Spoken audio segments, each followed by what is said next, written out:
When I thought I couldn't find my way out, yeah, I searched the God in me to find my way out. I know it can seem way out, but the Creator flows to and through me from way out. I'm talking way out, yeah, yeah, yeah. See, if you believe in the God in you, it's a better place. Creating the force and the power to live a better life. Just know that love and joy and peace is one and all of the same space. That you were chosen just like God.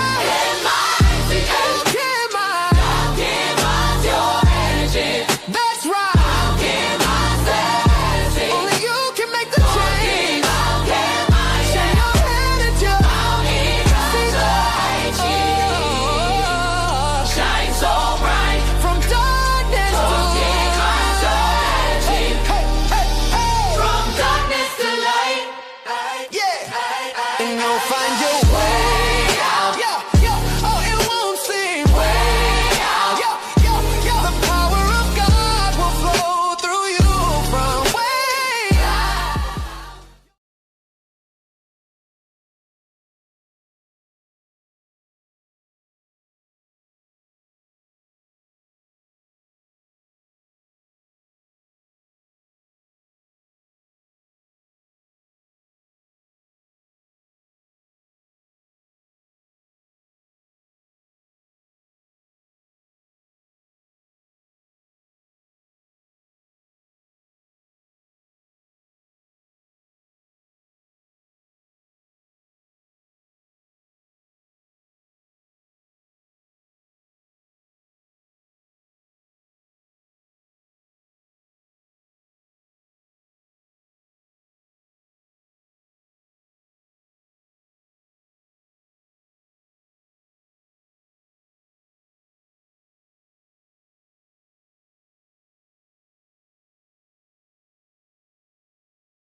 And I've been talking this whole time, and I thought y'all could hear me. I was all on mute. Anyway, so welcome to Alchemizing Energy, and today we are talking about the ICE situation. You know, there's a standoff with the Democrats' demand for new guardrails on agents with immigration and custom enforcement, ICE, and custom border protection after the deaths of Renee Good and Alex Pretty in January amid Trump administration.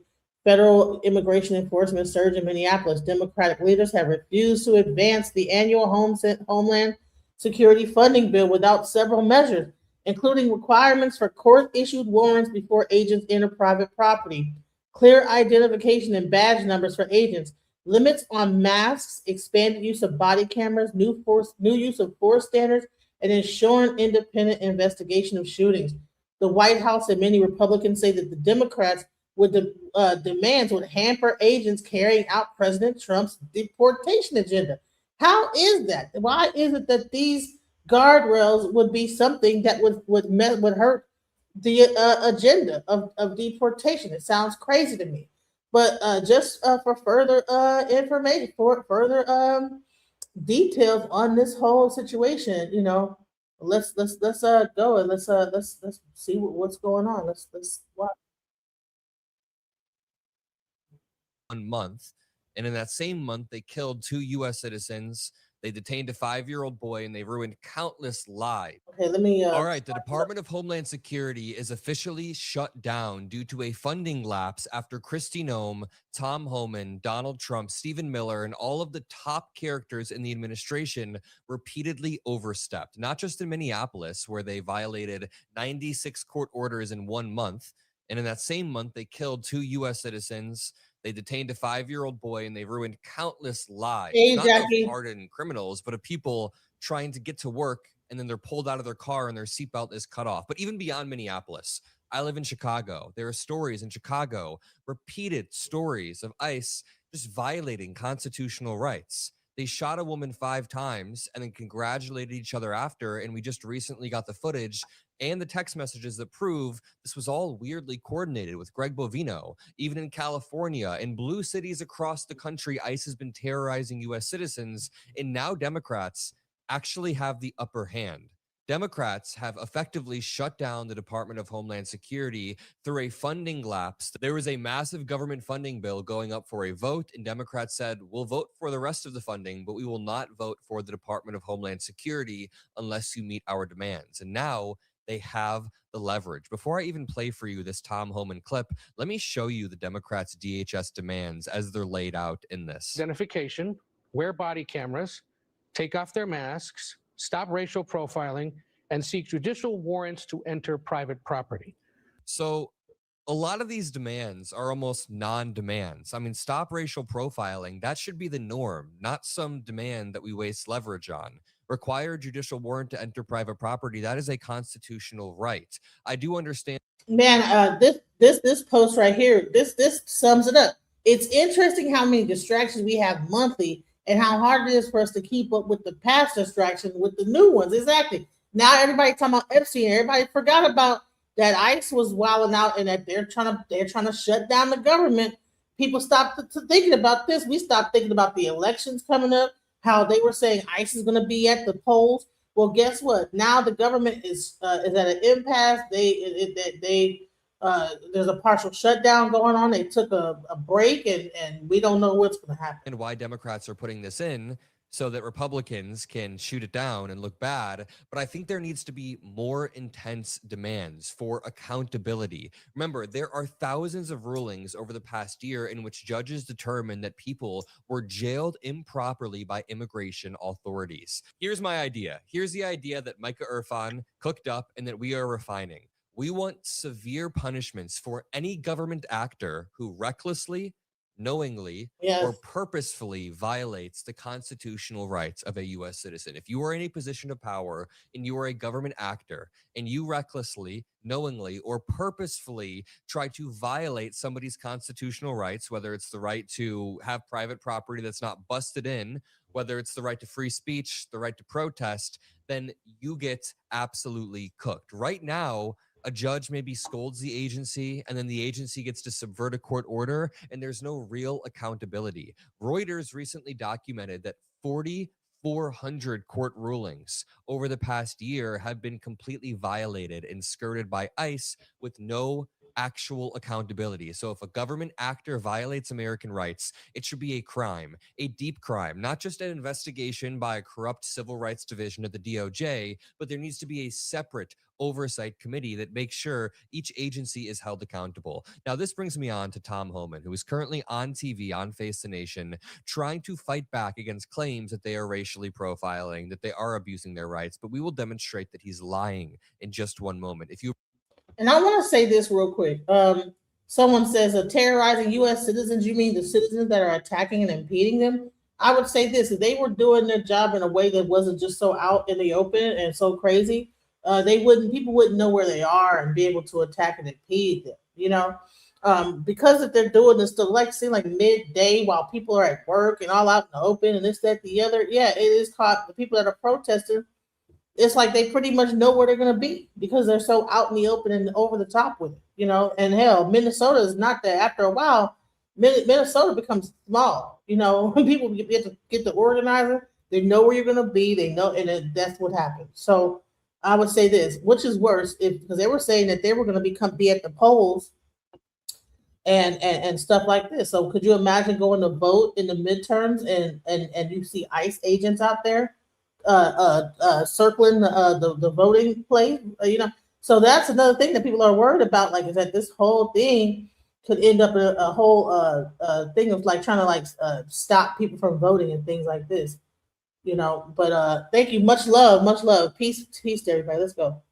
Appreciate what we've proposed so far. Make sure you drop a like and subscribe to the Adam Mockler feed. Now, it is worth pointing out that Kristi Noem and Tom Homan are sort of beefing.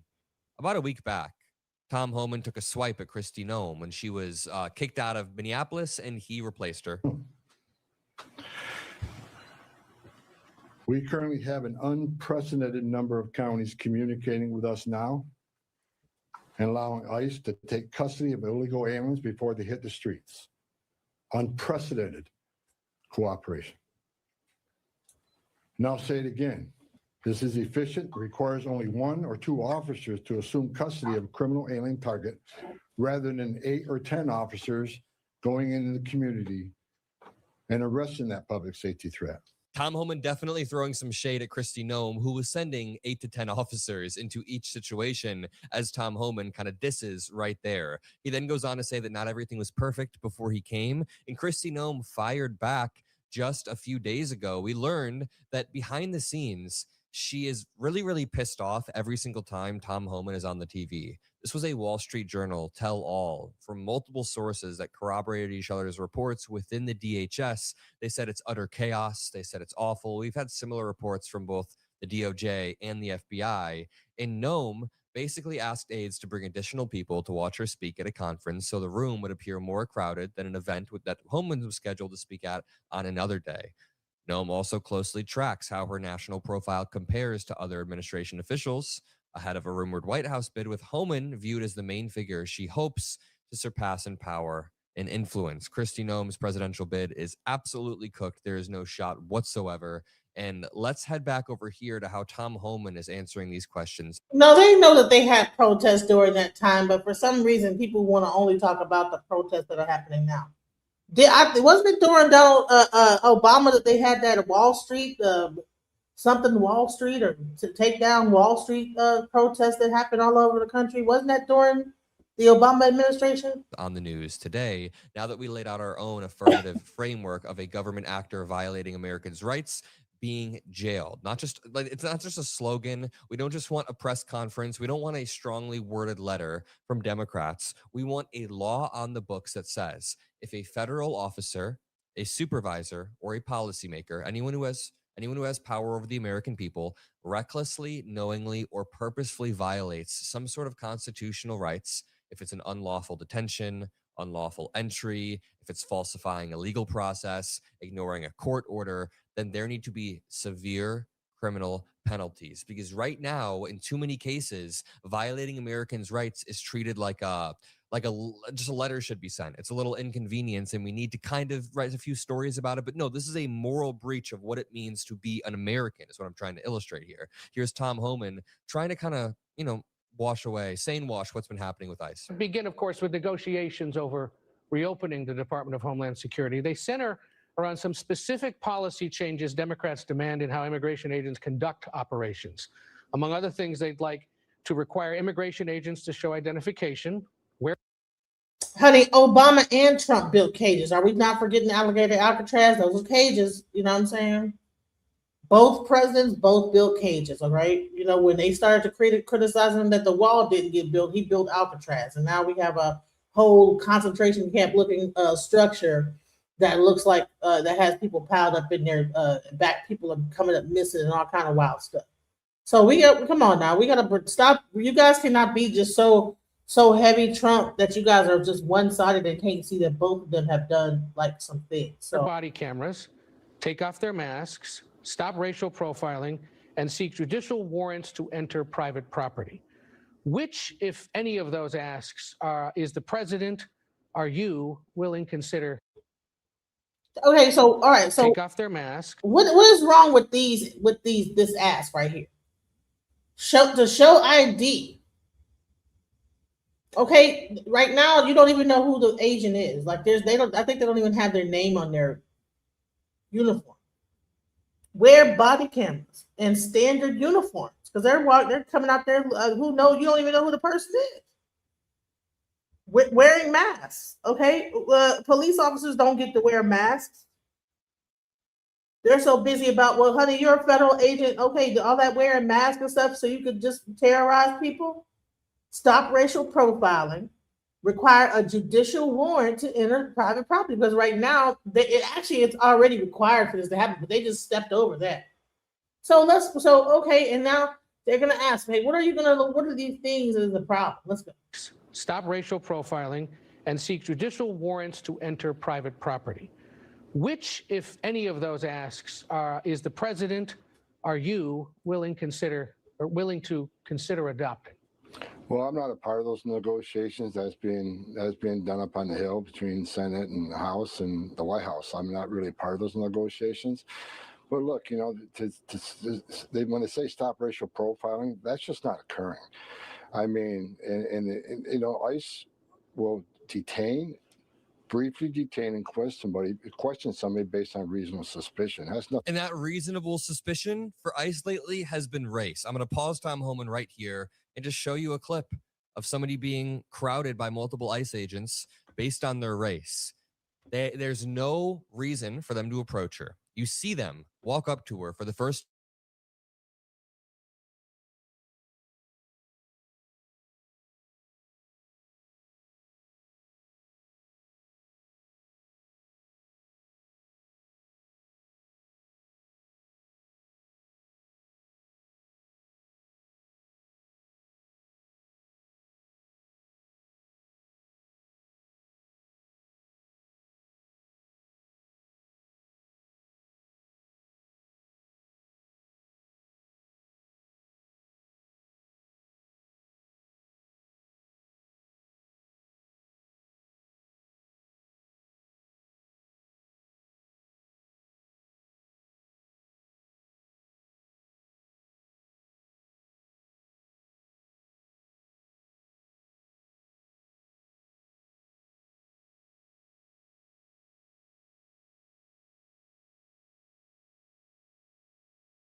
Oop, sorry about that, guys. My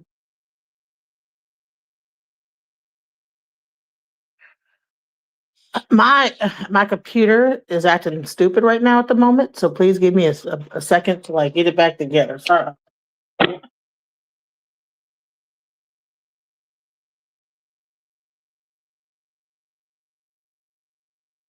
People, so like it's when you talk about this stuff, you get a whole bunch of weird stuff happen. So give me a second, y'all.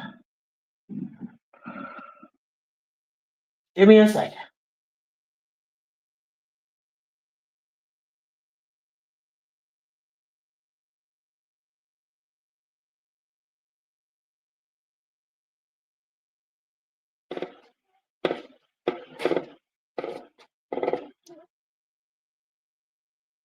No, the show is not over. I'm just.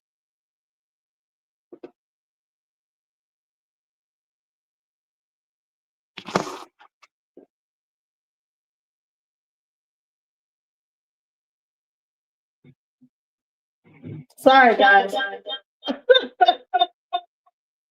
Hold on.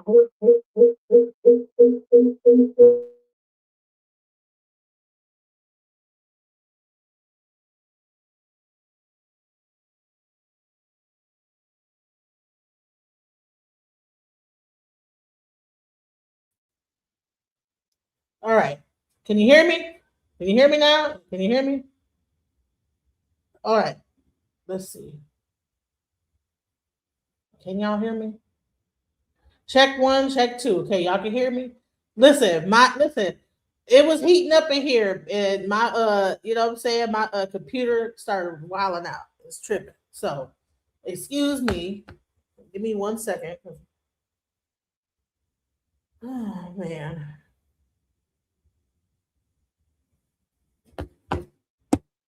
Let me bring it back up what I was playing.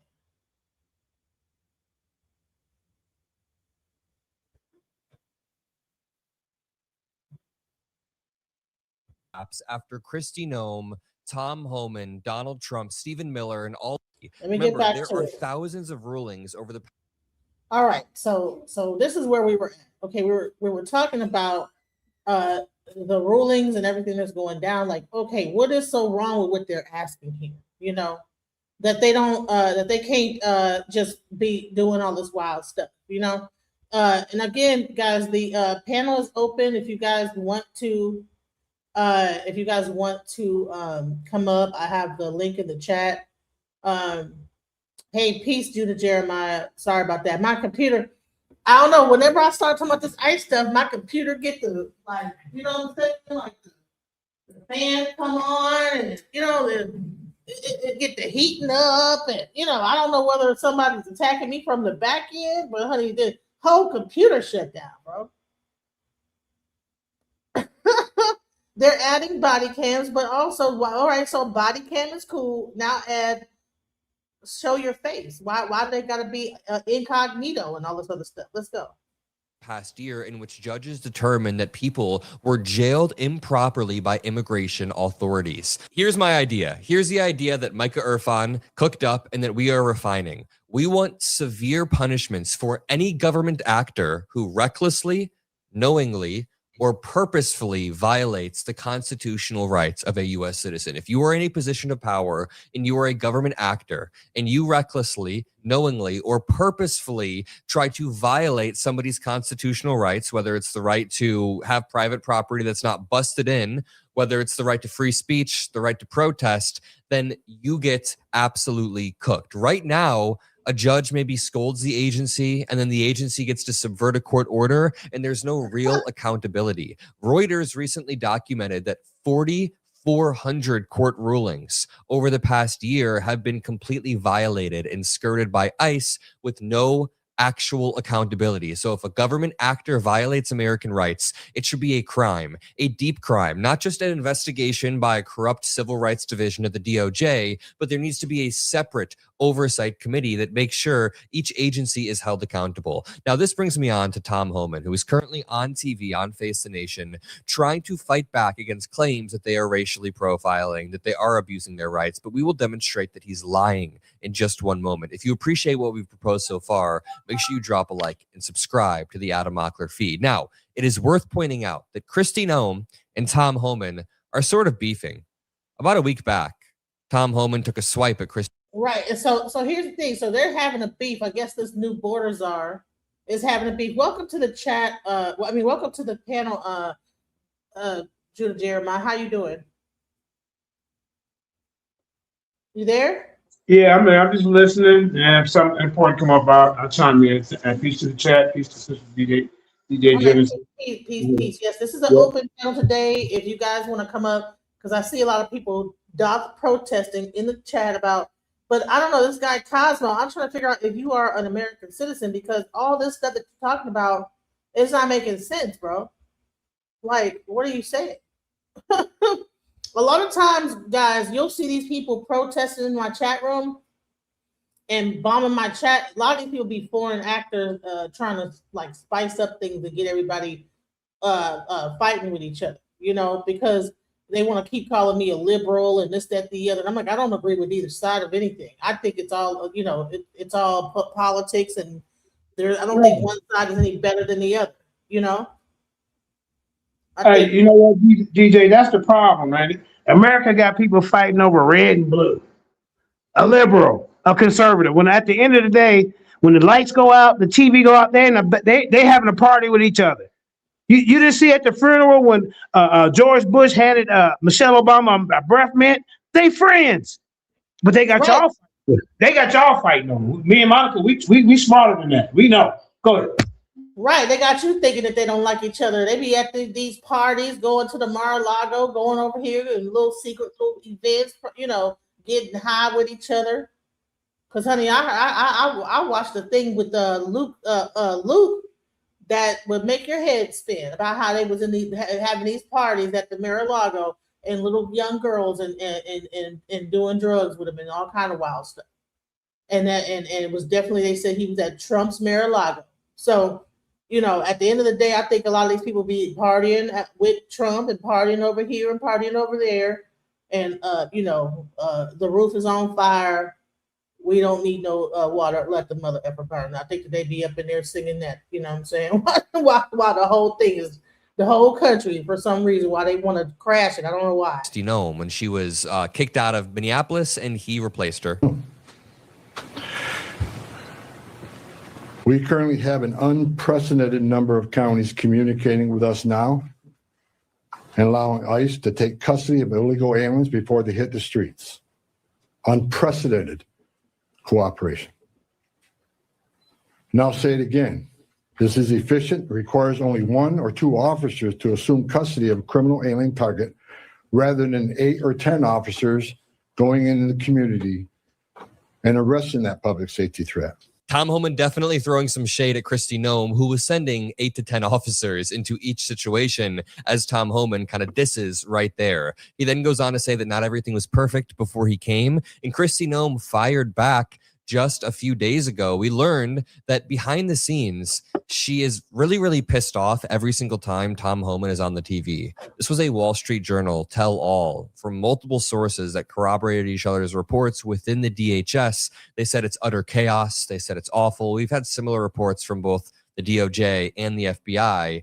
And Noem basically asked aides to bring additional people to watch her speak at a conference so the room would appear more crowded than an event that Homan was scheduled to speak at on another day. Noem also closely tracks how her national profile compares to other administration officials ahead of a rumored White House bid, with Homan viewed as the main figure she hopes to surpass in power and influence. Kristi Noem's presidential bid is absolutely cooked. There is no shot whatsoever. And let's head back over here to how Tom Homan is answering these questions on the news today, now that we laid out our own affirmative framework of a government actor violating Americans' rights being jailed. It's not just a slogan. We don't just want a press conference. We don't want a strongly worded letter from Democrats. We want a law on the books that says if a federal officer, a supervisor, or a policymaker, anyone who has power over the American people, recklessly, knowingly, or purposefully violates some sort of constitutional rights, if it's an unlawful detention, unlawful entry, if it's falsifying a legal process, ignoring a court order, then there need to be severe criminal penalties. Because right now, in too many cases, violating Americans' rights is treated like just a letter should be sent. It's a little inconvenience, and we need to kind of write a few stories about it. But no, this is a moral breach of what it means to be an American. Is what I'm. Thank you. And what is wrong with that? Instead of like this, y'all listen. A lot of TDS in the care. This is how you know that some of these people, because y'all all say the same bull stuff. A lot of Trump derangement syndrome. That's how you know that this whole MAGA thing is a cult, because you guys all say the same BS. TDS syndrome, ICE baby, and all type of stupidish. You know what I'm saying? But at the end of the day, what he's saying is not an irrational thing. Why wouldn't a federal agent be held underneath the Constitution? Why would they just be able to run willy-nilly, do whatever the heck they want to do, and have no accountability? You know, the police have accountability, FBI has accountability. I don't know about the CIA. You know what I'm saying? But Homeland Security needs to have accountability. There needs to be some checks and balances. They can't just be able to pile up 10 to a car, jump out, and just grab everybody and sort it out later, and throw people into crazy facilities and just completely violate human rights. You know. You know, that's not Trump derangement syndrome. I mean, you have that. I think that they need that Trump derangement syndrome is really how y'all that follow that are really down with Trump so hard. That's not like what y'all are doing. Y'all projecting. Because all this stuff is crazy what's going on. Y'all are and y'all pretend like it can't never happen to y'all, like y'all can't be somewhere and these suckers just jump out and grab your behind. And it really kills me when the black people be on this bullshit saying that. What black people gonna say that? And as much as the police done stomped down hard on us, and now you have a whole thing where you got Haitians that have gotten their citizen, their rights removed where they had like asylum or whatever they had going on. And now the Haitians can start getting jumped on and attacked and everything. And guess what? You know how many black people look like Haitians right now? We're playing with some kid.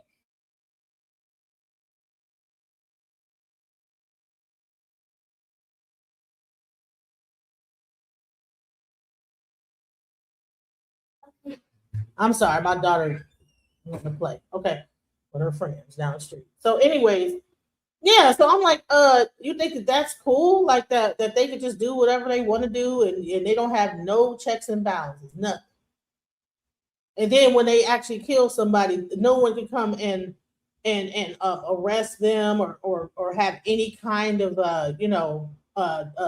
they gonna look up their own. The same kind of police.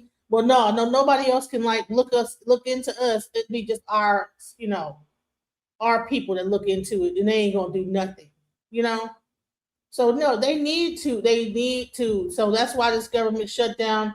You know what? I don't know. I don't know how forward I am because I'm like, okay, people should have been able to come up with an agreement because the ask is not that much. It's like 5 things under they're asking for. Come on now, let's go. Trying to illustrate here. Here's Tom Homan trying to kind of wash away, what's been happening with ICE. Begin, of course, with negotiations over reopening the Department of Homeland Security. They center around some specific policy changes Democrats demand in how immigration agents conduct operations. Among other things, they'd like to require immigration agents to show identification, wear body cameras, take off their masks, stop racial profiling, and seek judicial warrants to enter private property. Which, if any of those asks, is the president, are you willing to consider adopting? Well, I'm not a part of those negotiations that's being done up on the Hill between Senate and the House and the White House. I'm not really a part of those negotiations. But look, when they say stop racial profiling, that's just not occurring. I mean, and ICE will briefly detain and question somebody based on reasonable suspicion. That's nothing. And that reasonable suspicion for ICE lately has been race. I'm going to pause Tom Homan right here and just show you a clip of somebody being crowded by multiple ICE agents based on their race. There's no reason for them to approach her. You see them walk up to her for the first time and say, "Where are you from? Where are you from?" What about her made them think that she wasn't from the United States? Just watch this. It's also very eerie. Like they're almost kidnapping someone who looks like she's, 22 years old. And hold on. Since when we up there, we set tripping. What set you from? You know what I'm saying? We got police acting like gang members and stuff like that. What is this? From here? What's here? What country? Was you born here? Was you born here, ma'am? What country was you born in? That's racial profiling. There's 100 more examples of this that I could point to, but Tom Homan continues to downplay this. As the surge winds down in Minneapolis, one of the more dramatic incidents now is very much in question, as you know. 2 ICE agents now on administrative leave pending an internal investigation because video evidence shows their sworn testimony appears to have been untruthful. Only hours after that incident occurred, you'll recall DHS had said the ICE officer who shot the migrant they were targeting was being... Hey, listen, there's almost 200 people in the chat. Please hit the like. Please subscribe. Please support the channel. Let's go. ambushed and feared for his life. Wait, can I just pause one more time? This is the case in Chicago where an ICE agent shot a woman multiple times. The ICE agents claimed they feared for their lives and the woman was ambushing them. And then they realized the body camera footage shows the exact opposite. The woman was trying to get away. They chased her down. They shot her and they almost took her life. She lived by the grace of God. And did you hear what the reporter said? He said 2 agents are on administrative leave. The entire point of this video has been there's basically no penalty. There's no deterrent for people, for ICE agents or people in power not to act this way. We need severe criminal penalties. Imagine trying to tell Americans, don't drive drunk. Never drink and drive. But then anytime someone gets caught drunk behind the wheel, you don't suspend their license, you don't prosecute them, you don't punish them in any way. You just kind of yell at them, give them a lecture, and you put them in the newspaper. But maybe they have masks on. Imagine they have masks on. That's literally the ICE agents. We don't even know who they are. That is not how humans work. That is not how power works. The power will continue to expand until you create a boundary, and it's far past the time that we create a boundary. Now appears to be untrue. You take that incident combined with the 2 deadly shootings in Minneapolis and an incident in Chicago recently where evidence contradicted the government's claim a woman rammed an agent's vehicle. And I wonder, does this all just further undermine trust in ICE across the country? Well, look, my first press conference in Minnesota, I said I was bringing additional internal affairs agents in just to make sure officers in the field was doing the right thing. And every one of those instances you just talked about were turned over to internal affairs. I know the FBI is investigating the cases also. So we'll see where those investigations lead. But the FBI is investigating the DHS. Kash Patel and Kristi Noem. It's so obviously absurd. We need some sort of external watchdog. Every single inspector general or watchdog we had was immediately fired or replaced by Trump. There needs to be a mechanism to stop that from happening, because that is what will erode America. I'm going to leave it there. If you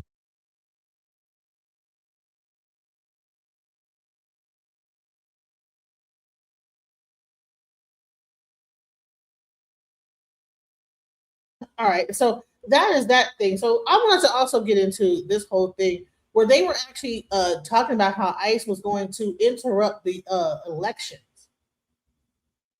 That they were going to be riding around and all this other stuff trying to interrupt. But this is what the Democrats were saying. He says he can stop Trump from stealing. Let's go. We are live with Congressman Jamie Raskin. Congressman, thanks so much for being with us. And let me start out by thanking you for the kind words and the offer of one of those little Stevie bandanas when I was going through blood cancer treatment and losing my hair. Happy to say that, as with you, the treatment was successful and the hair came back. You look great. And yeah, we should send love and solidarity to all of our fellow cancer survivors and fighters out there. And thank you, little Steven, for spreading the love, man. Exactly. You've got 2 unique perspectives on the damage that this president has done to the country, in particular the rule of law. One is as a constitutional law professor, which you were in the past, and the other is as a leading Democratic member of Congress. Let me ask you from the first perspective initially. As a member of Congress in the Democratic minority, you've got a couple of tools at your disposal, you and your colleagues. One is legislation, but that's limited since you're in the minority. The other is shining a spotlight on abuses, as you, Senator Van Hollen, and others did, for example, with Abrego Garcia in his case last year. I wonder how you grade the effectiveness of your fellow Democrats in standing up and slowing down this president. Gee, well, I would say that, we were all thrown into a completely different universe with Trump, both the first time around and the second time around. The job of a legislator used to be you kind of show up at work, you push a red button, you push a green button, you send a monthly newsletter about what's going on, you answer constituent inquiries and problems and so on. I mean, that's not the job anymore. I mean, people, we're in the fight of our lives, and people want us to be and need us to be fighting every single day. And I would say that's pretty much where all the Democrats are right now. What do you think about this, Mandika? I mean, what do you think about this so far? This is interesting. They're in the fight of their lives. And then you have people that'll say that I appreciate your honesty is saying he is right. MAGA is not pro-Trump. They are pro-military, pro-constitution, period. But a lot of MAGA were pro like this ICE situation, and ICE is not pro-constitution. Like, what are we talking about here? I think that, and then they'll say that you have Trump derangement syndrome if you have anything against ICE and all this other stuff. And you talk about Trump and how he was going about this whole thing. What do you think about that, Mandika? Are you still there?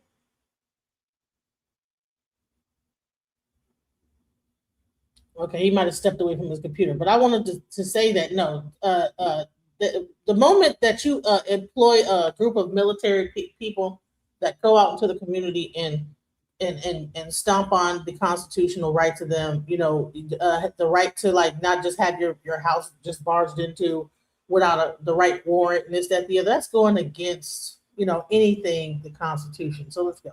And those who either can't do that for various reasons or won't do that, I think, are on their way out. I mean, this is a fighting party, and we are in absolutely the trenches, like World War I, fighting every single day. Like I say to my members on the House Judiciary Committee, we may win a battle today, but we go to sleep, we wake up, and we start all over again tomorrow. We might lose a battle, and the same thing. We go to sleep, we wake up, and we get right back into it. And we got to take the House back, and we got to take the Senate back, and cut this reign of terror in half, starting 2027. Now, one area in which you had partial success, certainly political success, not legislative in a full sense yet, is the shutdown over the expiration of the Obamacare subsidies. You raised the spotlight, put the president on the defensive. Republicans were on the defensive. You passed it out of the House. We're still waiting for the Senate to do something. What is your view of whether or not a shutdown is merited on the behavior of ICE, and if Republicans do not submit to many or most of the demands that Democrats have made about constraining their behavior? But we hate all these Republican shutdowns, and we've seen a bunch of shutdowns under Donald Trump. They obviously have no program for the country. They have no policies for the country, and it's all about assembling as much power and wealth and self-enrichment as they can. But there are certain places where we just have to draw the line. And one of them is we have to draw the line when they're throwing millions of our people off of their health care, whether it's Medicaid or Affordable Care Act. That's another thing, right? What laws have been passed? What kind of executive order have been passed since this Trump and Epstein, this ICE and Epstein situation? It has been just DHS, ICE, Epstein, all this drama and nonsense, but I'm not seeing healthcare. They did a huge sweep, got rid of a whole bunch of stuff that really was helping the American people. And then all of a sudden you ain't hear nothing else about any kind of like subsidies or anything that they're going to do to like do anything, any kind of like laws being passed that they're going to like, I guess once they got done with that 2025 project, anything else, that was it. Now let's just militarize the police and focus on immigration and then release these Epstein files, and that was it. What else is happening? What else is new that he's going to be doing? Like where's the medical, the discussion on health care? What about education? You can shut down all these different things with education. So what are you going to replace it with? What is going on? Tax credits. And another place we have to draw the line is them turning the government into an instrument of authoritarian violence and state terror against the people. That's just the complete destruction of the social contract.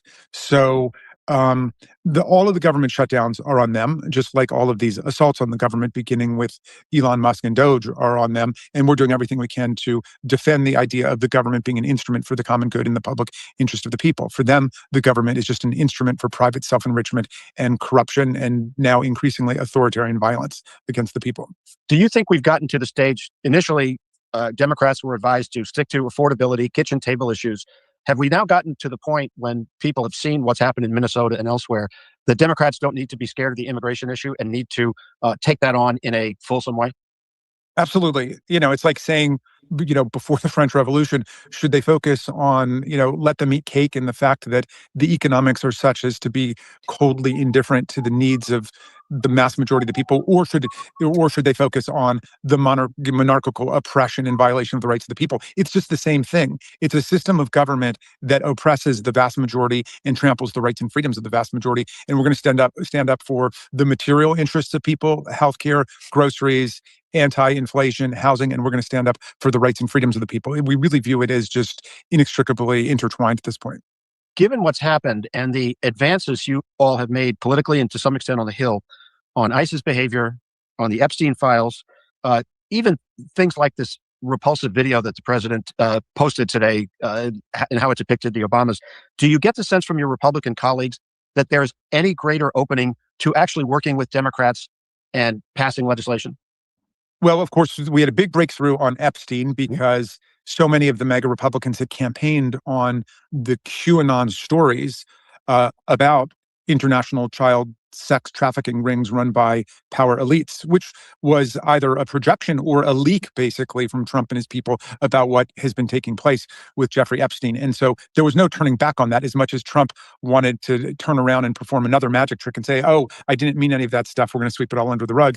He couldn't do it. There were, we had 4 Republican members who came over and did it with us. We've also had Republican members come over and stand with us on ACA tax credits just because they're overwhelmingly popular, and the Republicans keep promising they're going to unveil their decade-long awaited healthcare plan, and it doesn't exist. And so some of them, have just had the bejesus scared out of them by what people are saying at town hall meetings. And so we just have to keep the pressure on across the board on all of these things. And now I think the vast majority of the public has just completely abandoned Trump. His numbers are plummeting and sinking like a stone because they're killing American citizens simply for exercising their First Amendment rights or their Second Amendment rights.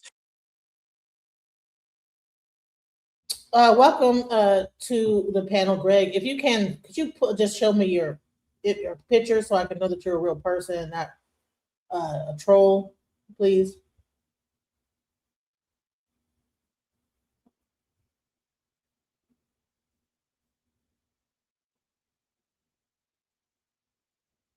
All right, are you there, Greg? I'm here. Okay, so did you have something to say about the subject of the DHS shutdown, ICE, and what's going on with the current subject? Yeah, I feel betrayed right now.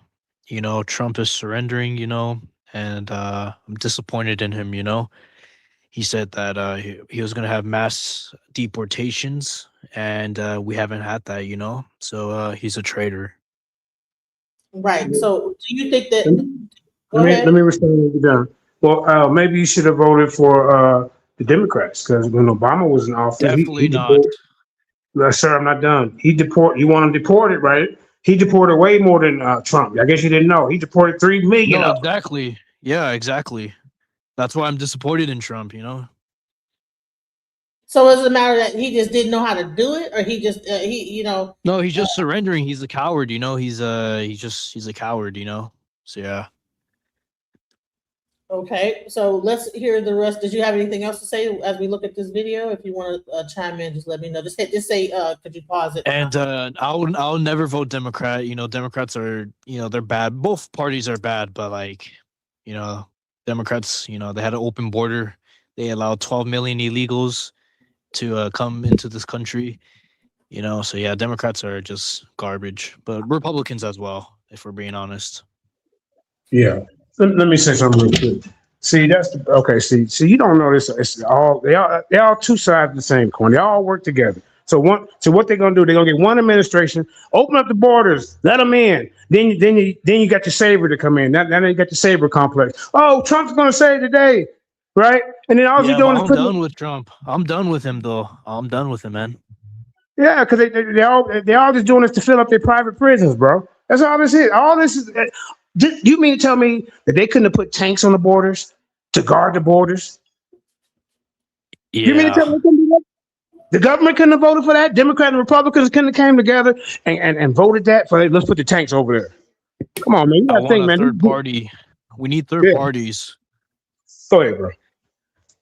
I'm just saying, you gotta look at this. Look, they're working together, man. I'm a yield right there. Yeah, they're both bought by Let's Israel, also man. say They're that. both bought- Let me just also say this: is that they were not always going through the border like it was an open border. They were actually like going through the side. There was like a little loophole they could get through, and they were just leaving their passports. I did a whole thing of showing the 60 Minutes thing where they had this entire thing, like it was like 1,000 people coming through this one little slip, and they were just leaving their passports there. And then of course they had to sort it out, like, right there. Okay, well, dang, we have all these people just coming in through this hole.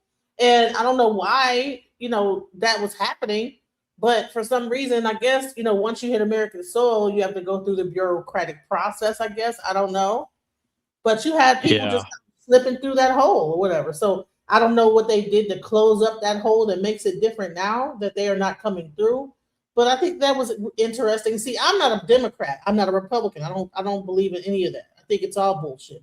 All these people. Yeah, I'm just America first, I want to put our country first, Well, hasn't America always had immigrants though? Yeah. But not illegal so immigrants and not mass immigrants, like back in the day, it used to be like a couple of Italians, a couple of Germans, but now it's like everybody's coming in, and that's not what the founding fathers intended, They didn't intend for everybody to come in, It's a disgrace. It's disgusting. So yeah. And here's a question: why is it a focus only on the ones that come from South America? What about the other immigrants? What about the ones that come here legally? and go to school here and probably overstay their time, that come over from India and China and Russia. Yeah, I'm And not for that. From India, from all those other third world countries, India's not bad, but like I don't think they should come here. Like we should do a pause on them, so So why is yeah. India not bad, but Mexico is bad? No, India's bad. India's bad. Okay, you said India wasn't that bad at first.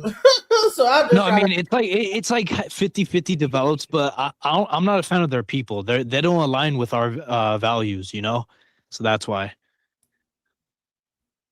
So someone says in the chat, this guy has never read the Constitution. The founding fathers always intended all can come. This guy is just racist. Wait, let me respond to him. Wait, can you go back to that comment? Sure. Okay, let me respond to him. Dude, let me tell you something. The founding fathers did not intend for like 50 million to come at once. That's retarded. Sorry, I don't mean to say that, but that's so stupid. The founding fathers intended people to come from, like Europe, small places who align with our values, So, and I have read the Constitution. So yeah, that's just stupid what that guy said. But yeah. Well, what about the whole Ellis Island situation? See, here's the thing. I think that people are thinking this is the first time this has ever happened. But you had a huge influx of immigrants that came from Ellis Island over to New York. And honey, they made that island into a trash dump. It was people that you say that you were these were the great nations coming from Germany and Ireland and wherever, Israel or wherever Italy. They were coming from. Yeah. Italy. And honey, by the time they was through with that island, it was considered the murder capital of the globe. Do you understand? The children were running rampant. People were dying of disease. They were piled up on top of each other, living a certain way. And that's where you get the orphan trains that I talked about, where they were taking the kids off the streets and then shipped them across to different places across America to work on farms. So why are we pretending like this is the first time we've ever had a mass migration of people into America, and then the government had to they did the same thing. This is just a replay of something that already happened. Yeah, I get what you're saying. I have to double check that, but when the Italians and when the Irish and when the Germans came, it was pretty productive. It was a positive net. No, it was positive. Look up Ellis Island, sweetheart. It was terrible. No, the Italians are the best. They brought culture here. They brought pizza, the Italian food. They brought everything here. They brought style. They brought everything. I mean, first of all, pizza is not even first of all, even things that go on to Italian food come from half of the ingredients come from other America and other countries. No. You could search it up. The form of I don't know why we're talking about pizza, but pizza is Italian.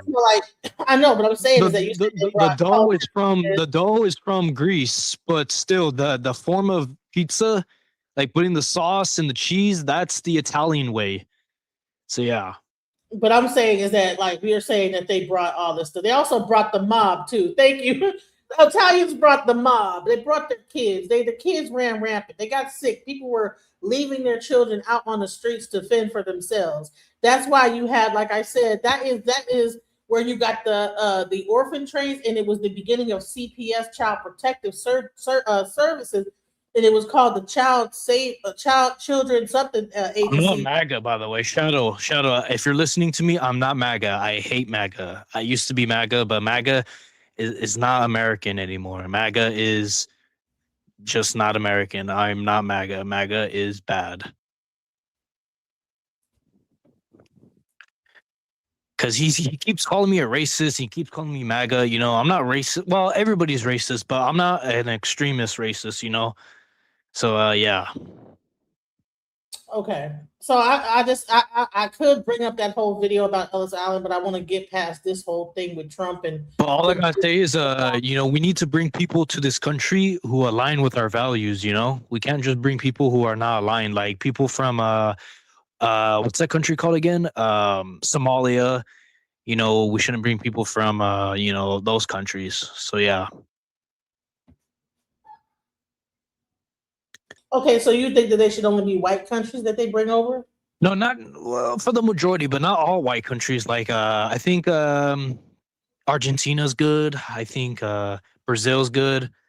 I think some Asian countries are good. I think Japanese people are good. Chinese people, you know. But yeah, You know that the majority of and I did this on a show. I showed this on a show too. That the Chinese people, a lot of them come over and they get very high. They go to school and get in there in these high master's degree, PhD programs, but they're actual spies for China. I think that's a racist stereotype. That's kind of No, weird to say, but actually, it was actually no, that's not true. No, Chinese immigrants are It's a video on Diary of a CEO, and it was a CIA agent that was actually discussing that the majority of your PhD and master's degree that is kind of weird. Listen, I grew up in a neighborhood full of Chinese people, and that is just like not true. You know, the Chinese people are really hardworking people, and they're the richest, by the way. They're the richest group in America. Fun fact: they are the richest per capita. They have the highest income. They have the most productive family in America. So they are good people. So yeah, they're positive. Right, but no. Like, see, here's the thing: is that if you understand what the Chinese government and how they operate, and if they send their people over, that they also still have. They're not Chinese spies, though. That's just racist to say that they work for the Chinese government. They left China. This is based on that is racist. That is based on intelligence from the CIA, sir. That's okay. Tell me your source. Okay, wait. Let me get this straight. Your source from the CIA intelligence said that every single Chinese immigrant who comes to America is a spy. No, I said that what he said was that the majority of your master's degree and advanced degree candidates that come out of China, PhD level, master's degree level, are spies, that they actually are working in cahoots with China to gather. Oh, that is. Listen, I'm not trying to be rude, but that's just like very scary that you're saying this right now. Not a black person. That's very just misinformation. Very bad. But to each his own. There is no way that is true. I could fact check it right now, actually. Okay, so first of all, the CIA agent, he had spent over 20. It's on the Diary of CEO. After I get done with this, I will bring that up because this. No, I'm fact checking it right now. So your claim is wait. I gotta fact check it.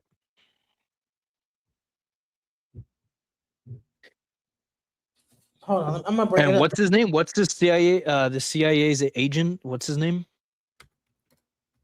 Hold on, I'm about to just show it because I don't have here is like I that's a crazy thing. That's crazy. A crazy claim.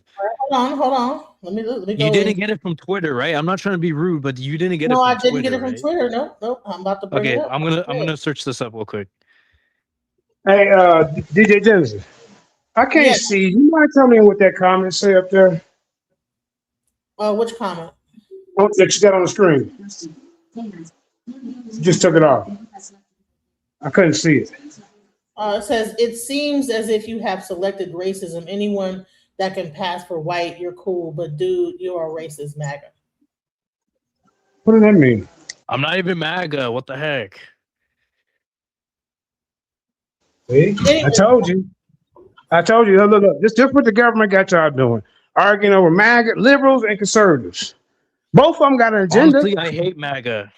I hear you, sir, but let me speak. MAGA and Trump and them hiding Epstein files, messing with little kids. Then you go over to the goddamn Democratic side. They pushing this LGBTQ agenda. While both of y'all is arguing about MAGA and conservative and liberals, they pushing their agenda right in your face.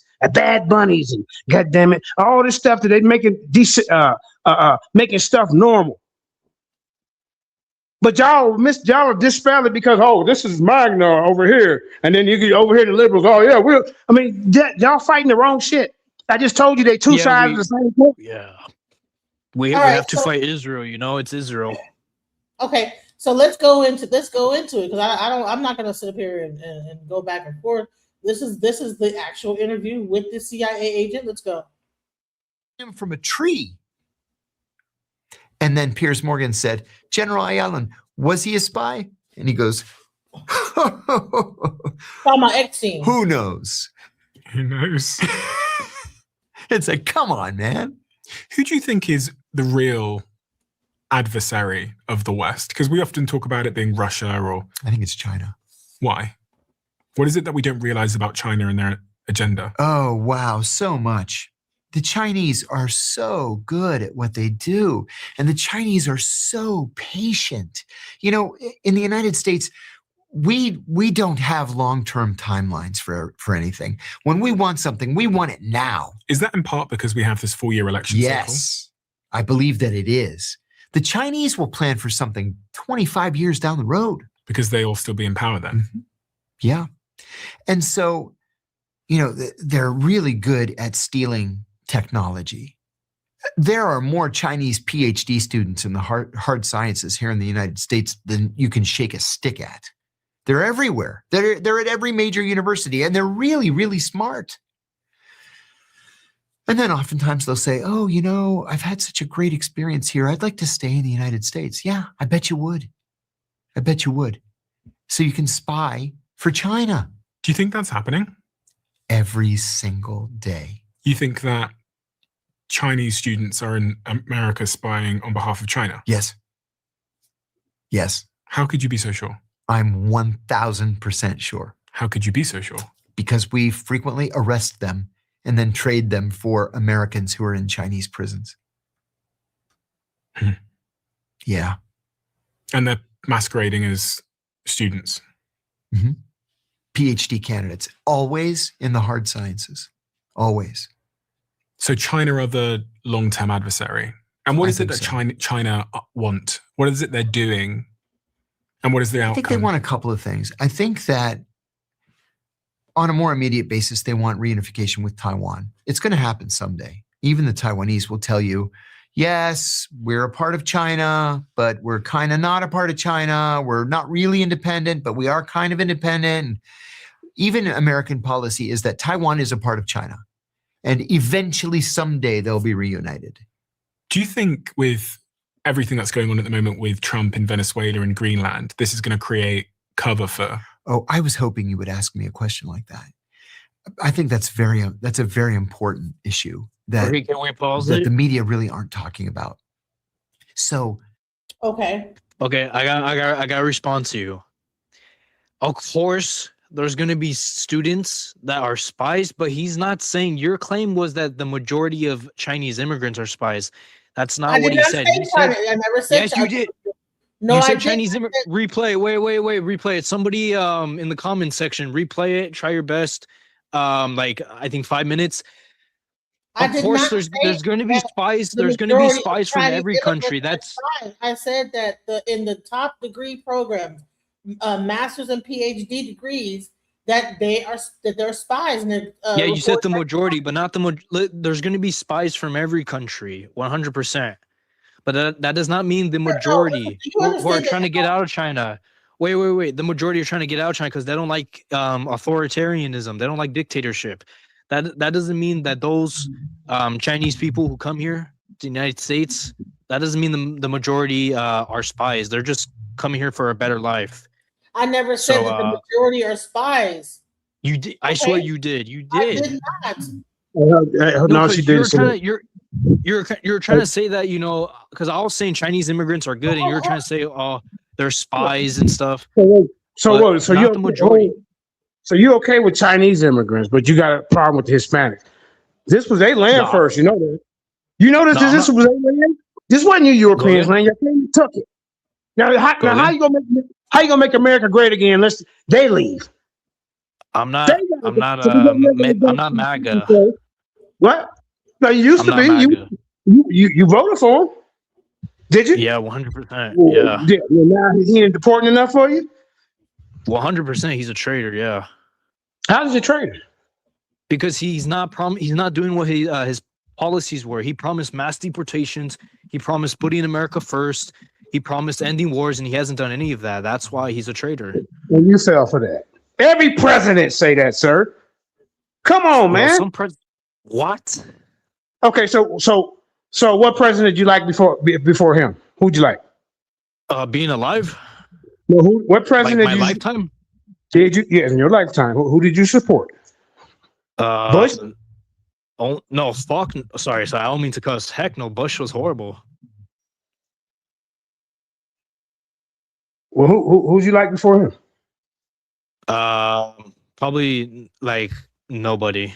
All of them were bad. I didn't like Obama. So yeah. Yeah, he seems like he's young. I don't think he even had a vote before. Like, yeah, I'm only 20. So you think that? Okay, listen. I mean, okay, I guess deportation. I mean, is these people taking your job? These over here? No, I mean, no. I'm mad. I'm just mad that Trump said we're gonna have the biggest deportations in history, and he's deported less people than Biden. You know, that's so embarrassing, and I just feel betrayed. You know. Well, I don't know. Because all he did was just do it wrong. What he hired the wrong, he did stupid. No, because I want mass deportations, and he hasn't given that us. Yeah. So okay, let me ask you this. Yeah, okay, go ahead, DJ. Go ahead. So what does mass deportation do for you as an individual? Like, do you think it's going to make jobs more available? No, it's just it's simply because, like, not it's simply showing that we're a strong country and we're not going to tolerate people coming here illegally. And yeah. All right, let me hold on real quick. Did the founding forefathers did they come here legally? I mean, did they take over something that wasn't theirs? Yes or no? They conquered it. This is a horrible argument. I hear from a lot of people. Wait, last time I checked, we're in the year 2026. No, and just because settlers back in the 1700s, just because they came here and there was nothing here and they made it better, doesn't mean we should tolerate people coming here illegally. If you think about it, every land is stolen. Everybody comes from somewhere else. Nobody is truly native.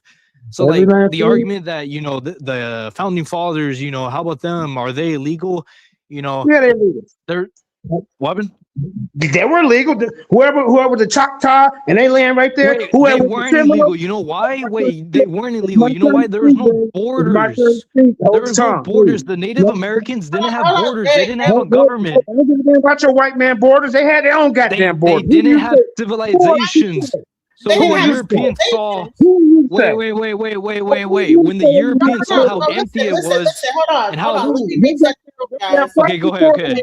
Okay, control him. No, control you. Because you're talking Okay, I'll let him go and then I'll respond. I'll let him go and then I'll respond. Let me finish and then you can respond. Now I ain't gonna say nothing to you. Now see, this what some of these people do. Oh, they don't belong here. And, oh yeah, but the original people, them Europeans, the Puritans, and all them type of people that came over here, them people are accepted in with open arms. And what they do? Turn on them, giving them blankets with smallpox, killing them, taking them off their land and putting them where they want to put them. You know what the Native Americans were doing to other tribes? Like, you know, the Native Americans don't have moral high ground. You know that, right? Like, yes, what the Europeans did, they did a lot of bad things. I'm not doubting that. But, like, nobody has moral high ground. The Native Americans were killing other Native Americans. They're killing other tribes, okay? And what the Europeans did was no different, you know? Okay, let me respond to that.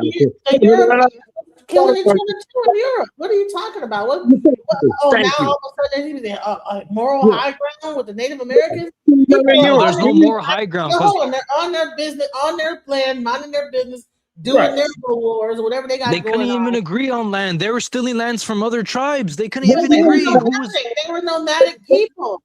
Right? Is Russia even agree? Who was white? Is it Russia's? That's a white guy, and then you got Trump, a white guy. And y'all still doing barbaric shit. Hey, y'all are at war with each other. We ain't caught in the middle. So what about them? So what? Is Trump right and the Russians wrong? Who? Is the Russians wrong and Trump right? Right? Is that what you're saying? No, I don't support Trump. I don't support Russia. I support America first. I don't support it. Well, okay, so what makes Trump right over them? Go ahead. No, I said I don't support Trump. I don't support Trump. What makes the white government more right than the goddamn Russians? Both of these this white on white crime right here. They're at the highest level. Wait, what is your question again? Taking over Ukraine, right? So isn't that warring with each other? Russia taking over Ukraine. Wait. When was my position defending Russia? No, you're saying that the What Native the heck? Americans were. I'm for America first. I'm not for Ukraine. I'm not for Russia. I'm not for Israel. I'm for the United States of America that was founded in 1776. Okay, that's the country I want to represent. So I don't know what this Russia is talking about. You're talking about Ukraine. Okay, is there more white on white crime in the world than anything else? Go again. Who started all the wars? Who started all the wars? Everybody started wars. You think the Europeans started the wars? Wait. Let me quiz you on something. Do you know what country started slavery? Go ahead. Do you know? I want to hear your version. It was Egypt. Is Egypt a white country? No. So like this argument that Europeans started everything, no, they didn't. You know, this is just Europeans started. Y'all started everything, sir. Y'all ain't started shit. Y'all ain't started nothing. You heard what I said. You guys, wait. You guys are speaking English. You guys are speaking a white man's language. You guys are living in a developed country with electricity and freaking phones and technology. You should be happy that the Europeans came here. You should be happy that the Europeans came here and made it better.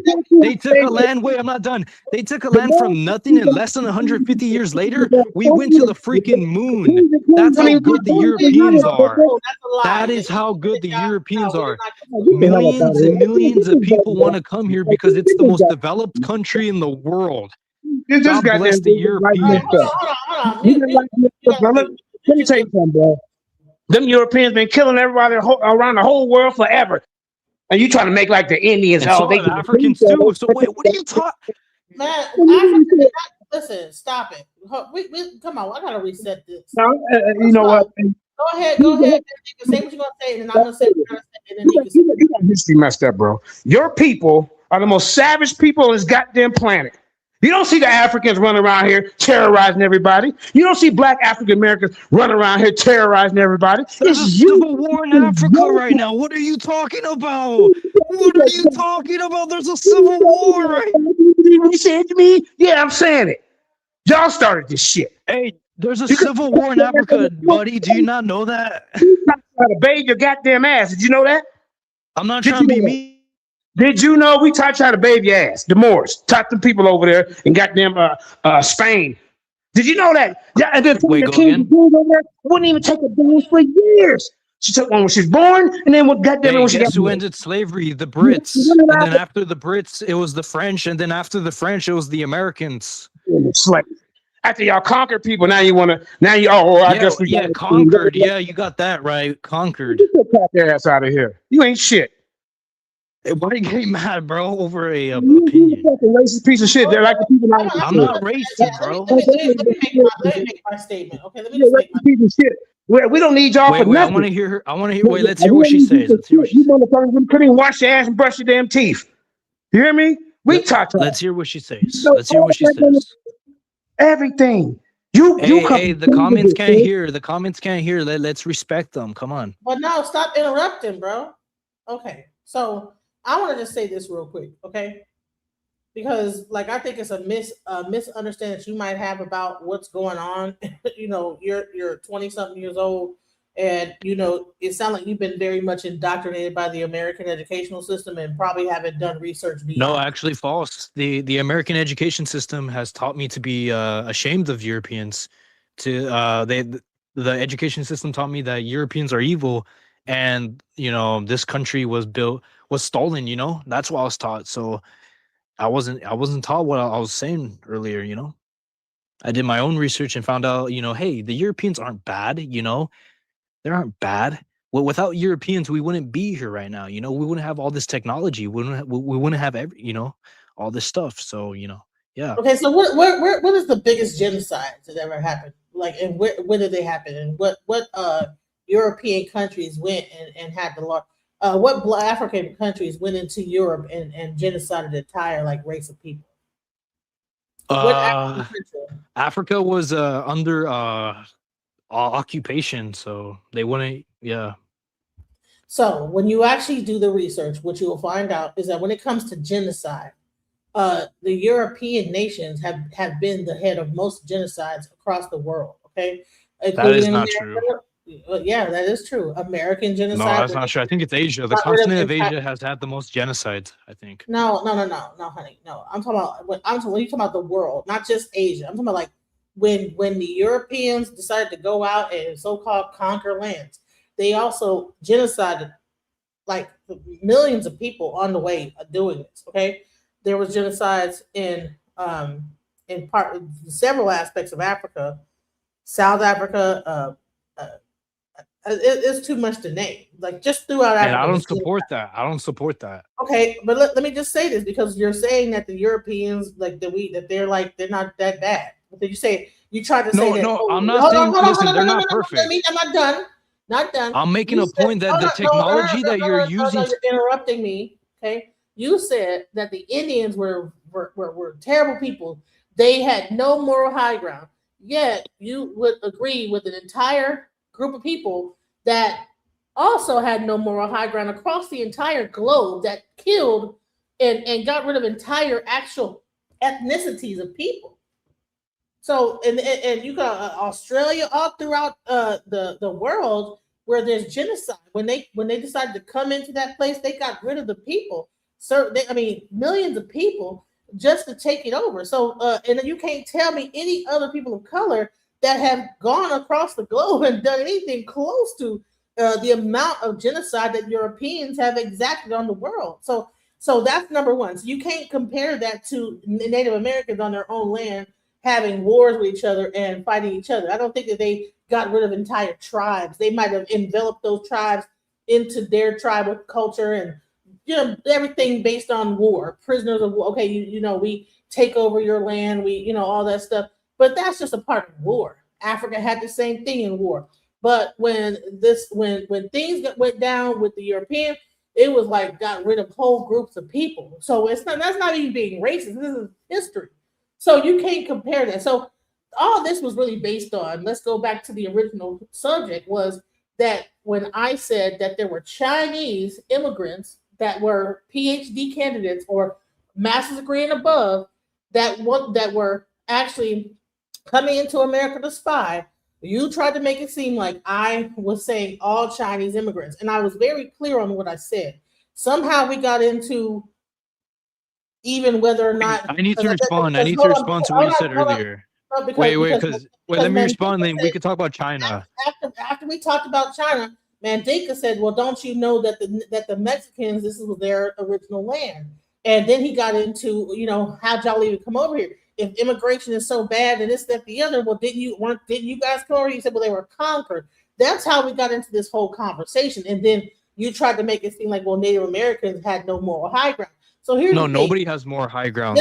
Okay, fine. Okay, thank you. So here's the thing. Yeah, that's why I said. No. You cannot point the finger and say that these. I'm not. I'm just saying the other guy was saying, wait, let me respond. This is important. Wait. Let me respond and I'll let you go. The other guy was trying to say, the Europeans are bad and they did a lot of bad things. Yes, that's 100% true. But at the same time, most people forget that the Native Americans were doing bad things. They were killing other tribes. They were killing women and children from other tribes. And by the way, Mexico stole Texas from the Native Americans. So, they stole land too. So all I'm trying to say is nobody has moral high ground. History played out you didn't as it did. That's not what you said at first. That is what I said. You initially was in your bag like the Native Americans had no moral high ground. They were doing. No, I said nobody has moral high ground. The Europeans, they didn't have no borders. Hold on, you said they didn't have no borders. They had no moral high ground. They were pretty much try to sum up to be savage. They had no technology. That the white man came over here and brought all this technology over here as if they didn't have any civilized culture or nothing like this.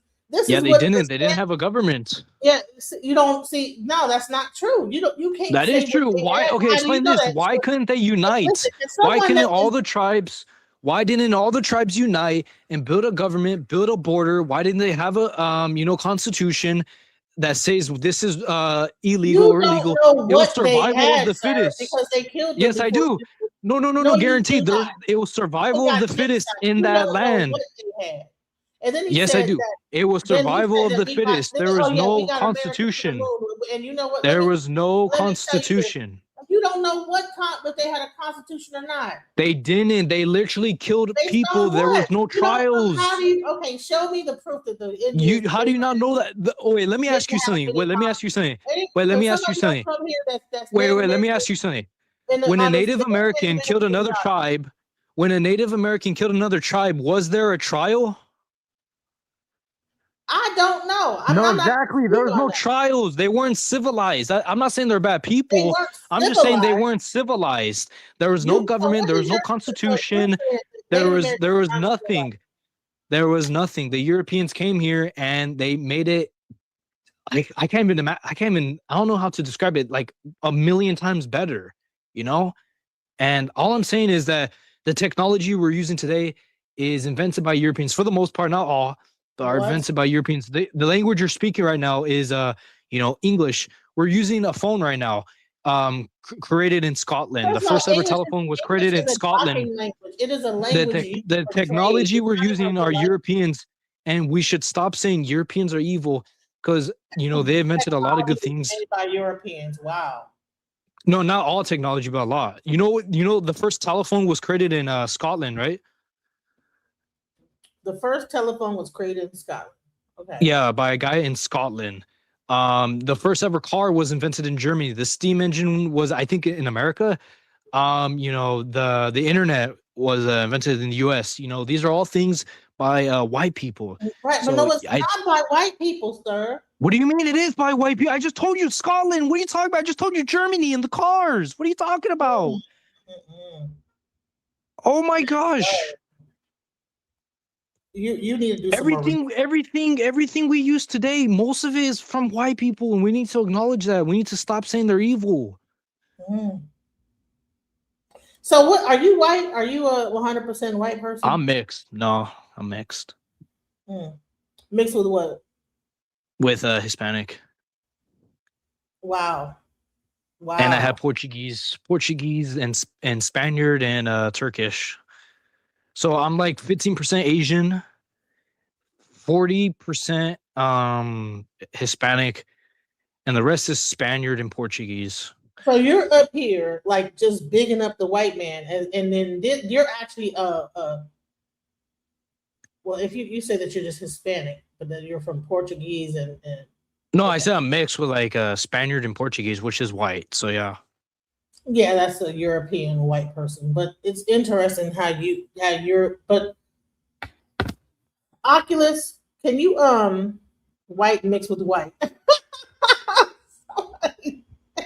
Listen, Oculus, I just sent the link to your messenger because I put it on the thing. Put it in here. I don't know how we got to this conversation. I forgot. Well, because you kind of what you said, Oculus. I sent you the link, but it's also right here. The link is right here in the chat. And what happened to that guy who left? What happened to him?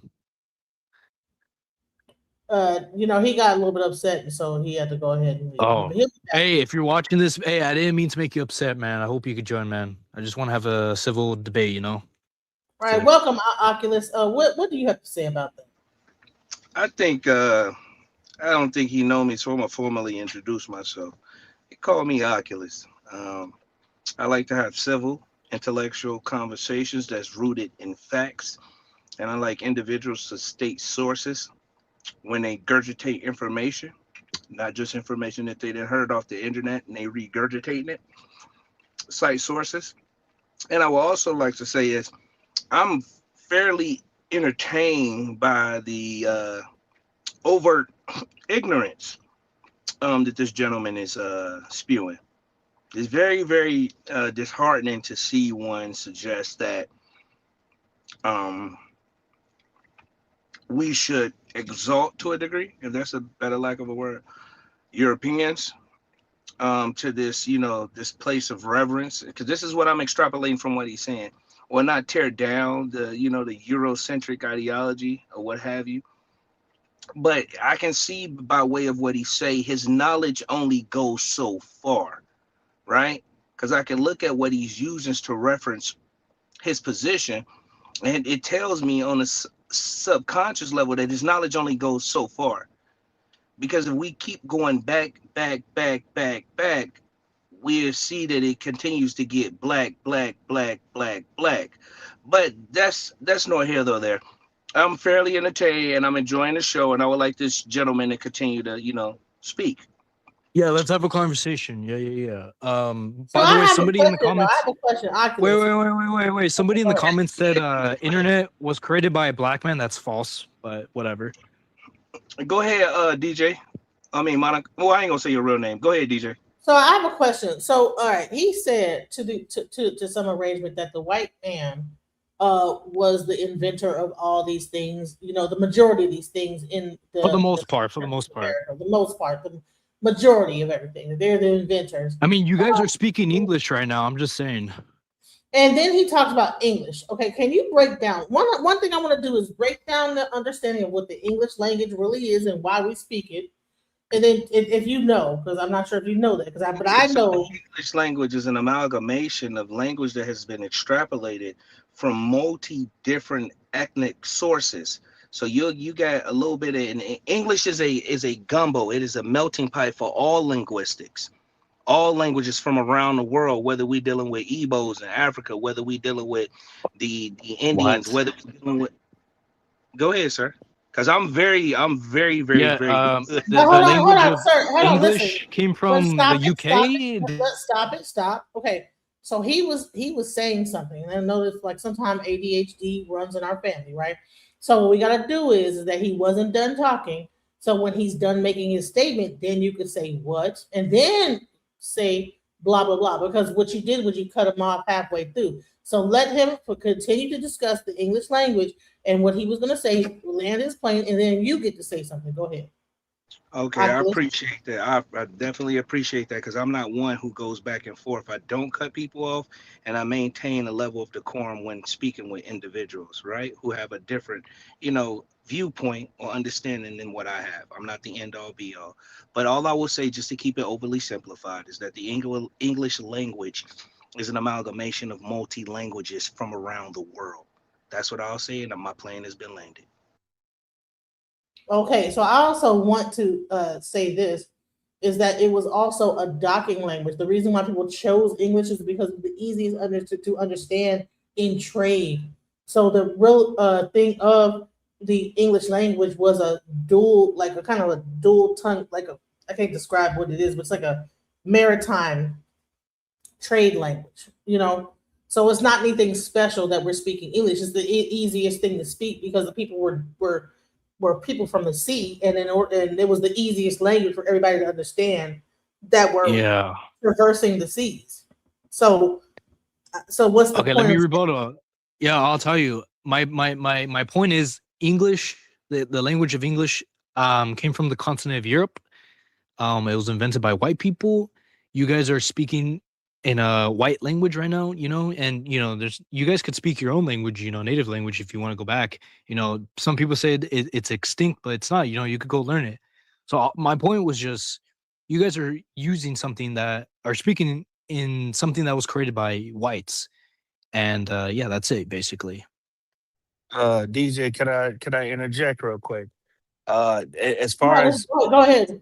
As far as responding to the individual, I'm just listening to the way that he formulates syntax, his grammar, right? I know I'm doing a disservice to myself by even participating or responding to anything that he says in regards to using these words, these trigger words like white, black, Europeans, and then what it's going to do is going to constitute and set up a stage or a platform, where it's them versus us or us versus them, and it's beneath my understanding. You know what I mean? So if that's what you want to do, that's cool. I get it. It's gonna get views, but it's like I'm talking to a child. You know what I mean? Just by listening to him. Hey, dude. Hey, how many consonants are there? I just want to make sure that you have a basic IQ. What? Hey, crickets or what? I mean? Wait, hey, how many consonants are there? Do you know like a basic 5th grade question? Brother, exactly. You don't even know. Yeah, exactly. You don't know. Dude, you don't know something that a fifth grader could freaking know, dude. AEIOU and sometimes why? That was There are told you 7 it's like a continents, child. dude. Just Hey, listen there's to 7 him. I want continents. Hey, no, everybody. you're a child. I want the viewer. Hey, I want the viewing hey, audience name to all the listen to. continents. Name all the listen to continents this. in the world without searching it up. And let me They ask say you this: Yeah, that's what what I makes thought. consonants. Yeah, you're Consonants, calling me a yeah. child. You don't even know basic geography, dude. You don't know basic Oh, I geography, thought we man. this said is consonants. this is very this You is very said funny, English is a actually. melting pot. You No, said really, English you're was a talking melting pot. about you're talking It's about okay, how man. many It's okay. consonants. I thought you said consonants. See, here's the thing: is your own English language. You can't even you speak like a mixed language because I thought you said one thing and I What do you didn't. mean? I'm speaking I thought you said English. What do you mean? consonants. My pronunciation. Yeah. No, I thought you said consonants and not continents. You know, so No, like continent, like, continents. geography. Yeah, we know who we're. Oh, what the continents? We could name them: Africa, China. Well, Asia. I'm sorry. China's not a I'm continent. sorry. What the I heck? meant to say Asia. I'm sorry. My bad. Africa, Whoa. Asia, Whoa. Hey America, DJ, Australia. don't have any type of discourse No, because DJ, if come that's what on. You if that's don't what we mess have up on to an if easy that's what we one. have to go to acknowledge knowledge when me and I think Dude, you don't even know how you many already know this. continents are there, dude. You Well, have no right to speak on. it's You that's have fine. no I meant to right to say speak on Hold on, Asia. maturity. Hey, buddy, you Please, have please, no please, right to please, speak on please, maturity because you don't please, even know simple geography, please, dude. brother, So brother. don't insult me, But dude. Hey, I'm not don't insulting you. insult. Hey, I'm listen, listening to can't what you're listen, saying. can't you? Let's Listen, stop it. you have to, you got to let other people talk. You just can't blabber No, your no, no, no, mouth. no, no, no. If you want I hate somebody to respond, disinformation, dude. I hate this. it's not, nobody have given you any different disinformation. The only thing I have spoken about what you have said and how you articulate yourself. It tells me a reference point to how you think. I have, and if we want to talk about intelligence, and since you in psychology. So don't tell me about intellect, right? And if that's any measurement of intellect, you state what degrees that you have. You see, you Hey, don't I come. don't need degrees for 5th grade Well, knowledge, dude. no, sir. I thought that you said consonants, and I said AEIU and sometimes Y, but you were talking about continents, and I didn't know that you were talking about continents. You know what I'm saying? I thought you said consonants. So even your DJ, English language this is is a peppered child, with DJ. even your I'm English not a language child. is peppered with Hispanic and Portuguese, like whatever your second language is, because we couldn't even tell that you were mid continent. Consonants. Am I clear now? Consonants? Okay, so that was Because why I have like, that's yeah. why he had it because it took me a second. When you said consonants, you said consonants. I chose not to How many respond, DJ. consonants are there? DJ, I chose not to respond. I'm gonna go back into the goo when this guy's not up here, and when you talking about No, something else that I no, want. no. Yeah, I'm about to get back into the thing because I think that he Okay. just wants to make it about race and try to No, like. I'm not. I'm not the trying to white make it about man, race, but you were no, you asking me brought up earlier. You're asking me earlier, like, no, what's the difference between these immigrants and and I was just telling you that some immigrants have values that we align in America. So like Italians, Germans, British. So yeah. right, and your family is immigrants. If you came from Spain and Portugal, so there, of course, you would say as a European that those people are more superior and they belong over here because Legal immigrants. your family is Legal. your family are made up of immigrants yourself. But do you know that there are people? I'm not against immigrants. I'm pro immigrants, but like I'm pro immigrants of people who share our white values. color. No. And what's the value? I told you Asia's good. The richest people in So America Asia's per good. capita. Africa's not. Is Africa not good? It depends which part of Africa. See, here's the thing. So you could pick and choose between Asia. What part of Asia is good? Japan and China. What you said, right? That's what you said East earlier. Asia is good. East Asia is good. Those countries are Korea. South Korea, Japan, China, Taiwan. What else? The Philippines. Those are the East Asian countries that are good people for the most part. What's the difference between the Philippines? What's the difference between the Philippines and Mexico? No, Mexico is good too. For the most part, yeah, Mexicans are good. I'm Mexican. So the majority of the immigrants that are being targeted are from Mexico. So what are you talking about? Yeah, because they came here illegally. And I don't support anybody coming here illegally. I don't, you They know, don't. that's They where listen, like, Chinese people came over here illegally. no, they came here legally for the most No, part. they did not. I can show you a 60 minutes. They go through a visa. What are you talking about? The neighborhood I grew up, the immigrants, their grandparents were Chinese immigrants. Listen, you are going from an isolated instance. They- Listen, when they had the people Hey, they that were waited coming through. over into the border, when I showed that 60-minute documentary of who was coming over in that little hole, it was a lot of Chinese immigrants coming through that hole. It was not only Mexicans and people from South America. Where's your source at? Give me your source. I'm gonna just bring up the 60-minute documentary. No. Give me a study. Give me no 60 minutes, no mainstream. Give me a study from an article or something. Like, don't show a video. I want you to read. I want to see if you can actually read a study instead of showing videos, because that's like the easy route, you know. Show me a study where you could read it, please. Hey, listen, DJ, please. I'm just gonna go back into the goo. It's okay. And when he done, I'll come up. Hey, go learn some 5th grade questions, man. Go learn some 5th grade basic geography, man. Yeah, go back. Approximately. No, don't go, leave. man. Don't Dude, you gotta get smarter, man. He's Hold on. 100% right. Listen, don't leave Oculus. Yeah. Listen, I don't like He's 100% right. Let me say this. Let me just show you this real quick, because I don't like stupidity. It says approximately 300,000 Chinese immigrants came to America through illegally over the past 2 years. 300,000. The fuck are you talking about? You saying you want to see if I know how to read, honey? I know how to do research. I'm a software engineer. I don't know. You don't know who you're on this. I know how to. I can do research. I can do AI. I can do all that shit. I can do it from ChatGPT, Google, Yahoo. What research? I can actually get all the details if you want me to. I know how to read. How dare you come up on my channel and talk down on me like you know more than what I know? Right. You're 20 years old, honey. I'm 48. Get about 20 more years under your belt, and then you can fuck with me. Don't come up on my channel talking that bullshit.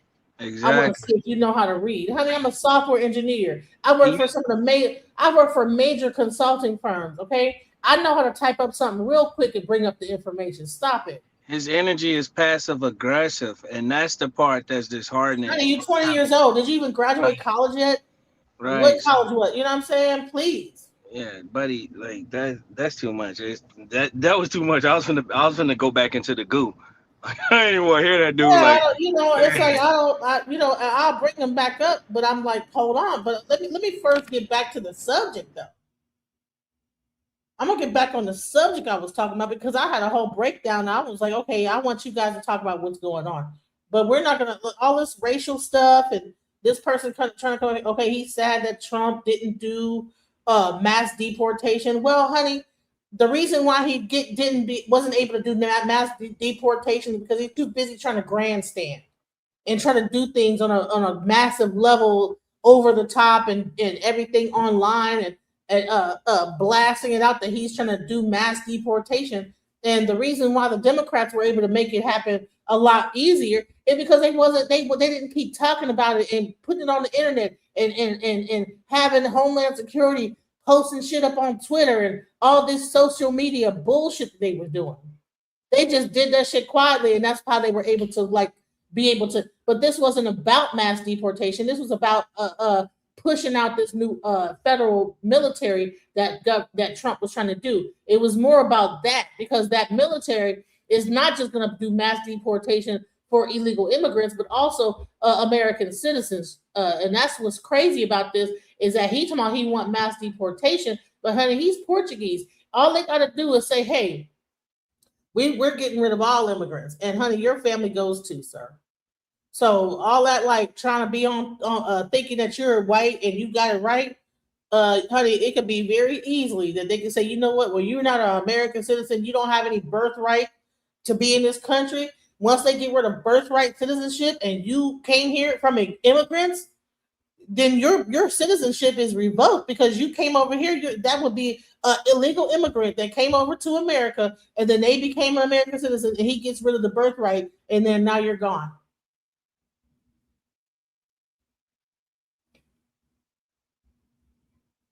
Simple as that. I don't care how many generations you came down here for. Because there's plenty of people that was able to get that birthright citizenship and now it's been revoked. Anyways, let me get back into what I was talking about with the Democrats and everything, because we got off topic. Because but I mean, I'm gonna allow you back on the stage, Greg, but you cannot be interrupting. Oculus, I'm gonna play this video and get everybody's opinion. Greg, you gotta be able to stop just jumping in, because otherwise I'm gonna kick you off. Okay, period. Yo, wait, I gotta go, but I gotta say, it was nice talking to you guys. I always love hearing different opinions and people being wrong, but it's okay. Second of all, my grandparents came here legally in the 1960s. They waited about 8 years to come here. So and I was born here, so I don't know what you're talking about deportation. Yeah. And my last thing I gotta say is the Industrial Revolution was started in the United Kingdom. The automobile was started in Germany. The first ever airplane was created by the Wright brothers, America. And guess what? Ain't nothing get created in Portugal or Spain. So get out of here. Peace. Goodbye. You up here promoting what they did. What happened in Portugal and Spain? And what did they create? God dang it. What DJ's saying is your views and your thought points, your talking points don't have to be aligned with the host's or my views. And I'm not the host, I'm just a participant. But the idea that you'll speak condescendingly to the host and the people that participated and to the chat, it just shows that you don't have a level of integrity or decorum to maintain a cordial conversation with some integrity or some respect. If you're so intelligent, then get your point across without being passive aggressive or condescending or disrespectful. This is all she's trying to say. But since you can't do that, then it shows that you have the mindset of an adolescence. That's all we're saying. You're dealing with adults here. You're not dealing with 20-year-olds. I'm 51, she 40 something. That's all we're saying, brother. Yeah, he 20 years old and honey, develop your frontal lobe first a little bit more. And then, you know what I'm saying? And go through some things. Do a little more research and don't only look at the things that agree with what you're saying. Because what happens is that people will only look at what they agree with, and then they think it's the truth. It's no, I look at both sides. I'll go to a white panel to understand what their side is. Okay, well, they feel like they did everything. Okay. And then I do the research. They didn't do everything. They did not make everything. They didn't create everything. They did. This is a God complex. We created this and we created that. And we did everything. You guys are in America. It was a white place, and y'all just a part of it. Honey, why would they need slaves then? If they had it down pat, why would they even need to import slaves? They could have just brought more white people over here to till the farms and do all the stuff they did with the slaves. Unearned income. Fuck out of here, bro. Anyways, let me get back to this. In Minnesota, and the vast majority of the American people want to stand up for the constitutional democracy we remember in our bones from our childhoods. Well, speaking of those polls, they strongly indicate that Democrats are likely to win the House of Representatives. Two-part question. One is, are you confident that we're going to have a midterm election that in fact reflects the will of the people? And secondly, do you have to have the Senate to make a real difference, because then you get in the way of appointments, judges?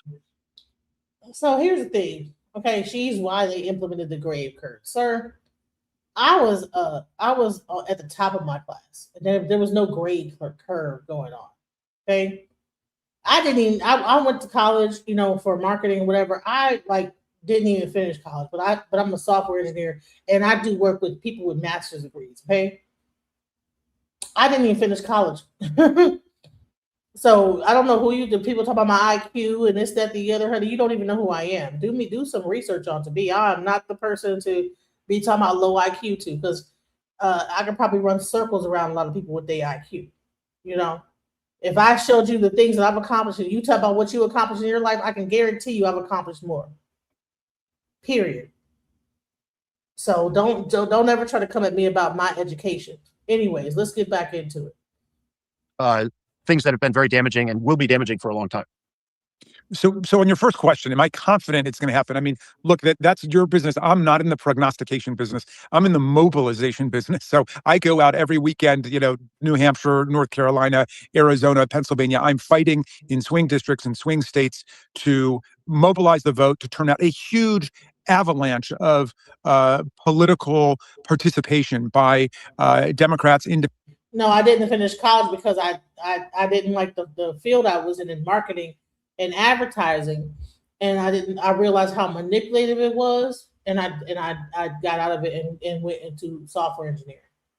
Because once I found out how much marketing is manipulating the people back in 1997, back in 2007, and when I was actually studying marketing and advertising, getting my bachelor, I went all the way to my junior year. And I realized how much of it was so manipulated and how everything was about collecting information. And I found this out early on. I was like, I didn't want to be a part of it. So no.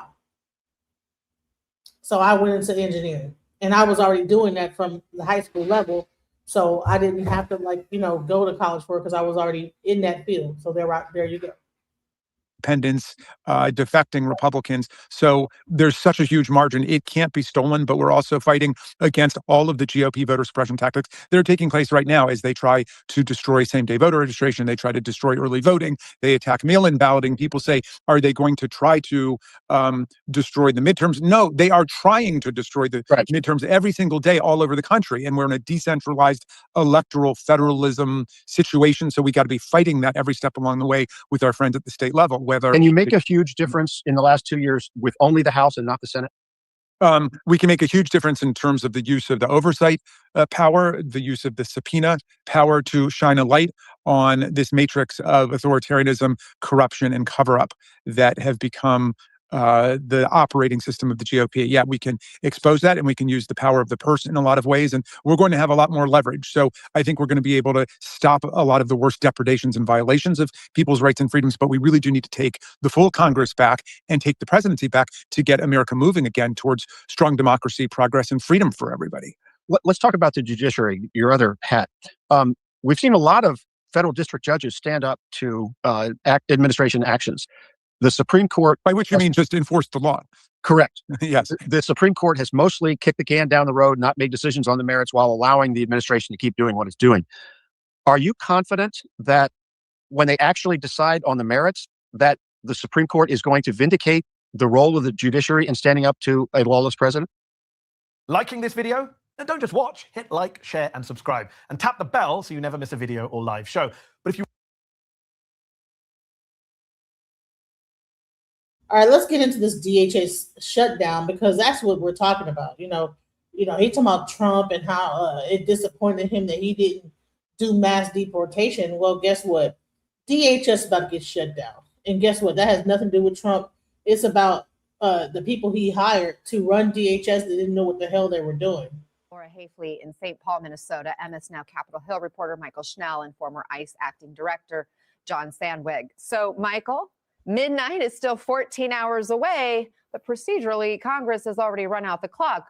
Were the two sides even close? Yeah, Anna, procedurally, but also physically. As you mentioned, Congress has already left town. The House and Senate broke for recess yesterday, essentially because they knew that they weren't anywhere close to a deal and it wasn't worth staying in town. In fact, that's what Senate Majority Leader John Thune had said, that he was sending his members home because a deal was not in reach. Essentially where we are is, we'll remember that last week, Democrats kicked this negotiation off by unveiling those 10 demands that they are looking for as part of these negotiations over the Department of Homeland Security. It includes federal agents removing their masks, turning on their body cameras, instituting judicial warrants, in addition to establishing an official code of conduct for these federal agents. Very quickly, Republicans had panned those demands. As you mentioned, judicial warrants, a big sticking. What's the problem with this? All right. Targeted enforcement with judicial warrants, no masks, require ID, protect sensitive locations like schools and hospitals, no racial profiling, uphold use of force standards. That means can't be just whipping up on people and doing all sorts of stuff. Ensure state and local coordination and oversight. That means work with the state governments. Don't just be trying to overpower the state. Build safeguards into the system. Body cameras, standardized uniforms. What is wrong with what they're asking for? What is wrong with that? But they want to have a whole government shutdown over it. Point, but also taking off those masks, which was something that Democrats thought would be an easy concession as part of these talks. A lot of Republicans are saying they won't get on board with even that because they're afraid about federal agents getting docked. So after Democrats had unveiled these 10 demands, Republicans came back. Why is it that they're more worried about federal agents getting docked, but police can walk around and they don't get to wear face masks? No other agency is wearing face masks. You know, why do they get to like have this special face mask thing? And then they're going to tell you you can't walk around with it. When they had the thing in Cincinnati where those people, those white supremacists went into Cincinnati with their face masks on and did that whole thing, do you know that when the black people came back into their neighborhood and began to patrol their neighborhood and had on face masks, they made it illegal for people to walk around with face masks on it, for them to do that. So it's cool. It's cool when you do it, but it's a problem when I do. You know. With their counterproposal, the White House sending an outline to congressional Democrats earlier this week. Very quickly, again, Schumer and Jeffries had panned that proposal, calling it incomplete. Then later this week, we had seen they had sent official legislative text to Democrats, and Jeffries just yesterday said that his initial understanding of this was that it does not go forward. DEA and SWAT wear masks because they're undercover a lot of times. You don't want the people that's undercover being unveiled, but these are not undercover officers. This is not an undercover situation. Or enough in terms of those changes that Democrats are demanding as part of DHS funding. So where we are right now is both sides no closer to a deal. As you mentioned, DHS funding running out in just 14 hours. We are all but certain to be headed for a shutdown by the Department of Homeland Security at midnight tonight. So what would actually be affected? Because it doesn't seem like it will be ICE. Yeah, so as part of the sprawling bill that Republicans passed last summer, it included about $75 billion for ICE. That was part of an $178 billion that DHS got overall. So ICE and CBP are just going to be funded for a while. They have plenty of cash on hand to take care of their immigration crackdown that they want to continue. What's going to be impacted in the coming weeks are things like TSA, things like FEMA. Now, look, that isn't expected to come immediately. There are still... Listen. They're willing. They want to push so much money to ICE. Okay, they have not yet talked about the health insurance reform or nothing like this. 75. They've already gotten like I think 125 billion, some kind of crazy amount already. They need 75 more billion. That leaves up to like $200 billion put into ICE and Customs Board. So 65 there, 75 there.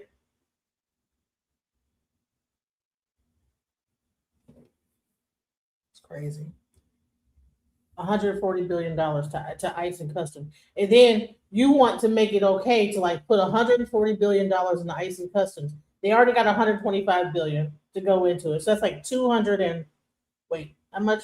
So 125, $265 billion going to ICE. And we ain't talked about healthcare yet. Meanwhile, FEMA about to get shut down. You have your TSA about to get shut down. All this stuff about to get shut down. Going to be impacted in the coming weeks are things like TSA, things like FEMA. Now, look, that isn't expected to come immediately. There are still a few weeks until, for example, TSA agents need to get their paychecks and when we can start to see some of the impacts of this shutdown. But whenever we're in these shutdowns, we always look for things that we call pressure points. What are the pain points and the pressure points that could lead both sides towards an agreement with ICE and CBP? See how ridiculous. So see how ridiculous it is. They're arguing over giving ICE more money. They don't want to agree with any of the demands that the Democrats are saying. Hey, we need to like just have more oversight. But the only thing people want to talk about is why they're masked and unmasked. What about the 200 and some odd million billion that they want to just fuse into ICE, and meanwhile there is like no oversight for what the medical Medicaid and different aspects of the medical thing. Like, what about that? Y'all don't even care about your own health. That's crazy. He funded for the time being, and we're not expecting TSA to really be feeling this impact for a while. FEMA also has some cash on hand. We're not expecting any of those pain points to pop up anytime soon, which means we could be in the long haul for this DHS shutdown. So, John, you ran ICE, and Michael just went through a list of reforms Democrats are asking for. Are lawmakers focusing on the right things here? Are these reforms going to restore credibility to DHS? You know, Anna, it's going to be a long road to get back that credibility. As you know, when you conduct the operations the way they were being conducted in Minneapolis, there's an erosion of public trust. This shutdown is a direct byproduct of that. It is going to be very hard for Congress to legislate the kind of reforms and really fix the problem. It's going to take leadership at ICE and at DHS. It's going to take re-implementing a culture where public safety and protecting all of America is the goal of the organization. That's something that's not going to be able to be done through legislation. Certainly there are reforms there that are going to be valuable. As I've said before as well, I would love to see Congress demand more than anything data about who's being arrested, data about whether or not what their immigration violations are and their nexus to the criminal justice system, so we can evaluate whether these operations are worth it. But look, this is a direct result of the manner in which those operations were conducted. And the sad part about this is you could have done immigration enforcement without the chaos we saw in the streets of Minneapolis. Laura, Minnesota officials are now calling for the federal government to pay for the damage done in Minneapolis. There's emotional trauma. Businesses are hurting. Are you seeing signs of this drawdown? And where does the community go from here? Yeah, Anna, we are seeing signs, and it's why it's so important for us to have our crews on the ground here. I was able to witness in real time reaction from protesters after the announcement was made that this surge is over. Anna, they were not celebrating. If anything, they were skeptical, wondering if this is even real. I was able to ask the governor about that. He's promising they will be gone by latest early next week. In the meantime, the fallout is significant. Small businesses in the area have lost thousands of dollars because their customers are afraid to leave the house. Governor Walz promising a financial relief package, and like you said, he wants the Trump administration to help pay for it. It's unclear how much convincing that will take. The other issue we're seeing, school systems. The absence rates are astronomical. And Anna, in the public school systems in Minnesota, funding is tied to how many students you have. So if you're losing students, you're potentially losing funding. And then, of course, the families still wondering where their loved ones have gone. We spoke to an attorney in Hennepin County. She says one thing is clear: Minnesota knows how to move forward. Take a listen. I think it's going to take a long, long time for people, and I won't even say it to recover from this. I don't know how you recover from this. I don't know how 5-year-old children recover from being afraid to go to school. Businesses have closed. People who were here with no records, who were just working and got forcibly removed from their community, and their children left behind. And I want to make one thing clear. Tom Homan yesterday said that ICE agents, some of them, will remain in Minnesota and be pre-positioned around the state back to pre-surge numbers. That's not what protesters have asked for. They want ICE out completely. It seems like they're not going to get that. Anna? Laura Hakeley, thanks for your reporting. John, just picking up where she left off, Tom Homan insists some quick reaction force is going to stay in place to deal with, quote, agitators. Is that ICE's purview? It's certainly not what you want ICE agents to be doing. I think a lot of the problems and a lot of those violent interactions we saw with protesters, where both, protesters were hurt, obviously 2 deaths, agents were hurt, were a byproduct of the fact that that's just not what ICE does, right? That's just not what ICE or Border Patrol are trained to do. That public order policing, that intersection between what constitutes First Amendment rights and what constitutes, impeding a federal officer is just not what ICE is experienced in doing. I will say this, Anna, I think that one of the things I think Tom Homan has done well in Minneapolis, it appears that more of that type of policing is now being done by the state and locals. Like, there's better cooperation going on. I just think that's a byproduct byproduct of talking to each other, right? Rather than having this political rhetoric going back and forth, let the law enforcement professionals talk to one another. Certainly, I guess what I would say about this, though, remains to be seen how they want to deploy these forces. Certainly my preference, strong preference, would be to let state and locals handle the protest activity.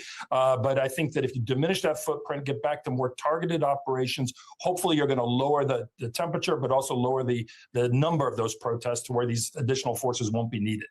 But then what's going to happen next, I think, is a big question on so many minds, because Homan says ICE and CBP may be leaving Minnesota, but will go to other cities. How's that going to go if they don't address these concerns that are tanking the public support right now on the issue of immigration? Yeah, it's hard for me to, I watch those press conferences. There is clearly a divide within the administration. And per various media reporting, it looks like there's the Secretary Noem way of doing things and the people like Homan, the people with actual more law enforcement experience way. What is going to be interesting to me is to see, Tom Homan has been consistent. He wants to see targeted operations, prioritizing the worst. He's on board with arresting everybody, but he says we're going to go out there and target the worst offenders first into these targeted kind of operations that we saw. And listen, as a military veteran, this is what I've been saying this whole time. The way ICE is going about it is not organized, it's not structured, it is just random and just insane. All I've been saying this whole time is that, yes, you can have ICE enforcement, you can have anti-immigration, but it has to be done in an organized fashion. It cannot be just done willy-nilly, where people just running out, jumping out of cars without no organization whatsoever, like 1, 2, 3 break. That's not how you do that. Whenever you're dealing with protesters, they should have had a line.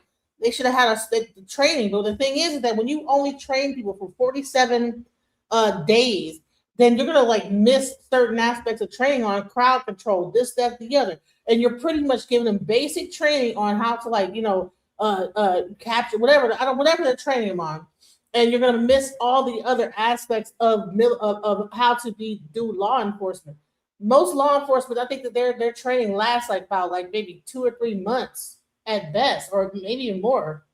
So it's not like a thing where you just get to just jump out there after about a month and a half of training and just think that you got it all figured out. That's what I'm saying. I'm not saying it shouldn't happen. I'm saying it should be more training involved, more strategic law enforcement being done, to where you're not even, if you do it right, you won't have all this whole public outcry and people, protesters and all this stuff, where it's this whole thing. Frankly, during the Obama administration and through ICE's history, really, I don't know if we've seen the end of these surges, right? I mean, there were real differences on it with the way they did this. They had these roving patrols of Border Patrol agents led by Greg Bavino, this very aggressive confrontations with protesters that resulted in people dying.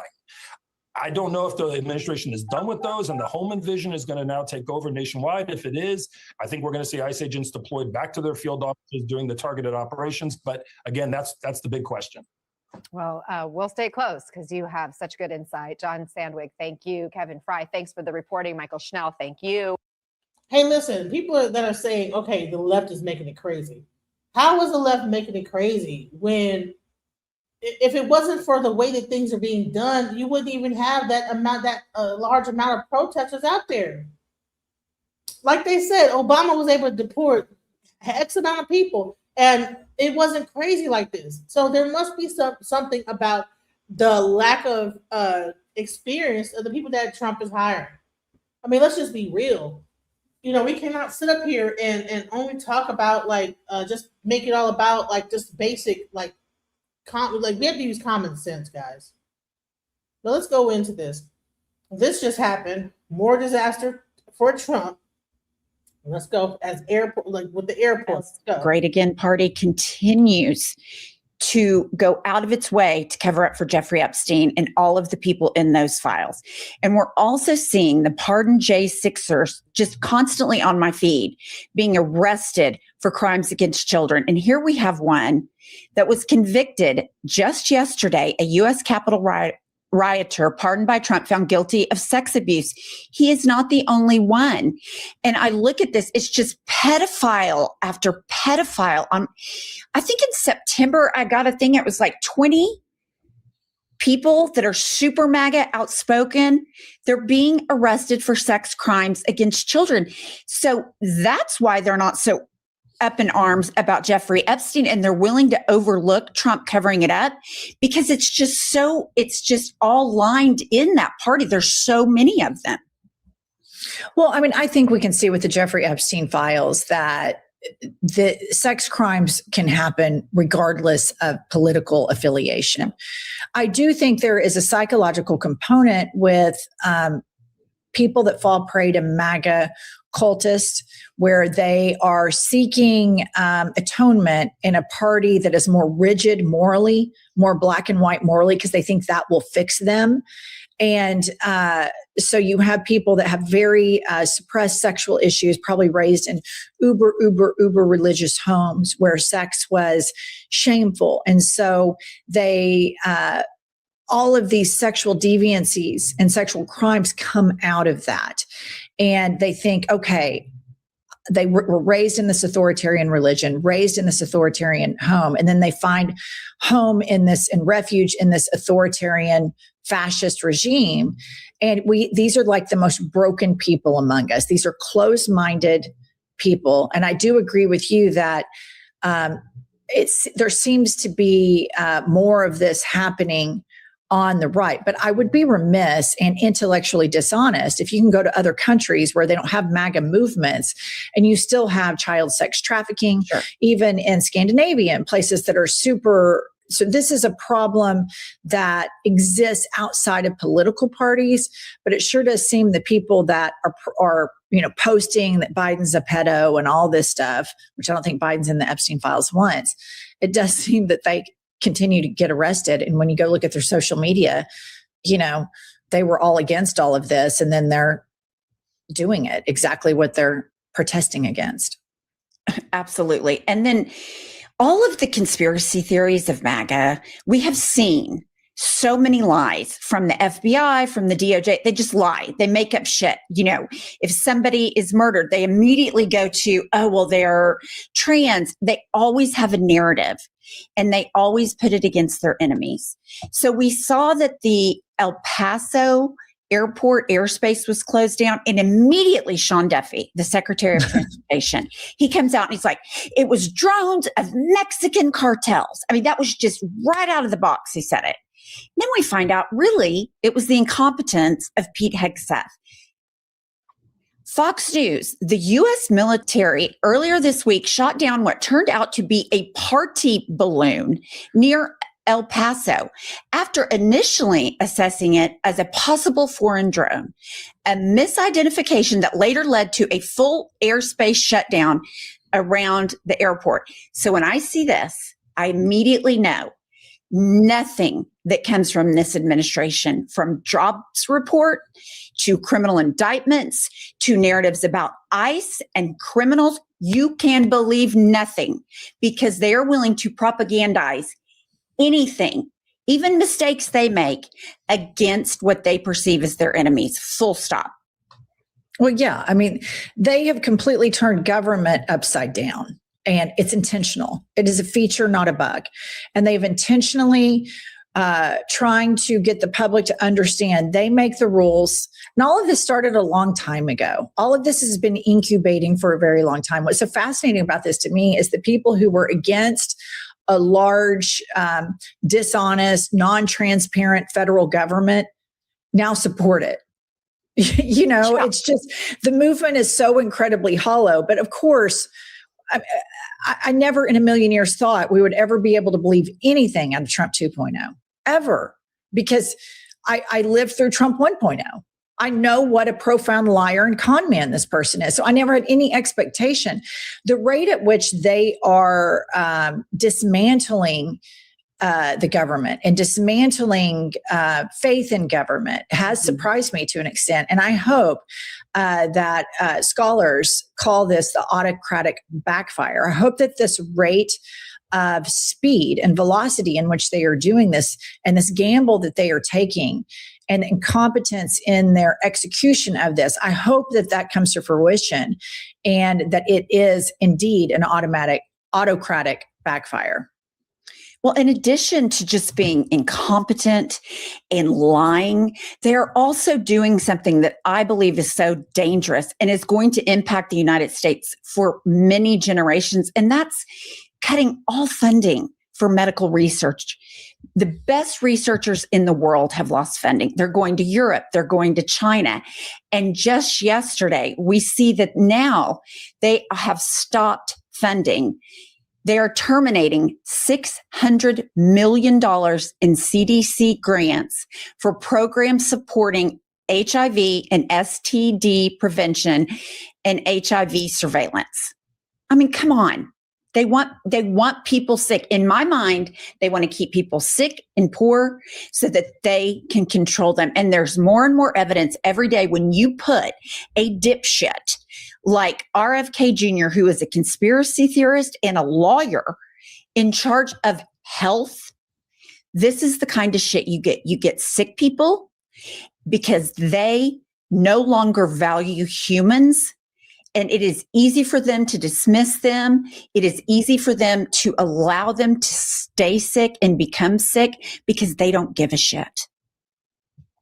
Yeah, and I would just argue that this is a moment for the Democrats. If we had a unified opposition party that wasn't disjointed with leadership supporting corporate interests and a lot of people in the progressive caucus getting no institutional support whatsoever, to argue that the pro-life party, the pro-child party are the ones that are doing this. They are the ones that are going to make you sicker. And to remind people that during COVID, there were so many MAGA people that freebase Fox News all the time that refused to get vaccines. And then they got COVID. And story after story of ICU nurse, ICU doctor, scrub techs, et cetera. These people are on their deathbeds begging for the vaccine. And I always noticed that this is just an anecdotal story, that really, really religious people will passively defer to science.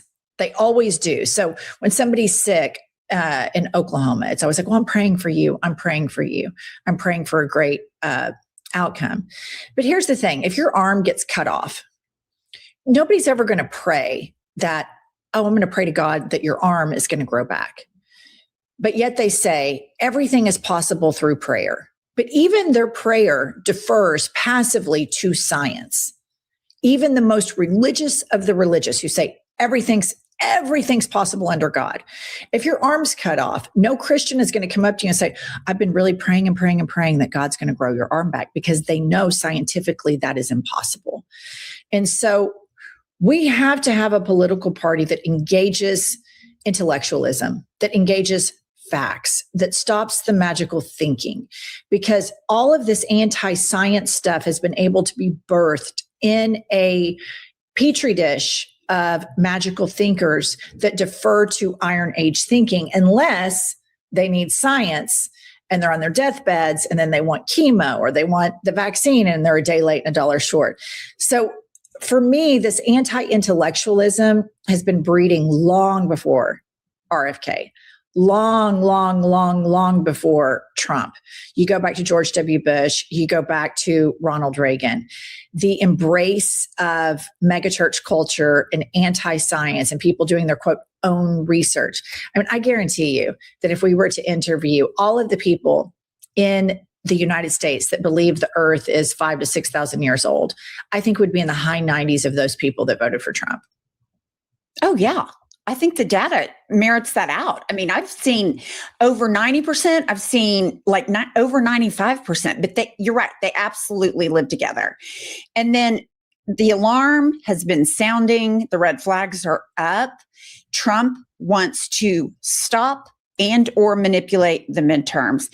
And we saw he sent Tulsi Gabbard into Georgia to steal ballots, to steal the evidence. And now we're seeing that other people have said, hey, he's trying to federalize the elections. He wants more control over the elections. He turned all that shit over to an election denier. And then this was interesting. A newly released affidavit from FBI reveals what experts have long warned. The Trump administration is purposefully recycling through thoroughly debunked lies about the 2020 election in an effort to take over the handling of the midterms. And you have been sounding the alarm on this from jump. Yeah, I mean, they are governing like they are never going to face accountability. Pam Bondi walked in front of Congress as though she is never going to face any accountability. It is very obvious. But more than that, it's not even deep. It's not even remotely complicated. We all saw what happened on January 6th. He wanted for his mob of rubes to hang Mike Pence and to hostily take over Congress and declare him president. And he would still be there. And his ballroom would already be built. And all of his escalations would just be further advanced. So it's just insane that anybody would be surprised remotely that he's not going to do everything in his powers with a pardon from the Supreme Court. You have immunity. So that makes it all very blurry. There's no question that they're not going to engage in every single thing they possibly can to cheat in the midterms. And this SAFE Act that is going through Congress right now, which would disenfranchise 70 million women, it will not stop. But Republican disenfranchisement is as old as this country, because they know that if more people go out and vote, the more the Democrats win. And so this is where I get my eyes off of Republicans and get my eyes on to Democrats, because Republicans are FUBAR, in my opinion. They've been FUBAR for decades. But this is where, okay, where can we put action that can mean something for this country? And that's on Democrats. The Democrats being a full stop resistance party, a Democratic Party that says we will not take donor money from fascist collaborating corporations. We simply will not do it. Look at what they're doing. And so I am hopeful that the progressive voices continue to unshackle the Democratic Party from this corporate duplicity. I'm hopeful that in building this independent media, us and hundreds of others where people get their news, we have a united message of turning people out to the voting polls and the booths, where we have an election that is too big to rig. And I'm hopeful that state and local politicians, Republican and Democratic, do not throw away 250 years of our shit show of a country, but it's fucking ours and we love it, for this old queen that puts on makeup every day and has many strokes on live TV. I mean, like, can there just be one redeeming little thing in people? Can we just preserve our elections? I mean, for the Republicans, no, they've always wanted rigged elections, and all the election rigging conspiracy theories have always been a lie. But of course, this is what he's going to do. He's a cheater. He's cheated his whole life. Yeah, you're right. He's a con man, and there's no con too big. All right, please like this video, subscribe to our channel, and we will be back later with more news.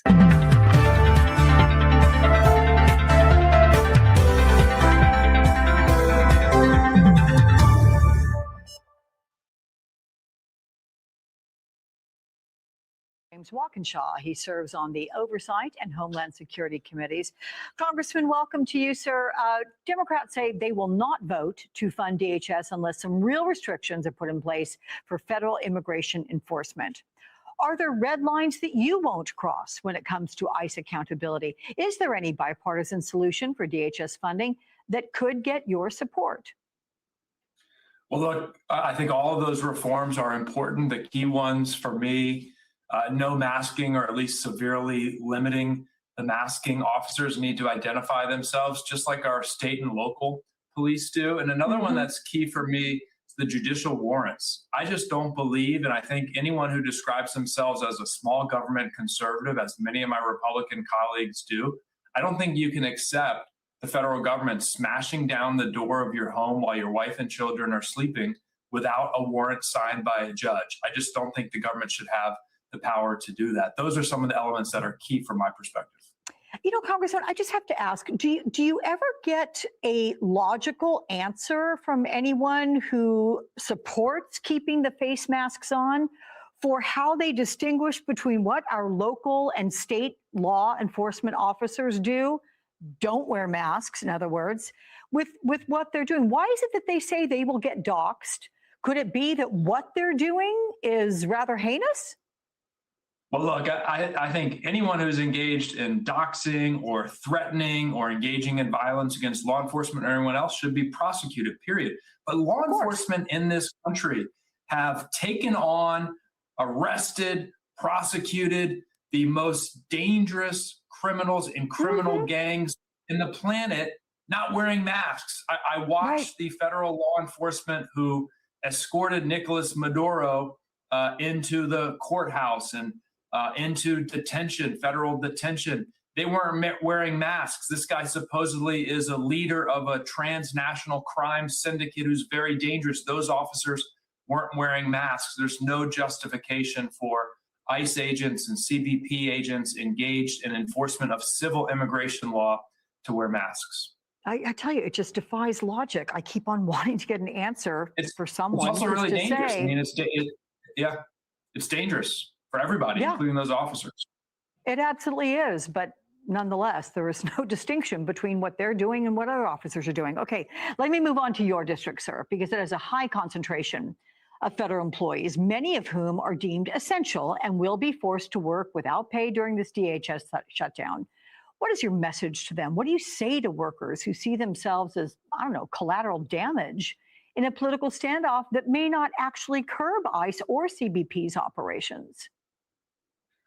Yeah, look, I represent 50 to 60,000 federal workers, and the first thing I do is listen to them. And what I listened and heard during the last shutdown and here now is frustration from them that, look, they've endured assault after assault after assault throughout this Trump administration. The administration has been shutting down federal agencies for this entire term. Right now, as we speak, before this latest technical shutdown began, the Trump administration was systematically shutting down FEMA. I meet with my constituents every day who have lost their jobs at FEMA because they've been shutting it down. You have CISA up on the board there, the Cybersecurity and Infrastructure Agency. Trump administration eliminated 30% of the staff there.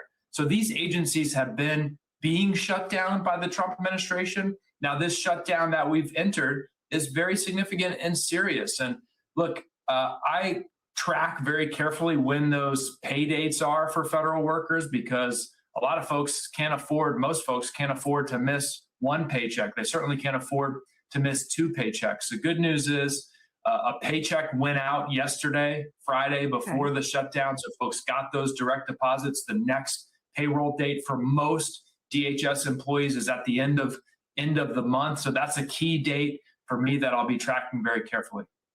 I'm sure they appreciate you doing that for them. Wednesday, as you know, Attorney General Pam Bondi gave pretty combative testimony before Congress about the Jeffrey Epstein investigation. Bondi refused to answer some basic questions.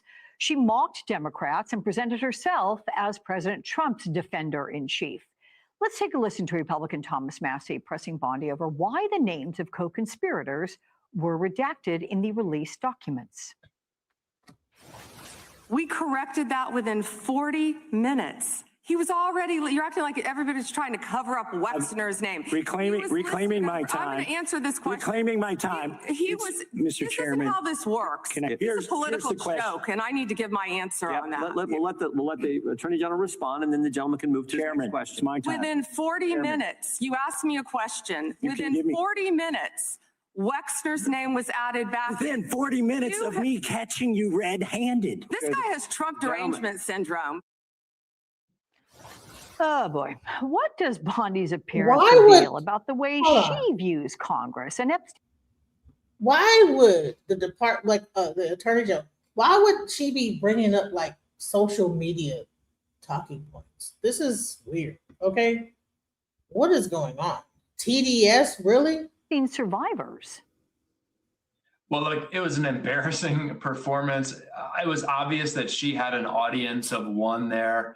There's been ample reporting that, Trump has been frustrated with her inability to articulate his message and his agenda. And she was desperately trying to impress him throughout that hearing. It was sad and embarrassing to watch, but enormously frustrating for the survivors of Epstein's crimes who are there in the audience. You can see some perhaps on the screen there who wanted to get real answers from her about why she's failed to follow the law in releasing the files, why she redacted things that shouldn't have been redacted according to the law, and why she also allowed many of them, survivors, allowed their information to be revealed. So she redacted the wrong things and revealed the wrong things in the files. Very frustrating and outraging for them. Can I ask, since you reviewed Epstein documents this week, what did you find most disturbing in the documents that you saw? In the documents I reviewed, and it's important to note, there are hundreds of thousands of redactions, and I was there for about 90 minutes. I found a lot of redactions that were not consistent with the law.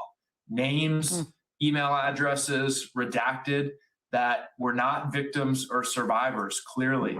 The one that I think is most significant, there was an email from Epstein's lawyers to Epstein describing a 20-minute phone call they had with Donald Trump in 2009, where they asked him if he had been on Epstein's jets. And he said, well, I fly on a lot of planes. I don't remember whether I was on that one. When he was asked, had he been to Epstein's mansion, and he gave another denial. Clearly, Donald Trump in 2009 not telling the full truth about his relationship with Epstein. That entire document was redacted. There was no information about victims or survivors in that document. No legal reason for it to have been redacted other than to protect Donald Trump from embarrassment. So there's a new Wall Street Journal report which paints a pretty damning picture of DHS under the leadership of Kristi Noem and her top advisor, Corey Lewandowski. And it describes a department driven by optics, loyalty tests, and retaliation against career officials, right down to some staged raids and politically driven firings. Do these allegations, sir, of corruption warrant a formal investigation? And what measures should or can Democrats take to hold Noem and Lewandowski accountable? It absolutely merits a formal investigation. Look, I'm on record. Kristi Noem should step down, be fired, or be removed through impeachment. She has violated her oath to the Constitution. She's failed in her duties. And this is one area where, if you got people to be honest with you, Democrats and Republicans are frustrated with her leadership of DHS. Democrats on the Homeland Security Committee, where I serve, have started an investigation. We have written her asking for detailed answers to questions about allegations of corruption, including the $220 million of taxpayer money she used for an advertising campaign to promote herself, much of which was funneled secretly to her political and personal allies. We're asking tough questions about that. We need Republicans to join us and start doing the right thing here. She's bad for the country. She's bad for the Department of Homeland Security. Virginia Congressman James Walkinshaw, thank you so much, sir. Appreciate your time. So we're going to get into a little bit of this Epstein file stuff, because it's coming out even more like Trump in the Epstein files. And, we're going to go into that. Let's go into it real quick. And here we go. Entire regime are panicking as the Midas Touch network keeps on dropping the receipts regarding Donald Trump's connections with Jeffrey Epstein.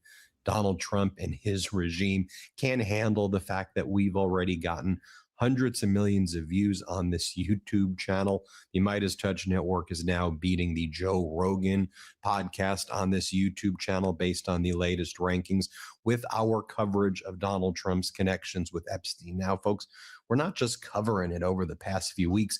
We've been covering this for years and years and years, and we've been digging up all the archival footage. So what we're able to do when we read the files is we can then show corresponding videos, witness statements, and as a former litigator, I think, in my opinion, that is, I can build a very compelling racketeering case against Donald Trump for his dastardly and despicable behavior. So we dropped a video yesterday on some of these videos. It got over 2 million views. Let's do it again. And I want to show you first this BBC Panorama series from 2018. Notably, Donald Trump recently sued BBC regarding its Panorama series coverage regarding the January 6th insurrection. Remember, Trump sued the BBC? Well, if you go back to 2018, they did an incredible doc on Donald Trump called Sex Pest, and everybody should go and watch the full doc. But we've been talking about these videos for a very long time because in it, BBC identified numerous eyewitnesses back then. What I think is very helpful is finding the witnesses who talked about it in 2018, in 2016, in the early 2000s, in the 1990s. So you have that basis of comparison as well. So let's just pull out the receipts, shall we? And let's make the Trump regime panic even more. As Democratic Congress member Ted Lieu writes, the interview that the Midas Touch Network just posted with someone by the name of Barbara Pilling sheds light on why Attorney General Pam Bondi paused for so long before responding to a question about whether Donald Trump attended parties with underage girls. He did, is the answer. Many times Donald Trump attended parties with underage girls. So just ask yourself this question. When Donald Trump was in his 40s and 50s and 60s, okay, why was he doing parties with underage girls? Why would he even do that to begin with? And then, of course, yesterday in the video that's gotten over 2 million views, I reported how a business person who ran a pageant said that Donald Trump and Epstein brought in lots of girls, and they said they were going to have a modeling competition at Mar-a-Lago, and there would be all these other guys from the fashion industry there, but it ended up just being Donald Trump and Epstein and these girls.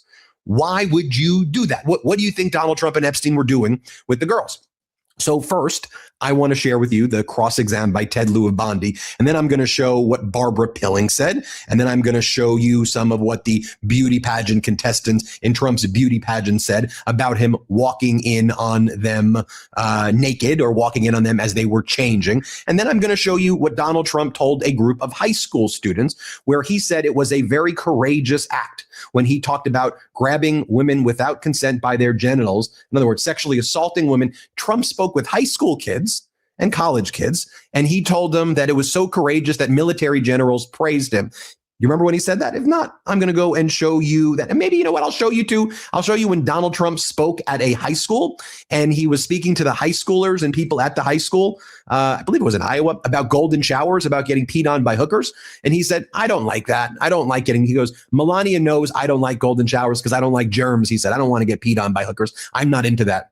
Why would you bring that up during a speech? You ready for the receipts, Midas Mighty? Make sure you hit subscribe, by the way, to our YouTube channel. You see how close we are to 6 million subscribers? Help us get to 6 million. We would be very, very grateful. All right. First, here's what went down. We've got, I played you the clip of Ted Lieu. Were there any underage girls at that party or at any party that Trump attended with Jeffrey Epstein?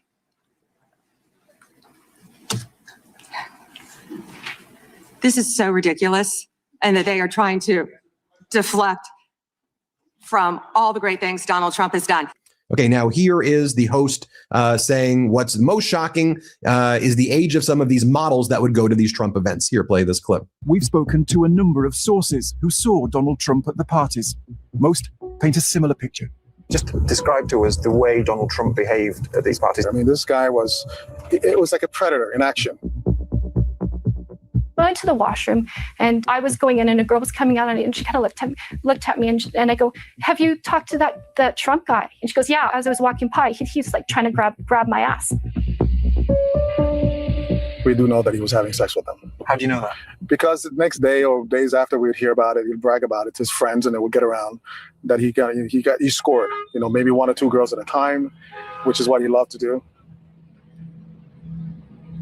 There's no evidence that Donald Trump slept with underage girls. But what's most shocking is the age of some of the models at the parties. There was girls, I would say 14, 15 years old. from Europe, the European girls. They were 14 or There 15. were girls that were 14, 15 years old, for sure. I mean, I didn't run up and say, how old are you? But they looked younger than I was, and I was 17. You just knew because of what they were wearing and how they would hold themselves. And these girls are all like, anywhere from 14, 15, 16 years old. There was very few girls above the age of 19 there. And you saw Donald Trump with these girls who were that young, 15, 16? Absolutely. Absolutely. Like they're standing around with them, ogling them. It was just disgusting. I felt like I was in the presence of a shark we're getting ready to roll his eyes back in his head and bite me. That's how I felt. It was just like, get the hell out of here. All right, now here's another clip from that documentary. Barbara Pilling, the narrator, talks about how Barbara Pilling was a young model from New York. Just watch for yourself. Barbara Pilling was a young model in New York. She first saw Donald Trump at a party in the late 80s. She's never spoken publicly about it before. He said, how old are you? And I said, 17. He goes, oh, great. So you're not too old, not too young. That's just great. And hold on. With that poll, 75% said that Chrissy Nome should be impeached. So as much as y'all are talking stuff in the chat room saying all this, which I think a lot of y'all are trolls, 75% she should be impeached. So shouts out to the chat. Okay, let's go. I remember one of the waitresses offered him a drink. He didn't take the drink, and he slapped her bottom. She was a blonde. He gave her a butt a slap, and he was very loud. He was like, don't worry, that's not your tip. Heather Braden also saw Donald Trump at model parties in the 90s. One was in Florida. At 23, she was one of the oldest women there. I remember particularly seeing him at a party at a house in Miami. This particular party, there were 4 men and probably 50 models. 4 men and 50 models. That's approximately what I would remember. And I was one of the models. I mean, I felt like I was in some, I could have been very well being auctioned off in some sort of a sex slave ring. That's how I felt. I felt like a piece of meat in a meat market. What else could I feel like? Then they talk about what would go down in the beauty pageants. Here, play this clip. I remember being in the back and hearing the chaperones say, ladies, listen up. We've got someone that's going to come in and see you. Make sure you're at least covered up. All of the girls were changing, getting their bras and underwear on and getting ready to put on their opening number outfits. So when Donald Trump walked in, there were women in there who weren't fully clothed. Correct. Women were not fully clothed when Donald Trump came in. And some of those women were, as young as 15? Yes, 15 years old.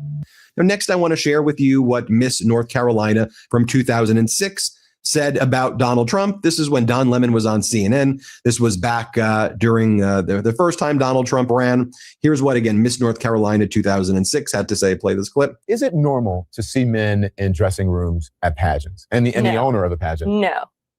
The director of the North Carolina, South Carolina, Louisiana, and Alabama pageants, it's very much a family atmosphere. She doesn't even go backstage when the girls are getting ready. Only the female chaperones are allowed backstage in the dressing rooms with the girls. I've never had an experience where there were men or directors or anything like that walking back in the dressing rooms. Yeah. As I understand, you have an experience of something that happened the night before the pageant? Well, not the night before the pageant, but when we were in New York City on the media tour, they were doing a book launch at Trump Towers for the Universal Beauty book. And they had a bunch of former Miss USAs and Miss Universes and all 51 of us. And we did the red carpet and that was tons of fun. And then they lined us all up and Trump went down the line and he shook your hand and, looked you over, looked you up and down, head to toe, and was just checking everybody out. And you felt? I felt very dirty. It was very creepy. It's kind of like when you're at a bar and a creepy guy is checking you out. That was the experience for me. We're a year into the new administration, and it's getting harder to read the news and see the continued attacks on our First Amendment freedoms daily. Now is the time to look for helpers, those who are strategically fighting day in and day out to preserve our constitutional freedoms. One of the orgs fighting the good fight is Americans United for Separation of Church and State. Their mission is to protect everyone's right to live as. All right, let me just clear this up. So she was the only 23-year-old there. Why would there be one 23-year-old and the rest 15 and 16? So if you know anything about pageants, my daughter's in pageants.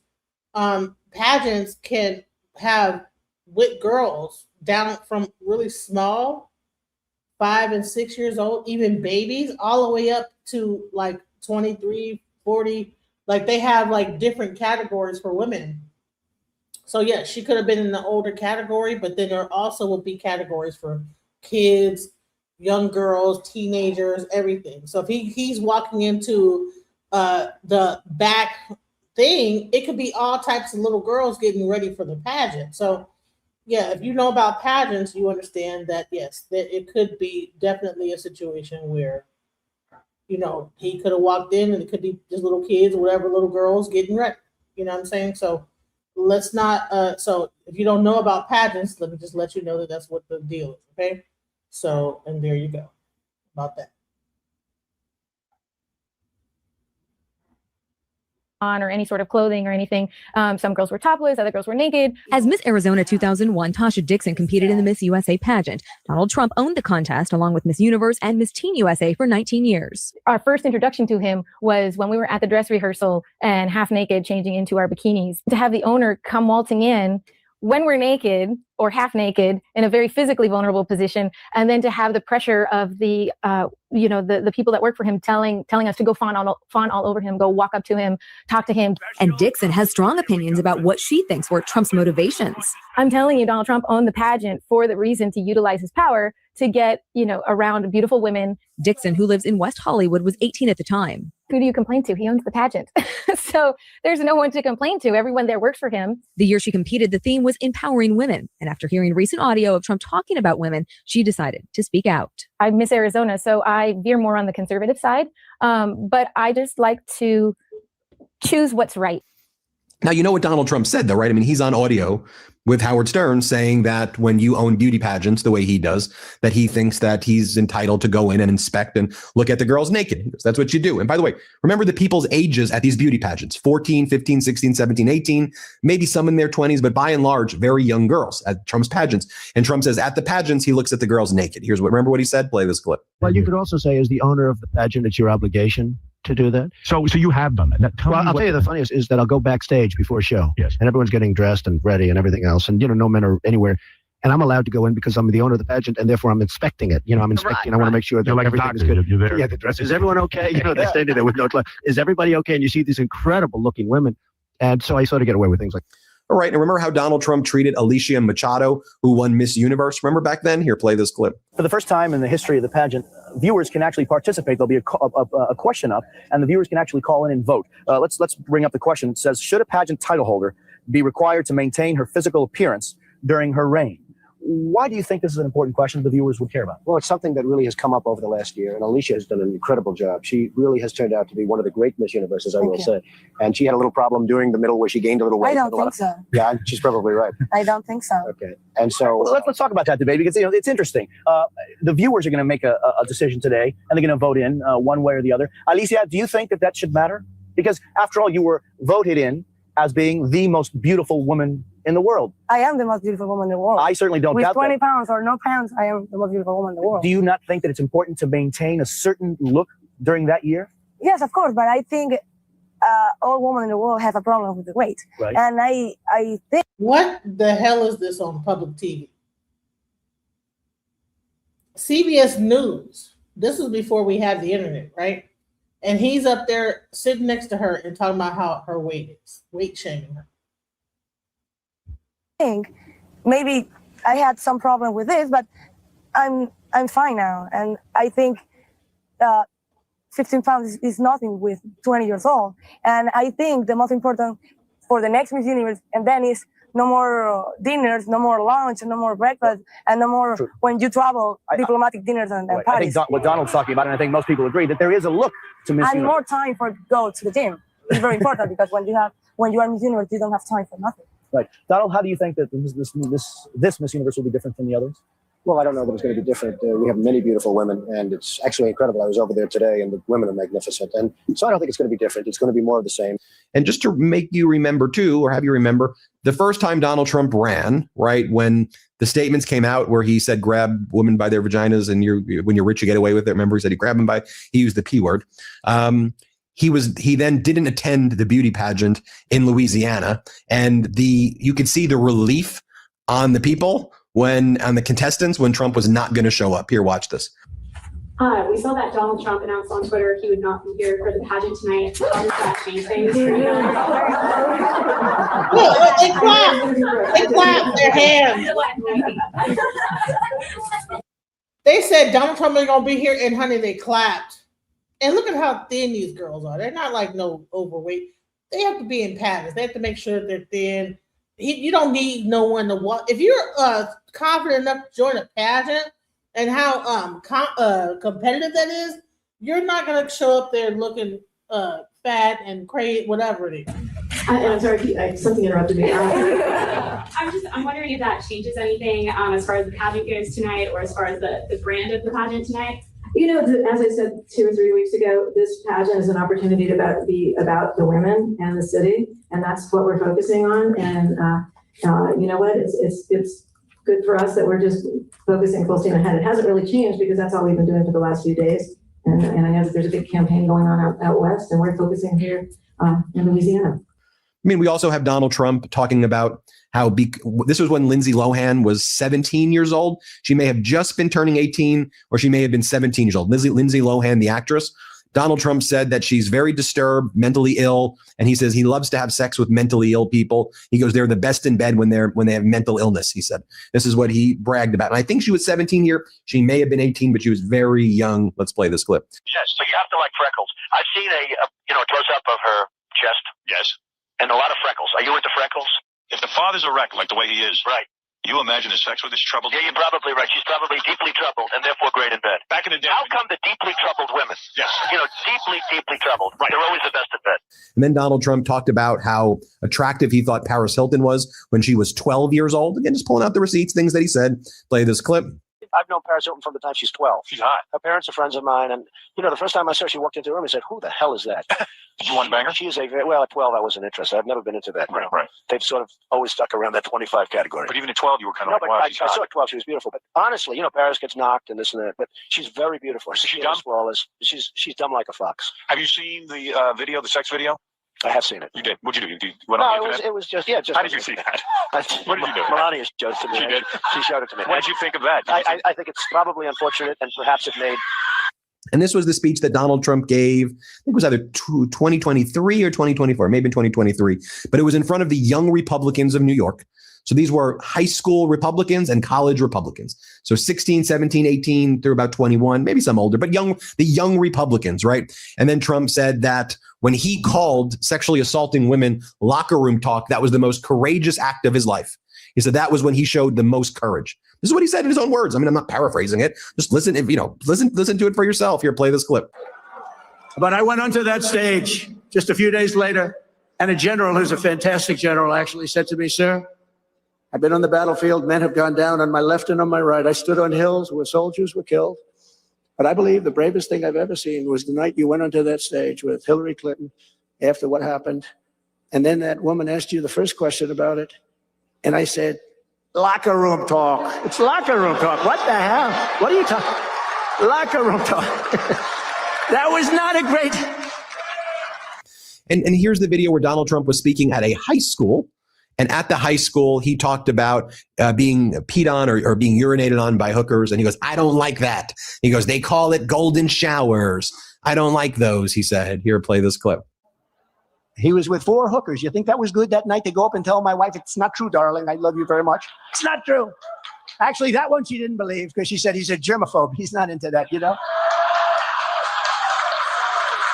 not into golden showers, as they say they call them. He's not. I don't like that idea. No, I didn't. I thought that would be a big problem. I was going to have a rough night, but that one she was very good on. She said, no.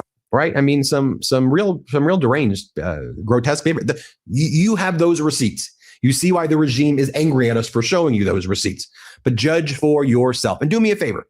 As I said, this channel is so close to 6 million subscribers. Help us hit 6 million. We're grateful for you. Thank you so much for watching. Love this video? Support independent media and unlock exclusive content, ad-free videos, and custom emojis by becoming a paid member of our YouTube channel today. You can also gift memberships to others. Let's keep growing together.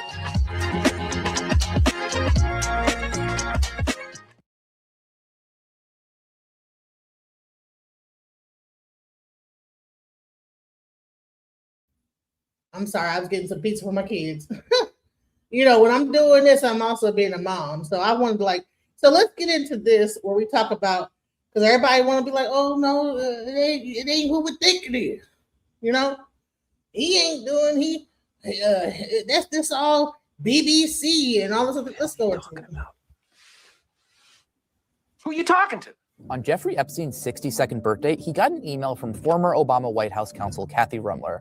Happy birthday. I hope you enjoy the day with your one true love, adding a smiley face. Epstein responded, they say that men usually gave a name to their as it would be inappropriate to make love to a total stranger. Rumler replied, hard to believe that there is still an open question about whether men are the inferior gender.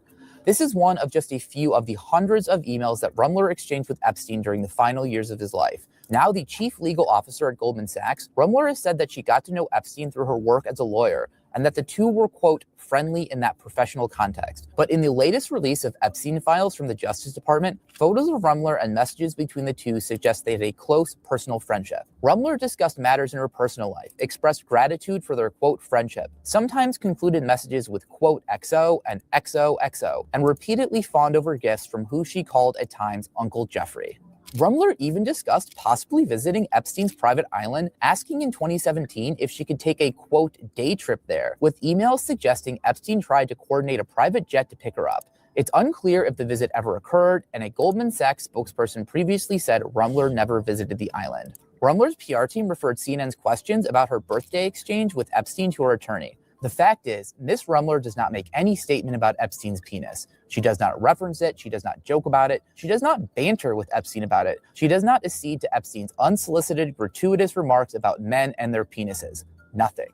In another message from July 2015, Rumler asked Epstein if he read a New York Times story which featured critics of sex offender registries, like the one he had been listed on for several years by then. Thinking about whether there is an opportunity there, Rumler wrote. Asked about that exchange, a Rumler spokesperson told CNN, at times, Epstein sought informal advice and she provided feedback based upon her understanding at the time, without any formal involvement. Months later, Rumler wrote that helping Epstein with his, quote, legal was important because, quote, friendships goes two ways. A spokesperson for Rumler told CNN she, quote, has done nothing wrong and has nothing to hide. Nothing in the records suggests otherwise. Jeffrey Epstein was a man of 1,000 faces. Miss Rumler only saw the one he put on to win people over and gain credibility and acceptance. Her views were shaped by that and his denials of any wrongdoing other than what he had pled guilty to years prior. Miss Rumler has deep sympathy for those harmed by Epstein. If she knew then what she knows now, she never would have dealt with him at all. Nothing to see here, folks. It was just friendly exchanges, even though he was convicted for prostitution, soliciting prostitution from a minor, which, if you don't know, he cut a sweetheart deal with the federal government. He cut a deal that he would only be prosecuted in Florida for this crime, right? And that he wouldn't face any federal charges. But remember also, guys, isn't it crazy that the day after he checked into prison, that he won the $85 million Powerball? But guys, there's nothing to see here. Why are we still talking about this? Why does anyone care? They are really trying to normalize pedo. Just eating babies, doing whatever. Oh, it doesn't matter. Oh, or most of them were probably, they were like 16, 17, they were 15. So they're basically a woman. This is what I'm hearing. So years after this man is convicted of this, and we know many people kept dealing with him, Bill Gates is one prominent name, but this woman, this is what her defense is. And I have the emails, which we'll look at in a second. But do you see how disgusting this is? And just to show you how disgusting this is, look at this. Jeffrey Epstein called this woman, who later became the top lawyer at Goldman Sachs, the night he was arrested in 2019. Before that, he had showered her with gifts, and she even described him as an older brother. That's why I'm surprised her departure from Goldman took this long. Right up until Catherine Rumler sent in her resignation, the firm was still defending its top attorney. Goldman maintained that her interactions with Epstein were typical of a business relationship, and that the convicted sex offender gave unsolicited gifts to many of his contacts. Rumler says that she had only a professional relationship with Epstein, had no knowledge of his criminal conduct, and regretted ever knowing him. But the connection between them has been publicly known since at least 2023, when the Wall Street Journal outed her as someone who appeared on Epstein's private calendar. The two also exchanged more than 11,000 emails between 2014 and 2019, when she was serving as a criminal defense attorney. Yet as each new batch of Epstein files revealed more about the scope and nature of the relationship, Goldman's defense of Rumler grew more confusing. Just last month, a spokesperson called their interactions inconsequential friendly exchanges. But Bloomberg News had noted how the warm tone of Epstein's emails with her stood out. After the latest batch of files were released, there were signs that Goldman was distancing itself from its top lawyer. Even then, however, the decision to leave was reportedly still Rumler's. By characterizing their relationship as strictly professional, Goldman sent the wrong message about what companies should consider appropriate behavior. And that's especially true for Rumler, because it's hard to see how her reputation and judgment wouldn't have everything to do with her job at Goldman. Of course, they're protecting their own. We see this happening with the government right now, guys. These are the dark times that we live in. And this has always been happening. It's just now the veil is being lifted because I've told you we are in the last days. This is it. Do you not see this? Do you not feel this? That people are just accepting that these cannibalistic people, demons who sacrifice babies to Moloch and Baal, who eat babies, all types of things are happening. Well, it's just part of it. And Goldman Sachs was continuing to defend her, saying there was nothing to see here, folks. And she didn't get fired. She decided to depart on her own, I'm sure, with a nice golden parachute. But look here. She had no idea, right? Do you see that number at the top? I just put in her last name. 7,238 emails. Now, the number was higher in that clip because if you go to the DOJ website, it has more but I've noticed that they duplicate some things. It's kind of weird the way it is all spread out, but this is jmail.world. Somebody decided to create kind of like a Gmail app that puts everything chronologically like it is Jeffrey Epstein's actual email. It has his contact list on the side, all of that, guys. It's really wild. If you want to look at it, I've told you, I can only pull it up on Safari. It does not work on Chrome. But let's look at the last email. Okay, let's just look at this last one, guys. It says, Kathy Rumler asked if she could come at 3 p.m. on Friday. I have Steve Bannon, and Rumler at 3 p.m. Mooch will remain 2 p.m. So I don't know who Jeffrey. Let me just say this. You want to block the channel. I'm gonna say this. You can just block the channel because I didn't vote for none of this shit. So I don't know what you're talking about. I didn't vote for this. But it's the people in the audience that say they vote for it. You know what I'm saying? While I'm trying to just bring light to what's going on. So get it right. Let's go. You know what I'm saying? No, I didn't vote for that. I don't know what the hell people say they voted. Sent this to, but this is in 2019. And remember, they said she was the last person, or they were the last people to talk, him and this woman, right? But there's nothing he just sent unsolicited gifts. We exchanged, this says 7,000, other things say 11,000 emails. I had no idea that this man was convicted of prostitution of a minor, which that was malcharges. Understand, a lot of this was dropped. And I want you to always remember what? The day after he checked into jail, he won the $85 million jackpot. That was just a coincidence though, right? That was just all a coincidence. We got to go down that rabbit hole as well. But this is completely disgusting. Let's look at her last email. This is Leslie to, it says, it doesn't say who, but it's not even including anything. All right. So I'm going to have to go into the files to actually get that. Again, this is where where it's at, but this is all they leave. I think they've deleted a lot of things. Some things not just redacted. I think some things were deleted. It says Kathy Rumler is confirmed to come to lunch. So that was May 17th. Let's see what March 17th. We'll go in here. Oh yeah, she's confirmed with lunch with Jeffrey Epstein and someone named Lynn Fontanilla, Jojo Fontanilla, and Merwin Dela Cruz. Oh, they probably had a beautiful lunch.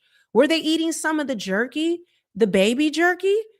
Because we know Jeffrey said they were saying that, maybe he might go back to eating regular food at some point, but there's 6 bags of jerky in the fridge that he needs brought on for what he's about to do. Okay. Oh, another lunch. We're talking in January. I mean, the list goes on and on. Again, I would have to peel through it. There's 7,000 of them, but they've done this on purpose. They don't want us to see what's in the file. They don't want us to know what's in the file. This is what they want. They want confusion. And even though they've released 3.3 million documents, well, that's just the tip of the iceberg. Channel 4 News can reveal that as little as 2% of the Epstein files may have been released. That is despite the US Department of Justice saying this. This review is over. What do you think that there's only 2%? And then they tried to say the rest of it is redundant. So they didn't release it. What are your thoughts on that? Are we just gonna just like, and then, okay, well, like this whole thing is, it's Epstein overload. No, it haven't overloaded yet because y'all haven't even received everything. Only 2%. 2%. And even though they've released 3.3 million documents, well, that's just the tip of the iceberg. Channel 4 News can reveal that as little as 2% of the Epstein files may have been released. That is despite the US Department of Justice saying this. This review is over. It means that the 3 million pages, emails, videos, pictures that have been released could be just the beginning. So how have we worked this out? It began with our investigations team examining raid footage from Jeffrey Epstein's Palm Beach home in 2005 and his New York townhouse and then luxury sprawling island in 2019. We could see dozens of devices being removed, being bagged and tagged.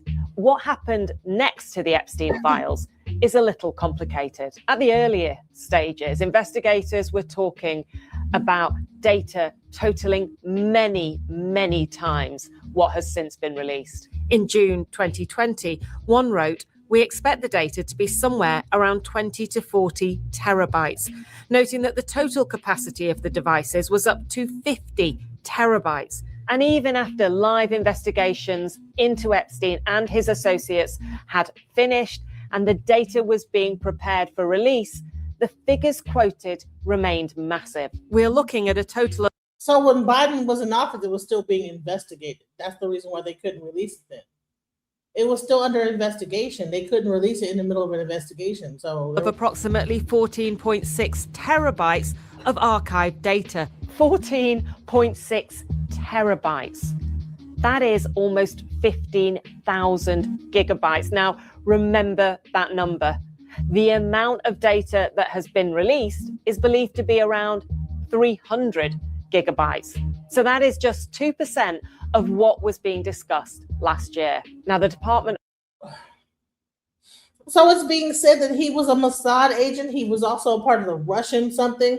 Think he worked also with the CIA. I mean, of course, there's probably things in this whole thing that deal with national security.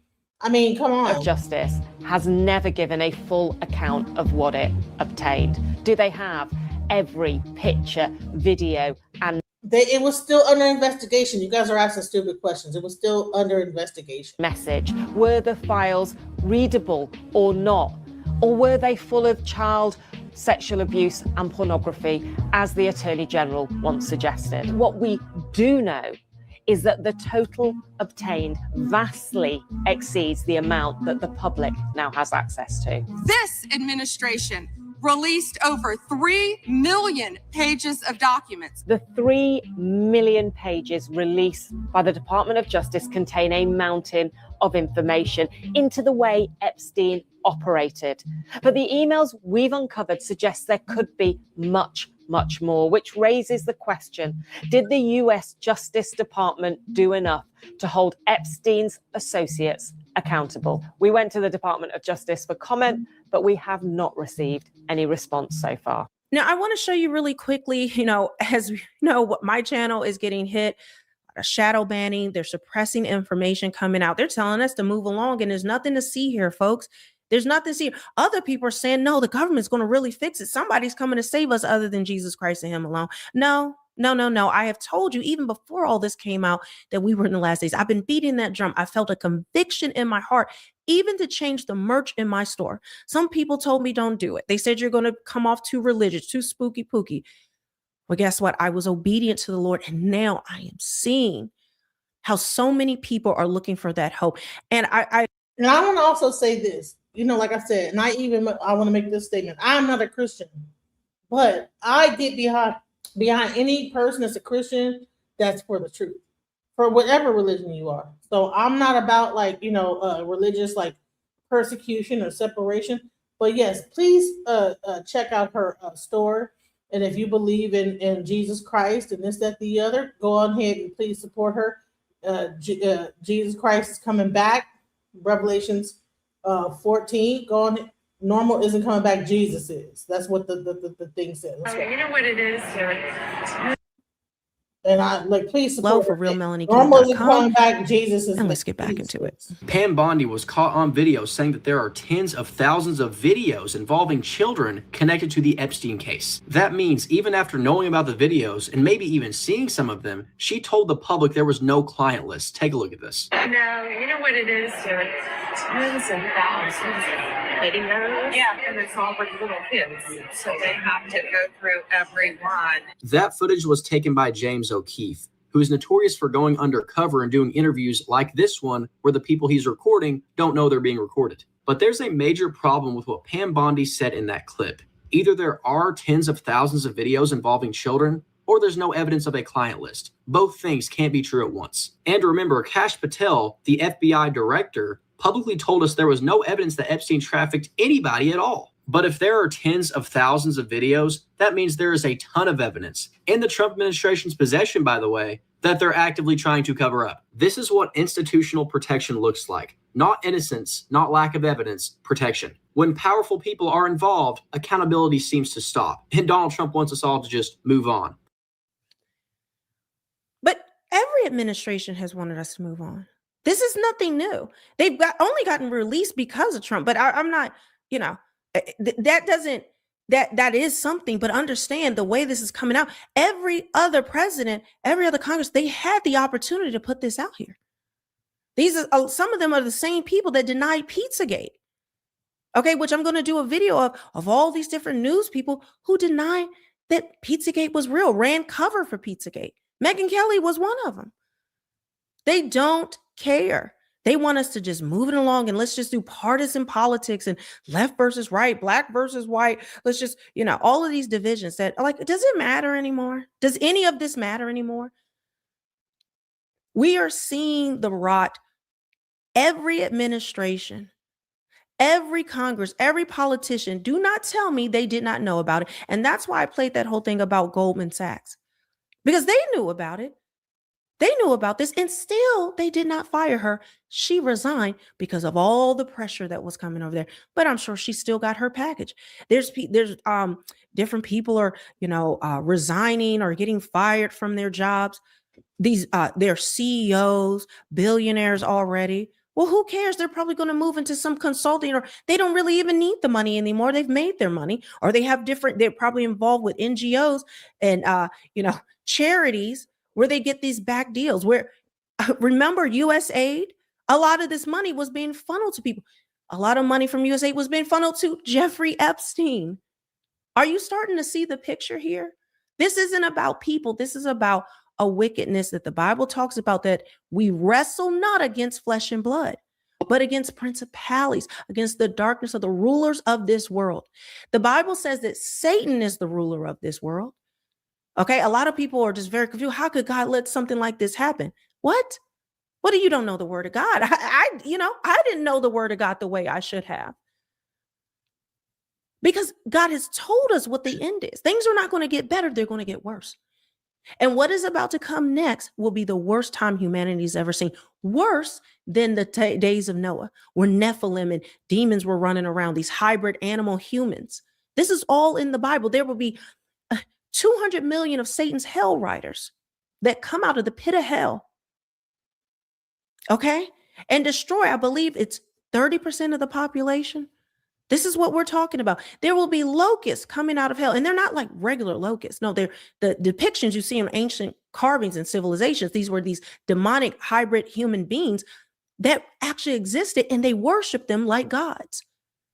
Because we know from the Bible that Nimrod was so disgusting. He was 2/3 demon, 1 part human, where and that comes from fallen angels mating with women, human women. This is in the Bible.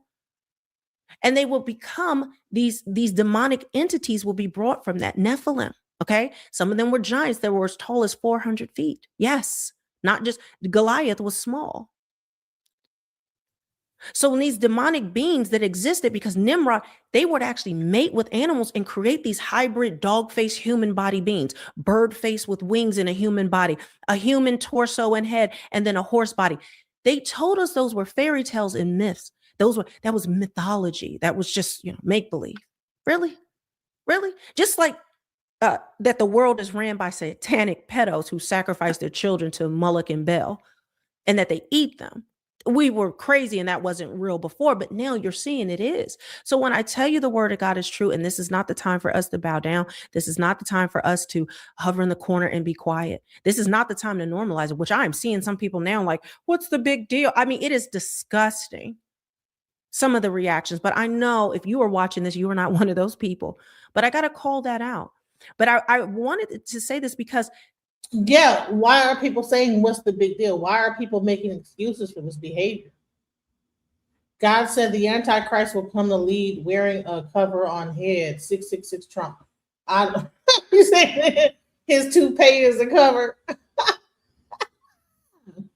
Nephilim reptilian hybrids are here in public eye.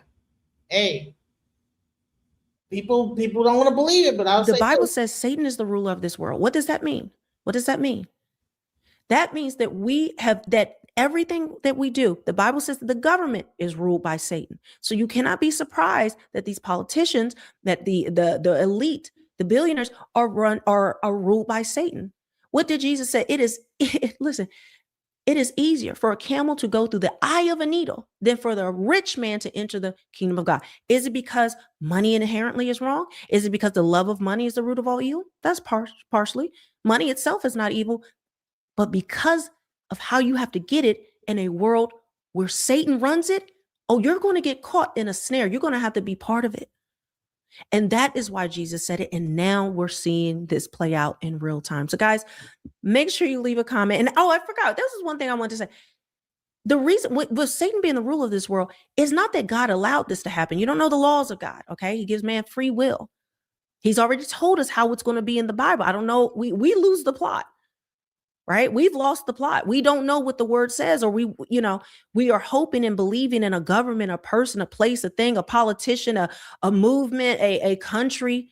None of that is going to save us, but Jesus Christ and him alone. So anything good that happens is because of God. Are you getting that? Anything that good that happens is because of God, but Jesus Christ is coming to destroy this earth.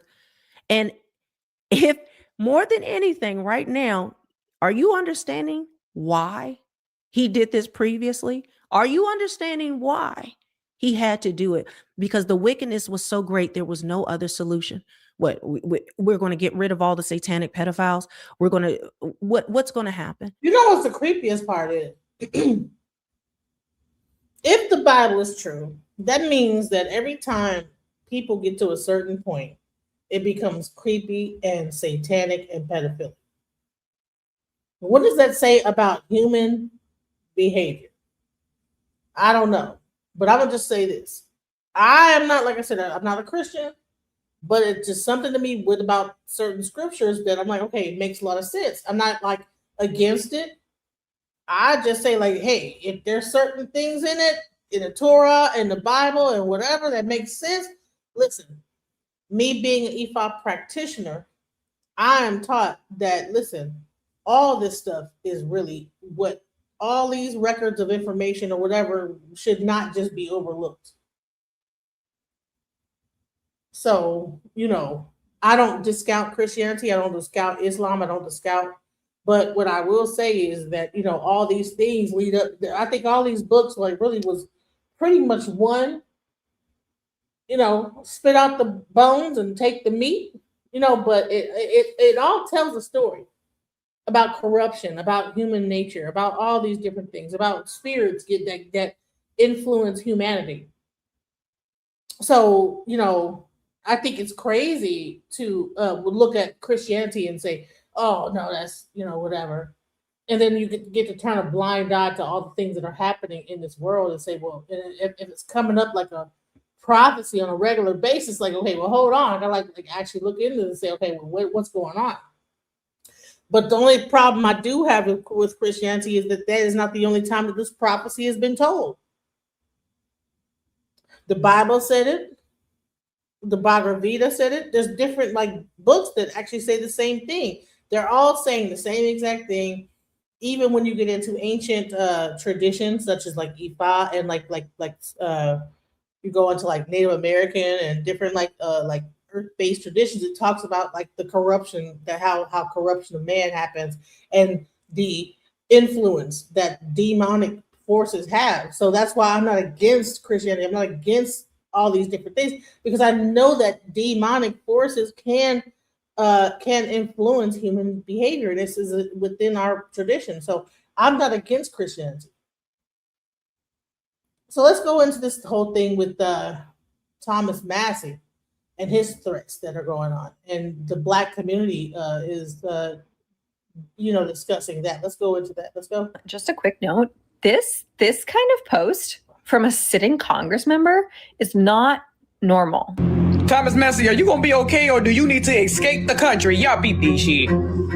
Hi everyone, welcome back again to another video. Thank you guys so much for tuning in to watch my videos. If this is your first time here, my name is Julie. You are welcome to Julie Harrison React. Don't make it your last by subscribing. So I came across this video I needed to share. So Americans are reacting to Thomas Massie's message, his note on his socials, and they felt like he might be in danger. He actually somehow revealed that he's been threatened for knowing too much when it comes to Epstein files, and people are already coming after him. Some people are already sending in their prayers, and they felt like if he feels threatened and unsafe, he should probably leave the country before it's too late. And will he say the truth? Of course he needs to say the truth, because to be very honest, people are in danger and the truth needs to be heard. Always. I was able to put together videos how people are still reacting, and I can't wait to share. Kindly leave me your thoughts in the comment section. Remember, we do not support any form of bullying or harassment. This content is for educational purposes and, of course, creating awareness on the recent trends happening on social media. Take it away, guys. Hey, just a quick note: this kind of post from a sitting Congress member is not normal. This is not normal. This is Representative Thomas Massie. He's a Republican, but he's been one of the Congress members who has been really pushing for the release of the Epstein files, along with Ro Khanna. And he had to just post this to Twitter. I am not suicidal. I eat healthy food. The brakes on my car and truck are in good shape. I practice good trigger discipline and never point a gun at anyone, including myself. There are no deep pools of water on my farm, and I'm a pretty good swimmer. Okay, so if you're confused about what this means, it's that people are concerned that Thomas Massie is going to not survive the next few days, weeks, whatever, because he has been so outspoken about the Epstein files. And so he's posting this to say, hey, I'm not suicidal. If I end up dead, it's not because I did it to myself. It's because I was targeted. It's because I wanted to speak out and they wanted to silence me. This is not a normal thing for a sitting Congress member to have to say when he's speaking about his own government. This is where we're at. Just listen.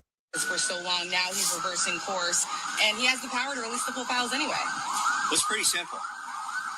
For 4 months, he thought the best thing for him was to keep the files secret, and somebody convinced him that the best thing for him was to release the files. And if they're serious about it, they should release them right now. It's that simple. Why do you think he is working so hard not to get them released for so many months? What do you think the real reason is? These files implicate billionaires and friends of his and political donors that he's trying to protect. And Epstein also had close ties to our own intelligence agencies and Israel's intelligence agencies. so much effort in trying to stop this. And that is Representative Thomas Massie. That is a Republican saying that the reason this administration refuses to drop the full-fledged 3 million pages of this fucking Epstein file is because Epstein had ties to this intelligence agency and Izzy's. On top of that, there are millionaires and there are upscale people in this fucking book that man don't want to get out. I guarantee you everybody and their fucking mama is calling Wiggs R Us talking about, man, you better tie this shit up in an investigation. You better tie this shit up in an investigation. Our names better not get the fuck leaked out. Representative Thomas Massie ain't playing because he said if y'all wanted these fucking files to come out, y'all would have done that shit 4 months ago and saved the Republican Party all the humiliation. This shit is going to cost the Republican Party the midterms. Mark my fucking words. Representative Tom Massie, who was a Republican out of Kentucky, took to his social media to let it be known after reading the unredacted Epstein files, if something were to happen to him, please remember, number one, he said he is not suicidal. Number two, he said he eats healthy all the time. Number three, he said that he is a great swimmer. Number four, he said that the brakes on his car and truck are in good condition. And overall, when it comes to having a GUN, he said he's very disciplined. But see, it has gotten to this. The people that want to hold these monsters responsible, they have to feel threatened. And they have to put information out like this. It should not be about this. And one day these monsters will pay. So obviously this man, he's kind of fearing for his life. No, kind of, it sounds like he is, to put that type of information out there. So just remember, he did put those things out there for people to know. At this point, I think it's safe to say Thomas Massie is the single only Republican who actually cares about protecting children. And the entire GOP, from top to bottom, hates him for it. Thomas Massie, are you gonna be okay or do you need to escape the country? Y'all beat these shit. So Thomas Massie, for those of y'all who don't know who this is the guy that got a hold of the EpiPen files completely unredacted. You know what's sad as hell? Every time government officials about to come out and say some bullshit, like bullshit that's going on with the government and everything like that, why the fuck do they gotta type these type of messages? Let me put my glasses on. As y'all can see, I'm blind as a goddamn bat. Let's read this together. And Thomas Massie, we praying for you, baby. Lord have mercy. I am not suicidal. I eat healthy food. The brakes on my car and truck are in good shape. I practice good trigger discipline and never point a gun at anyone, including myself. There are no dead pools of water on my farm, and I'm a pretty good swimmer. Why the fuck do we have to post that? Like, seriously, why the fuck do he have to post that shit?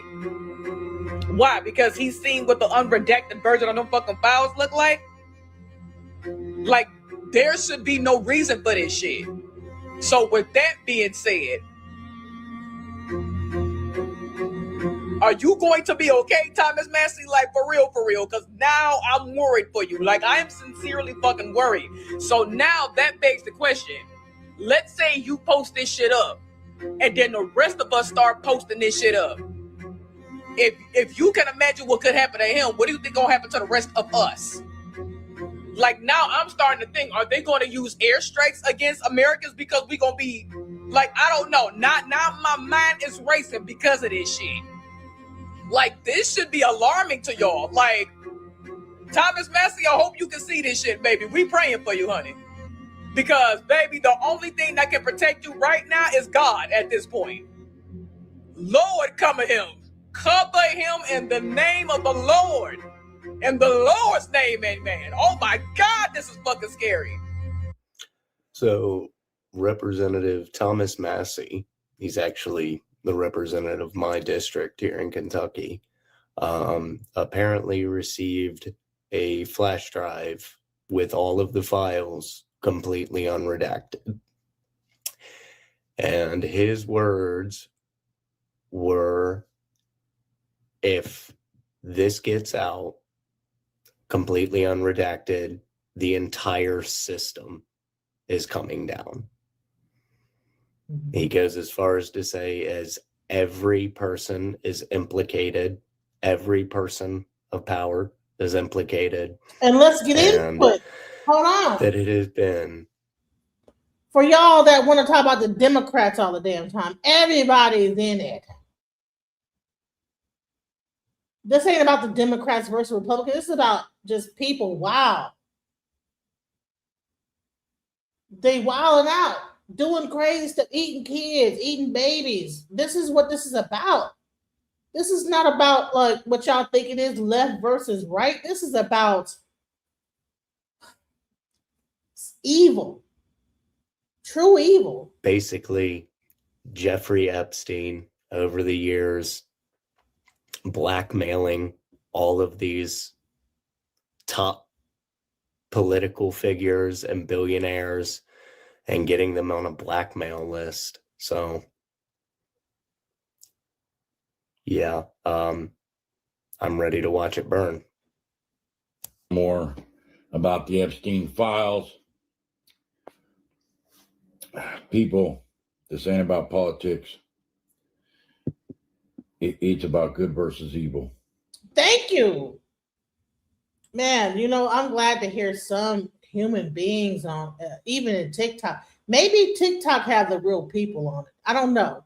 Because YouTube, people that's in my little chats talking shit, but these guys on TikTok, thank you. It's about good versus evil. You got people saying if this all comes out, it's all going to crumble. Everybody's going down.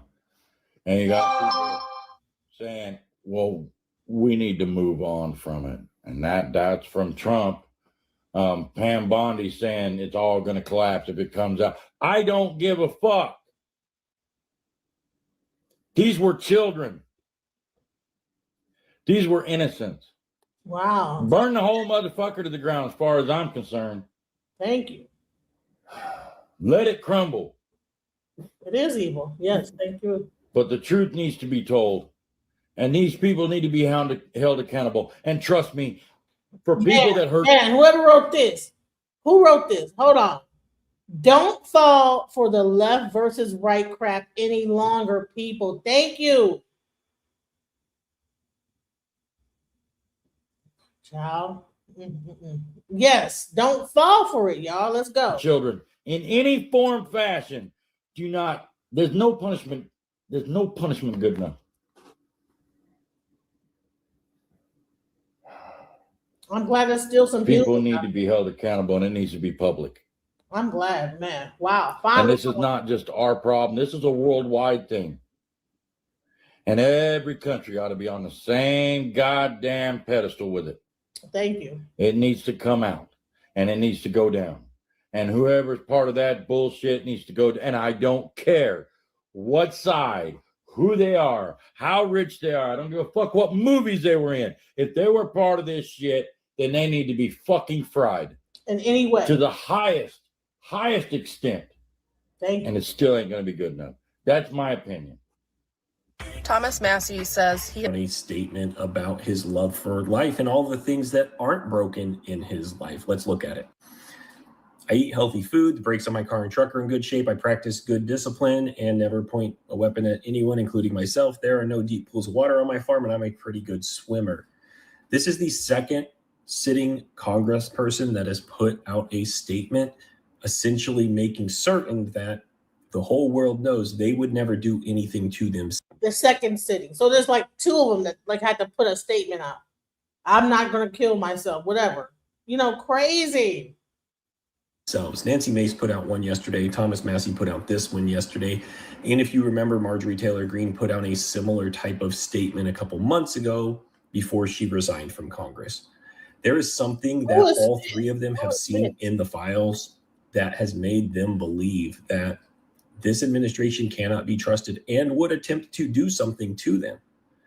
Thomas Massie and Nancy Mace have actually seen the unredacted files. Marjorie Taylor Greene just saw a portion of them. And all three of them came to the same conclusion, that because they're Republicans and they've spoke out against this administration, with what they're seeing in the files, they have to fear for their safety. So they're putting out statements so that nobody makes them look like they did something to themselves.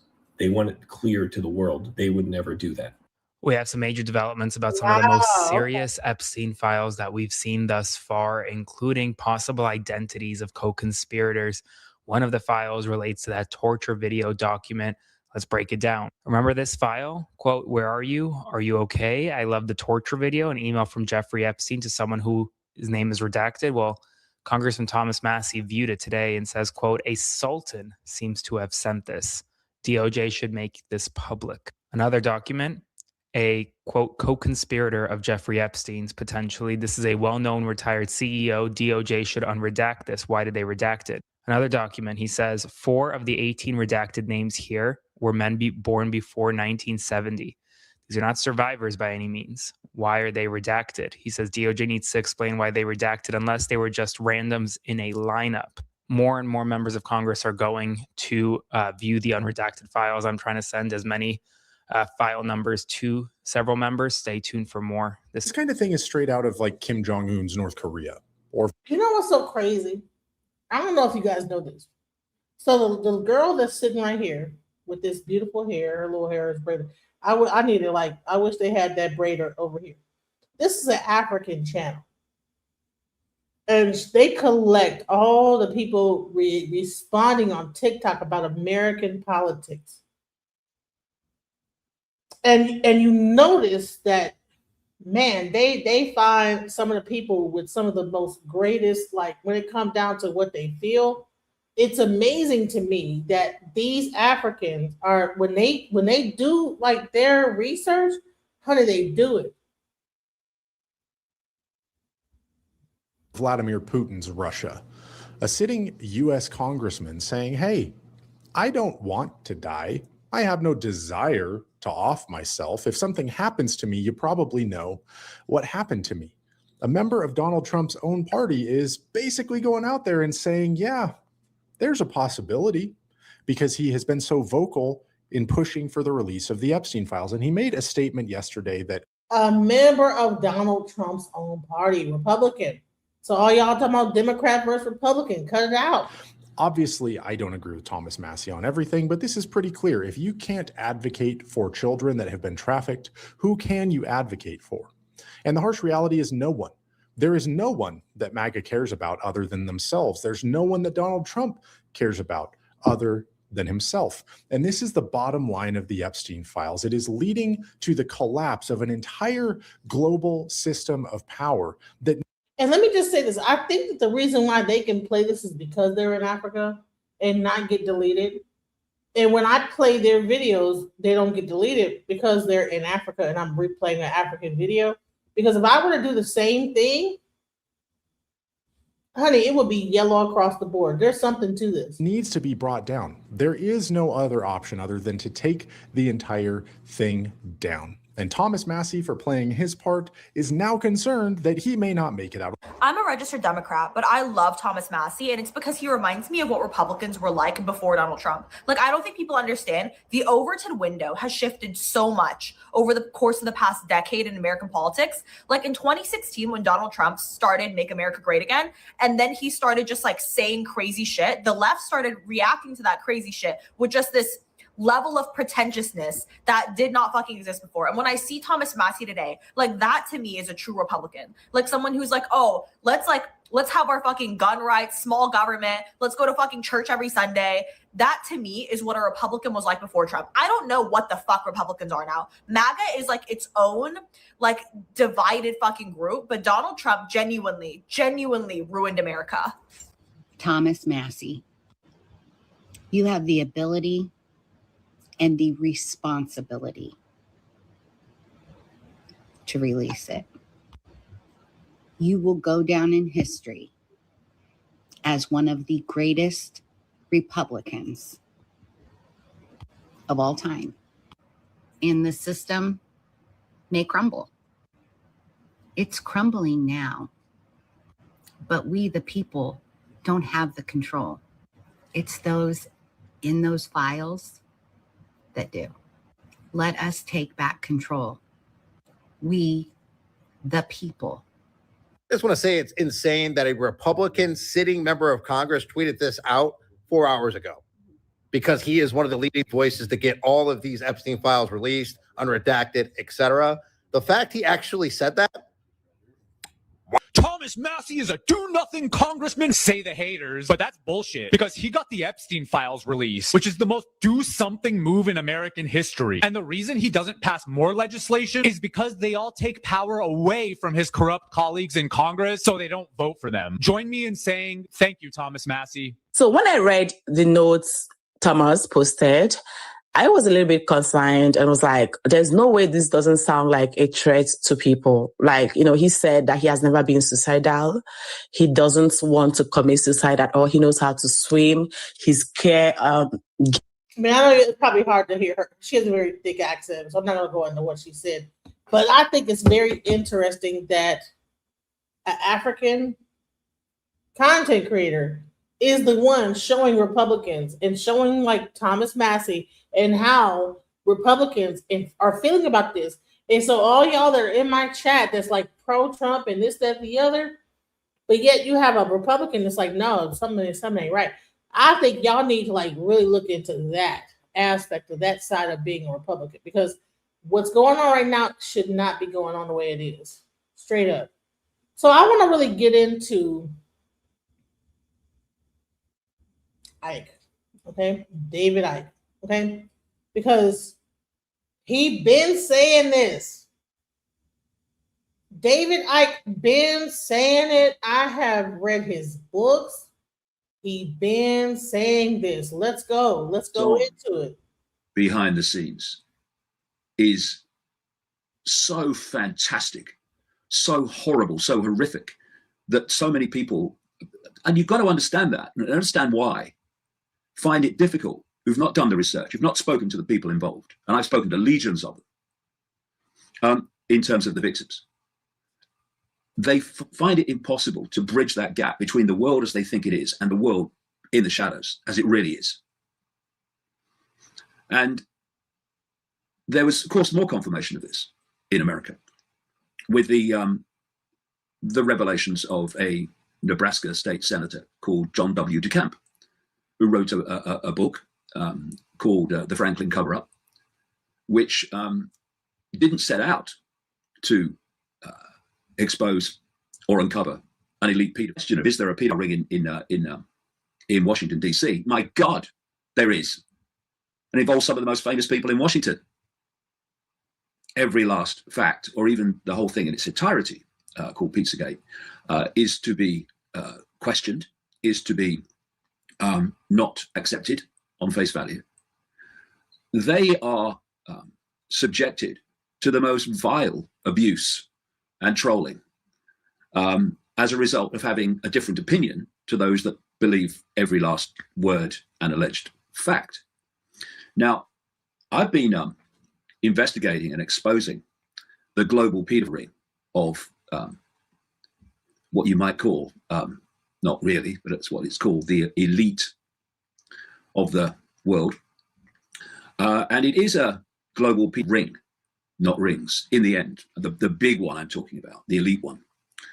There are obviously aspects of it in different parts of the world, but in the end, it is part of one global ring. And there's reasons for this. There's reasons for the obsession with pedophilia and child abuse, which I go into in the books, and may do a video cast about it soon. But let's focus on Pizzagate and what's going on with that, and its place in the greater context of this pedo ring and what has been happening to children decade after decade. The reason, let me say first of all, that this abuse ring, which is also connected into the satanic sacrifice rings, indeed at the top or at the inner core, whichever analogy you want, the satanic sacrifice rings and the pedophilia elite ring globally are actually aspects of the same thing. And the reason it's not come out is because both victims of it who've survived, many don't, and those who are seeking to expose it have been subjected to ridicule, abuse, dismissal, and all that goes with it. I mean, I'm a personification of that very response because of what abuse I've had over the years, putting this information out. And it really is, like I say, hypocrisy and self-delusion on a mega shocking scale, that those who say they are trying to get information out about this pedophile ring in its various and indeed almost infinite forms should think that when people have another opinion from them or differ in certain facts and emphasis, that they should be subjected to abuse on the scale that we are seeing in relation to those questioning genuine people who do accept that there is a pedophile network, but have questioned aspects of Pizzagate, that they should be subjected to abuse, ridicule, and such extraordinary levels of hostility. Because what does that do? It silences people. And what does the abuse and ridicule and dismissal of those seeking to expose the pedophile networks, what does that do? It silences them. Now, if we are going to bring to the surface what is really happening to children worldwide on a staggering scale, then what we need first of all, and primarily, bottom line, is the free flow of information, the free flow of opinion, and the free flow of information. Now, we are not going to have that if all that happens when anyone questions even some details of someone else's view, i.e., let's talk about, in this case, Pizzagate, that they are going to be subjected to what they are being subjected to now. Because what that means is you're blocking the free flow of opinion and the free flow of information by intimidating people into silence, which is exactly how this whole pedophile network globally has been kept under wraps all this time. And you know, this may come as a shock to some of these abusers of those questioning Pizzagate. It's actually very good when people have a different opinion. It's actually very good when people challenge you and question you. You know why? Because it makes you question your certainty. It makes you question if every last fact that you claim to be fact is actually true. And what that means is if you have the humility to think that maybe we don't know it all, maybe not every assumption we've made is necessarily true, then you can look at those assumptions again. You can recheck the facts. You can recheck where this accepted piece of information, where did the original source come from? But no, people who question Pizzagate are in detail, not even necessarily in its entirety, they are subject to this extraordinary level of hostility. And what I would say to those people who are issuing forth the abuse, look at what you say about the suppression of information and the suppression of opinion by the mainstream media, and then find a freaking mirror and ask yourself, well, am I actually behaving in the same way that I claim to oppose behaves? And the answer, if people are honest with themselves, over and over again, will be yes, it is. So let us not forget either, of course, that trolls and abusers of people in the way that I've talked about also connect into a now massive and highly sophisticated military computerized system of systematic trolling and seeking to undermine those who are putting out information that people or those in the shadows don't want people to hear. But beyond that, we still have this very significant number of people who are not connected to the military, who act in the interests of the suppressors by abusing those who question anything they say. And I say that from the perspective of knowing for a long time, more than 20 years now, that these elite pedophiles in the end ring exist, and that they connect into the child satanic rings. Going back as far as 1998, I published this book, The Biggest Secret, which named people like the former Prime Minister of Britain, Edward Heath, as a paedophile Satanist. And the passage in the book was read to him. He was still an MP, Member of Parliament at the time, was read to him in the week of publication. What did he do? Nothing. Why? Because it was true. And it took nearly 20 years for a police investigation triggered by other sources, not mine, to start into the child abuse allegations against Edward Heath. Of course, now, as with all aspects of this child abuse pedophilia revelation in Britain that came out after the revelations about the BBC entertainer and record-breaking pedophile Jimmy Savile,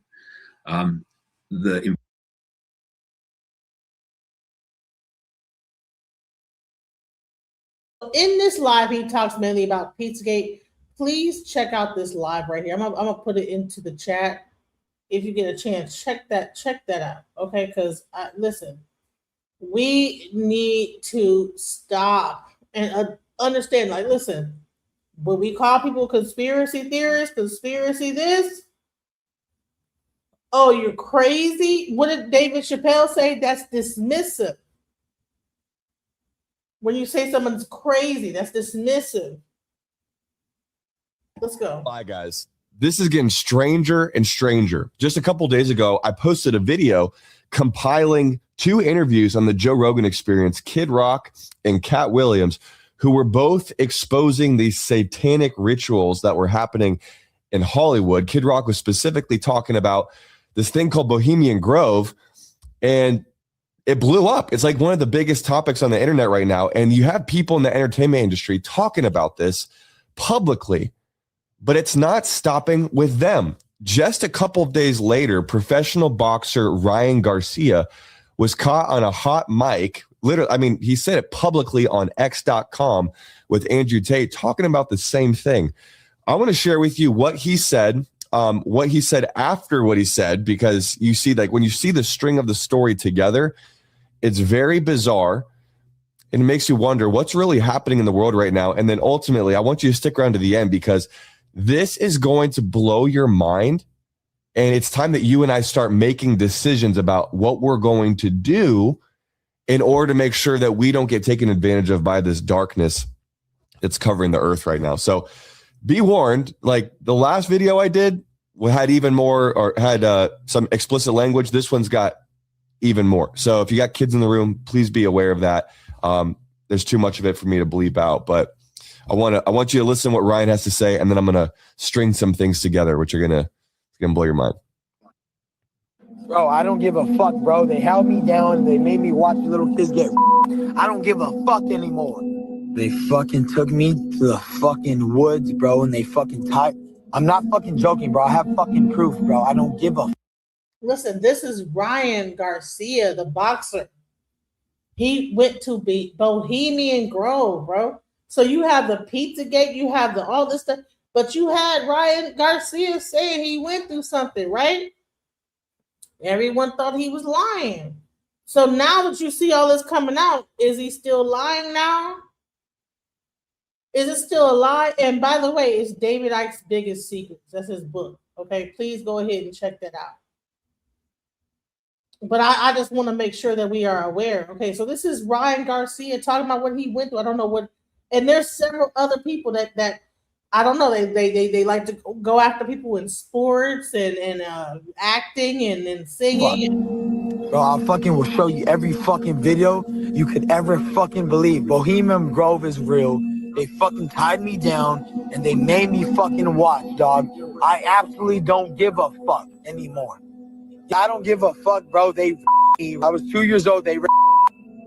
Yes, I fucking lost it. They're little kids. He doesn't want to take us all, so let's go. Come on, he doesn't want to take us. Come on, fuck this guy, dude. Bro, fuck this dude, dude. Who? Bro, you know the higher elites, bro. You already know who they are, bro. You know the path you're going down is dangerous, my friend. I don't give a fuck. I don't give a. All right, so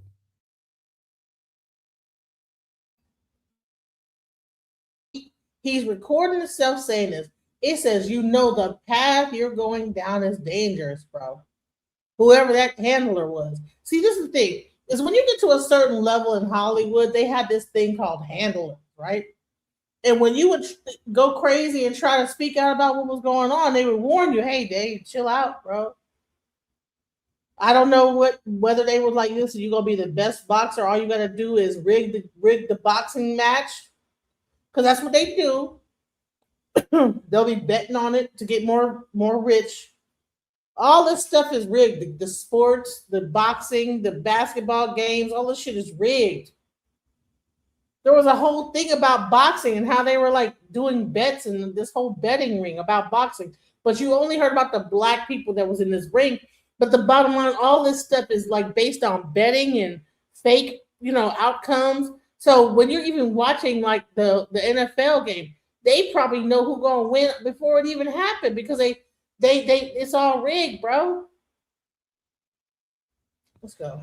Ryan is on this Twitter space or this X space with Andrew Tate and is talking about these things that he allegedly saw in the woods. He said that he was tied down. He was forced to watch kids get blank for these rituals. He says he has proof of it. I haven't seen any proof on the internet of it. The clip you see above is from Alex Jones. He did an expose of this, like, I think a few decades ago, which I highlighted in my last video.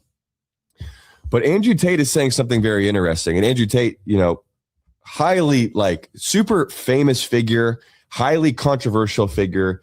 And just for the things that he said in the past, but a guy who has clearly had a target on his back, especially from the mainstream media over the past handful of months, at the very least, is telling Ryan, you're going down a dangerous path. Like, is he going down a dangerous path because he's making this stuff up? Or is he going down a dangerous path because he's exposing something that other people, these elites, don't want him to expose? Let's keep watching. Fuck, they can't touch me. I'm a god. I care about you a lot, and I can assure you from my own personal experience that they can touch you. Well, bro, my door gets kicked in if I say what I'm thinking. You know there's going to be people who believe you're just saying this because you've, I don't know, had a mental breakdown or taken drugs and you're repeating some of the things you said on the internet. He did say, I am a god, which later he says he believes in Jesus, which he might. But if you're claiming that you're a god, you, I don't know what Bible you're reading because there's only one God. All right, so here we go. But anywho, yeah, he see how they try. Okay, one thing. Okay, now this is where I am for Christianity in one sense, but when they try to diminish a person that might be going through a traumatic event and might say, they might realize they're God. Listen, it says in the Bible, ye are all gods. But sometimes, Christians get so no, there's only one God, and it says, well, honey, it says in the Bible, you're gods. So, like, come on, bro, you can't get so wrapped up in the Christian rhetoric that you don't even want to. That actually discounts what he's saying by doing that. Stop it.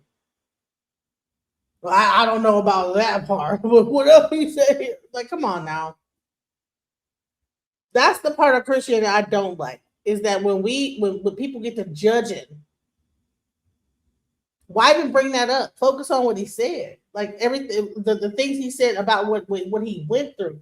Why bring up what he did say he was? So it almost like negates what he said. Like it almost like makes him out to be like he's crazy or that, you know, or he might be demonically possessed. This is the type of things that people do when they believe in Christianity so hard that it's like they have to like kind of like, it makes you teeter the fence on like what is the person really saying though? If I said I went somewhere and I got raped and I said I'm a god, what the hell does that have to do over here? I said I'm a god, then I said I got raped. Well, he did say he was a god, so that discounts what he said. No, we're not fixing to do that.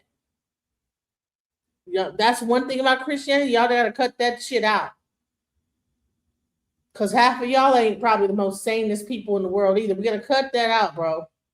Why even bring that up? It sounds erratic. It sounds like the amount he's cursing, it's like he's in this hyperventilated state, right? Hyper emotional state. Yet Andrew, calm and collected, is saying, if I were to say what I'm thinking right now, I would have my door kicked in. And he probably wouldn't be lying because he's had his door kicked in multiple times in the past year or so. You've, I don't know, had a mental breakdown or taken drugs and you're repeating some of the things you've said on the internet. Of course they're going to want that. And I have all the information possible. The right time I'm going to release all of it. But they're already calling me to tell me to stop. I don't give a fuck, dude. They can't stop me because they listen to the devil. I listen to God. God gave me authority. It's over for everybody, bro. What are you doing? I'm trying to expose everybody. Brian, to be honest with you, I believe that she's got your best interest at heart. Okay, I get that, but I don't care. At the end So of I the think day, it's like his girlfriend or his friend in the background is. Who are these handlers? This guy doesn't even, he has no clue. Whoever's covering this, he has no clue. Sometimes you could be so Christian that you don't even freaking see what's going on. He's talking about what he went through. He has handlers trying to get him to say, no, chill that out. Don't say this, don't say that. No, whoa. Trying to keep control of him. It's like, you got to chill out with this. And he's like, no, I'm exposing this. I'm trying to really stop every fucking devil worshiping bitch. Insane.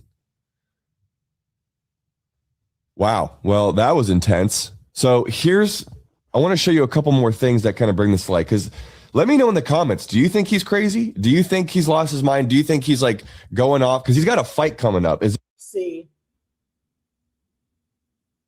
See, people at that time would think he was crazy. That's why I brought this back, because when people would hear about what was going on in these situations, they think the person's crazy.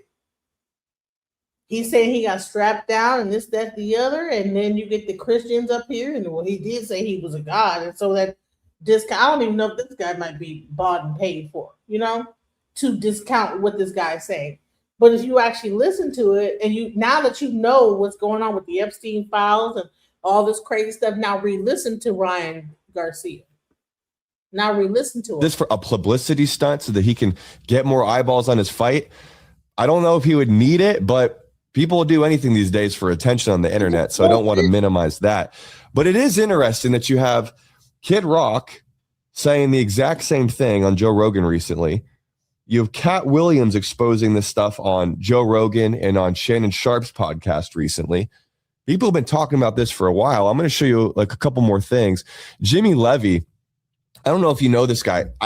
My understanding is this guy at the very least was one of the best contestants on American Idol or The Voice or something a while ago, or he actually ended up winning the whole thing. Forgive me for not knowing too much about his career, but I do know that this guy is extremely famous in the music industry because he's had a handful of opportunities to have like a #1 song on iTunes and on Billboard. The dude completely left the entertainment industry. I'll actually read exactly what he commented on Ryan's post. He said, "Ryan is not lying. I've been in the music industry for over 10 years. A lot of these people worship the devil and do satanic rituals on children. When I started exposing the industry for what it was, everyone in the industry turned against me and mocked me and even threatened my life. I remember that happening in 2020, actually. I received multi-million-dollar contracts that I turned down because I was asked not to speak about God or the truth.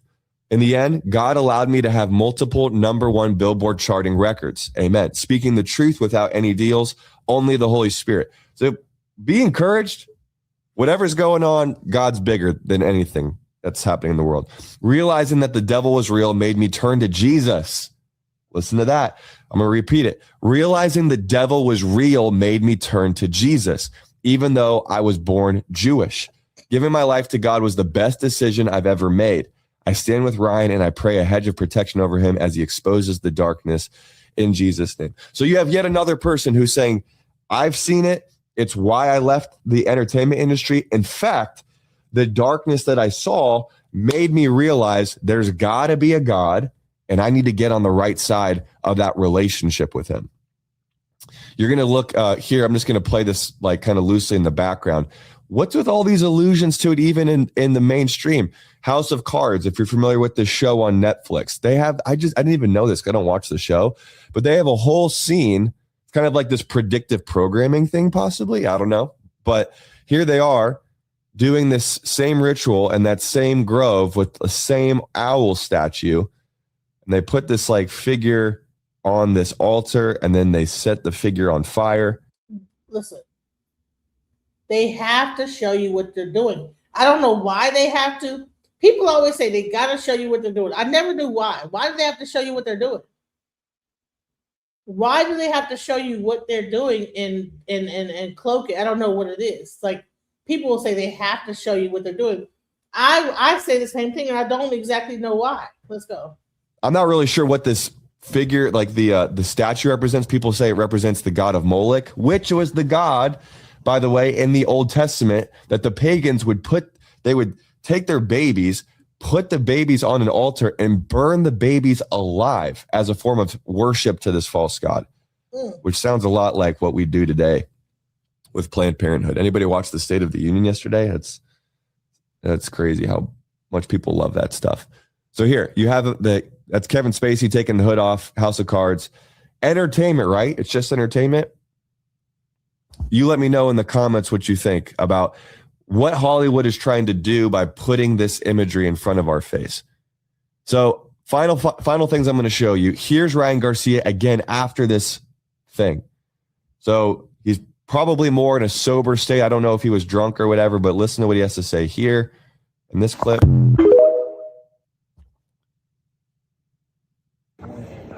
Hey guys, it's me, Ryan. I'm coming on here to explain what's going on. I'm not in possession of my phone. I can't get access to my Instagram. Someone says that they have to tell you what they're doing to avoid karma. Does anybody know what that means? Please listen. The link is in the chat. Why is it someone says to avoid karma? Why is it that when people are doing wild stuff, they have to put it in a movie or show you exactly what's going on? What is that about? Magic requires the target to be aware, whether through subconscious coding or overtly, for the spell to work. Wow. Okay. I didn't know that. Okay. Wait till you learn about McDonald's, etc. Okay. So they show you what they're doing to avoid karma. That's the only thing they're afraid of is karma. Okay. But I thought that, okay, if a person is a narcissist, they don't think they're doing anything wrong, so therefore karma never hits them.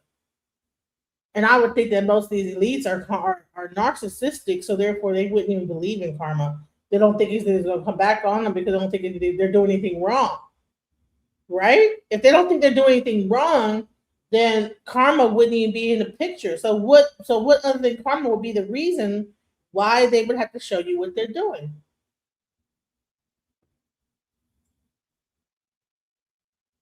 His hands are demonic. It's not always about intent, but the action of the outcome.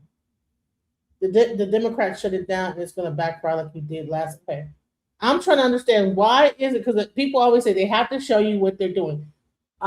Listen, I just posted a link. Someone come up and explain to me, why do they have to show you what they're doing? They say it's in The Simpsons, it's in the Hollywood movies. Why, for witchcraft or any kind of a demonic thing, they have to show you it, like before they do it, or like show you, or make it be known to the public, like that they're doing stuff. I'm telling you, okay. All right, let's go back to what you said. Read my previous message. Let's go back up. Okay. It's not always about intent, but the action of the outcome. And and he says, all right, by karma, they mean if I tell you something can kill you and you still go through it, it's free will. Oh, wow. So they have to tell you it, and then if you still do it, it's like you did it of your own free will. The target is given a sporting chance for defense, regardless of if the target can realistically defend themselves from it. Wow. Wow, that's crazy. No harm if you allow it. So, wow.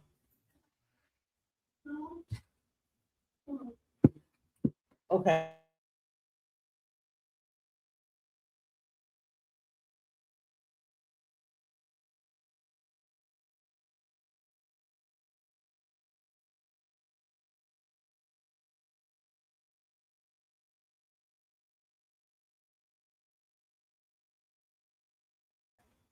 I'm sorry, we all this crazy stuff. My friend down the street wanted us to go to the house. Hell no. You ain't going to nobody's house, okay? That's crazy. Well, I'm talking about this. They talking about like going over somebody's house. If you don't get it, no, ain't no on the porch. Like they tell them to come to my house because I'm not fixing to do nothing. Tell if they want to play, come over here on this porch. Ain't no porch over there and over here we'll be going to. Come on now. Anyways, people will be able to go to the porch. See, he's like, I'm like, nah, listen, I'm black mama. I'm a black mama. Ain't nobody going to nobody's house and then chilling over nobody's house. It's magic, not to be confused with magic. Rules of conduct to try to simplify. Okay. I wish somebody would come up here and because I'm just reading the comments. I want someone to come up here and just break it down. Here is the link again. Please try to come up here and explain even more, like in layman terms, everything. Let me finish this whole thing. Ryan Garcia, he said all that stuff. They're like, oh, you're crazy. They took his phone. Now he can't even talk. Let's go. My cards are locked, and I'm just being real. I'm being real taken advantage. And I personally wanted just to send out a video to the people that love me and my fans and family that's concerned that I'm okay. I'm not dead. I believe in Jesus. All those are lies. And, they try to put me in jail. They're blocking my cards. I can't access my money. Nobody's hitting me back. I don't know what's going on, but just know I'm okay. So he's saying he doesn't have access to his social media. He can't communicate at a large scale like he would normally be able to. He doesn't even have access to his bank accounts or his credit cards. This is why it's so, like, when we talk about this one world government currency that's a digital currency that is completely in alignment with what's going to happen when the Antichrist comes in the book of Revelation, which will probably happen sooner than a lot of us are prepared for. The reality is that they can shut you down in a moment if you're not playing by the rules that they've put in place. Is that what's happening here? He's saying so. Again, no proof of it, but it's still something you're going to have to be concerned about and take note of over the next, starting today. Let's just start today and start taking privacy a little bit more seriously. Final video I'm going to show you, and then I'm going to share kind of like the gauntlet of what does this mean? Like, what do we do with all of these speculations and all of this quote unquote conspiracy? Here's the final thing he says that I think is really. Here to announce my return back to Instagram. Now, over these past couple of days, you guys have seen some pretty intense things. I understand. So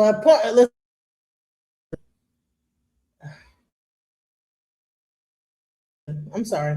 As I'm doing this whole time, I'm seeing 444, 222, 333. The chat is hitting boom, triple digits, right? And so I don't know what does 222 mean. Let me look up 222 because I'm like, dude, what is 222? Because 333 means divine protection. What is 222? Because what 222 angel number 222. Powerful message to cultivate harmony, balance, and trust in all areas of life, specifically encouraging patience and collaboration, right? So this is like with what I'm doing right here, where people are explaining to me certain stuff, and so it's telling me to like, look to my audience for understanding. I wish that you guys would come up here. I don't know why you won't come up here and talk to me, because I think that, listen, when I don't know, listen, I would say like you could probably explain it better, because I don't claim to know everything, Kind of involves Moloch, etc. Luciferianism is included often, numerology. Okay. If you guys can come up here, somebody explain it. It's one thing to put in the chat, but I would love someone to get up here and just talk about what's going on. So let's keep on. Ryan Garcia, let's go. Understand what they are, and I don't understand what they look like. But I'm coming back to announce I'm not going to speak on any other topic other than boxing, sports, and my fight. That's the only. What is happening here? Like, do you see this video? This is him after this whole deal that went down. He's wearing I don't know if that's like part of his brand, but he's wearing like a Caesar sort of crown on his head, which is, I wonder if that's symbolic. I don't know. But like, he's not even looking at the camera. He's clearly reading a script, and people in the comments are wondering if Here's it's an announcement. I AI. return back to Instagram. Pretty intense things. No, like a crown of thorns. It's not a Caesar crown. It has thorns on it. It's like a Jesus crown. Come on. I understand what they are, and I don't understand what they look like. But I'm coming back to announce I'm not going to speak on any other topic other than boxing, sports, and my fight. That's the only thing I'm going to be talking about. And I'm training for this fight. I want everybody to know this fight's still on. 420, 5 weeks of super focus. I have PBD helping me in this camp and many other warriors. So I thank you guys for the support, and I'll see you. You don't have to be an expert. If you just know enough that we could like actually talk about, like, and you could like break it down, like, listen, come on up for real. All right. 222. I've got it like twice. Like, I'm getting like these angel numbers the whole time I'm doing this chat. I'm getting like 555, 444, 333, 222, 5, 6. Every guys on 420. What? What? Strange. I wonder who's PBD. Let me know who PBD is in the comments, because I know PBD is Patrick Bet David, but Patrick Bet David's not a boxer. He's a media guy. I don't know. I don't know what I don't know, but this is crazy, man. Okay. What does this mean for you and for me? Like, what we're going to put on our tinfoil hat and we're just going to like, go down the rabbit trail and binge this stuff. Here's what I want to tell you. I'm going to show you some scripture that's going to help you out with this. Listen to this. Luke chapter 12, verses 2-3. It says, "For there is nothing covered," this is Jesus speaking, "that will not be revealed, nor hidden that will not be known. Therefore, whatever you have spoken in the dark will be heard in the light, and what you have spoken in the ear and inner rooms will be proclaimed on the housetops." Let me tell you, this is why I'm so passionate about Jesus. Because Jesus is the light of the world. Let me tell you, 2,000 years ago, Jesus died on a cross for your sin and for my sin, to defeat the power of sin in your life, to save us from a destiny in hell that we all deserved, and to disarm and to make a spectacle of the devil for all of eternity. He rose from the grave by the power of the Holy Spirit on the third day, and he holds the keys of eternal life for whoever would simply repent of their sin and turn to him in faith. The Bible says that Jesus came to destroy the works of the devil. It says that darkness can't extinguish the light, but the light overpowers the darkness, and the darkness can't understand it. Let me tell you, we are in a spiritual war right now. Whether this is verbatim true or not? The reality is, you know that evil is running rampant these days. You know that lawlessness is increasing. You know that the love of man is growing cold. It doesn't take a rocket scientist to see that so much has changed over the past 5 to 10 years. And what we're seeing is a confusion with people not knowing what's right, not knowing what's wrong, calling good evil and evil good. And this is exactly what Jesus said would happen before he would return. So what we're seeing happen in the world right now, this is all in preparation for King Jesus to come back. And let me tell you, you think he came back? He came the first time just like a lamb, like a hippie with feathers in his hair. He's coming back on a white horse in a robe dipped in blood to judge the world. He came first as a lamb. He's coming back as a lion to judge the earth and to establish his kingdom on the planet. And those who have repented of their sin and put their faith in him are going to co-rule and co-reign with him. And if you are not on his side of the equation, it's going to be a really rough ride for you. So my encouragement to you is to not grow weary. Let what's happening in the world freak you out. It better freak you out. A robe dipped in blood?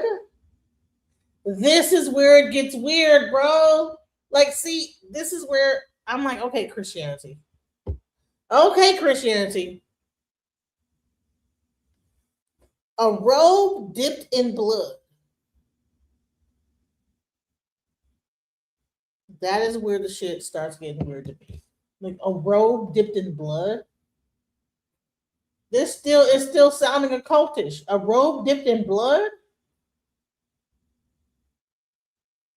Yeah, no, I don't know. Yeah, I don't agree with this. Like, that's the part. See, listen, when it comes to scripture, okay, that's cool. But when you start getting into like this, like what he just said right here, let me rewind it back. This is where I start to disagree. Is that when people read the scripture and then they like say it like in like this. So he reads the scripture. So Ryan, like he done went through something. He done changed up and whatever, and then he brings up this scripture right here. Now Ryan has been going through, and somehow you want to bring it back into Jesus Christ, and it turns into a robe dipping. What? Go down the rabbit trail and binge this stuff. Here's what I want to tell you. I'm going to show you some scripture that's going to help you out with this. Listen to this. Luke chapter 12, verses 2-3. It says, "For there is nothing covered," this is Jesus speaking, "that will not be revealed, nor hidden that will not be known. Therefore, whatever you have spoken in the dark will be heard in the light, and what you have spoken in the ear and inner rooms will be proclaimed on the housetops." Let me tell you. Okay, so let me just say that. I agree. 100%. What is in the dark should be in the light. And that's what we talk about, like where they have to always tell you what's going on.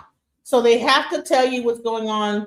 People say it's based in karma. Some people say that they have to tell you because in order to like complete the spell, that they have to let you know what is happening in order for the spell to work, right? Because you have to like be aware of it and forgo your free will. And it has to be embedded into your mind, right? For that spell to work. Okay, that's why they have to tell you what's going on. I get it. But this is the problem I have. Okay, let's hear the rest of what he's going to say right here. Tell you, this is why I'm so passionate about Jesus, because Jesus is the light of the world. Let me tell you, 2,000 years ago, Jesus died on a cross for your sin and for my sin. See,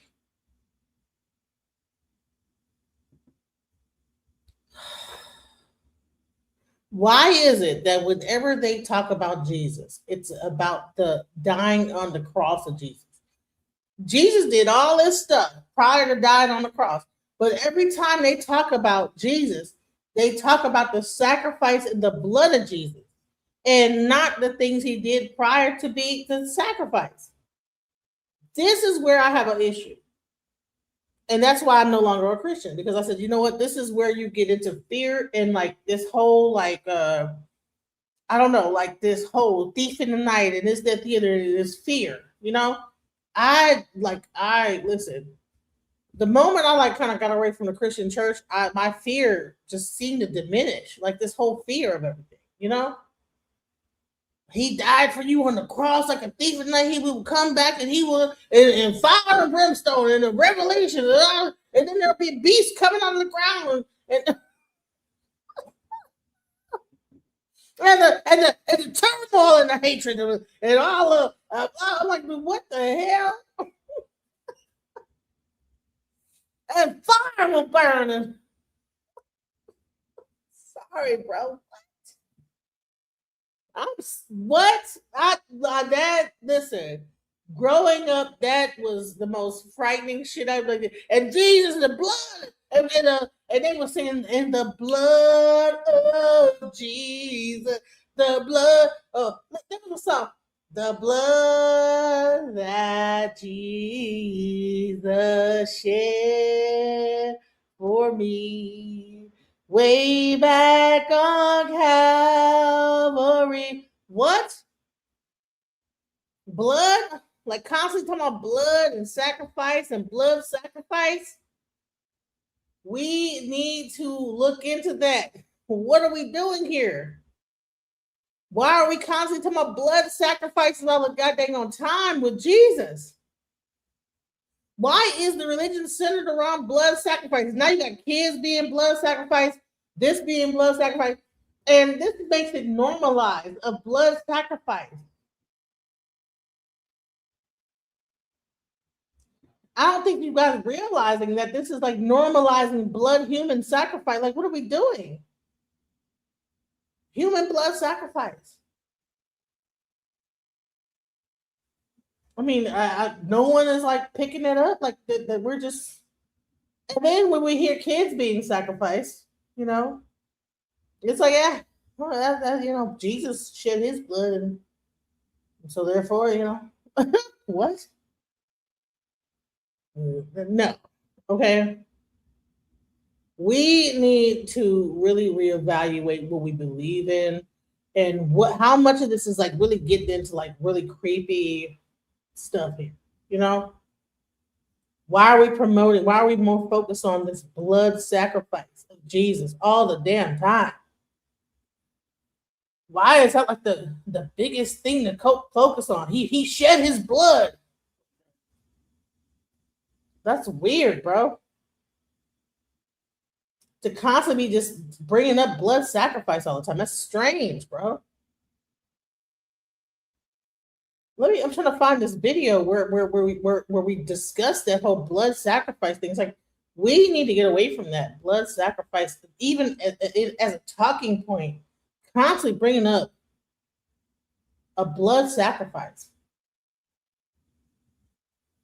That's not cool, bro. That's not something to like always be promoting and bigging up. And let me find it. Hold on. I think I brought it up right about. Hold on. All right, you know, that's a smaller one because you know I like do the mobile thing, and I also do like the regular, so I can like find the. Because I actually brought that up in a video. I was like, dude, what is up with this constantly bringing up blood sacrifice all the time? And then, like Christianity, it's like it should not constantly be like people. If you say I sacrificed a goat to whatever, you know what I'm saying? They'll sit there and be like, oh, that's evil, that's the devil. But you're constantly talking about blood sacrifice when it comes to Jesus. Every time you get a chance. Well, he sacrificed his blood and then all the blood. What? Oh, here we go. Right here. And that's where I brought it up on the thing. And I said, you know what? No, that shit is weird, bro. Hold on. Let me bring it back. Hold on. Let me pause it. Unmute it and share this tab right quick. Because I'm like, dude, y'all, that's weird, bro. Cut that out. I talked about this before. I talked about this. Like, what are we doing? Why is it that whenever we talk about Jesus and certain things, it's all about the blood and you know? No, that's cannibalism, bro. Let's go. Based on this, or am I just reaching a little too far here? Let me know down in the comments. Don't forget to like, subscribe, share this video so that more people will see it. And until the next one, it's always one love, baby.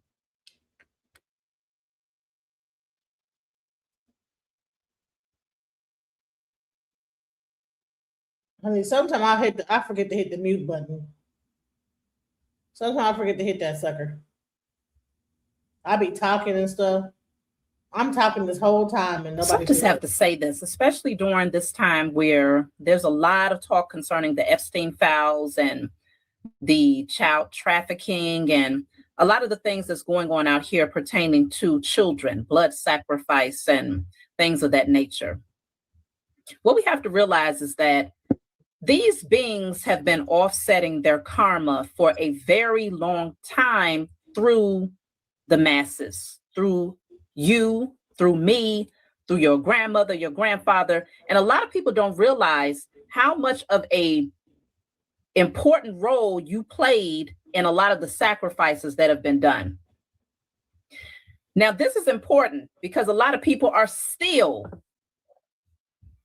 adding to these rituals through their own personal rituals that they are performing and don't even realize that these are rituals that are directly related and tied to the sacrifices that have been happening behind the scenes. When we went to church, and I say we because I also partook in this. When we went to church and performed communion every first Sunday and drank the blood, whether you drank grape juice or wine, and ate of the flesh, when you ate the little piece of bread or the wafer, you were participating in human sacrifice, cannibalistic rituals. And by doing this openly and not when they had you say, I drank of the blood, I eat of the flesh, and we did those rituals, we were also saying that we support those types of rituals. We were putting out into the universe that these types of rituals were in fact righteous, they were in fact holy, they were in fact the very thing needed to connect you to the source, right? What they call God, what they call Jesus. You gave your consent every time you performed that particular ritual. So when these wicked beings behind the scenes was doing the same ritual, but using real flesh, real blood, they looked to you and said, but the majority are okay with even the idea of it. Because you didn't just eat a piece of bread and say, well, I am breaking bread. You didn't just drink that wine and say, well, I am drinking wine in commemoration. No, you ate the bread mimicking the idea of flesh, a human body, which was supposed to be the human body of Jesus. You drank the blood, which was supposed to represent the human blood of Jesus. You wore the cross, which would be representation of the very tool that was used in order to hang his dying, bloody body. Many people have participated in these rituals unknowingly, and this was the major. All right, so welcome to the chat, Napasha Da. And I wanted to, the reason why I brought this up, because we talked about Ryan Garcia. And then after that, this guy, that was talking about Ryan Garcia, decided to go into the scripture, okay? And what he brought up Luke, and then he talked about like the fact that, they have to let you know what they're doing, nothing, that, everything will be brought to light. The truth will be brought to light. But then he began to like have a conversation about like, okay, let's talk about like the scripture for a second, okay? Then he goes into that Jesus Christ died for you, and his blood was dipped in the blood, and this, that, and the other. And I said, hold on.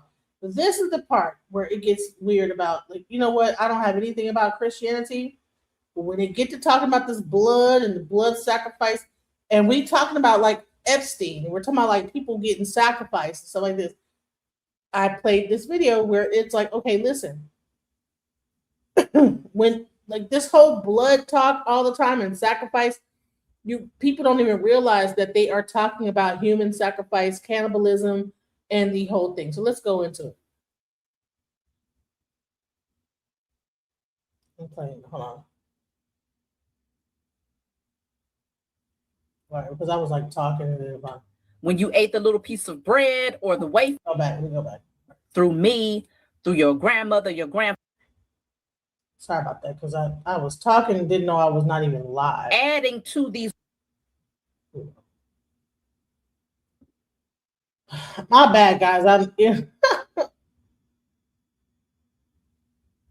So I just have to say this, especially during this time where there's a lot of talk concerning the Epstein files and the child trafficking and a lot of the things that's going on out here pertaining to children, blood sacrifice and things of that nature.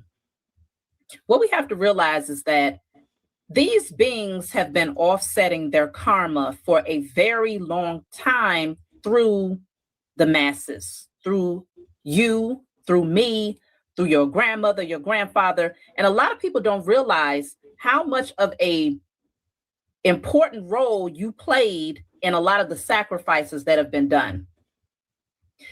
Now, this is important because a lot of people are still adding to these rituals through their own personal rituals that they are performing and don't even realize that these are rituals that are directly related and tied to the sacrifices that have been happening behind the scenes. When we went to church, and I say we because I also partook in this. When we went to church and performed communion every first Sunday and drank the blood, whether you drank grape juice or wine, and ate of the flesh, when you ate the little piece of bread or the wafer, you were participating in human sacrifice, cannibalistic rituals. And by doing this openly and not when they had you say, I drank of the blood, I eat of the flesh, and we did those rituals, we were also saying that we support those types of rituals. We were putting out into the universe that these types of rituals were in fact righteous, they were in fact holy, they were in fact the very thing needed to connect you to the source, right? What they call God, what they call Jesus. You gave your consent every time you performed that particular ritual. So when these wicked beings behind the scenes was doing the same ritual, but using real flesh, real blood, they looked to you and said, but the majority are okay with even the idea of it. Because you didn't just eat a piece of bread and say, well, I am breaking bread. You didn't just drink that wine and say, well, I am drinking wine in commemoration. No, you ate the bread mimicking the idea of flesh, a human body, which was supposed to be the human body of Jesus. You drank the blood, which was supposed to represent the human blood of Jesus. You wore the cross, which would be representation of the very tool that was used in order to hang his dying, bloody body. Many people have participated in these rituals unknowingly, and this was the major component that helped to offset the karma of the powers that were, the wicked evildoers behind the scenes who have been doing this for far too long. This is not new. These beings have been doing this for centuries, but they have been able to hide it. They have been able to create illusions. They have been able to do spells, rituals behind the scenes to keep you asleep, because as long as you continue to support cannibalism and the drinking of blood, as long as you was uttering this out of your mouth, knowing that that is what you was partaking in, for them, that said that they can continue to partake in doing the real deal behind the scenes because you openly confess that you agree with doing these types of things. So now hopefully those people who call themselves Christians that have been partaking in these cannibalistic blood drinking rituals, hopefully now that all of these things are being openly exposed and people can no longer say, well, that's a conspiracy theory, or you watch too many movies, you read too many fictional books, or your mind is warped, you're crazy, you're XYZ. Now that the truth is being revealed, hopefully this will awaken people so that when they step in front of their pastor on Sundays, every first Sunday, they will now know that if they decide to partake in this particular ritual, they have now sealed their fate. It's one thing to do something when you are asleep and you have no conscious understanding of what you are doing, because many of us did it. I partook in those things way back when, because I thought that I was doing something righteous. I thought that I was doing something that would commemorate the sacrifice that Jesus would have made to have his life taken, right? Not recognizing that he was sacrificed, meaning killed. If this was a real man, right, that actually went through this, which there were many Christs that was taken out. Many Christ. A Christ is a true speaker. A Christ is someone who has higher consciousness. A Christ is someone who comes in to help shift the narrative so that you're no longer easily convinced or just blindly following the structure of a false, wicked government.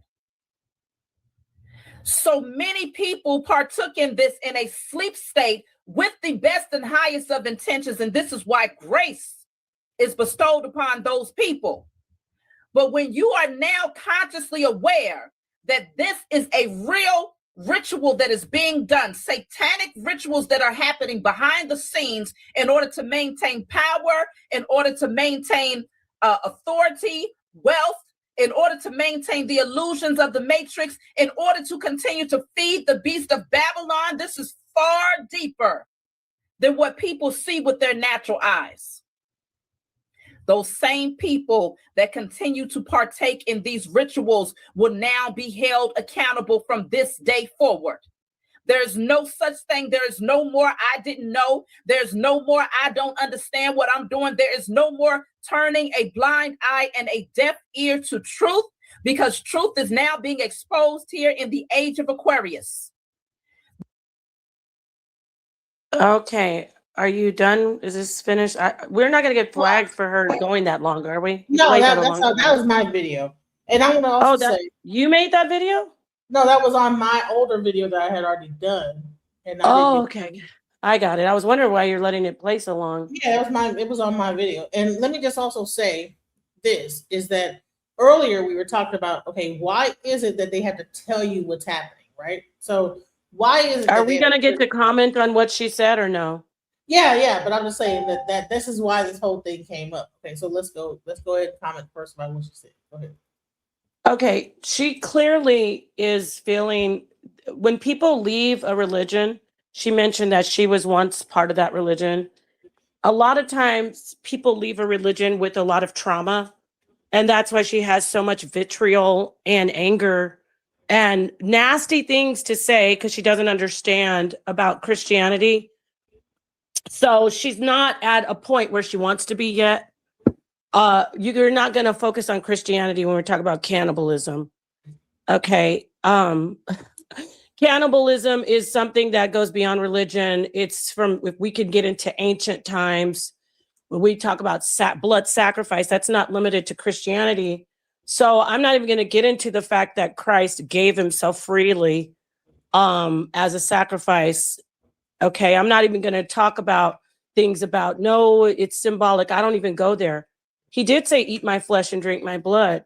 But the way she's so angry, saying it's satanic, and she's wearing an ankh around her neck, the crucifix and the ankh are not much different. They represent your human material existence. And to talk about Christ dying and saying, oh, you're doing a satanic ritual, it's just, for me, she's not looking at it in an objective way. She's looking at it in a way to try to make Christianity look like it's the evil religion and she found something new and African. But that won't work, because every civilization, every religion has somehow struggled with existence, material existence, and sacrifice. Even if you look at Hinduism and Buddhism, there's fasting. That is the suffering of self. So the ultimate suffering would be the sacrifice. I know this isn't where you wanted to go with this, but the ultimate suffering and the ultimate would be to sacrifice your complete self. So that's where it comes into with the why it's sacred. That's why it comes into Christ giving his whole self, his flesh, with suffering. Yeah, I just wanted to put that out there, because that's not satanic. And that's not wicked, what we're talking about in the Bible. Even if I know there's some Christians that won't go along with what I'm saying, even if it is cannibalism, if she wants to say that, I won't argue that. But it wasn't wickedness and it wasn't evil. Okay, I'm really going there. It's not evil and it's not wickedness. At certain levels of cannibalism is not evil. No, I didn't say that. I'm talking about Christianity, where she tried to drag it and say that it's satanic. Okay, so if Christ said, I give my, because there are people, the same lady may think, then we get her talking about vegans. You're still eating a life form. Just because you don't relate to a plant and you say, oh, I don't eat meat, I don't shed blood, you're still eating something that's a living organism in this realm. This might sound goofy to some people who are not on the level of life. What is life? What is existence? If I say, eat my flesh, just eat, go. Imagine you're dying, you're out in the wilderness. If I die, I don't want you to die, eat me. Go ahead and eat. No, I can't. Please eat me. I don't want you to die too. I want you to survive. It's on that level. It's on that level of extreme love, extreme sacrifice. So of course, Christ wasn't saying we're stranded in a desert, but the symbolism of saying, you're eating my flesh, eat this bread, you're drinking my blood. It is the ultimate sacrifice. And how could I sacrifice myself more than to give you my body for you to say, this is me, take upon it. So she's talking about, of course, we don't do cannibalism. You don't eat people. That's evil. If I go out and just kill people and eat it. But if you're looking at a religion and you're talking about the ultimate Messiah, the ultimate sacrifice is the love of Christ, and Christ gives his body for us, and Christ gave his blood for us. So yeah, she's just church hurt. I feel for her. And anybody else who's got a problem with that, I bet they were Christian. I bet you were Christian, and you want to attack Christianity. You can't call Christianity satanic because of the sacrifice of Christ and the Eucharist. That's not fair. The blasphemy of against Jesus Christ, Savior, calling Christians cannibal for taking the communion, which Jesus did the Last Supper symbolically as we do today. She has blessed me, report her hate. I don't know. I don't know. The sentence didn't make sense, but so drink and eat it. All right. But this is the thing. We're so worried about cannibalism. We don't do cannibalism now, but we're talking about survival. Let me move away from Christianity. Way far away. I'm not talking about Christianity anymore, everyone. I'm going to talk about this thing about cannibalism. It's not the cannibalism that these people are doing that makes it so wicked. It's the murder. It's the killing of the innocent, taking someone's life without any regard for it. It's not the fact that I eat a piece of steak. You get what I'm saying? The meat is the meat. We're talking about what you've done to that person. You've snuffed their entire existence out. That's not right. So I don't want to dwell on it's vile. I want to have that for the record. It's vile to eat another person, but that's not the most evil part of it. The most evil is that you tortured and murdered somebody for your pleasure who didn't want to die. So we can't compare that to Christianity at all.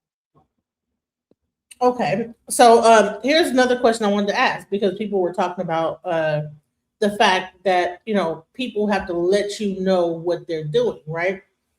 It kind of came out in the like earlier when I was talking about this, and I was like, okay, so what do you mean you have to let someone know what you're doing? Like, so imagine, okay, you have all this stuff going on, and they have to put it in a film, or they have to put it into whatever, you know. What does it mean that they have to let you know? Because based on a karma, are you aware of that whole thing where they have to let you know what they're doing? Like, what you know, I always hear this, right? So the elites are doing something, they have to let you know based on, they put it in a film, put it on The Simpsons, put it on this, because they have to, they can't do it behind the scenes. They got to let you know what they're doing. What do you Right. That's a spiritual thing, like as far as magic and different types of how do you say, things that people do. It has to connect to your consciousness, or it won't be your reality. So you hear about when they say you have to let a vampire in. You have to, not just vampires, any spirit, you have to invite it in. You have to give it the okay. Even if it's brought to you subconsciously, they have to let you know, even if it's hidden, but it's there. If it's clandestine, they still are giving it to you in plain sight. You have the responsibility to figure out what you're accepting. So that's the thing about that. If they don't let you know, then the magic won't work.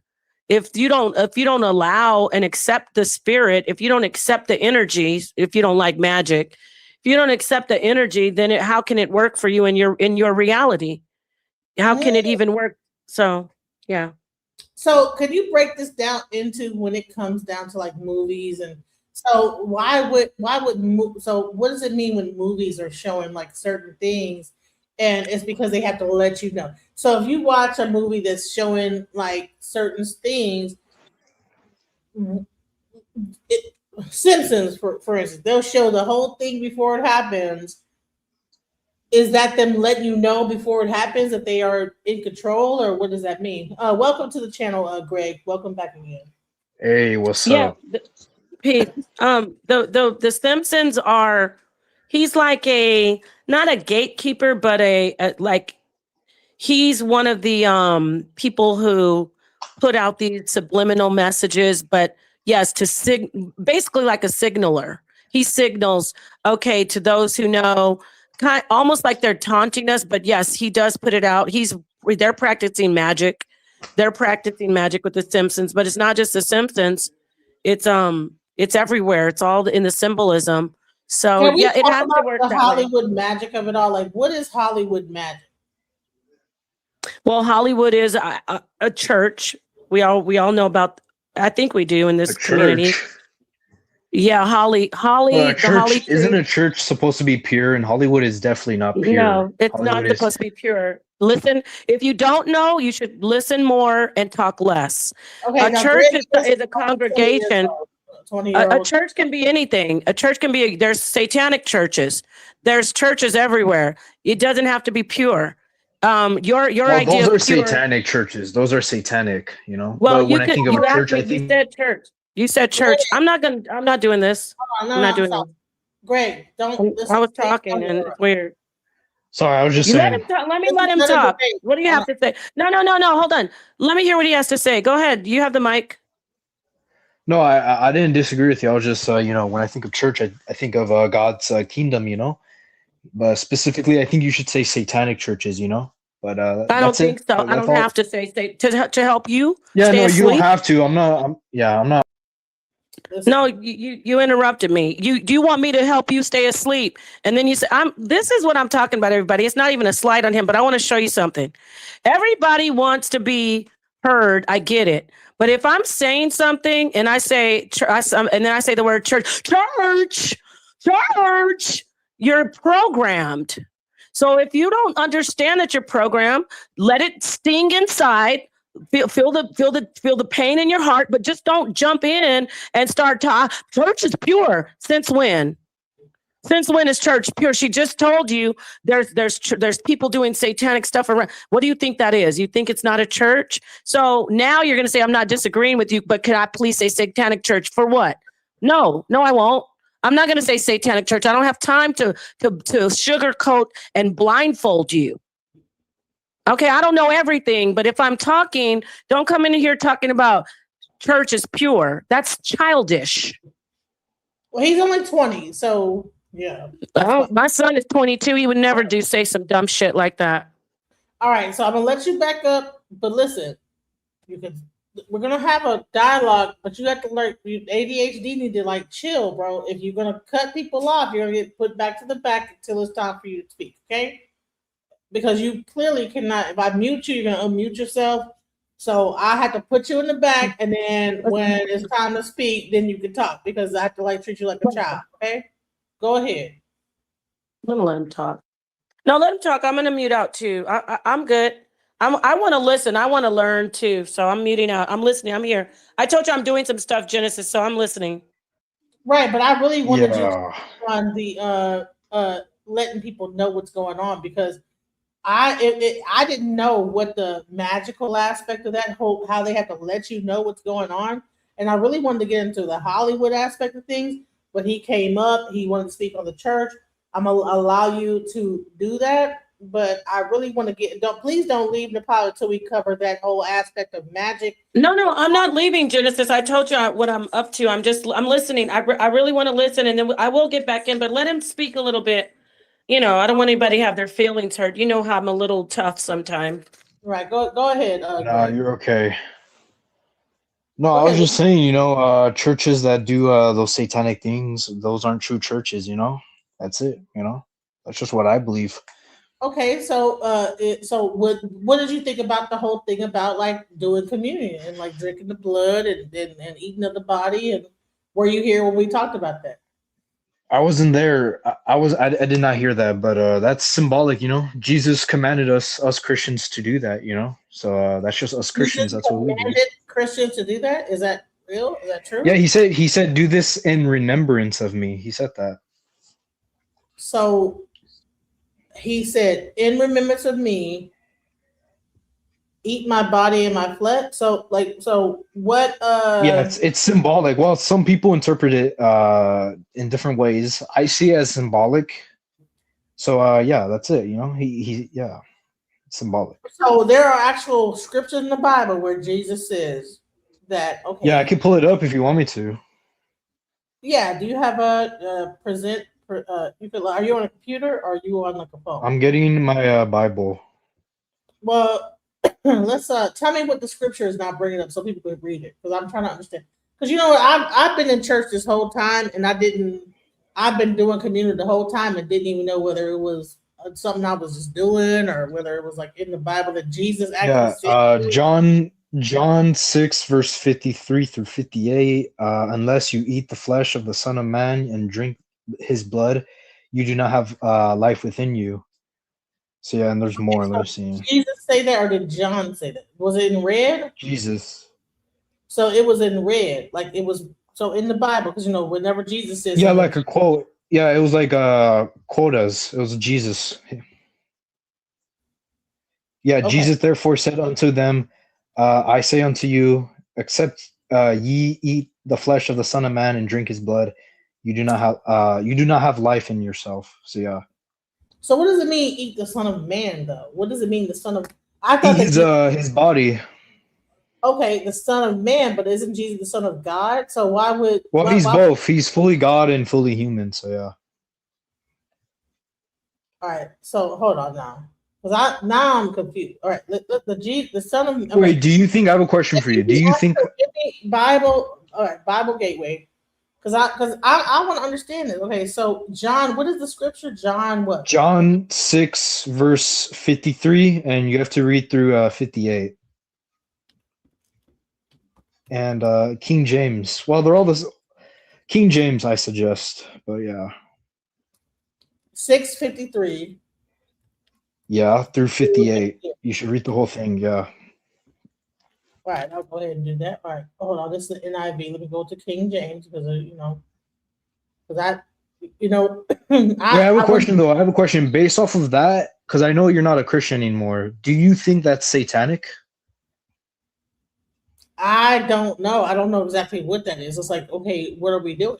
Like, why? It's are we remembering him because he's gonna leave the earth. Well, he got crucified, you know, and yeah, he was crucified. Is it satanic to eat meat? No.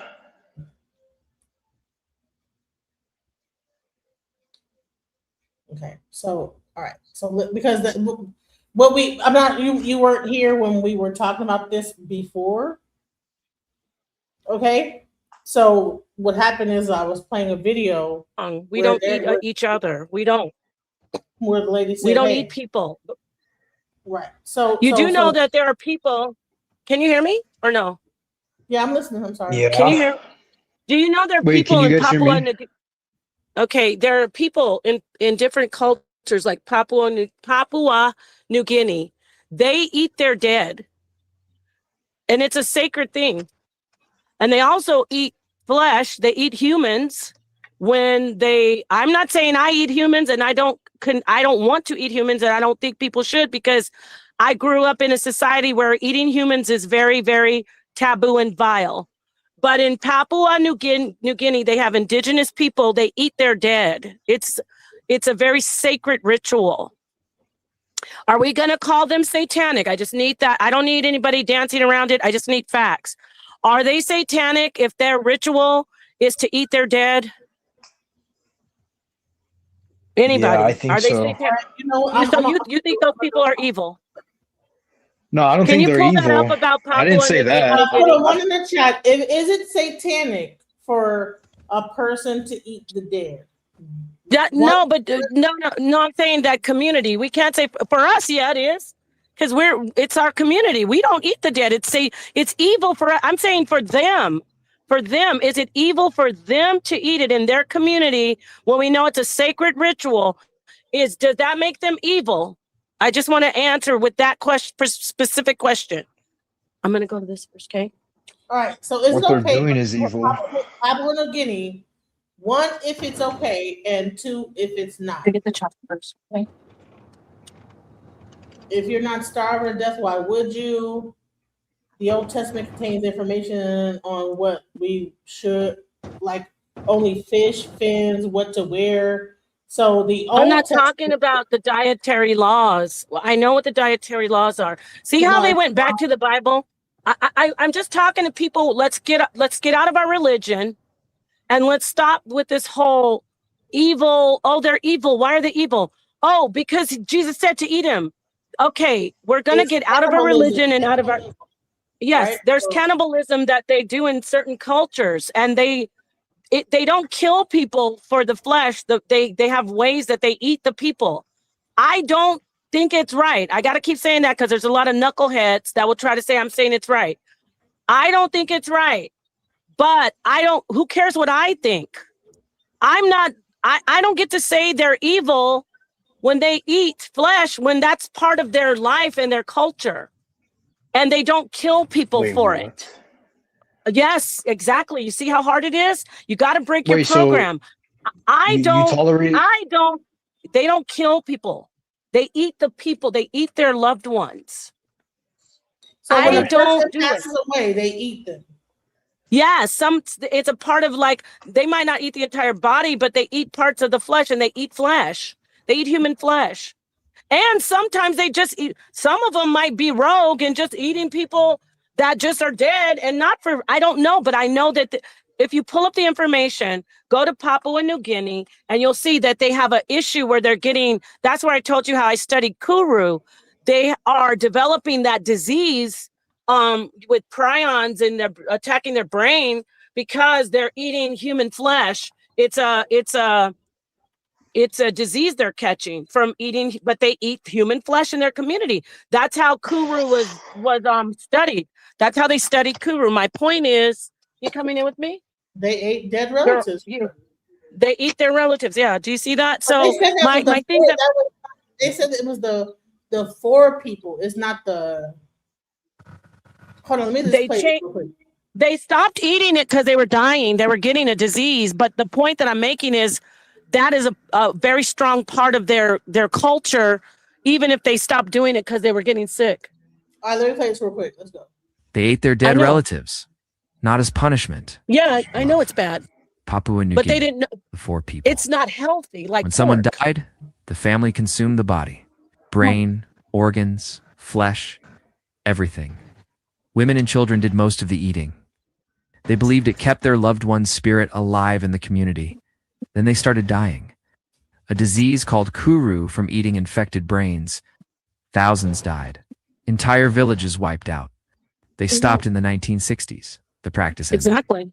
But it helped Thank you. science discover prion diseases. Follow for Bingo. more cultural history. So let me say Well, this. it's Hold good on. that Hold they that thought. stopped. Hold that thought real quick. Let me say this. So you see how cultures develop things? Because pork. Oh, we can't eat pork because it's evil. God said it's evil. No, it isn't evil. It's making us die. It's making us die. Just like cannibalism isn't evil.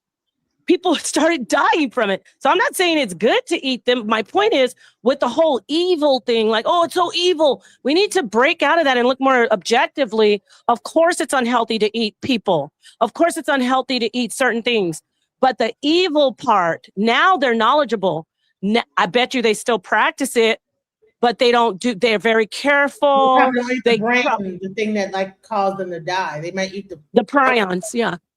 So I wanted to just point that out by saying this whole thing about, and again, the Christians aren't with me because they don't like, I agree that is cannibalism and Christ is saying, eat my flesh and drink my blood. I'm not going to play with that. Oh, symbolic, blah, blah, blah. No.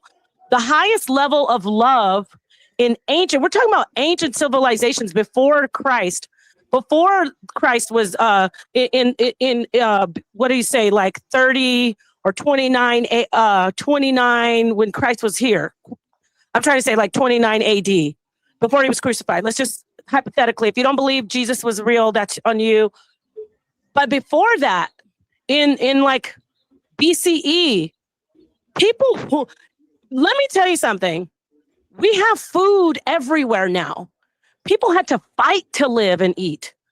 If you're dying, you're starving to death, and you see a person that you don't know, that you don't love, you don't care about, you don't want me to finish the statement. But let's be real. Cannibalism in ancient times was looked at differently than it is now. And it's not, that's where they started, and blood sacrifice, eating people, all those things that were so, oh, that's evil, that's so wicked. Yes, now it's evil because we don't kill people and eat people. Now it's evil because we know that we get sick from it. But is it really evil? Is it really evil? And I'm not pushing cannibalism. What I'm trying to do for you and all the idiots in the chat, I am not even looking. Oh, this lady. I'm trying to help you break a program. The evil part, see these elites that are doing all this, they know. The evil, they think you're going to focus on the cannibalism. Let's focus on the torture, the stalking, the preying on people, the torment of the mind, the abuse of children. You know, they usually don't even kill. You know, they don't even kill the children right away. They keep them for a long time, from childhood all the way up to adulthood, messing with their mind, fractaling their mind. They call it MK Ultra. Just all of these fractally, like, I'm nice to you, then I abuse you. I'm nice to you, then I abuse you. I abuse you. I play games with you. I isolate you. I humiliate you. Humiliation rituals. That's the torture. That's the evil. And if we could focus on that, it'd be way better, you know, than just always focusing on the play stuff that's right on the, blood sacrifice and eating the children. What about the mind abuse? What about these kids that get in Nickelodeon and Disney, all these childhood actors that are just, their minds are destroyed. Their souls are sucked dry, like Britney Spears. All of them. And then Michael Jackson is one of the number one. Bob Hope. Oh, he was a high level handler.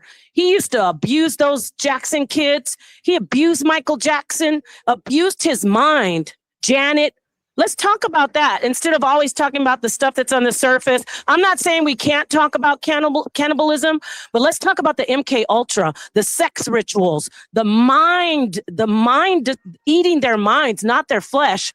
What about how they ate their minds? And if you guys don't want to, that's fine. I'll just sit back and listen. No, you're 100% right, because they did like let the kids be, kind of torture them before they did this, because there's a certain like level of adrenaline that like they can get off of that, and and it's the same thing with mumia. If you ever heard of mumia was when they actually went into the mummies of ancient Egypt. They put that into a powder and was using that mumia powder to so-called be elixir and this, that, the other, and having hallucinations and healing themselves with it. But the bottom line is that they were like, it was the combination of like the human flesh and also the, whatever they used to embalm the person. So like there's a lot of weird shit going on, that was going on like a long time. If you ever heard of mumia? Yeah. That was a weird type of pseudo elixir in like the 20s, 30s, and 40s. But let me talk to you more about this too. I want to ask a question. Who's worse off? You and your best friend, or you and your sibling? You're together, and you watch your sibling get unalived right in front of you. They're torturing both of you, right? And you're a little kid, and then you watch your sibling get unalived. Who's worse off, you or that person who got unalived? You are, because you got to keep that in your mind forever. And that's what they do to these kids. When you talk about torture rituals and all these freak-offs and snuff films, the kid that's there that survives becomes destroyed completely in the soul. And then that's when they go in and they do whatever they want. They possess that child. They reprogram that child. Go get more kids for me. Bring them to me. And those are the kids that become that. That's the Giselle Max. What's her name? Ghislaine Maxwell. Yeah, Ghislaine. Yep. That's the Ghislaine. She's the one who's worse off than the one she watched die. The two kids together, the two girls. She's the one. 110%. She watched it from childhood, from baby, from toddler. She watched kids get tortured, and they kept on taking her mind and fractaling her. And so all this stuff, I mean, I do want to talk about cannibalism, of course, but we got to get, it's an urgent time. We got to stop talking about the blood sacrifice. We got to talk about the minds, the souls. And when I say mind, I mean, what's your solution? If you're spiritual, then you could call it a soul. You can call it consciousness, because they want to take we have a universal mind of God that's got all these sores on it, all these cancers. And we need to start going right to the source. And we just say, okay, we know what's happening. We can't do anything about the flesh. We can't. At the end of the day, cancer could get you. But we can work on the mind and talk about what are they doing to the minds. And we have so much power to heal the mind because we could talk. Talking will heal the mind. You understand what I'm saying? I mean, I'm not trying to be right or wrong, but this is the stuff why I stopped talking about this stuff. It'll consume you when you keep on looking at all the death and all the child rape and all the suffering of the children, and you get consumed because you're too focused on what they're doing to the body. The scripture says, "Fear not the one who can kill the body, but fear the one who can kill the body and the soul." They can't kill our soul. So we have to go to the part where let's talk about how we can help people and say, wake up, stop focusing on shit that doesn't matter. And when I say doesn't matter, go ahead, kill me, eat me, I still will live. You got to let people know there is no death. There is no death. You can heal your mind. So that's where I am right now. And I'm not trying to preach, but I'm tired. I'm tired of worrying about if it's evil to eat pork or if it's evil to eat humans. Who cares what you eat? Christ says it doesn't matter what goes in the mouth. It's not about what you eat. It's what comes out. And that's your soul and your mind. What about that? I'm gonna let this young man talk because he wanted to talk. Talk about what they're doing to the minds of everybody. Yeah, the problem I have though is what's your solution? It seems like you're all talk, no action. What's your solution? Yeah, well, you weren't listening, young man. I said we got to heal our minds. This is what it is. You know, I can talk. You know the magic of a Fill our word? minds? I can talk. Guess what? I can talk to you and you will live. I don't have to come over and put a Band-Aid on you. I don't I have don't to think that's give you. true. I know, because you're not listening. You're not. No, You're not. because Let you're me not ask a you a question. Can prophet. you go? You're not Can a you go rescue? prophet. Let me ask you something. I'm not trying to be a prophet. I'm just talking. Can you go You're save talking about these healing kids? people like a prophet. Can you go save these people? Can you go find these kids and say rescue them physically? No, you can't. I mean materially, because we're all physical. There's metaphysical as a spirit. Can you rescue these kids? No. Do you have the power to start a war? No. But your words and your mind, when you jumped in here talking about, oh, church, what do you mean church? You got to heal your mind. You got to think past, oh, their cannibalism and all the blood. You got to think past what they're doing, because they want us to react to bullshit. They want us to react to the child grape. They want us to react to them eating flesh. We want to get in there and we want to heal our minds. We want to let them know, guess what? Death isn't even real. You can't take, that's what Christ said. He said, when I get on this cross, you're not taking my life. I'm laying down my body, but I'm going to be resurrected. My Father's going to resurrect me. He's saying, you can't kill me. So anything you do to me, I'm still going to be strong and I'm going to rise above, because you can't kill me. So you think that I'm not doing anything because you still want to sit up here and talk about blood sacrifice and eating babies. And that's fine. We should bring attention to it, but is you wrong. don't want to fight. Of course it's wrong. It's wrong Duh. to do that. We could agree that it's wrong to do that. What are you going to do about it? What am I gonna do? I'm gonna Yeah, what are you going to do about it? tell our politicians to stop hiding the files, you know? So you're going to tell them something, right? I like what that Biden guy said. She's No. absolutely So Looney you're going to Tunes. tell, so you said the thing you're going to do about it is you're going to tell them something, right?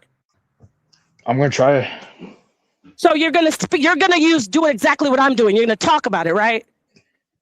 Now you're talking about spiritual. I'm talking about physical. No. What are you going to do? Are you I'm going to gonna go go to rescue? Washington, D.C. Are you going to rescue them? I'm gonna go to Washington, D.C. and tell AOC. I'm gonna tell all the politicians, Democrat, Republican, to stop hiding the files. It's that simple. Good. So you're going to talk to them. Good for you. Just like we're all doing. If We're they don't talking. listen, then a war is gonna have to come out. You know. What war? What are you talking about? Don't play games. See, this is Civil where war. you're insulting the victims. You're going to have a war? How? I'm fighting for the victims. I know exactly. How are you going to have a war? You have weapons to fight the government? Yeah, we have guns, our Second Amendment, our constitutional rights. I'm done talking to him. He's ridiculous and childish. Like I said, No, you're ridiculous. You're a conspircy theorist. You have no facts. You're comparing yourself to Jesus. You're comparing your. Let me just say this: is that wait? No, before you say this, Dude, I she need to went tell on for like 40 minutes. Hold on. Yes, because you don't like it.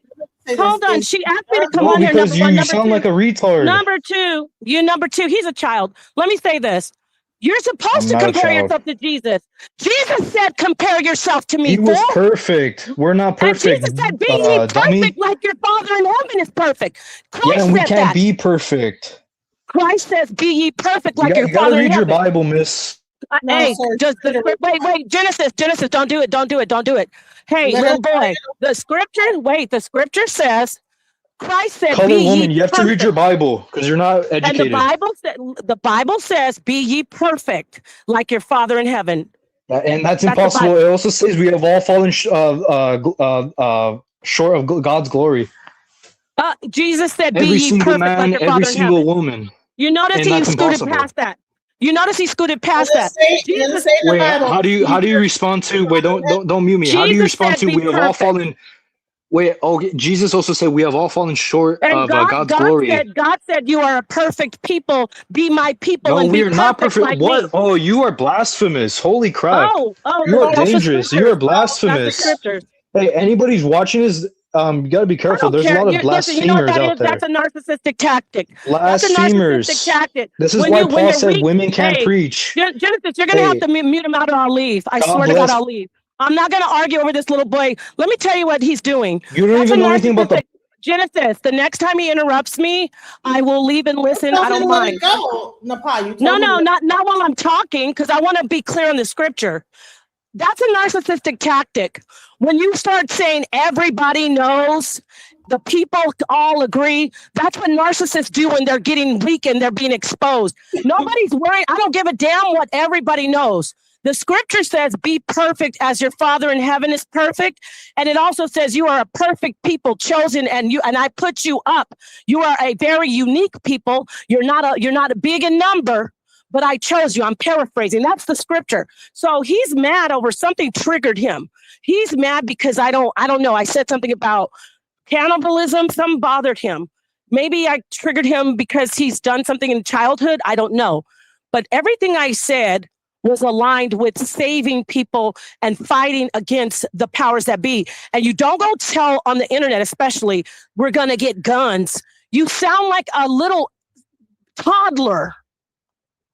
And you sound like, and you're a criminal. And you're going to lead a lot of people to their demise. Talking about, let's go get some guns. Now, I'm going to stop talking and he can get up here, but don't tell me I don't care what everybody says, number one, but you sound like a complete narcissist with that everybody knows and everybody says.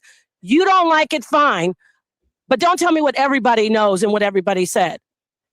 Well, he left. I think that I put him in the back, and then he left. But we have Unlocked Nation. Welcome to the chat. Welcome. First and foremost, I do emphasize what the lady is stating. There are already people marching in the streets because of the Epstein files coming and released. Some of them are getting erased for obvious reasons. Pam Bundy said something, and it kind of triggered me in a sense that she stated that if she incriminated everybody that was on the Epstein files, then the whole system would collapse.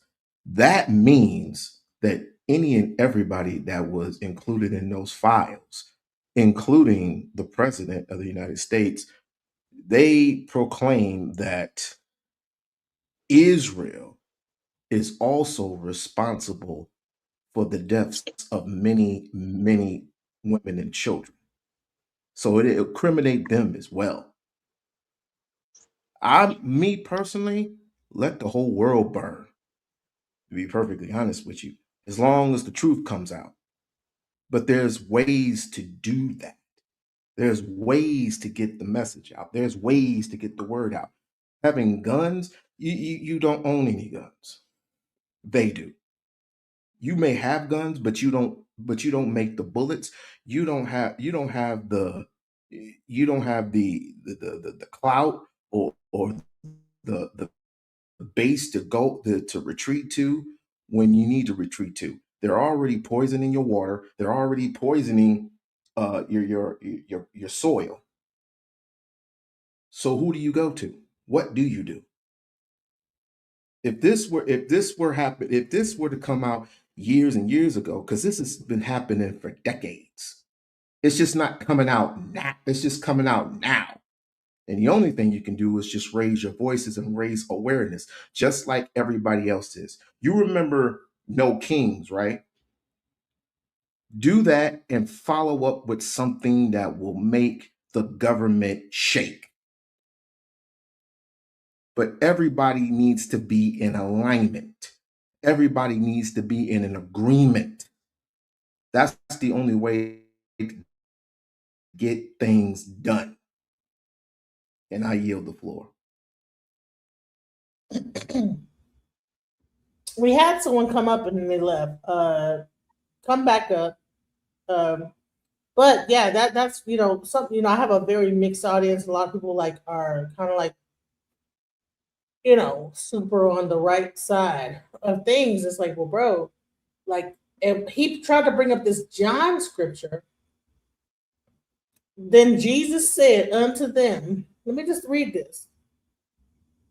Because I'm like, okay, what does this have to do? So does this mean it's okay to be a cannibal? Okay, then Jesus said unto them, verily, verily, I say unto you, except we eat the flesh of the Son of Man and drink his blood, ye have no life in you. Whoso eateth my flesh and drinketh my blood hath eternal life, and I will raise him up at the last day. For my flesh is meat indeed, and my blood is drink indeed. He that eateth my You know flesh. what that's from, right? What is it from? You know what that's from, right? It's from when you getting the it was from the Last Supper. Last Supper. You're drinking my blood and you're eating my flesh, which everybody got a piece of bread symbolizing his flesh. You're drinking of the bit of the fruit of the wine, which represented his blood, in remembrance of him. Not, and it has nothing to do with no babies. These people are sick. Can I be honest? These people are sick. The people who still support this guy, they're just totally sick. Back to, let me not go on a tangent. The baptism was for people who were coming into the church to get baptized. And then every first Sunday, as Black people all know, when it's time for this, eat of the fruit of the bread, that means you are getting blessed of the fruit. But it also says this: those who do not follow Christ and eateth the bread and drinketh the wine, which represented his blood, and don't follow Christ, also be damned, will be forever eternal damned. They didn't mention that, did they? Oh, so you're damned. If you are not following in Christ's footsteps, if you constantly keep sinning, or you just blaspheming if you're blaspheming God and you're drinking his blood, was representing him, and you're also eating his flesh, which is representing his body, you can be forever eternal damned. Yes. So I say to people, for those who need to repent, or for those who those who don't believe in Christ, start. Because there's a lot of this stuff being released. There's a lot of stuff going on. And I told you the other day, Genesis, I was not lying when I said that when it comes to all these chain restaurants, there are no damn cows. Ain't no damn chickens either. So how are you getting your meat? How are you getting your meat? How are you getting your supply? You got all these burger chain restaurants, and there are hardly any cows. Bill Gates has taken 18% of your farmlands. And for what? And he's being incriminated in these files also. So I say on to you, I'll tell you what I'm going to do about it. Raise Cain in Congress. Raise Cain in Congress. You have to go to the streets and get with some of these people online who who are in alignment, not think exactly like you, but are in alignment with you. That's how you get things done. I yield the floor again. Let me show you a recent video that happened on Fresh and Fit, and I want to get you guys' opinion on this. And we probably about to wrap it up pretty soon, but let me just get your opinion on this. He finally listened to Roger Stone and others, and this is historic. And I'm told Congressman Tim Burchett and others have said they have already been access to this, okay? And they said, if you think the Satanism and the cannibalism and the blood drinking is bad and what you saw before, they said what is in these new files is going to shake everybody. And they warned you, don't even look at it if you don't want to have nightmares. I mean, this is, folks, this is the Death Star. This will be a day long remembered. I mean, this is mega freaking massive. And they're not going to, I noticed the economist, Oma the Rothschilds, they say in the magazine they own it. It's like, oh God, yeah, oh look, here's all the files, we cross-referenced them, and you notice you search them, there's no Trump, no emails, no communication. They're like, oh, we're exposing, oh look, the Rothschild lady was in charge. Even the Rothschild publications having to burn themselves. So this is rats leaving the sinking ship. But here's the danger. What do you guys think? And I'll shut up and go through all the pieces. No. What do you think they're about to pull now that this is going down? Because the deep state, they got codes to bring down power grids. They got all sorts of networks. They got all sorts of, terror groups they're funding. They got weird white supremacists out in the woods. No, seriously, you saw famously Maxine Waters, you say, there's Trump's training white supremacist militias and all. No, They got all sorts of crazy groups, radical Islam groups, all Hezbollah wound up, ready to go. So I'm saying we're in a maximum danger right now because Trump just dropped the fucking hammer, man. The nuke. He just dropped the fucking nuke. Yeah. So where do we go from here? Because that has to be the headline. Trump just dropped the fucking nuke on the deep state. Trump just took the gloves off. Trump just fucking manned up. Trump just leveled up. And people don't fucking get how huge this is. This is mega motherfucking. Okay, that's as much. Yeah. This is mega motherfucking. This is your show, bro. Well, I don't normally do this, but I mean, this is fucking awesome. This is everything we wanted. And let me tell you, they ain't getting out of this. I mean, the stuff. I was driving over here, just looking at the stuff. And your crew's always been doing small talk. I was kind of like, I mean, it's just cannibalism, murdering kids, delivering sex slaves. I mean, it's just. So you tell me what I want to show. God, I mean, this is. Dude, I'm he got it right there and then. Information. Let's do the show. Let's go. Like I said, I'm tired. I'm dead. But I said, look, there's certain times you got to just, we got to make it happen. You know what I mean? Yeah. So holy crap. Well, as hot as your girlfriend is, I can just look at her. Gotta wake up right. Everything. Yeah. Who he would then organize to be the handlers of the other girls. So he used women. Yeah. To control all the other slaves. Yeah. No, it was crazy how he had this layered system because I went through the West Palm Beach case file stuff. And he'd get these high school girls, recruit them. They'd do the massage, whatever, and then they'd get other girls, and he just pay them all. And he kind of it was how he would insulate himself. That's what so him and Glenn would be first. Then he'd get the other girls. Then they would do all the work and getting all the other girls. So he was a real pimp, kind of, but like a super pimp. Yeah. They still laughing about this shit. It's like it's fucking funny. It's not fucking funny, bro. It's like, what? The shit's not funny. They were eating kids, bro. And here's the thing. I did a whole show about how China does the same thing, but it's out in the open. When people get picked up by an ambulance and a helicopter comes, they know that person. Slave trade. Yeah.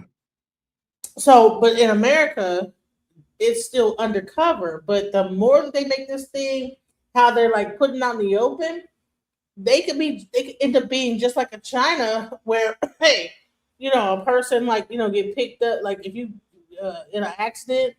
And next thing you know, a helicopter come down and take your body away, and then that person never exists again.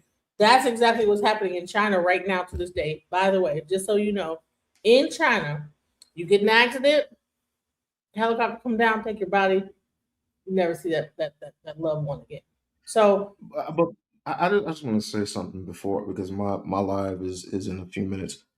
For those, I've heard it all, right? I've heard it all and seen most of it.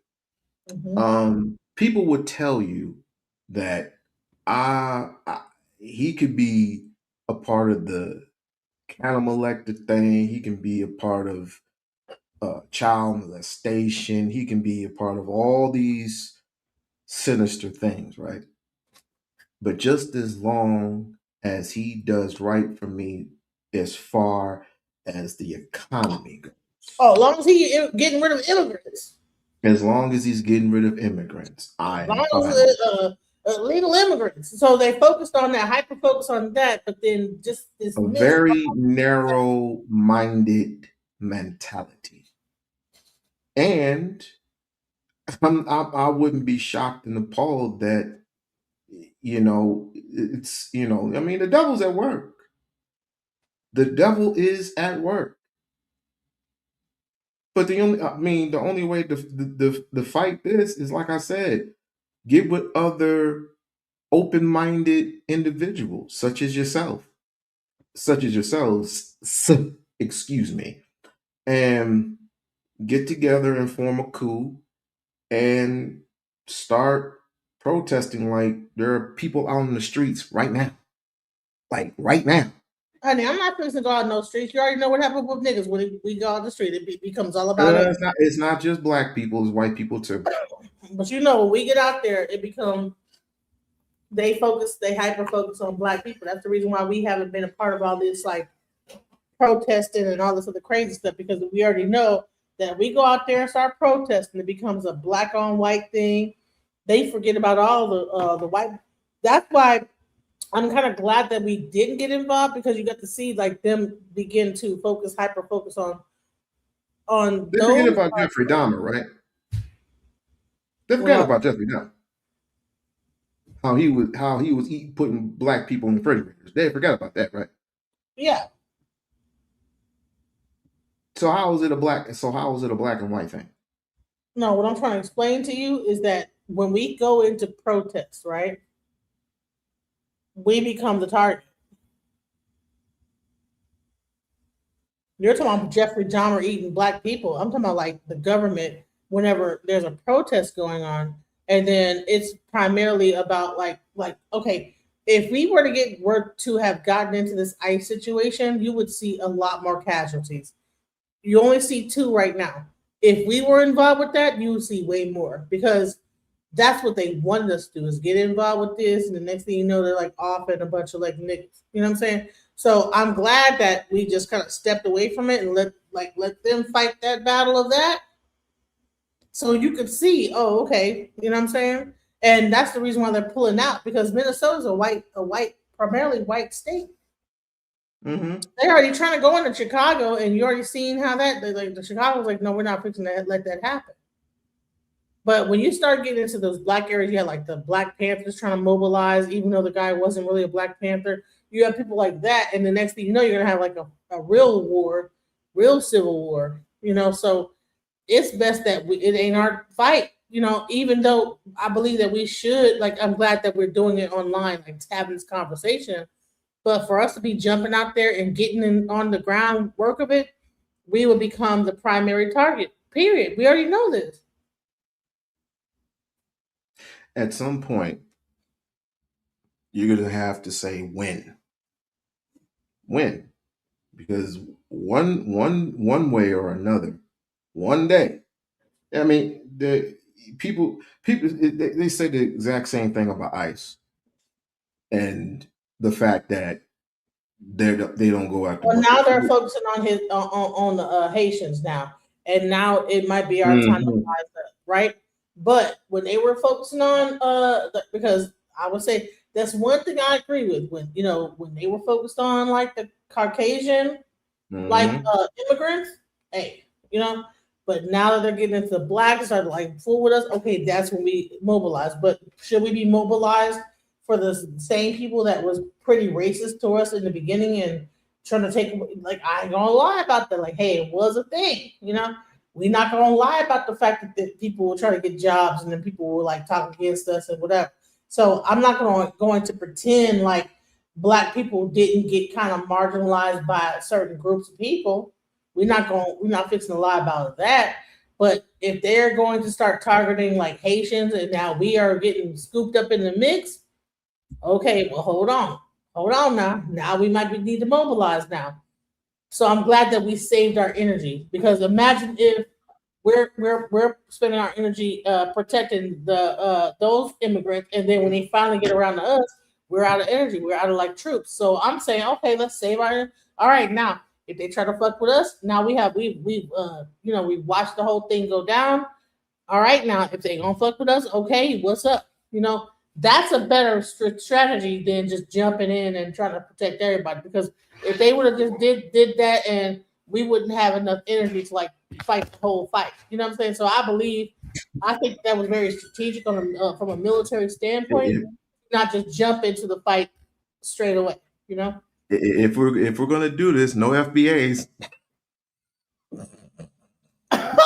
Well, the FBA, I don't know. Dude, they don't have any type of identity. These Negroes nowadays don't have any type of identity. They should. I'm just waiting for what. I'm gonna say this, whatever it is. I say, well, the people that are real know that we need to come together. not to be delineating. Because how the hell you gonna fight a fight when you delineate it all the way through, and now you fighting amongst each other trying to fight a fight? When you know that, hey, the Haitians are going to cause a situation that's gonna like affect us, FBA, then we probably need to like come together. You know what I'm saying?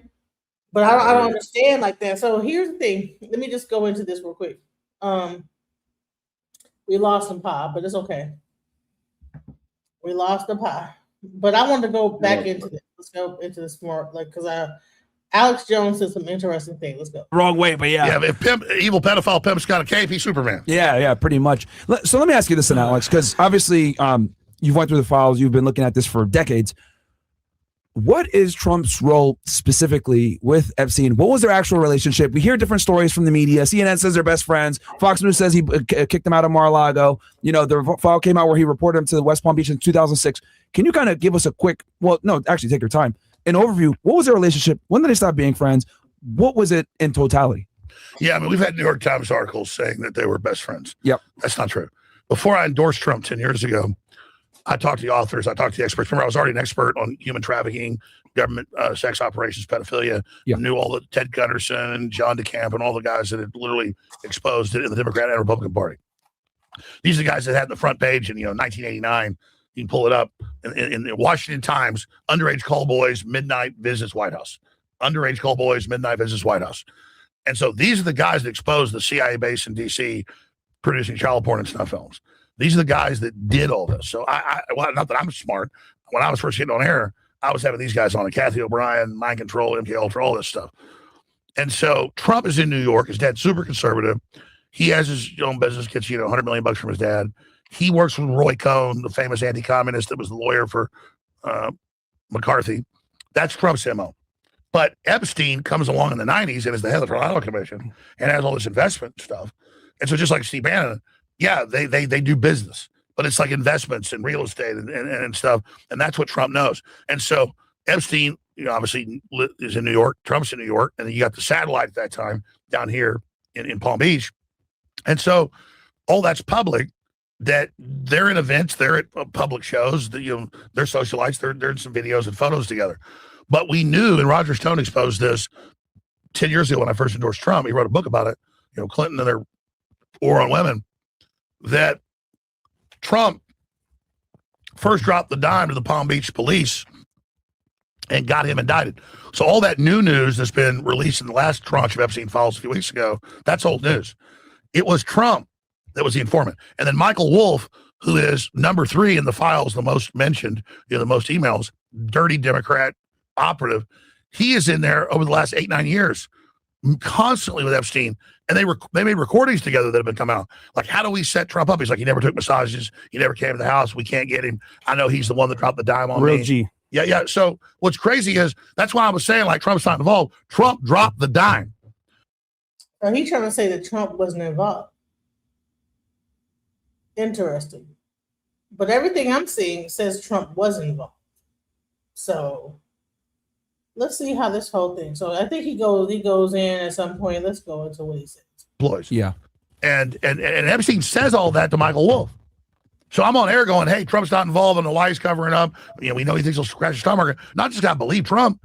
And the Democrats spin it. Oh, God, you're all the pedo party. No, guys, it's hundreds of top Democrats, hundreds of university heads, all these Hollywood people going to the island, delivering kids, eating babies, draining blood, adrenochrome. I mean, it's all in there, grinding up bones. I mean, it is, they are, but what else do they do? They just put on this confidence sack, puffed up. And hold on, can we also talk about the fact that who was the different, just regular people, even delivering these children up to them?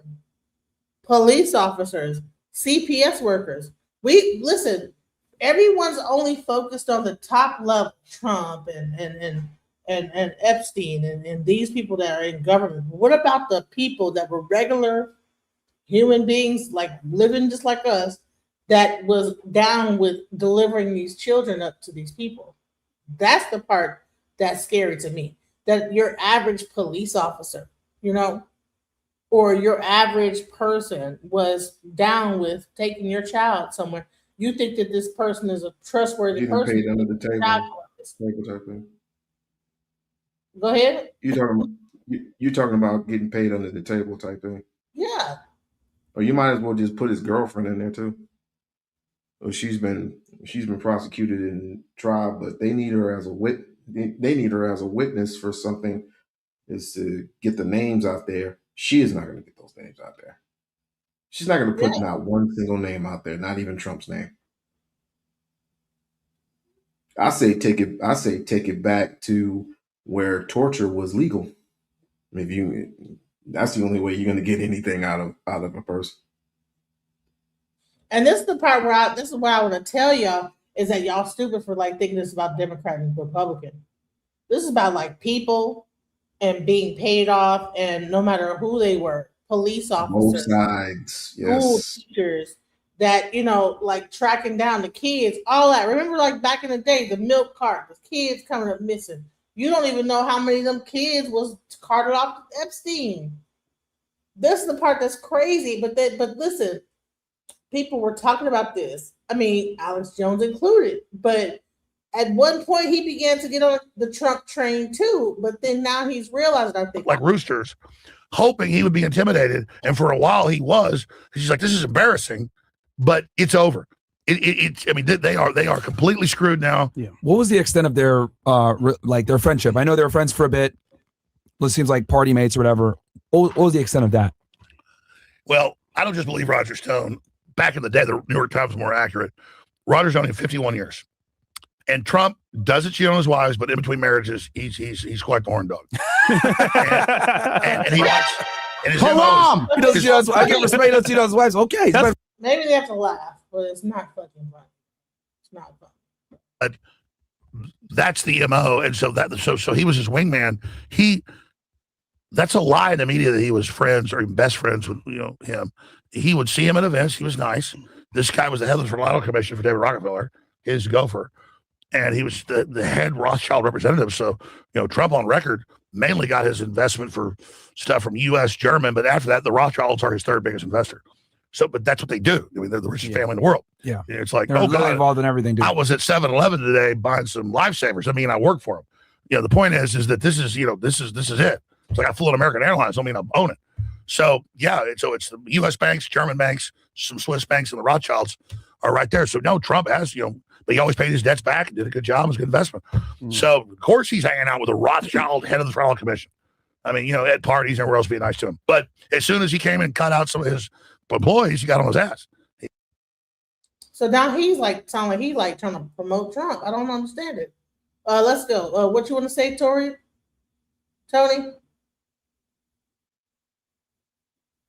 You gotta hit the unmute. How you doing? Hey, how's it going? All right, everything is good. All right, I just wanted to meet you. And I just wanted to say one thing. I'm gonna let you go back to your video. Just like how that guy, whatever Greg was coming up saying, oh, the women, I was saying, be quiet. And that's them gay Europeans that wrote that stuff that tamper with the Bible. The woman is the first teacher. So this for everybody in the chat. Don't listen to nobody when they tell you a woman can't be a teacher. A woman is the first teacher. That's all I wanted to say, though, Genesis. You get back to your video. Okay, thank you so much. Right. Your mama is the teacher. Your mama's the first right. teacher. You had to do everything. Exactly. So how do you say the woman can't teach in the church, but the mom is the first person to teach the men and everything? Come on, huh? Exactly. Talking about the mom can't teach. And Wolf talks about it. And Epstein's like, yeah, he was right on my ass. So he's like, what are you doing, man? He'll pause. Yeah, which is crazy. I've owned all this stuff. How would I know somebody's pulling girls out of my business? Yeah. So Trump's on it. And but that's what year was this roughly when he I'm trying to remember. This guy is just booty clapping for Trump. And I don't believe it. I like, dude, what the fuck? Yeah, he's like a Trump. I don't know. I think that maybe him and this guy, what's his name? David Icke might be having some points of contention. I don't know. They might get to argue with each other because I don't think that David Icke believes that Trump is just 100%, Right. Right, and Alex Jones got that Trump following, so you know he got to keep that going, so he can keep getting that whatever he like, you know, that money and that support from them. Right, because I'm like, dude, why is he up here just booty clapping hard for Trump? And you know, everybody right, on my channel have a booty clapping, but I don't even like to say the words booty clapping. But honey, that was a booty clap. You right though. He cheerleading like a motherfucker for sure. He He is is on, though. like, well, no, Trump wasn't. He can barely Right. what happened to his voice, bro? There's someone Right. like his ass in the throat. That's why Right. he can't talk. The nigga lying so hard his goddamn throat was seizing up on his ass. Right. Lying so hard his like, the ancestors was cutting your throat off. Nigga. Right. Alex Jones is a lying ass nigga. Bird. It's like they cutting his damn voice and his everything off. Like, bro, listen. Right. No, we're not fixing to do that shit. Let's go back. Let's go. Is that these evil demonic forces that are driving this human behavior is a part of a spectrum. So as we see, we're like, why is Epstein love war so much? Why does he want to provide weapons to a murderous government? Why does he want to have these demonic pedophilia rituals? It's all the same, because war you can feed on souls in the same way as pedophilia. So that behavior is just expansive. Do I understand correctly? Yeah. And by the way, the guy I was talking about just now, I didn't mention his name, Lord Mandelson. I was going to say Oh, Lord. yes, Yeah. yes. I couldn't remember his last name. Lord. Yeah. Yeah. Yeah, Lord Mandelson. Yeah, they're trying to get him to drop the Lord and be thrown out of the House of Lords now. But you know, let me see what's on Trump. to go to including the whites turned jet black. Jet black. Wait a And I'm minute. looking- Lights turn jet black. Huh? Something caught my eye, and I looked across, and sitting behind the doors, why I couldn't see him, was Ted Heath, then the former Prime Minister of Britain, who'd just been interviewed on the live show and was waiting to have his makeup taken off. So I, you know, being a friendly bloke, I said, "All right, mate. You know, I couldn't stand his politics, but all right, mate. Yeah, how you doing?" And what happened next? I couldn't explain, but I could now. He's looking at the mirror when I said hello. And he sort of turned in the chair and he looked at me, never said a word. Not a word was spoken this entire time. And he looks at me, kind of an inquisitive look on his face, like, what's this? That kind of look. And then his eyes started at the top of my head. And then they went down to my feet and then went back again. And then he turned and looked back at the mirror, never said a bloody word. Now, what happened while what I would call the scanning was taking place? The entirety of his eyes, including the whites, turned jet black. Jet black. And I'm looking at this, and I've described it as like looking into two black holes. It was like, you know, when you're having a conversation with people, you have eye contact. There's eye contact between you. Right. But he had no bloody eyes. They were black holes. And so it was like I would say now, like looking through his eyes into another dimension. And what happened later was I was in America. It was 1996. And in a 15-day period, I met 12 different people in different cities, because I was talking to nobody, but I was traveling and talking every day, who told me how they'd seen a human, apparently a human, turn into a reptilian figure and then go back again. And you're like, what? But what you don't do is just dismiss it unless you know it's nonsense. You think, oh, I'll wait and see if other information comes on this. And it did massively. Anyway, I had an appointment after I came back from America. So he's saying that they're like reptilians. Yeah. Man, that's crazy. Is real. Yeah. So I think, you know, it's not all doom and gloom. Absolutely not. And where this goes from here depends on us. Yeah, I think you're right. I think, you know, seeing the resurfacing of some of these on X, you've seen it over the past 72 hours. Oh, Princess Diana was right. She was telling us. She was telling us about these things. We had to wait, you know, decades to finally see these things. And then Michael Jackson, all these other pieces of these stories. But then you're also seeing people like, man, I want listen. My next show is gonna be about Michael Jackson and what he was trying to tell you. Yeah, because people got him misconstrued. He was on point. Yes, he was trying to stop all this bullshit. Word, and just like the Princess Diana stuff, Genesis, when we was younger, they was like, yo, take her out, like out. What was she She saying? was, Do you know what she was saying back then? I don't really know all the details, but do you, you know? you know what it was? You know what it was, Genesis? She was trying to get away from the royal. She was doing what what's her name? Meghan Markle, Harry wife. She was basically doing what she was doing, but the Markle not really in the family like that. She just came around like, when she got older. Diana was raised in that shit. So you know what I mean, Genesis? They was like, yo, listen, let's cut this out now because she know the whole story. Like she was trying to flee What? And they away. got rid of her. Oh man. Yeah, she was What do you trying to flee see away. when that becomes the focus? I'm sorry, because I'm trying to find the David like where he breaking it down because he be Right. I'm like, dude, let's get to the point because he just got so much information, bro. I was like, bro, Yeah. and he be looking kind of crazy too sometime in the eyes. I'm like, okay, well, you're a reptilian. Yeah, because the queen, what's that? Queen Elizabeth? Yeah, she the one who sent that hit for Diana. She sent that hit crazy too. Wow, that's What is the myopic view of what's going on, and then what Yeah. is in that bigger picture? Whoa. Well, let's get into that. On one level, it is a diversion of attention, but there is very good reason for that attention to be focused on the Epstein files. Because like Jimmy Savile, Epstein is a gateway to the cesspit. And you can get into the cesspit via Epstein as you can get into it via Jimmy Savile, the mega pedophile, big-time friend of now King Charles and the royal family and the Queen since the 1960s. It all goes into the fucking royal family. That's what it really boils down. Mm-hmm. That's where it all stemmed from.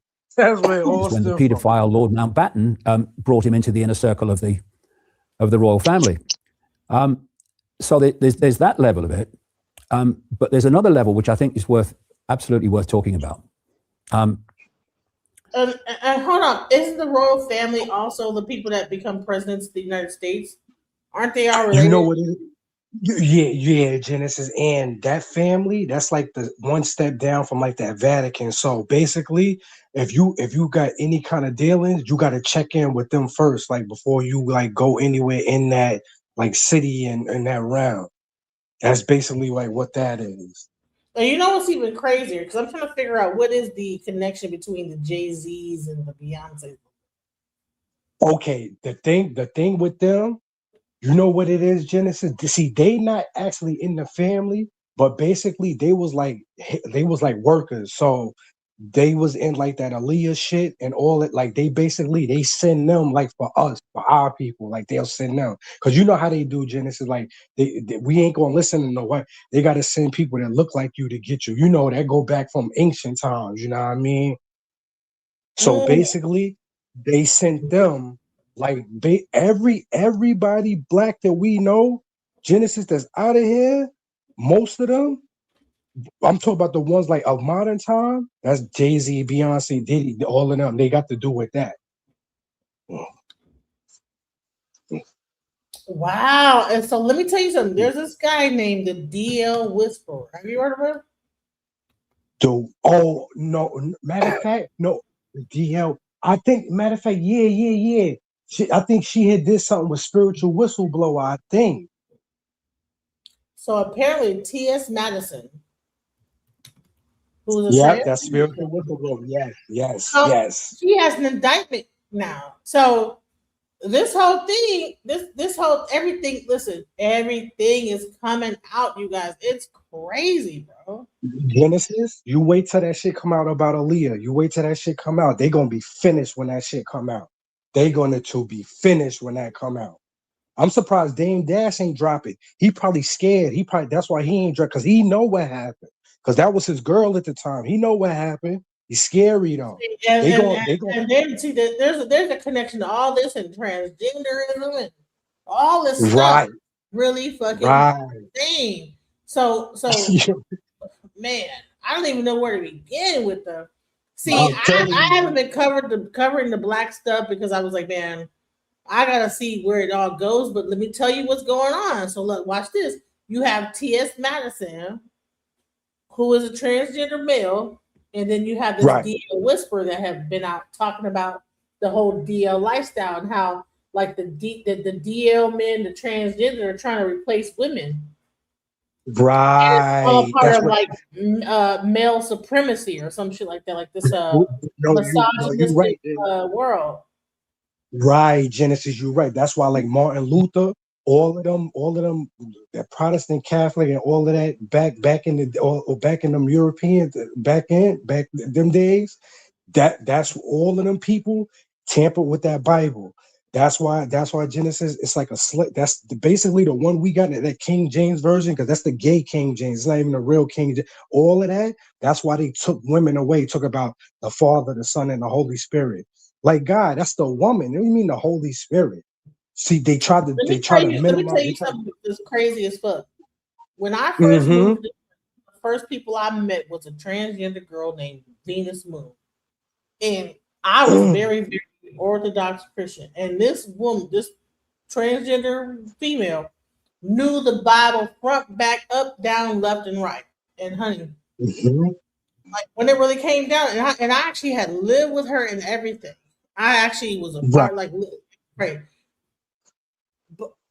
But the weird part of it is that we ended up like falling out over some stupid shit. But like,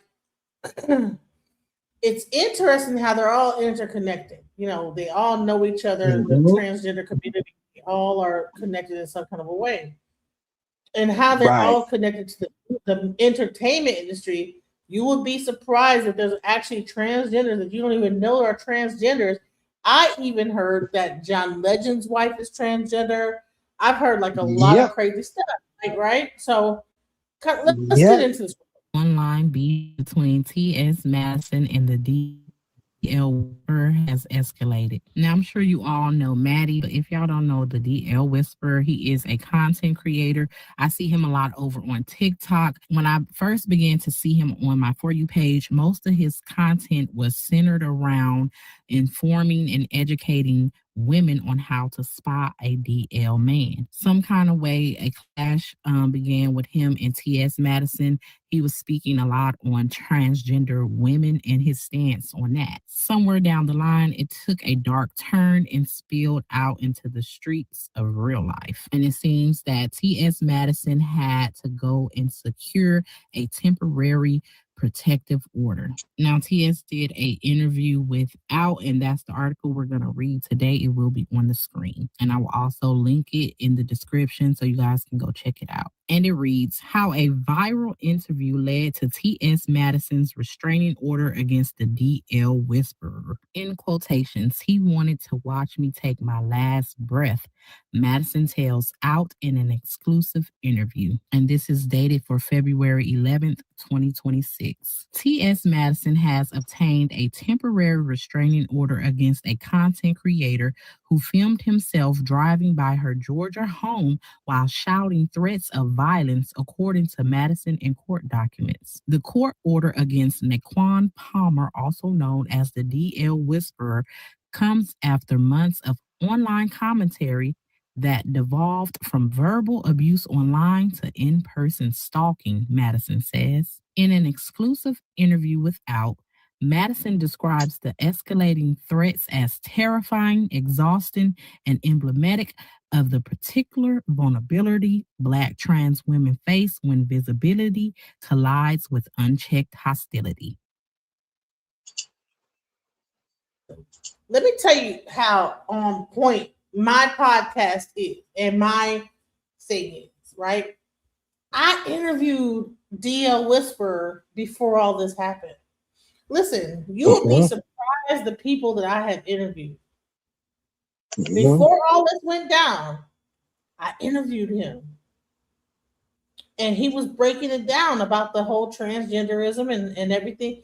But see, the thing is that there's a whole like thing about the transgender world and like the, you know, all this stuff that is like ingrained in some stuff that I don't even know what the frick is going on. Like, it's like there is some levels of power that come with that transgender aspect. And it might be connected to the Democratic Party, whatever they want to say. I don't know. really, Genesis is both parties. It is. It's both of them. And really, the Republicans on the low, Genesis, they worse than the Democrats. But see, to us, they put on this like image, like, oh no, the Democrats is the ones for the transgender, but we the Republicans, no, we're for the family. No, they fronting because they need that audience. They need that audience, Genesis, because when they come get them guns from them people, they got all of them guns from their great grandfathers and great grandfathers from them wars back in the day. These people got a rude awakening. They should have left that politics shit alone, especially on that red side. They should have left that shit alone.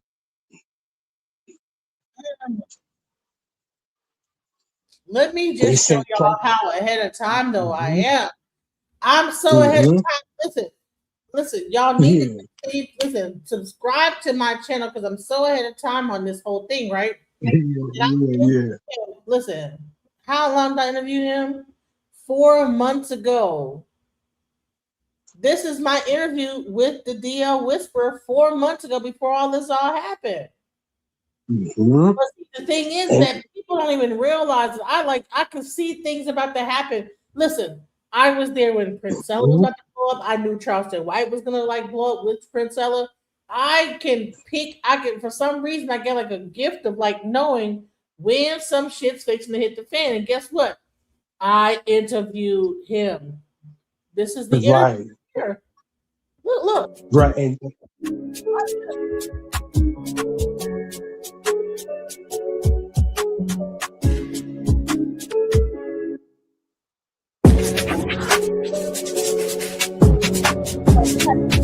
Whisper, right?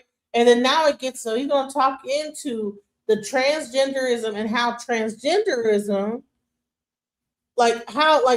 also how even transgenderism is a level of male patriarchy. The women in my life started having. You know what? Welcome back to the channel. The pod. I'm sorry, we done moved on so many levels. I know. I see that. How do I take it off of my chat? Disconnect it from my channel? Can you do that? Or no, I can't. Yeah, I can do it right now. Do you know? Yeah. Yep. No, I wanted to because I need to take it down because Okay, so I'm about to take it down. I don't get the liberties that you get for some reason. Oh my fucking God. and for everybody in the chat, I just want to let you. Anybody y'all know that's big and famous in this industry, entertainment, whatever, big and famous, they involved in all of this. So all y'all idols, you're not supposed to idolize nobody. But if these people is big and famous, don't be like, oh no, they not in it. That's my favorite thing. No, if they had to climb up the ladder. So if they big and famous, I ain't talking about somebody who dropped one album and just no. If they name is worldwide, they in it. Right. And so here's the thing. So this whole so in the Black community, there's like this thing about transgenderism, right? In the white community, they're going through the whole Epstein thing, right? So we're having our own battle on our end about DL and transgender, while at simultaneously on their end, it's about child pedophilia. And so let me go into this whole DL because our thing has really been about pedophilia and child thing. You know, there is that in our community, but it's not been like the main focus. We're not like trafficking children and doing it. But what's happening is this whole transgenderism, DL men, and then you have like that whole thing with like the STD rate raising, you know. More frequent issues with DL man, because at first I thought it was something that was more restricted to like gay men, because of course for a man to be DL, I guess like I always say, the women don't know, so of course they don't know that they're dealing with a DL man. So once I started seeing that my friends were having more encounters and getting pregnant by DL man, then I felt like I needed to come to the internet. But before that, you know, I did have an encounter with the DL man that I had, you know, a long relationship with. But and let me tell you something. This guy has had encounters with a deep, like celebrity men. On top of that, so now like there's this whole blow up on on Tasha K, because he did a show on Tasha K recently. I interviewed him before Tasha K did. Right. That's what's crazy is that I end up like somehow I know to interview this person. Like, no, this person, no, interview this person. And honey, I did this, and then now this dude's on Tasha K having a whole thing with T.S. Madison. Supposedly he's stalking her and this, that, the other. But what's really happening is he's calling her out. He's been calling her you know who you and a bunch you know of who other, you like, Genesis? uh-huh. Yeah, you Genesis, you like the Doggy Diamonds of this. Doggy Diamonds put everybody on. You know what I'm saying? And he did, and he was the one who interviewed all, like, just like how you did before they actually came up. But it's like he like low key because he don't want like the fame and all of that. So people don't know that though. You know what I mean? Right. But I'm like, Right. I'm surprised that how I'm still at the point where I will interview someone and then later on all this shit will go down.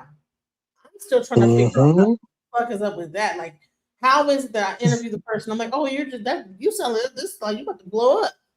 And then when they blow up, it's like astronomical. Like, what the fuck?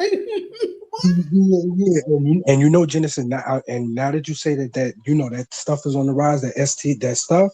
Now I'm gonna tell you something, Genesis. They're not gonna say nothing now, but it's in that shit that they put in their veins for you. You know what I'm saying? I don't want to get your chin, but you know what I mean. It's in that.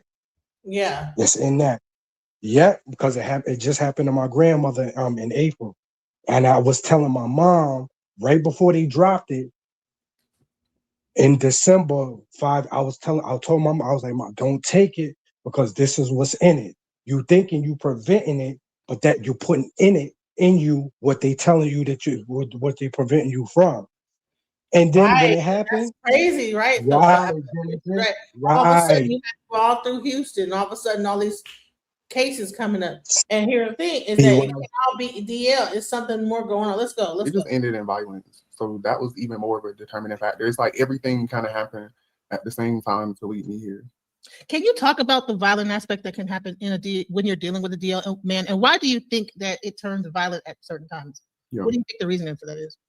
So a DL man usually hates themselves. So I think anybody that doesn't hate themselves and they're like forced to live in these rigid standards, I guess you could say, especially for men. Sometimes a lot of men equate violence to masculinity. So or just to try to control people, they feel like they have to assert their dominance through violence. So it just all depends. But with a DL man, in my case, it was because he was paranoid about being exposed, even though there was nothing that, I was telling him that would lead him to believe that I would expose him. But his own paranoia built this own, he came up with his own story essentially in his own head.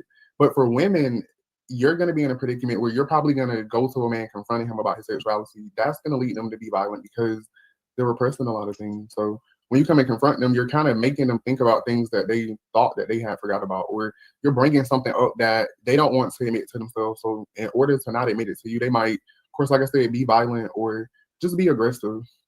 Do you think that there's some level of a jealousy that a DL man has toward the woman? Do you think that there's like a slight tinge of that, or is it just a hatred for the woman altogether? I think hatred and jealousy kind of go hand in hand. So I guess you could, in some instances, yes, because like I always say, some DL men will go on to be trans women, bisexual, gay. Some of them will be pansexual, all of the things. So there's always a spectrum of DL men. I do think that a lot of them are jealous of women, but I don't think all of them. Do you think a woman, like, okay, a guy, because I've known this one guy that's on Bigo. I think his name was Too Precise or something like but he like has his whole he does like the makeup, he dresses up like a woman, but he has a wife, so he would not be considered like a DL man. I guess his wife, he's like a cross-dresser, but he's in the gay scene. Do you think that there is like kind of a small amount of like what is the difference between like that situation and like a DL person? A DL person is hiding their sexuality, so their partner wouldn't know. So if your partner knows that's not DL, they could be in a closet, but cross-dressing doesn't really give closeted either. Closeted men are men that just sleep with other men, but they don't openly identify as gay. So that the hidden part of it is what makes it so dangerous. Or that's what makes it different. Like it's about them living in secrecy because they feel like if they were truly themselves out loud, that people wouldn't love them. So they don't love themselves for who they truly are. So we have some of your audience members here. We want to give a shout out to some of your audience members that are not in the bushes, that are like speaking up and saying hi. Hello to the Facebook. And I listen. I did this interview 4 months ago. It's crazy. Mm-hmm. And now he's in a whole scandal with TSS. I do notice, like, now the younger generation, that there are more men that'll still come out and say I'm bisexual. And and guess what? They find out that there's certain women that will still date them. Yeah. I think that would happen in the women in our because I'm 48 years old. Yeah. Okay. The women we grew up where it was like you had Wendy Williams, people trying to out the hip hop, saying that all these hip hop artists were gay. And people were getting killed over that. People were getting killed over trying to. What you said, I'm gay, and they know damn well that they're gay, but they will kill you over that. And they still are, because it is rigid. Like, for a man, sometimes being gay could mean that you don't make any money. That's why I said, I hate that for them.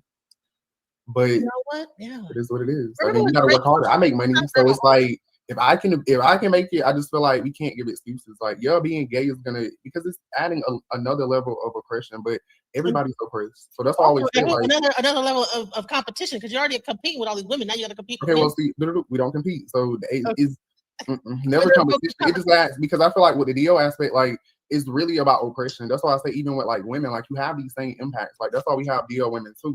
So I try to focus on the oppression and not things that are kind of byproducts of it. But yeah, I think oppression is like the biggest thing, because when you look at everything, men are oppressed, but women are more oppressed than men. The difference is women are able to like express their sexuality more freely sometimes, because I know a bunch of women that they're still in the church and they're not going to tell you that they're into women. They're not going to do these things. They still have certain stigmas that men have too. So that's why I always say, it's not just men. Women just don't repress it. You don't see women taking people's lives to keep a secret. You don't see women spreading STDs either, women to women. Yeah. The transmission is literally like, what, 0.03%? Damn near impossible. So I think that's, to me, the biggest difference. Like, I think a lot of men say, oh, women can express themselves. It's like, no, I know a lot of women that are heavily into the church that can't say that they're bisexual. They're not going to tell people that they're sleeping with women. They're going to sneak around just like DL, man. So that's why we say, like, oppression affects everybody. It's just how if you internalize it, and how it, if it truly gets to you and impacts you in the ways that I think it does. I wanted to play this video, and I wanted to I wanted you to give me an idea. What do you think of this interaction that's happening in this video? Okay.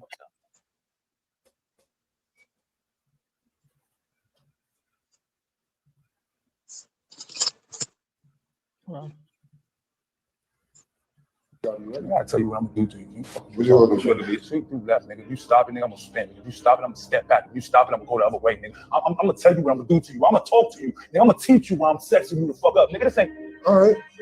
The fuck is you? This consensual, nigga. I want the people to know that.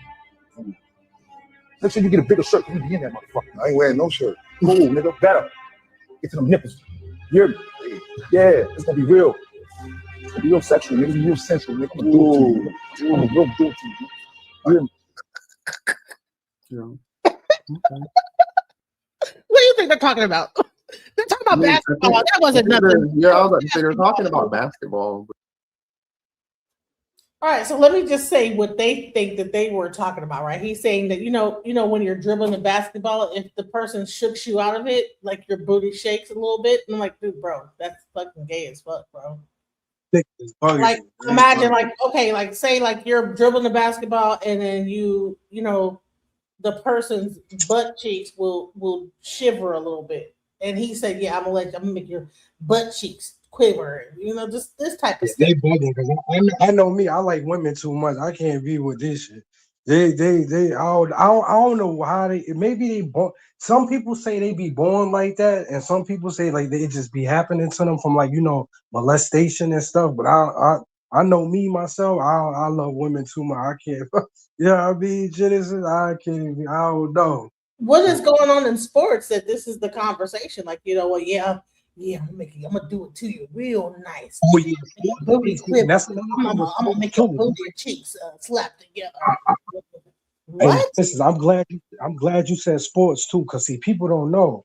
See, just like me, I love women's sports. Love it. I love it. Because my cousin was in the WNBA. So see, they be making a little narrative. Oh, women get back in the kitchen. They can't play ball. They all gay, lesbian. If they knew how much gay niggas was in the NBA, shit, niggas wouldn't even. They would be shocked. They would be shocked. Like, I think it's more how do gamers. two dudes talk to each other like this? I don't care what the fuck the conversation is about. Right. They're like, yeah, I'm gonna make a booty shake, nigga. Yeah, they talking crazy. Yeah, You know what the fuck, bro? Like, yeah, it's that should be. summation. And people, men that are insecure with their sexuality won't be able to watch a guy like this. That's why, like, when I did this show, I didn't even get that. Listen, when I did this show, and they knew it was the 173 views, bro. But now I'm Tasha K getting millions of views, right? Nah, you know why though? You know why though, Genesis? Because she another plant too. See, they pushing her. You know what I mean? See, anybody that got them numbers like that, Genesis, especially just like the other day, somebody was saying how Tariq Nasheed had like 500 something thousand. I'm like watching him, and she like, yo, he don't even got that much followers to be in them numbers. They don't even add up because he's a plant too. That's like just like how we was talking about that, like that FBA, yo. All these gangs, Genesis, they're gonna be labeled domestic terrorists. These MAGA, FB, any one of them. That's why. See, they think Trump is a puppet, and he's lining y'all up, and y'all don't see that. Y'all gotta stop falling for the game. Quick. This is a troll account. They tell you have like a G2A or a 123 behind your name. That's a specific person that just continuously to troll me the whole time, right? You're 48 years old and you're interested in gay men, any kind. Come on, sister. What a grandbaby is that? What the hell do you mean? That might Genesis. What the fuck is that? Genesis, I could be wrong, but you know who I think that is? I don't know, but something just popped in me. I mean, I could be wrong, but the first shit that popped in my mind, Genesis, you know who I thought about when I seen that shit just now. Yeah, I'm like, bro, shut up, bro. That's who I think it is. Yeah, let's go. Yo, stop trolling, Genesis. Stop trolling. Right, stop trolling. Go get your teeth fixed, nigga. You too old to be online acting stupid. Amen. Go ahead. Yeah, I mean, I got turned on a little bit. I'm like, I don't know. I thought I was like watching two lovers talk to each other. I'm like, right. I mean, and you just ask yourself, like, why do they need to talk like that? And I mean, to me, those being professional basketball players for so long, you know, I have this theory about athletes and how, to me, they're used, of course, to manipulate society. But I think that they have a bigger agenda because, I mean, if you're a male, because I know everybody always get mad when I talk about this, but if you're growing up in sports, to be a professional sports player, most people start from like a very young age. They're at it, they're in it, that's all they know. But okay, so behind the scenes of sports, where are women involved? Like, this is not really when you get older, maybe, but for a long period of time, like, you're being socialized around nothing but men. You're seeing men naked, you're in locker rooms, you're building these close bonds, you have to build trust with them. And if you pay attention to like music and other forms, like, they're not promoting men to love women at all. So that's why I say, like, it's something deeper behind it that a lot of people don't think about. And listen, women that get your kids in the sports, don't just have your kids going and just let your kids go with these coaches and stuff. Because these coaches be doing stuff to these little boys. I'm glad, Genesis, I got out that shit. I'm glad I got out that shit early, and I got out that shit by mistake because I started cutting school with my shorties and started going to their houses. That's why I dumped sports. But these people that stayed in it, like through high school and all of that, those be the main ones that turn into this shit right here. And then, because, you know, Genesis, they start going to all boys schools, you know, Catholic schools for basketball. So, you know, they ain't around no women. So, you know what I'm saying? They around men all day, 24/7. So then they start developing them, like, you know what I mean? Then when they go to them parties, they be on some all boy party shit. Like, see, that's another thing that add, like, that coincide with that Epstein shit. You know what I'm saying? Because it be these little fraternities. This is the black version of Epstein with sports and entertainment. Because we got the white Epstein stuff, but here's the black side of it. Exactly, because they all got little fraternities. Into like little boys in the entertainment and football and basketball and coaches. Listen, did you want to say something about that, Nepal? I kind of just came in. Are you talking about transgenders? No, we're talking about the down low So what happens? Well, transgender gonna come a little later because this whole thing leads into transgenderism. But we're talking about the down low, the sports thing, and how people in sports, how sports itself, like it has like these homoeroticism stuff going on. Let me replay this right here. So this watch. Oh, what? Watch this. So this guy says this. Hold on. I want you to hear this. I'm not sure. I tell you what I'm gonna do to you.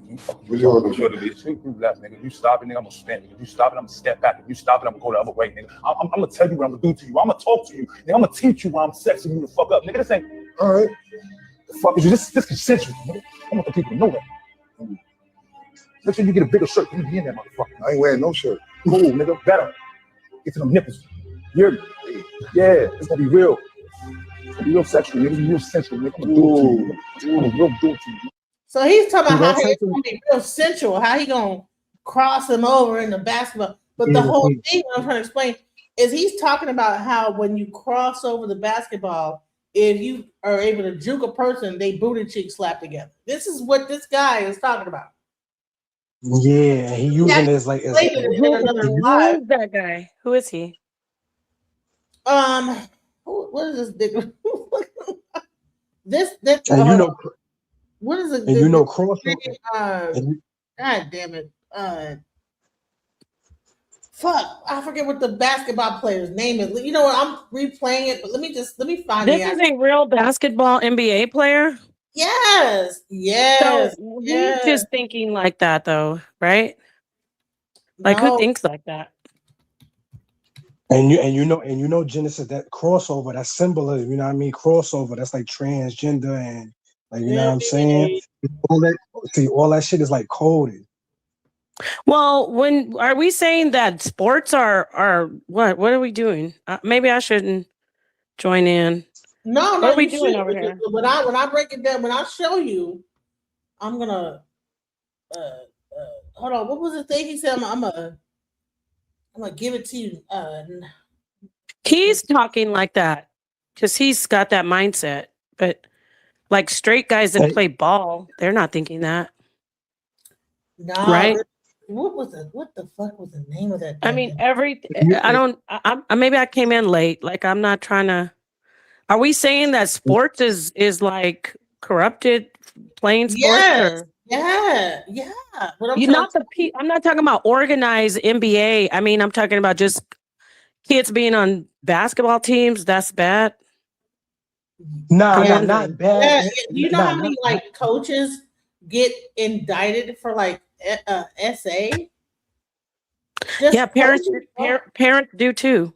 And so do teachers. Everybody, predators go where the kids are. Like all the Girl Scouts and the Boy Scouts. Yeah, they prey on. That's why I call them the clever pedophiles. They go where the children are. But does that mean that the game is bad, or are we talking about the predators? Nah, not the game. It's like basically what we was doing. It was talking about. First, it derived from like the WNBA. We were talking about. You see how everybody think like the WNBA is all lesbian. Oh, it's all this a lesbian league, and all I was saying was people would be shocked at how much gay men is in the NBA. You know what I mean? So it go both ways. Like you can't just judge like women just because they play ball. Like they all lesbians. Because they come out with it. The men in the NBA, see, they more in the closet with it, but the women in the WNBA, they more out with it. See, that's the only difference. But see, people want to make it look like the whole WNBA is lesbians and the men in the NBA they not. See, and this like little stuff like when the men make a basket or something, they in the huddle and then they smack the ass. Like I'm not saying like all of them they do that is gay, but that shit right there is like a red flag too, though. You know what I'm saying? Let me play this real quick about what he said, okay? Right. I'm gonna do it to you. I'm gonna do it to you real nice and slow. You understand? I'm gonna do it to you sexy. I'm gonna make them people love you tonight. You understand? For real. I'm gonna make the people love you. Already. I'm gonna have you shaking ass, nigga. I'm gonna make you dance, Lance. No, I ain't gonna do that. I'm gonna make you dance, Lance. We gonna get straight to it, nigga. I'm gonna bring my dancing shoes and I'm gonna tap all over that court. You understand? You better. I ain't gonna this No. Nobody in the world ever did that. I like you, and I want you. And we can do it the easy way or the hard way. They had that on. But Now, I'm gonna ask y'all. I'm gonna have you shaking ass. But I'm gonna do it to you real. I'm gonna do it to you real nice and slow. Oh, that's I'm gonna do it to you from sexy. that's from like Stop making people love you. you know the tonight, prison understand? thing you're showing. For real. I'm gonna make the people love you. Ready? I'm gonna have you shaking ass, nigga. I'm gonna make you dance, man. I'm gonna make you dance, Lance. We gonna get straight to it, nigga. I'm gonna put my dancing shoes and I'm gonna tap all over that court. You understand? You better. I ain't gonna be shaking ass. No. Nobody in the world ever did that. Hello, everybody. Nobody at your service. It's like he's acting like the prison guys act with, and the reason the other brother can't act. The reason the other brother can't really react like he wants is because everyone is under like pressure to not look like they're homophobic, but he's actually displaying like before we look at like he's acting with that grape culture, like trying to act like I'm gonna get you. Right, creepy, right? Wasn't that creepy? So yeah, that was just him. He's got that energy. Yeah. Now, what movie? Jail, like he was in prison before. Yes. That's why I say she hit it right on the head. Yo, Genesis, what movie do that shit remind you of? Remember on Lottery Ticket? Remember the nigga? What's the nigga name that was in The Wire? Lottery Ticket, you never saw that shit? This nigga was like, I'll cuddle you like a teddy bear and I'll squeeze you. Like the nigga came home for jail. You know what I'm saying? See, it's shit like that. That's that jail shit. Oh, I just saw who you're talking about. This Deal Whisperer guy. This is who you're talking about. You interviewed this guy. I can't stand him. Well, but hold on. But he wants to make every straight man homosexual, and he's a liar. He's just jealous. He's jealous. He wishes that he was a woman. He wishes that he resents men being straight. He doesn't. You know how they say people are against homosexuals? He's against heterosexual men. He despises heterosexual men for liking women. If this is the guy you interviewed this guy. He's a liar and a slanderer. He's a slanderer. Before he ever did the show with Tasha K, I interviewed him on my show, just like I interviewed Princella Clark before she ever was. You know. I will say this. I've seen this guy sit up and lie on so many people. It's a damn shame. Yeah, because we can't have that happen. But I think that his thing was spot on. What he said about this. Okay, let's hear what he got to say about. I didn't see what you're talking about, but I've seen him just lie, straight up lie on people. All right, so there's a lot of guys. There's a lot of these guys like him who give homosexuals a bad name because he goes around trying. He resents straight men so much. These guys really, he hates women. When you see these guys like this, these gay men who want to make every straight man.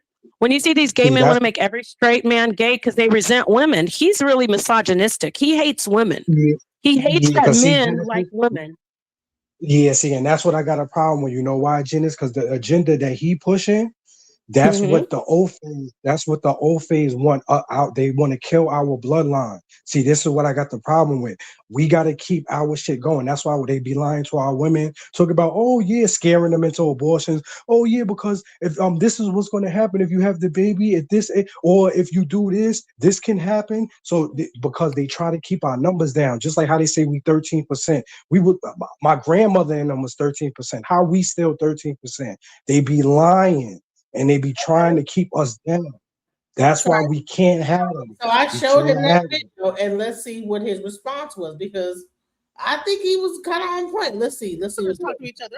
Right. I mean, you just ask yourself, like, why do they need to talk like that? And I mean, to me, those being professional basketball players for so long, you know, I have this theory about athletes and how, to me, they're used, of course, to manipulate society. But I think that they have a bigger agenda because, I mean, if you're a male, because I know everybody always get mad when I talk about this, but if you're growing up in sports, to be a professional sports player, most people start from like a very young age. They're at it, they're in it, that's all they know. But okay, so behind the scenes of sports, where are women involved? Like, this is not really, when you get older maybe, but for a long period of time, like, you're being socialized around nothing but men. You're seeing men naked, you're in locker rooms, you're building these close bonds, you have to build trust with them. And if you pay attention to like music and other forms, like, they're not promoting men to love women. Okay, stop this right now. Let me clear this up. I didn't know that this is this guy. Let me talk to you, y'all. This guy is sick. Okay, men being naked around other men, if they're heterosexual, it don't matter. See, let me just break this down old school style. He wants you to think just because men are together that they're thinking sexually. No, he thinks sexually because something happened to him.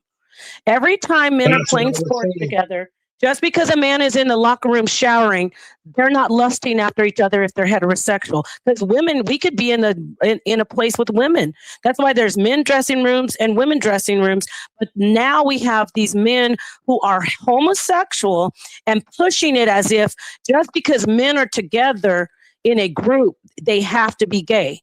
No. And about him saying, oh, it's just men, think about sports. Well, number one, it's men playing sports with men. Girls don't typically play. Now they're trying to blend it. Girls don't play sports with boys. I was in girls basketball. I don't know what he's talking about. So the thing that I don't like is people like him who want to make everybody on the DL. Everybody doesn't want to have sex with the same sex. There are a lot of people who want to do it. Good for you. You got your rights.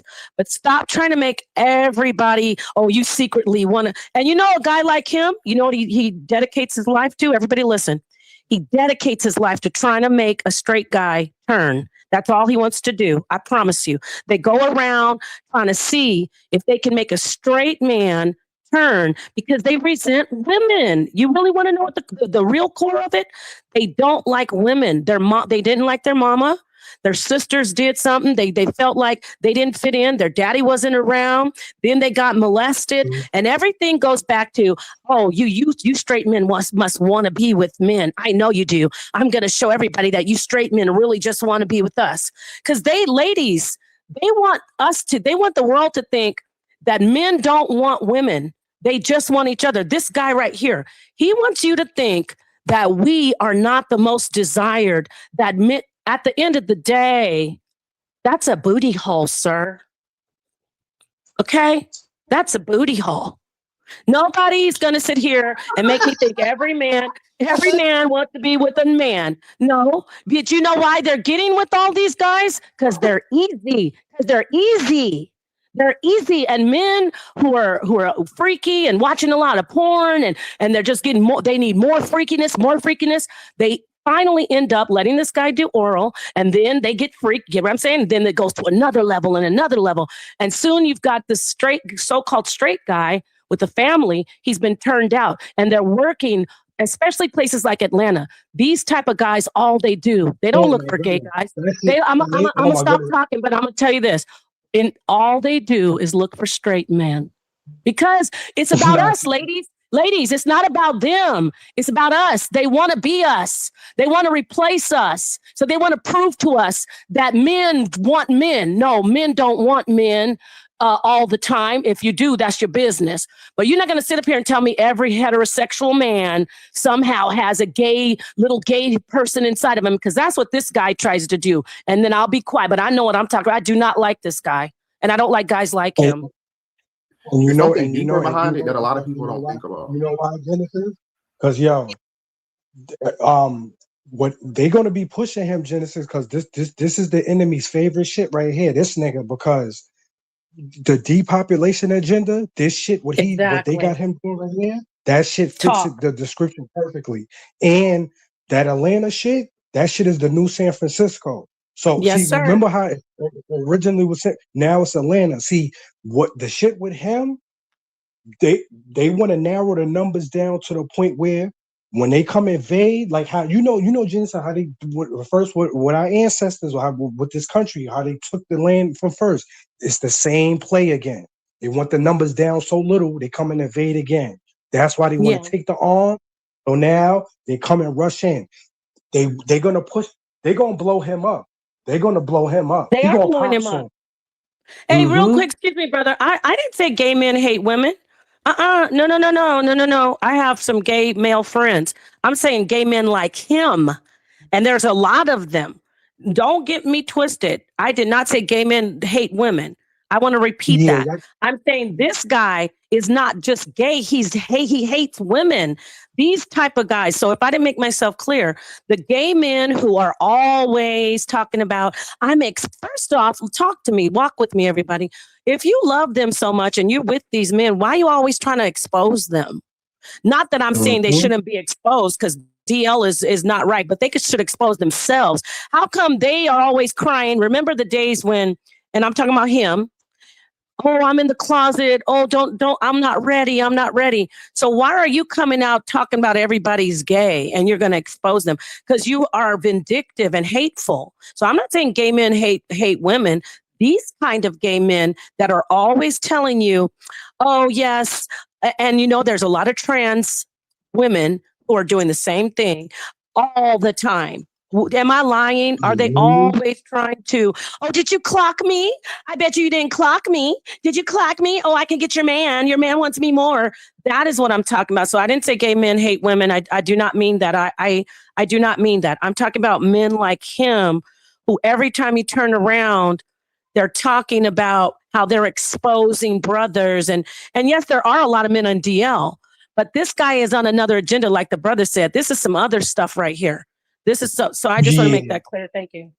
Yeah, and Genesis. See, this is why Genesis, your interview with him, like they didn't blow. You know why? Because you not a plant. That's why they sat him down with Tasha K. See, they initiated that shit. She didn't do that.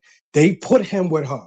You know what I'm saying? See, they got this whole thing going on where everything is like strategic. Like they sit around and they be like, okay, we're gonna put you with him. You with him. This is your script. What you gotta do. This is what you gotta do. Because we need this to happen right here. See, that's how you know, Genesis, that's how. See, if anybody need proof, I see people in your chat, Genesis, this is all y'all proof that Genesis is A1. Because if she wasn't, they would have popped her interview with him.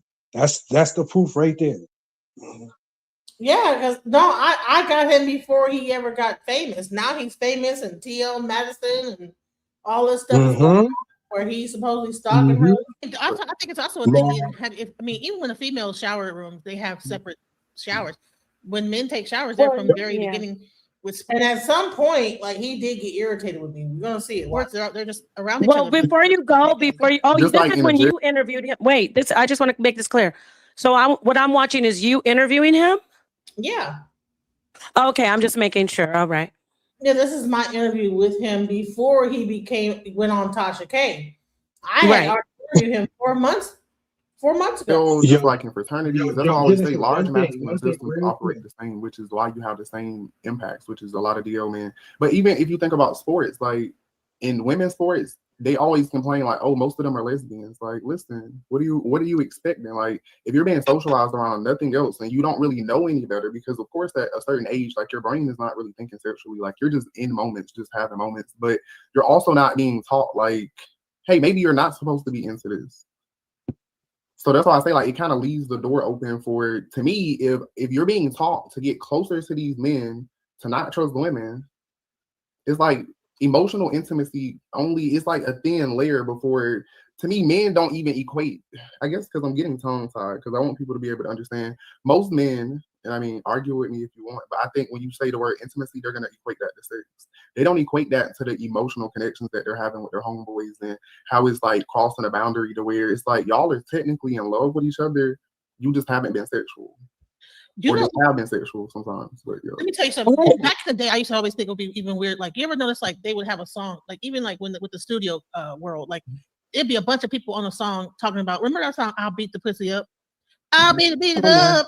Now it's all these men in the studio singing about how they about to beat some pussy. And ain't no females in it. They just go one after the other, horny, high, whatever, talking about pussy and beat it up. You mean to tell me, come on now. To me, something connected right then when I heard that song. I was like, yeah, and I mean, and I always tell people, like, I used to be at strip clubs with DL, man. Like, it's all, it's, I don't even know how to explain it. Like, you're right, though. Like, they get off the lean, they're on perks, they're just ready for whatever.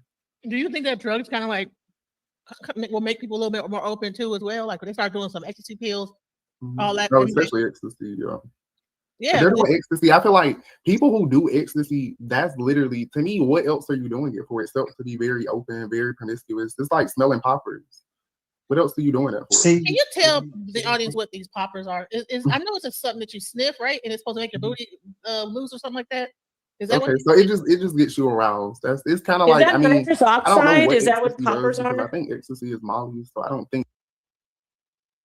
What is that? Nitrous Poppers are oxide? some kind of thing you smell, and it's supposed to loosen up your booty hole or some kind of crazy thing. Oh my God! You're talking about nitrous oxide? People huffing. See, this is the thing. Who's got this? Nitrous oxide? No, who's hijacking these sayings? Loosen up your booty hole, especially like. No, I don't think. Oh, I guess I don't want that then. And you see he playing around with it too, because we know Genesis. Amyl nitrate. It's not nitrous oxide. No, I believe you. I'm not saying it is, but I thought it was. I'm just saying it's funny how they're saying there's a specific thing that can only loosen that, which doesn't make sense. That's not how your body works, unless it's in your behind. And you know Genesis. That when you take it, amyl nitrate, it like kind of loosens up your sphincter. Well, wait, wouldn't it loosen everything in your body? Is it a muscle relaxer? Kind of like, yeah, popper. Yeah. Okay, so let me just show you this. All right, poppers. Oh, God, help us. Poppers are inhaled. Okay. Recreational acyl nitrate compounds that act as rapid acting, short-lived vasodilators, right? So vasodilator. Yeah, whatever that means. So that's for blood flow in your brain, in your veins. Right. You primarily used to produce fleeting euphoria, intense warmth, and dizziness. They're also used to relax smooth muscles. Yeah, that could be your mouth, your vagina, it's not just your butt. So but okay, so in the gay scene, this is what they were doing. I know, that's what I'm saying. So it's a thing, but I was wondering what it meant. So, right. It's a type of nitrate. What is it? You know what I want to say about this, though? I want to talk seriously to people who, when you're talking about drugs, and you had a great point on the video when you said there's men in the studio and they're getting all high and they're talking sexually. These are things that you have to understand. Like, it's a slippery slope. You may think that you're not going to start doing freaky stuff with guys, but the more you do look at porn, the more you are in these strip clubs and you just are exposed to all of this deviance. Looking down on women because if you look at a woman as a whore and this, that, the other. Yeah, it's just a sex object. Yeah. Right. It all tied together, right? Right. It's just going to be a slippery slope. You're going to keep getting freakier and freakier and doing more stuff. And your inhibitions are going to be totally gone. So you're not going to have any taboos. You're not going to have any boundaries. And that's why you say when people are like, when they're famous and rich or they keep doing more and more crazy stuff. That is what it is. It's not even like they were like, people think, oh, you were always gay. It's not that. You keep on going around freakiness and you're going to end up turned out. And here's the thing is, let me just bring this up. I'm not sure if I bring it up in this conversation with him, but meth is a huge thing in the gay community. Meth is a sex drug in the gay community. I'm not sure if everybody is aware of this. So when a lot of times they go to these parties, or they're either hitting meth or snorting meth or whatever, and they're having all like night long orgies. So it's not just like a thing of just the sex of it. It's like sex, drugs, rock and roll. You know what I'm saying? And that methamphetamine, also ecstasy is a methamphetamine, by the way. So when you're combining all these different drugs into the whole thing, it's like you get like this whole like thing. So I just want to beat that. Yeah, and you're out of it. And don't forget alcohol. You're absolutely right about meth. But alcohol is like, it totally disconnects your judgment. You've totally disabled your prefrontal cortex. Your frontal lobe is not even working, and that's where you have all your logic and reasoning. So no telling what people do once they even have some alcohol, some legal alcohol. Yeah, Mhm. And y'all see what he did with the woman, right? I peeped something. I Hold on. peeped something. So Brian just broke the whole thing down. So hold on, let me just read it. All right. So I can't speak to it, but being gay in the Black community has so many other layers of things to deal with, and this is what you get because you have to deal with all that. There's so much trauma and fear and discrimination from within the Black community about gay people, mainly because of religious SHIT. So you gotta contend with that. Poppers are amyl nitrate that are vasodilators that can loosen your asshole and make you feel euphoric. LOL. All right, so it causes your blood pressure to drop and you feel euphoric. All right, so the vasodilator won't cause your blood pressure to drop. It'll cause it to go up. So you sniff it and it or makes maybe you it depends. I take that back. It depends on the person. I don't know. But I get what you're saying. I didn't know what that was. So thank you for that definition. I didn't know what like Billy poppers Hole were. or more, and they could. If a guy got a big one, they could like it ain't as painful. I don't know. Actually, Right, yeah, I like see what you're saying. Yeah, and just like what was said with him, when he was like, I don't even know. How they be dangerous is around. that? Mhm. Well, you could die. I'm because sorry, I didn't mean to cut you blood off. pressure I'm drop saying that really drug. low. No, you good. No, you're good. I was just Blood going. pressure could really drop low too if you do too Oh much. yeah, I think it does drop low. You're right. I'm thinking about blood pressure, so it would go down when it's open. When the veins open, the pressure would be less. Yeah, there's less blood pressure when the veins open up. So And then, wow. and also, here's another drug in the gay community is GHB. So if you are drinking and someone puts GHB in your drink, and that whole thing is like it's called liquid ecstasy. So it's like the same thing, like the serotonin reuptake thing, the serotonin.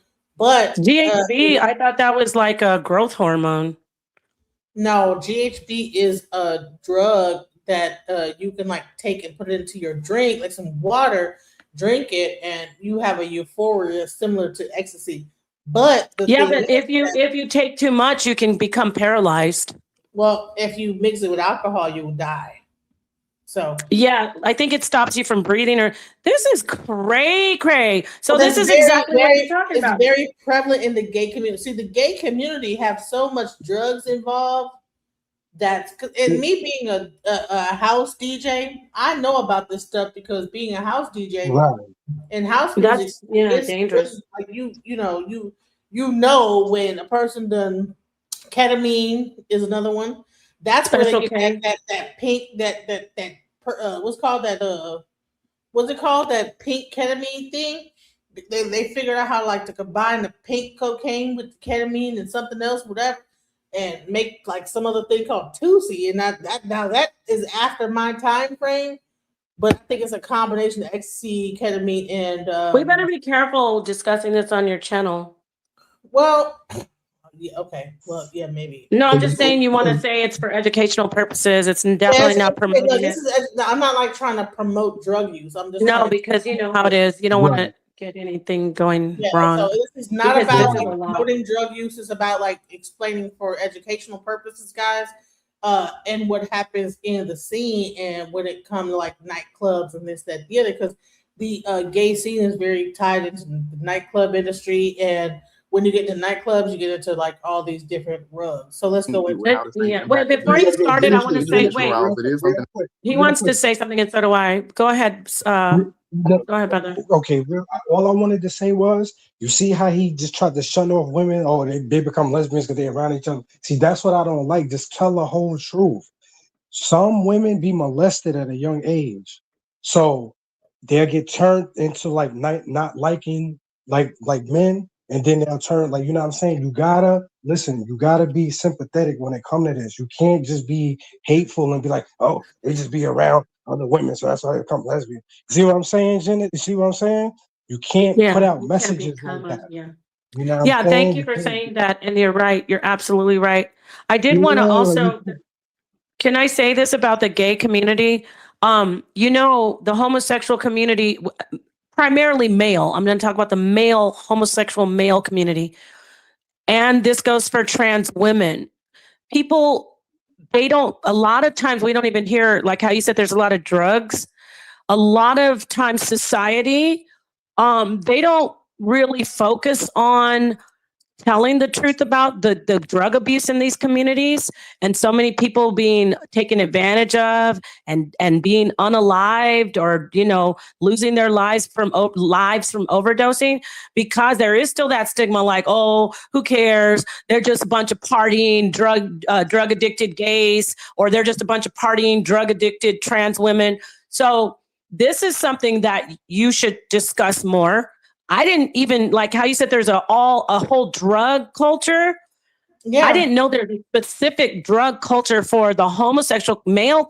And I say primarily male because I don't want to sound prejudiced, but I don't see a lot of lesbians doing that. Yes, lesbians party, but that high level party scene that's led, it's molded and put together by gay males and their partying. And this isn't a diss. The techno scene, I don't know anything else. Right. So yeah. So when you think fun, like girl, go slay, and they're dancing. And remember, it was voguing. I forget what it's called now, where they do that dance and stuff. But my point is, we don't hear anybody putting a spotlight on. No, these drugs are for. I didn't know anything about poppers till just now. So more gay people and people who you've been around in New York that long and never heard about poppers? Not around gay, not the primarily gay though. You know what it is? Because I'm from. I've been in New York, but they weren't just like saying it's gay. I didn't know that. I didn't know there's a gay drug culture. I'm from New York. I'm from New York, and I still live here too. Yeah, it's like basically what they want, whatever could get you the highest. They don't want no little buzz. Whatever could get you the highest, that's what they want. And they mix shit, like, you know what I'm saying? Whatever could get you the highest. That's what they want. Wow. You've been to the Limelight, the tunnel, and you never heard of poppers? I've never been to the tunnel. I was too bougie to go to the tunnel, and I never been to the Limelight is the one. Limelight is the one in the church. I never went to that because it was in a church. I've been to Life, Moomba, Lot 61. Just like kind of like that's why. If you went to Limelight, you would know there was an entire bathroom. Yeah, I never went there because I didn't. I'm gonna be real. I didn't want to be around those people. I'm a little stuck up. If you went to Limelight, drunk people around me. In the bathroom, fucking, you know what I'm saying? And then if they take the poppers and be in the bathroom getting you couldn't even probably get into some. Even the female bathrooms, the male bathrooms, they would be getting it in them bathrooms. Oh wow, yeah, no, I wasn't. I didn't go to places. You would know about poppers because you know that the poppers are the thing they would sniff before they would get it in, because that would whatever loosen up the booty. Oh my God! I thought you meant like nitrous oxide, where they do the little, what are they called? Y'all know what I'm talking about? The stuff that's in the balloon. You like the balloon? You smith? No, that's not. No, not that. That's helium. No, the stuff that's at the dentist. No, nitrous oxide is done with a balloon. When you were in the party scene. They get the tank, they put it to a balloon, and you get a balloon, and you suck the nitrous oxide, and you're like, "Hey, what's going on?" Oh, you're talking about yeah, that's the stuff from the dentist office, right? So with helium, your voice goes up and then goes down. Nitrous goes down and then goes up finally. But yeah, oh wow, yeah, okay. And your Genesis, I used to be a raver. I know about all this shit. So I used to know Genesis. I know about all the drugs and everything like that, like LSD. And you know that lighting in the club, that shit enhance that shit too. That shit get you higher too. The way the light, all that stuff. Right. Oh, whippets. That is right, Brian Kinney. Whippets. That is exactly what I'm talking about. You remind me. Yeah, that's what I'm talking about. Yeah, I thought. Okay, so yes, thank you. That is exactly what it's called. Whippets. I can remember.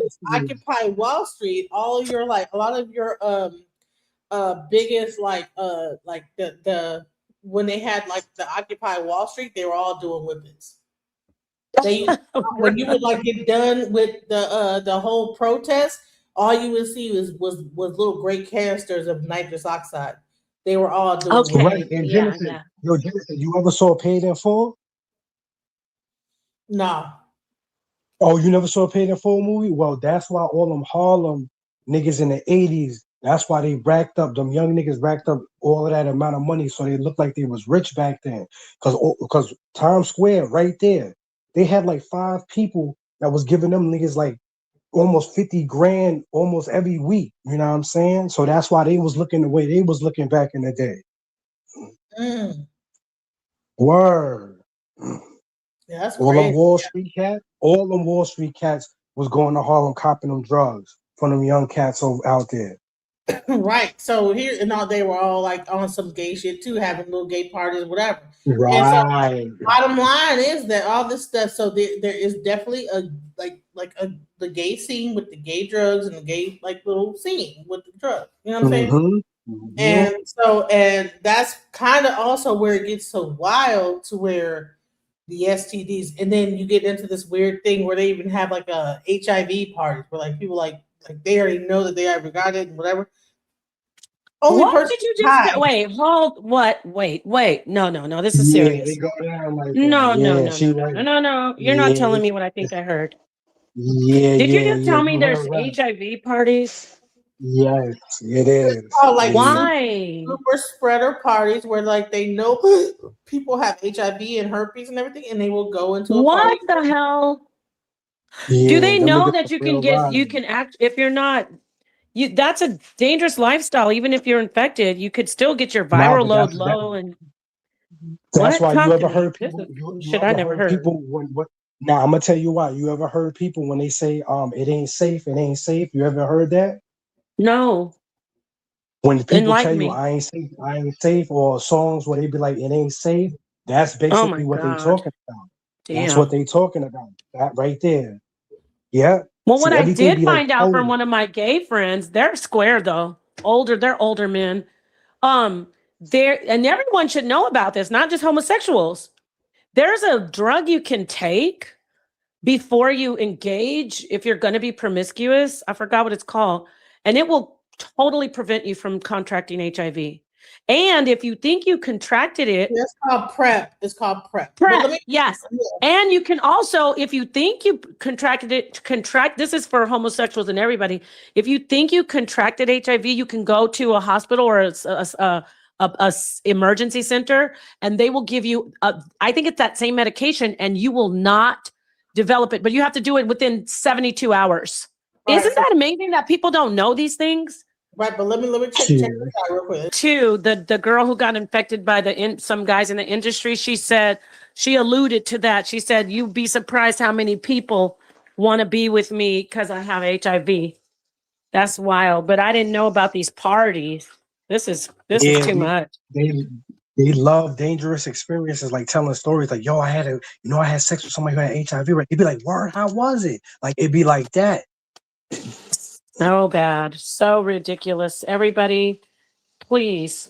I mean, I shouldn't be shocked. There's so much stuff under the sun. This is just too much.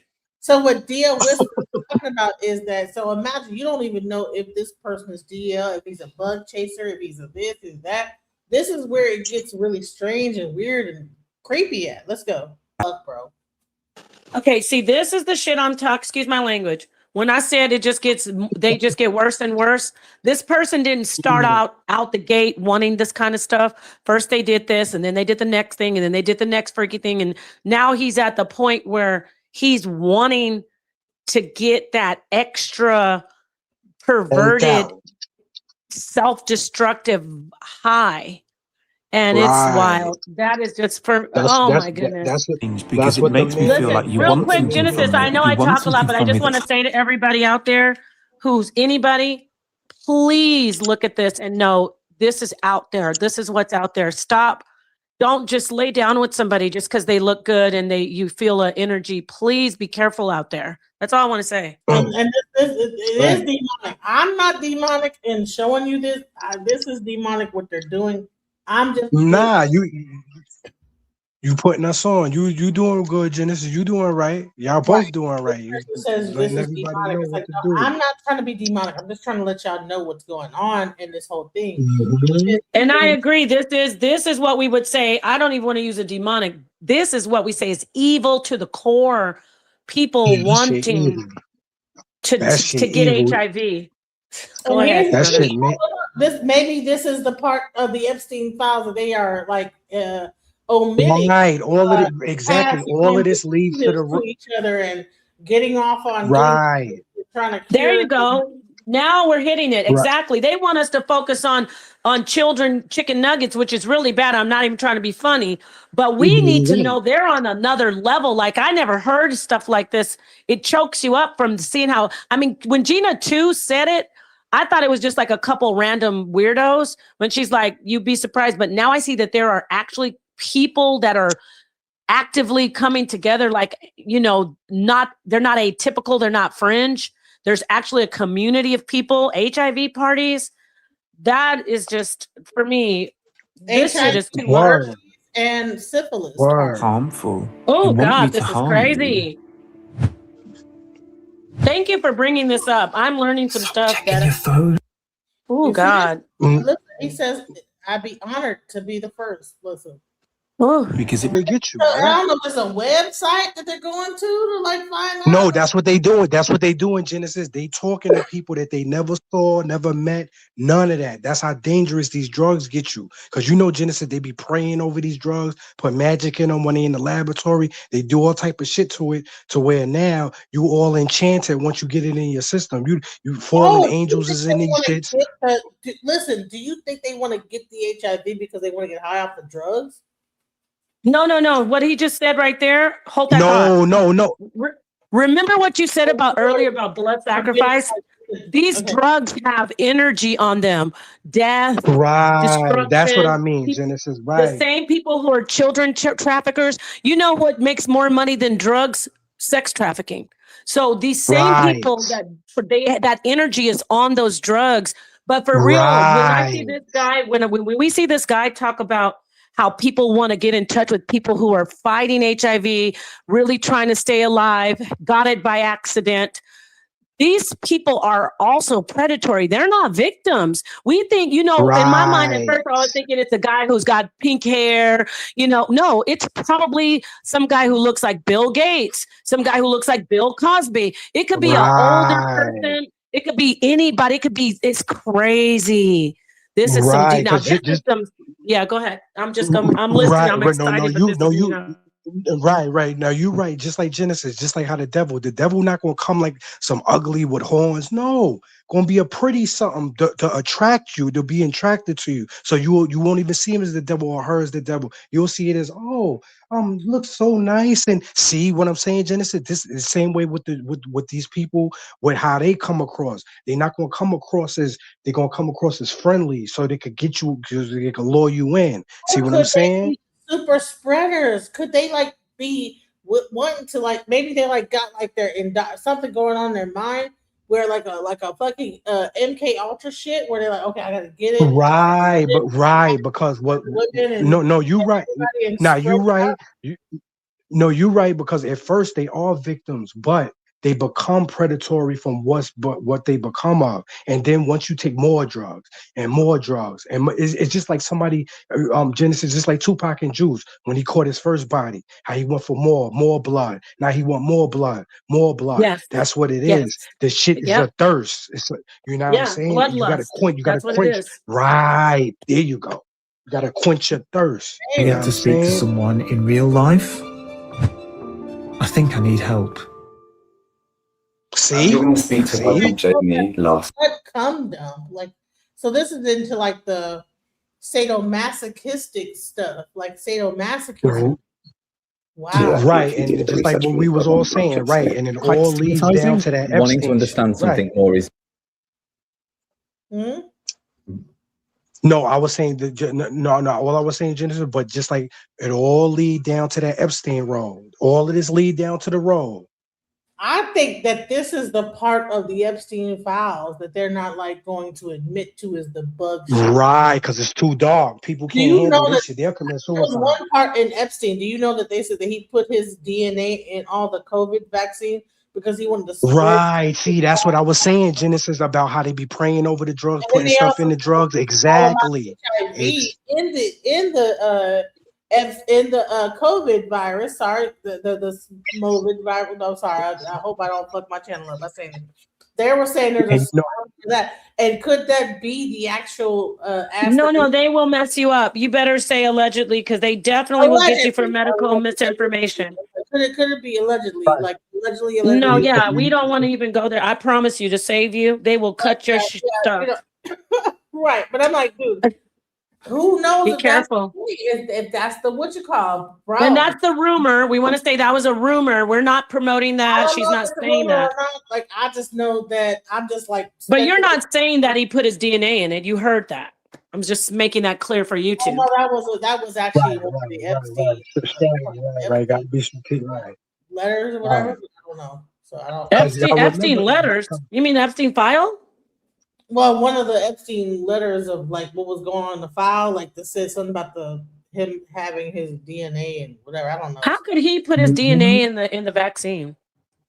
No, because it's all patent. It's a whole bunch, just like how they be putting stuff I know, in but cigarettes. he didn't produce it. He didn't produce it. Did he? No, they all had their hand. He was very. All of them sat at that Wuhan lab table. Well, all right, you know what? We're gonna talk right now. We about to talk COVID. Y'all about to get us. We're gonna be sitting here talking to ourselves. That shit gonna go to zero. To say, This don't go right off. YouTube gonna say this video has been removed. Some TikTok. All I'm gonna say is, y'all remember what happened? Y'all remember what happened in '93, right? Who spearheaded Tell that? me. What happened? AF. We're gonna use the initials, AF. With the glasses, we're gonna use the initials. Y'all, I know y'all can pick up 1 and 1. DR dot, you know what I'm saying? Wait, hold on. Huh? Who was the face of the C-19 when they had who on the TV talking about, oh, y'all know who AF? Oh, damn, I don't know. Dr. I don't know. Yeah. Oh, Fauci. Right. Now, he was the head of the HIV stuff in the 90s. Oh, yeah, I remember that. Yep, he was. Now, that's what's in the shit that people put in their joints 4 years ago. You know what I'm saying? We got to be careful, though. I know. I know what you're talking about. Right. That's what's in that shit. That's part of it, what's in it. That and a whole bunch of other shit. That's why people should have never, ever took that shit, because the drop-offs, we ain't even see it yet. This is the 5th year of it right now. We about to see some shit, this shit, and they're going to blame it on, this is what they're going to blame it on, though. They're going to blame it on a new pandemic. Man, that's not what it really is. It's from what the people done did 5 years ago that finally took effect now. This shit Can about we to get, talk about, brother, since you're from New York, I know this is off topic, but this has been bothering me now that we're looking back. Can we talk about how nobody cared really to do anything when they had all those people in those ICE trucks outside the hospital in New York? Like hundreds and hundreds of bodies. Like, why were they keeping those people in those trucks outside that morgue? Let me tell you what I mean by that. When those people passed away, you know, they have storage facilities for bodies from the hospital. They don't have. I'm gonna tell you, they could have driven the bodies if they didn't have enough room. They could have driven the body to the off-site storage facilities. But they left those bodies right there outside on the street in ICE trucks. That's wild to me. I'm gonna tell you why that happened, because you know I'm in New York. This to scare us, right? Yeah. Nah, go ahead. I was there too. I'm gonna tell you where those bodies went. Them bodies went to the foods people eating there, and them bodies went to allegedly, y'all. Allegedly. Right. Right. Poor Genesis. I hear you. Keep going, but we got to say allegedly because YouTube. Also, right, and it also was basically auctioned off. You know what I'm saying? Bread. You know what I'm saying? They was transporting them, and that's why. Don't know. Well, I think organs. Don't forget about organ harvesting. That's what I was just about to say. If anybody got that shit on they drop, you better get that shit off your shit right now, because what's going to happen, especially if you black, our body, our type of shit, because they looking for the gene. And what I mean by the gene, they know somebody was sent here, just like how Jesus was sent before is somebody else. Because you know, same script, different cast. It's another person here now that's supposed to do the same thing he did, and they looking for that gene, and they know it's in somebody black. If you got that organ donor on your, get it off, because Well, they're let gonna me, set when you car said that, what's your name? Right. I want to call you. My- What's your name? Oh, my name is Tony. My name is Tony. Tony, let me tell you something, and everybody, and I want to see if Genesis can pull this up. I agree. When you have that on there, even if you want to give your organs, you got to have something else for your family to say it, because they will unfortunately not work as hard to revive you or save you if that's on your license. So you want to have that. If you want to donate your organs, make sure that's something your family arranges for you post-mortem. I want to tell you something though. Even when you don't have, on Genesis, you can look this up. Everybody, even if you don't have that on there, they are finding out that loved ones are disappearing. And later on, they found a few women. It's at Honors. It's the Honors Health hospitals. Now, I'm not dissing Honors Health, so don't come for me, anybody, YouTube. But it happens to be Honors Health, Honors hospitals. Women were taken to their organs were taken. They went to the hospital. They were usually vagrant. People thought they were homeless, vagrant, drug addicts. They are taking their organs anyway, even if they don't say they're donors. And then they're storing the rest of the body at these facilities, at these morgues. And they found out that they're doing that to people. Yeah. Right. Because bodies is money. Ain't nobody go to waste. You know that. It's crazy. But anyway, yeah, I know I took us off track, but something you said made me think about how. Yeah. Genesis, are you there? I think she fell off. Well, I'm here. All right. So let me just play this real quick. But let's go. Look, watch. Not following on the plan, which is really exciting. So to him. Okay, this guy said that he went to a party. Some guy tried to infect him. And he said, how'd you know? And then the guy said, haha, I've seen that. Actually, that must be something going on over in England a lot, because I saw a documentary about this guy. It's not England. It's here too. Try to see here.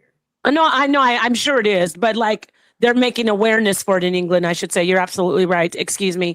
But this guy was like going around infecting guys and then sending them text messages like, oh, you know that I had positive, I tested positive and I gave it to you. So the way he just said he went to the party and somebody later on said, oh, I had HIV, ha, ha, ha. And then he texted them back saying, how do you know I didn't want it? Ha, ha, ha. That's wild. Crazy, right? Insane, bro. What? This be like some borderline vampire shit. That's why they be looking like the way they be looking.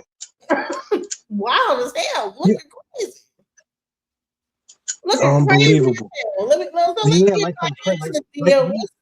And he's pushing lies, saying that it's like the flu. He's an idiot.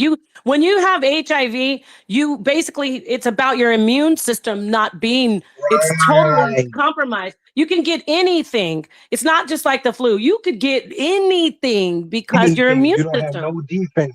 Right. It's so stupid to say that. Real strong, like some chicken pox that will fuck you up in life. Niggas be looking it really saddens me to see that. I really feel for the people in these communities that are living these lifestyles. A lot of them are young.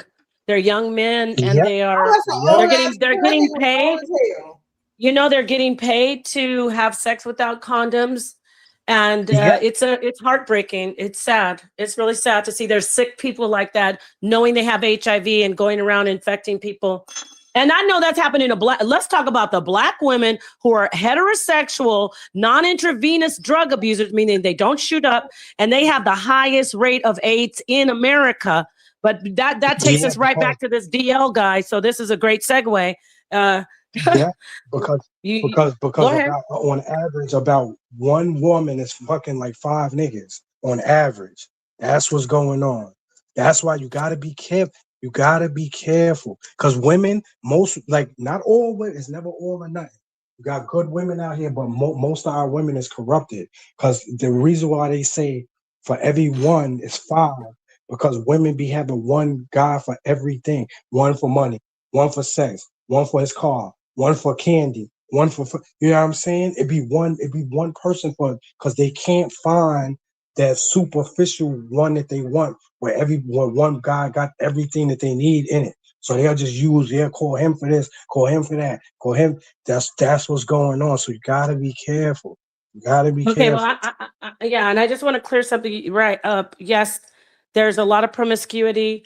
Yes, women, he's telling the truth. Don't sleep around. However, I want to make it clear that if she has 5 guys that she's having sex with, and they're all heterosexual, she's not going to get AIDS from them. They're getting HIV infections. I'm just saying. I'm just making this clear to people.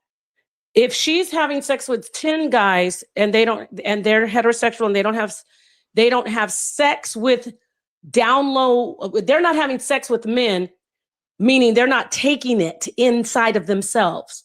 I'm talking about the statistics. What I'm trying to say is this.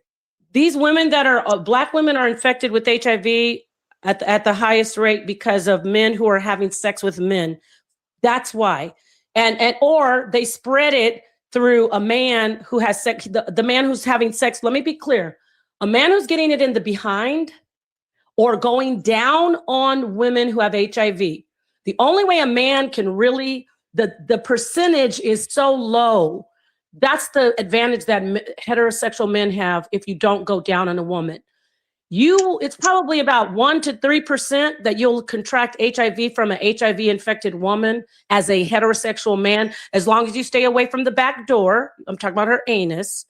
As long as you just have vaginal, penis and vaginal sex, it's very low percent. But if you go down on a woman who's infected, then you will contract it as a male.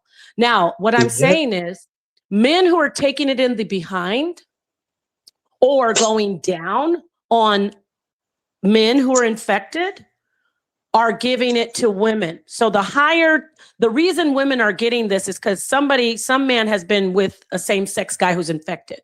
For the most part. Now, people can come for me and say, no, you're wrong, because I know a heterosexual couple that got HIV from it. It's very low percentage. So that is the advantage that men have if they're heterosexual, if they don't practice cunnilingus, if they don't practice anal sex, and they just do regular, straight, vanilla penis and vagina. It's very low percentage that you're going to contract AIDS, HIV, I should say. But if you are doing anything that, like I said, if you're taking it in the behind as a man, if you're going down on a woman who has HIV, or if you're going down on a man that has HIV, you're going to spread it to a heterosexual woman. You're going to. I just want to make that clear. So the bottom line is be careful. Like the brother said, don't have 5 guys, because you're increasing your chances of getting HIV from somebody, you know?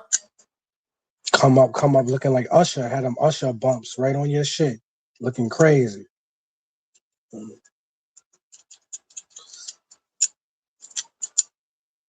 That you smell when you hear poppers, a lot of people think it's something that you eat, and it's something that you smell. Is if your man has poppers, he's definitely gay. Straight people don't use poppers. Isn't poppers like some shoe shine or something like that? It's like no, it's a CD cleaner. CD cleaner. Mm-hmm. Wow. And then if somebody figured out, man, I get kind of high. How long does it last? Is it like nitrous where you could you do it in the last of about 45 seconds? Or is it I don't know what nitrous is, but all I know is that laughing gas. You know when you go to the dentist and they give you that stuff and they be like, and it kind of makes you feel you gotta laugh a little bit, like funny. You never been to the dentist? I just go straight to the they got the gas they give you. You're hilarious, Genesis. You said to the brother you've never been to the dentist. What the fuck? How you gonna tell the brother? Oh, you've never been to the dentist, right? He can't even look. Did I say that? Oh shit! Yeah, you said. Oh, you never been to the dentist. Right? He can't even Genesis. He can't even look at you in the eye. You see how he can't even hold eye contact with you. Well, I'm not even there, as a person, so he can't hold eye contact. He's just looking down. Oh shit! I thought you was with him right there. No, he just. I put him on the screen, He should be looking directly into his camera. Women, by you not even being able to see it, to me, I don't want to give you too much of that conversation because you really need to see it because your man could have it and you wouldn't really know because it's not something that you're going to just see. I mean, of course, if you see it, you might be like, what's this? But you're really not going to know what it is unless you like really I'm about to get a picture. Let me find this picture of this popper because we need to know all the details about what these key people are doing so we don't be like caught off guard. Because I want to know about poppers and because that's not you know what it is. You know that's what it is. specifically in Genesis? the community, right? They don't got I game. heard that it actually loosens up the sphincter so that makes it easier to have anal. That's what I heard. Thanks. Yeah, it definitely. That's why I say it just kind of is euphoric. Like it's just. If you fucking see he equates euphoria with your anus being loose. So what the hell? That's not euphoria.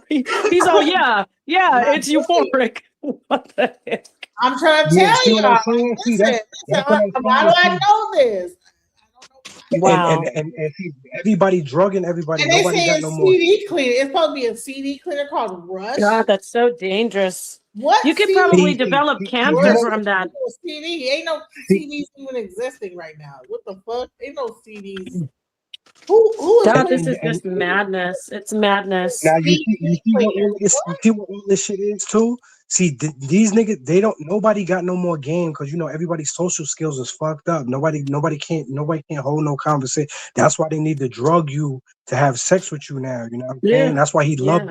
That's why he loved this conversation because that's his manipulation. He can't game you like how we did, like when we was in school and shit. This nigga right here, he gotta drug you to get you where he wants you. He can't game you.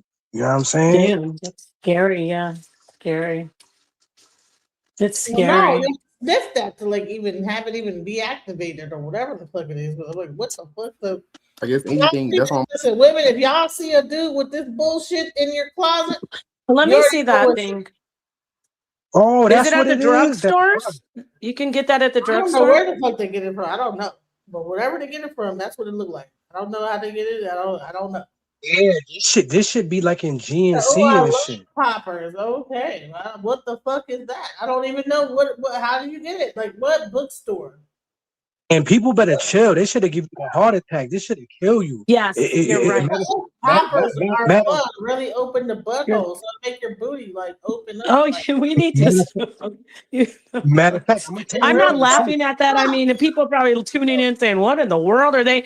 And we're not promoting this stuff. This is poison. I'm not saying that you can die from this stuff. This is wild. Genesis and the floor. Me, Genesis, number 4, we are not drug addicts. We just showing what's going on in the community. That's what we're doing. To beware, stay away from this stuff. It's dangerous. It's poison. Yeah. Gosh, so many people are losing their lives over this stuff. Like anything, like you get drunk, like your body is gonna, like your inhibitions. Like, so that's why I'm like, it's quick though. Listen, you're talking over it. What do you say? Go ahead, say what you gotta say, because we talking. Now, all I was saying was I was just letting everybody know people use that one time, and the first time they used it, they lost their life. Do not use that shit. Thank you. Straight up, don't be doing that. That's crazy. Like, if your man has poppers, yes, if you see anything like this, women in your man's closet, these are how they look. 9 times out of 10, or not in his closet, in his And see, those are the small ones though. They have like in his overnight bag, in his barber bag. CD cleaner?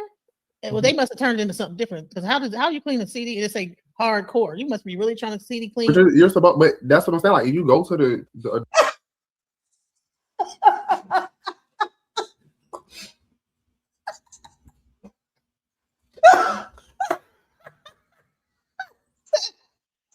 and he loving talking about this shit too. Listen, my ass is crazy as hell. Listen what I Just look at him. He loving this shit too. Look at him. He loving this. Terrible. That's crazy.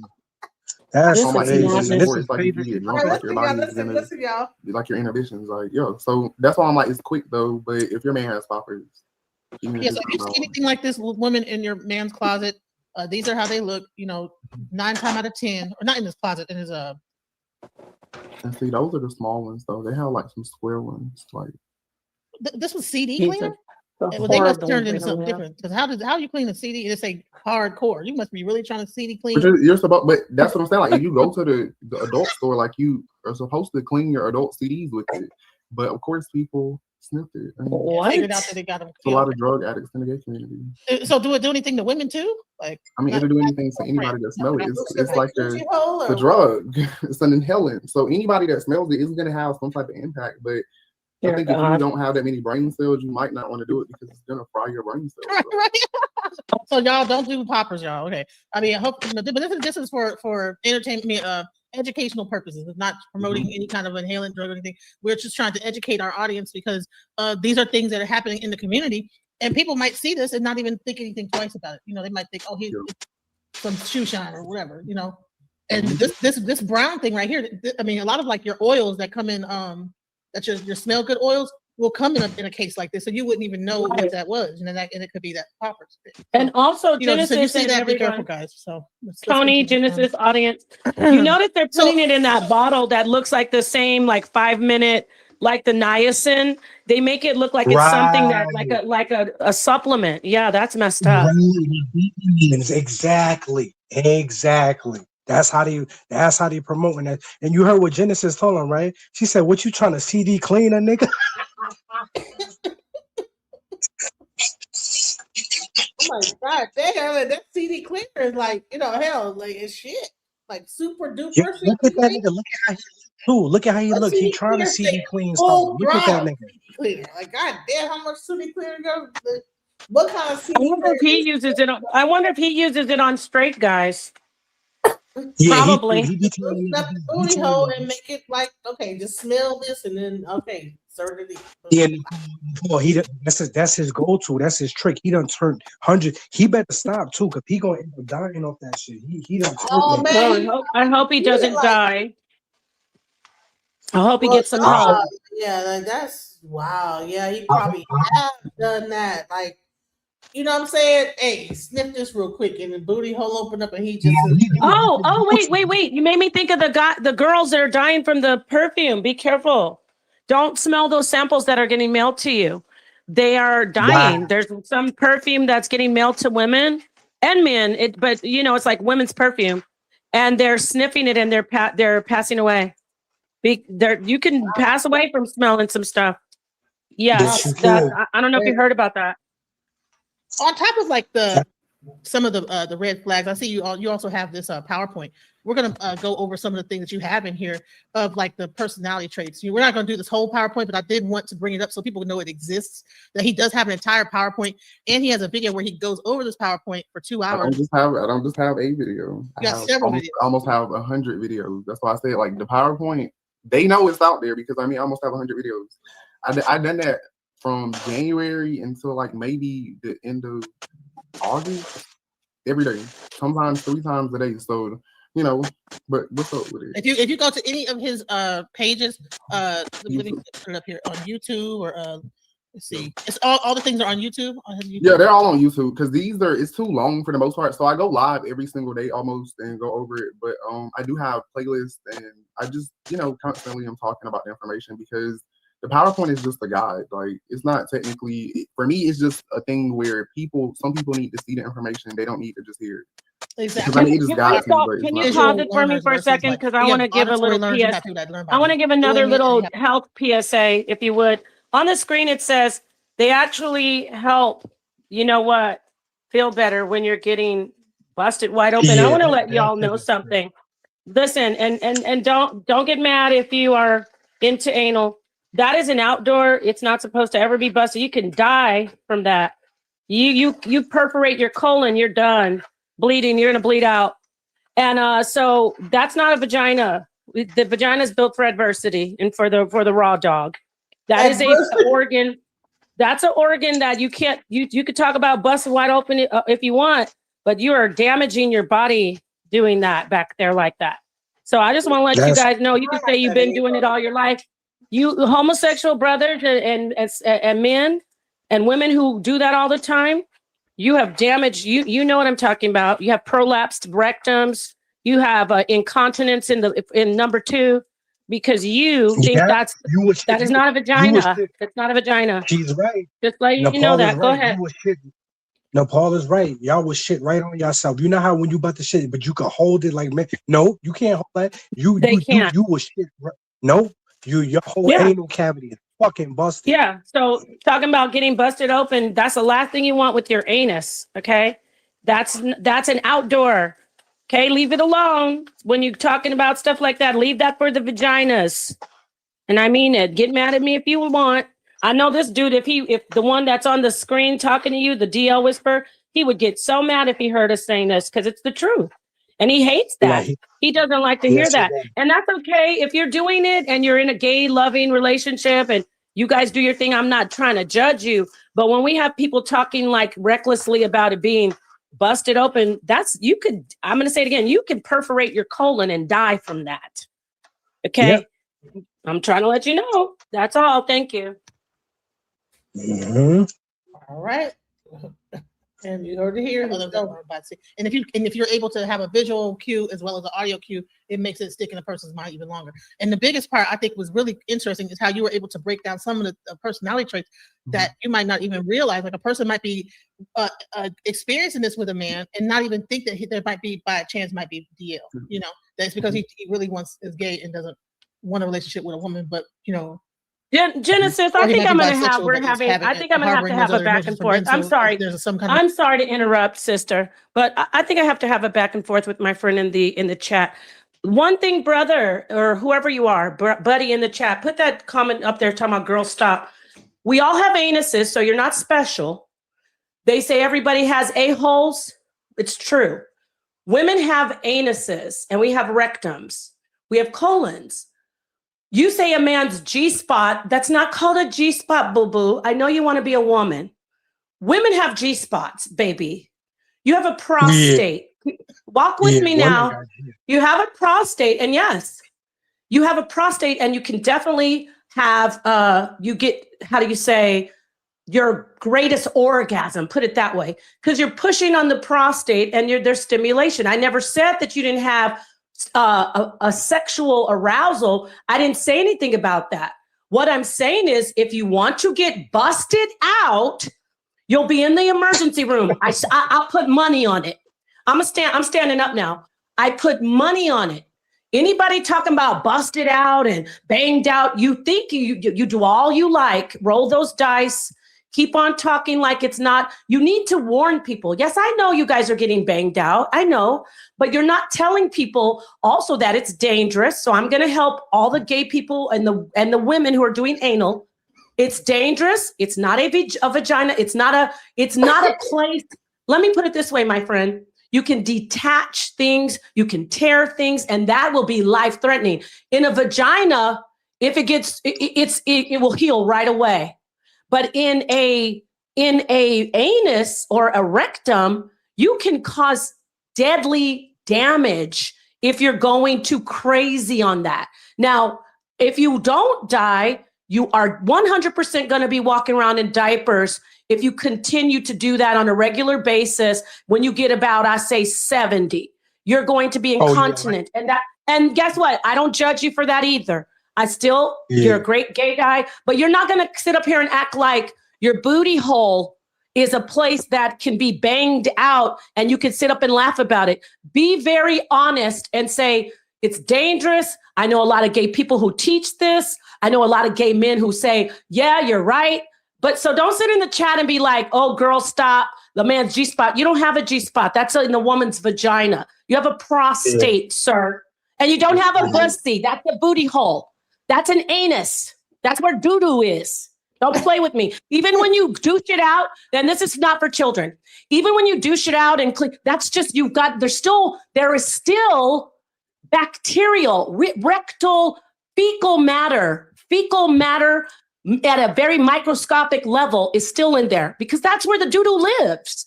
So if you're okay with doo-doo, this is for heterosexual women too. If you don't mind having poop in your sex, I'm good. I love you still. But what you're not going to do is act like it's a vagina and say, bang it out. And you could possibly tear your colon. You will have a prolapsed rectum. They call it a cherry because they want to make it nice.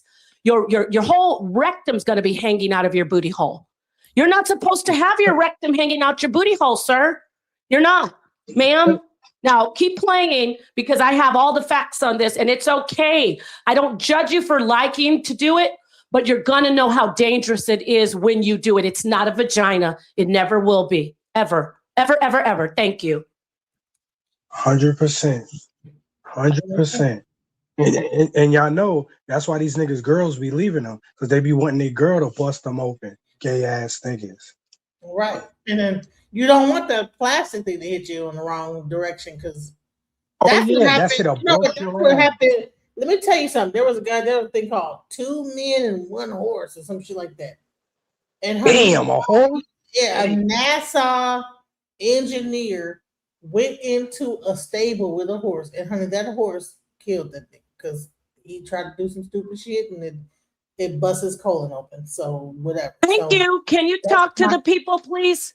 Can you talk to the people? Because it's not about. See, he wants to make it like you see. He hates women. The gay guy in the chat is mad. He's mad. He's triggered. Let me say this: you're triggered because we're telling facts about anal sex, and women do anal sex, and I'll tell them the same thing. You don't have a vagina. You don't.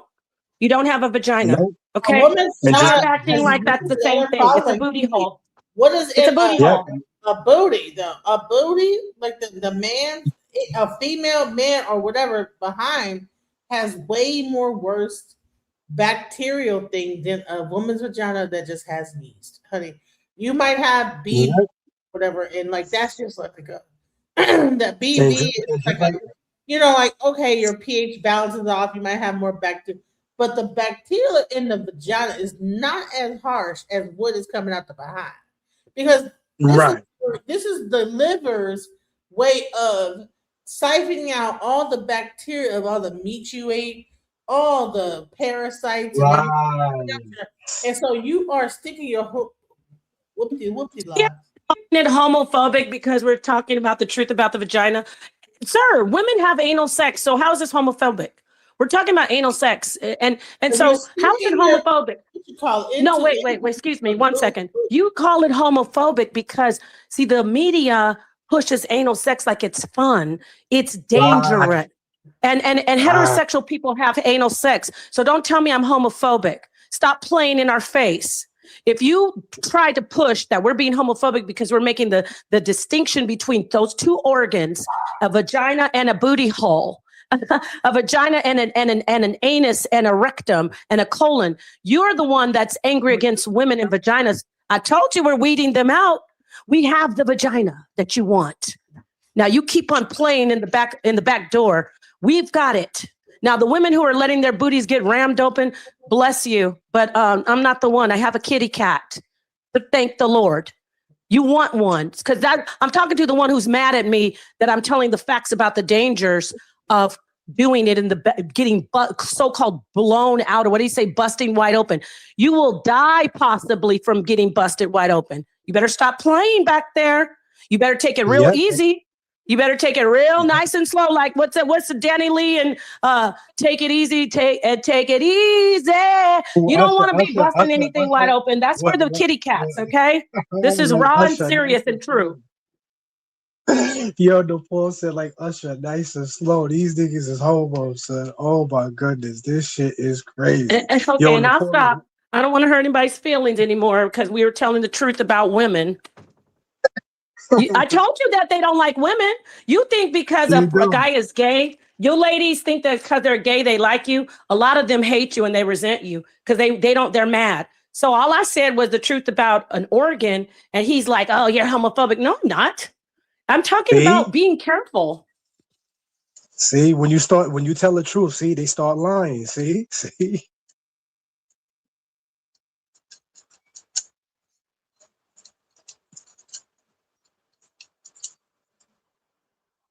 Are you guys, because I don't know what Genesis is doing. So let me look at these comments so I can help these brothers in here that are hurt. Why have I heard of women catching E. coli in their because they're doing, I can answer that, my love. Let me tell you why. Because they're going in, the man is doing it in the back. And then that's one way. And then he's going into the vagina. Or she doesn't know how to wipe from front to back. That's why, because E. coli is in fecal matter, my love. I want to help you. E. coli is in fecal matter, my friend. Okay? E. coli doesn't live, the bacteria E. coli does not live in the vagina. I can promise you that. It is a foreign, that it's not even supposed to, you find E. coli in fecal matter. Do the math, detectives. Where would fecal matter be? In the rectum. It's in the anus. So don't get mad at me for telling the truth about anal sex. Don't get mad. This lady's mad. She has blown it. What, bro? See, now you want to you're not hurting my feelings. Okay. You can't. See, when you get personal, that lets me know that I've won the argument. Okay. Yep. You're mad. See, this guy right here, this Dave. No, Dave that's a troll. That's a troll. He's gonna keep. No, but it's okay. Even if he's a troll, he's representing. He's representing the gay men who resent heterosexual women. Because I have gay guy friends who will sit there and say, "That's right, girl. Tell them," because they tell me stuff, and I'm like, "Right, I didn't know that." So you're mad that I just told the truth. Don't be talking about busted open. See, that's how people die, listening to lies like you can get your behind blown open. You will die from that, possibly. You can, Genesis, you just talked about the horse, but just talk about regular anal sex can cause, possibly if you do it too rough, it can cause real damage to your butthole. I have a person I know that's a nurse, and she talks about a lot of like people that are in like their later ages of like that whole like gay sex thing. And what she said is that the moment the hot water hits their sphincter, they poop themselves. So when they go to like take a bath, they poop on themselves because when that hot water hits their sphincter, it opens their sphincter and they don't even have any bowel control. So all the shit comes out there. And that could be a woman who's having sex anally, but he's saying, why do you keep saying gay men? I'm not talking about all gay men. I'm talking about the one who's angry that I'm talking about the truth about two organs, the anus and the rectum, and versus the vagina. I didn't say gay men, all gay men hate heterosexual women. I mean, the ones like him and the DL guy that she's looking at, you guys are mad that we have vaginas and that it's built for, it's for tough. It's built for banging. It's not built for that. Their booty hole is an outdoor. Okay, it's an exit. Going in, it ain't supposed to be going there. So that's all. And you know what? The actual ridge is on the booty. That's why they can tell if you ever had anal sex, because the ridge is like once you like out, ridge in a certain way, they know that you had anal sex. It will never go back to the right other way. So. Right. So I'm gonna stop addressing you. You're just mad because I talked about the vagina being superior, and it is, baby. That's why you call that's why a lot of you go around trying to call your booty holes your poop shooter. You try to call it a bussy. It's not a bussy. It's a poop hole where poop comes out. Every single animal, dogs, horses, cats, humans, that's where the poop comes out, sir. Okay? Yep. That's where it comes out. Genesis Live the other day. Genesis Live the other day. Booty. It's gonna go into the personality real quick.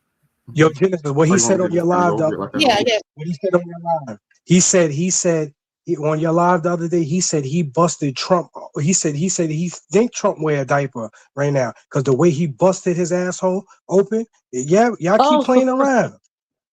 So I'm done talking about this with these guys. I just want to let you know I'm telling you for love, not for hate. You better be careful. Well, you better, like I said, you better take it nice and slow like a little schoolgirl back there, or you're gonna be walking around in a whole diaper and a colostomy bag. That's on God. Okay. All right. So you know what? If y'all want to watch the rest, I'm gonna skip past.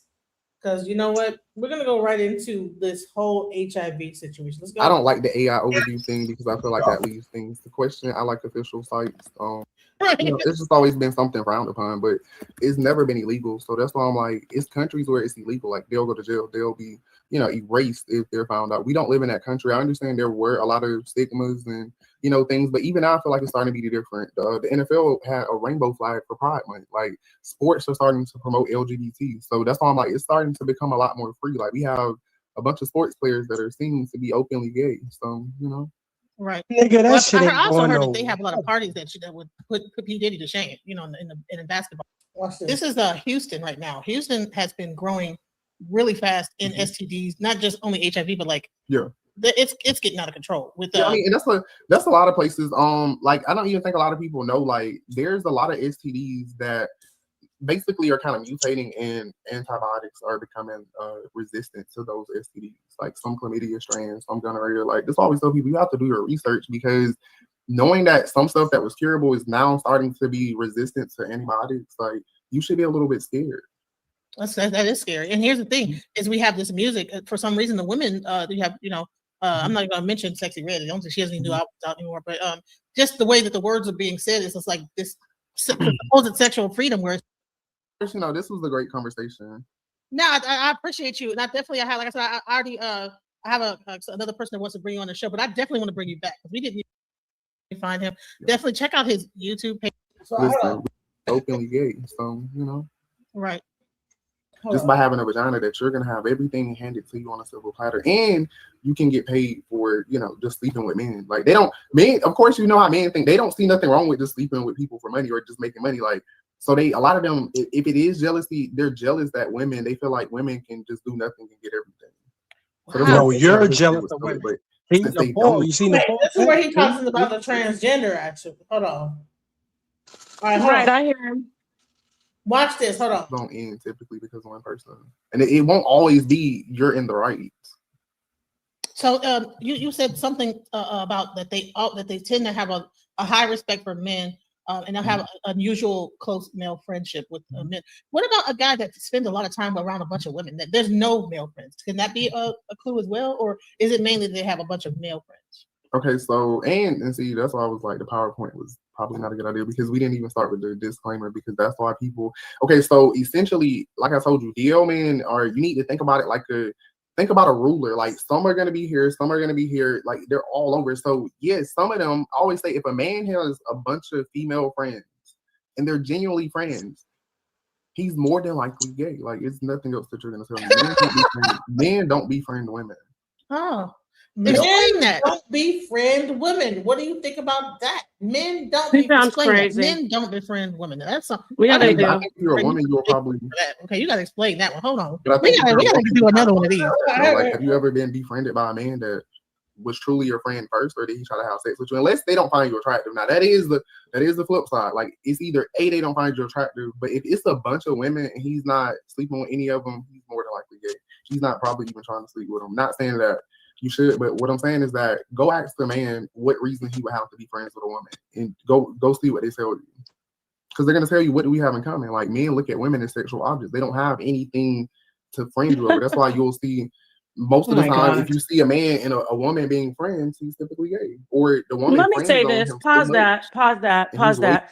When I modeled and I have friends today, gay men try to have sex with you all the time when you're friends with them. So he needs to stop playing. No, all this, that's another thing that's one thing I do know. Wait, I don't know about the party. Their friends? Yes, my gay friends always will try it, because that's what I'm trying to say. It's not about them liking men, y'all.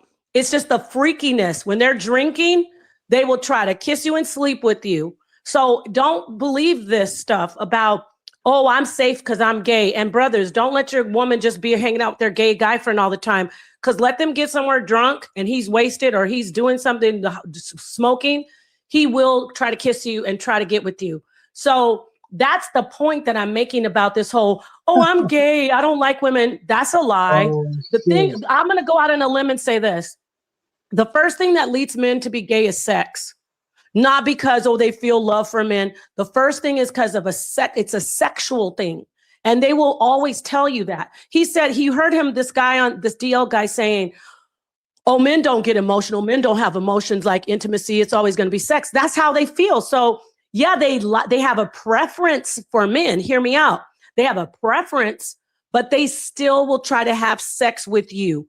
They are just horny. They just lead their lives with sex. And I'm going in, now I'm going to be in general, because I'm talking about men. See, again, these gay guys in the chat want to get triggered and act like it's about gay.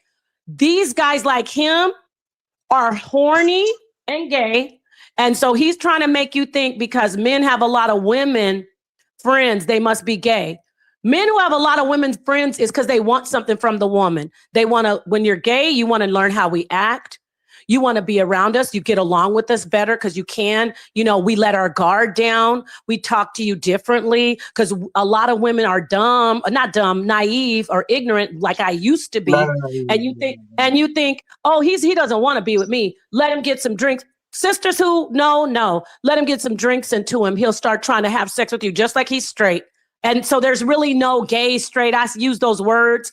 It's just, honestly, when people are like him in that lifestyle, there are gay men who love each other and get married and they settle down and they get out of that lifestyle, that party. I just want to get it quickly lifestyle. But most of them, like the ones in the chat talking about busting it wide open, you'll do it with anything. And I'm going to stand on because you want me to really tell the truth.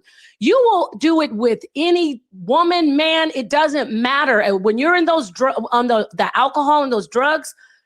So him sitting here, I'm just saying, him sitting here saying, oh, no guy would be around a woman if he's heterosexual, it's because of sex. Gay men try to have sex with women when they're around them all the time. So is it because they're gay or is it because it's your male nature? Exactly. Sorry, brother, you're going to have to jump in. We don't have to be an echo chamber. Enlighten me, though, because I agree. If a man is around a woman, he's going to be attracted to her. Same with women. You're going to get attracted. So gay men do the same thing as heterosexual men. So he can't say a guy is gay just because he has a lot of girlfriends. That's my point. You get it? Like, it's the same way. Y'all are understanding. You don't have to agree, but you get what my point. I want to make myself clear. Don't tell me a guy that has a bunch of girlfriends and only girlfriends is gay. That's not true. Yeah, because that nigga is lying. I'm telling you that right now. That nigga is lying. No, Paul is right, yo. Y'all listen to the chat. This nigga right here, this DL nigga, that nigga is lying. Believe that. Talk about you got a bunch of girlfriends, you gay. That nigga is a liar. Yeah, and then we got this guy in the chat. Like, that might be him actually, the DL Whisperer Genesis, because look at this. He said, saying gay men want me. I don't think all gay men want me, but if I'm friends with them and they're drinking, they try to do it. They try to kiss you. Just like sometimes girls might do that crap too, not all the time, but men, gay guys, friends, they will try to touch your titties. This is what they do, y'all. He's gonna keep on getting roasted because I'm gonna expose you. I'm gonna expose your type. This is what they do. When they get drunk, they want to touch your titties. They want to say, girl, let me come in the shower. They want to look at you naked. They want to do all that shit and act like they don't feel anything. Don't play in my face. You can't see me naked. You're not going to touch my breast. You're not going to do all that shit because you like it. You're getting turned on by it. And then you want to act like you're not. You want to say, oh, I'm gay. That doesn't matter if you're gay. You still are getting turned on by it. Yes, you are. And you know you are. Tell me, ladies, one of the sisters, a woman who has had a gay guy do that with you as your friend, get on the panel and tell the people if I'm lying.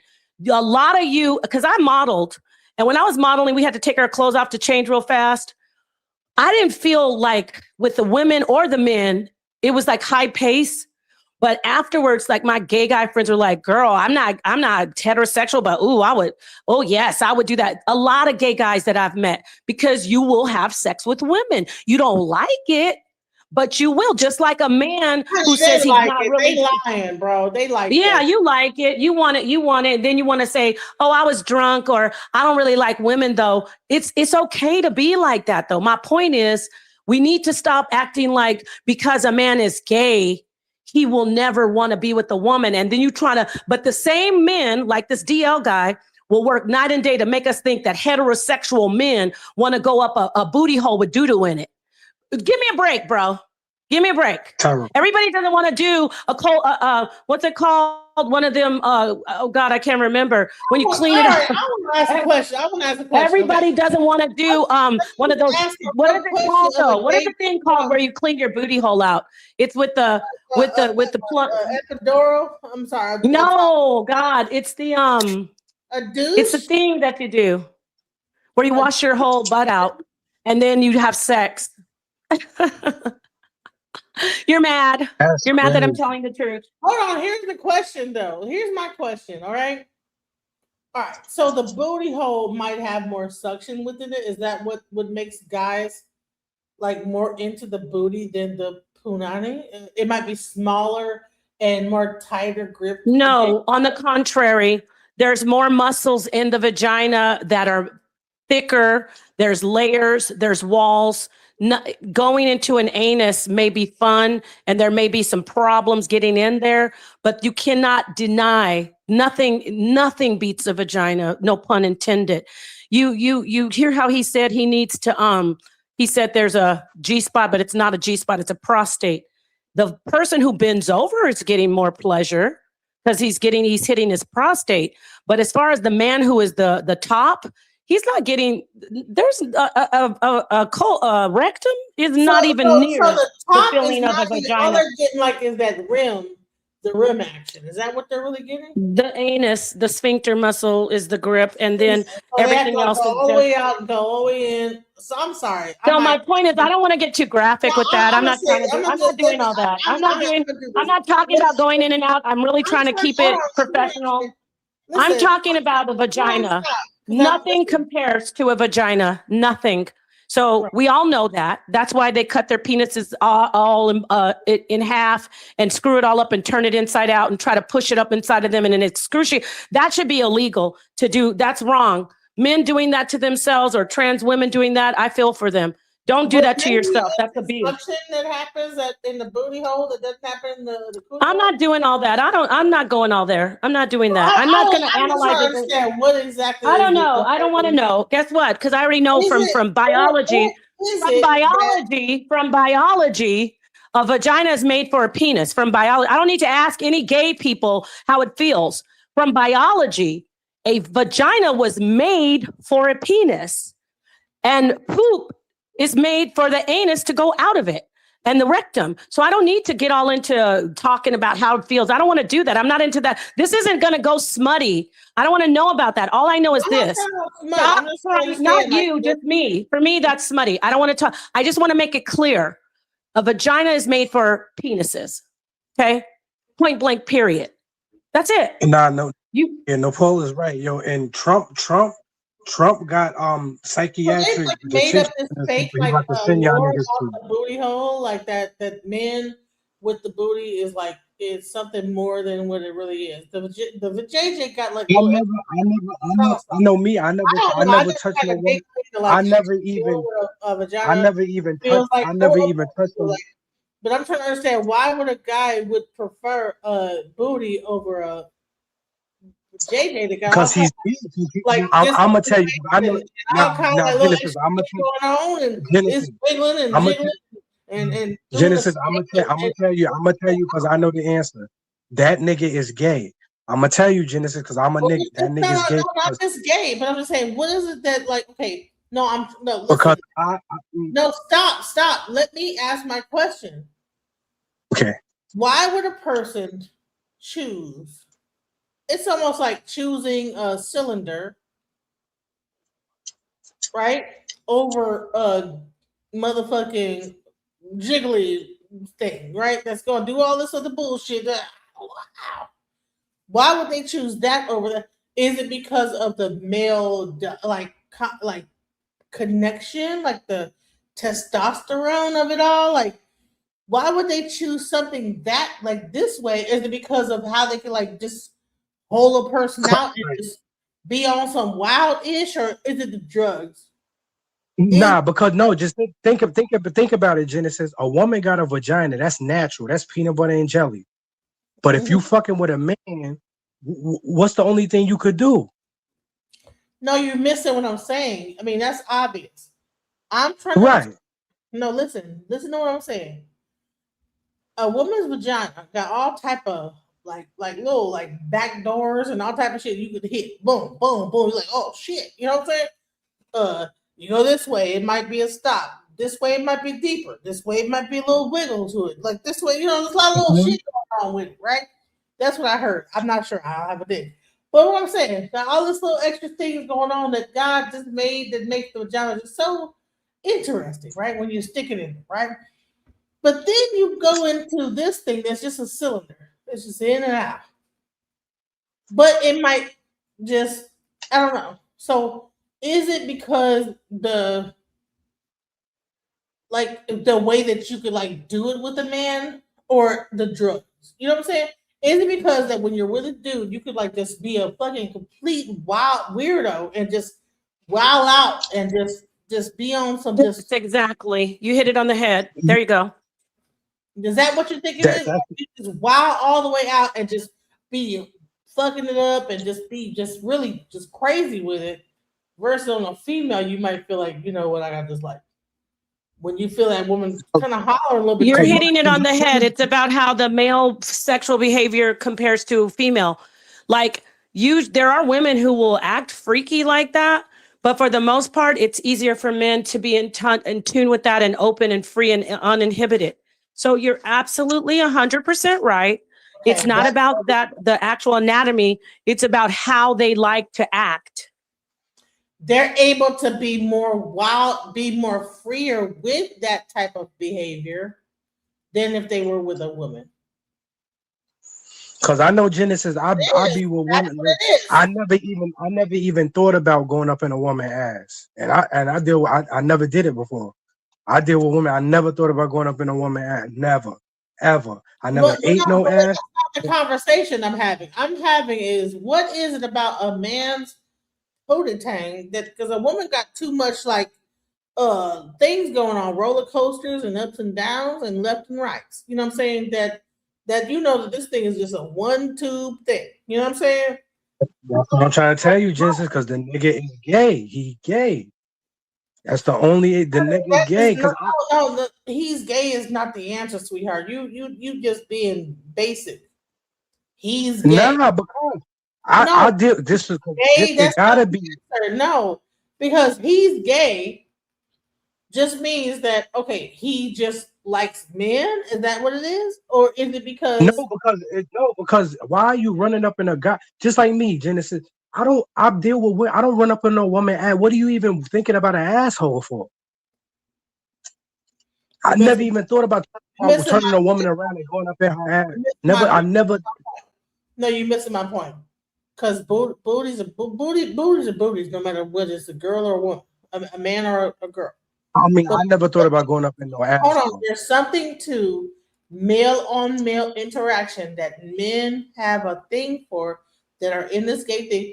And I think it's really based on the ability to be completely uninhibited and crazy with it that when you're with a woman, you can't do.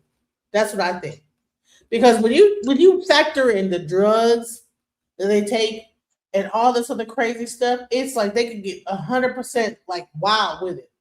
But with a woman, you have to like kind of like measure that. You know what I'm saying? I know. I hear what you're saying, Genesis. That's why you can't just wild out unless it's a complete whore and you're paying for it. A woman is not going to allow you to just hold her out like the way that you really would like to do. You understand exactly. Nah, and even if she will, even if she will do it, it's not the nature of her. She has to be really like she'll has to be really uninhibited.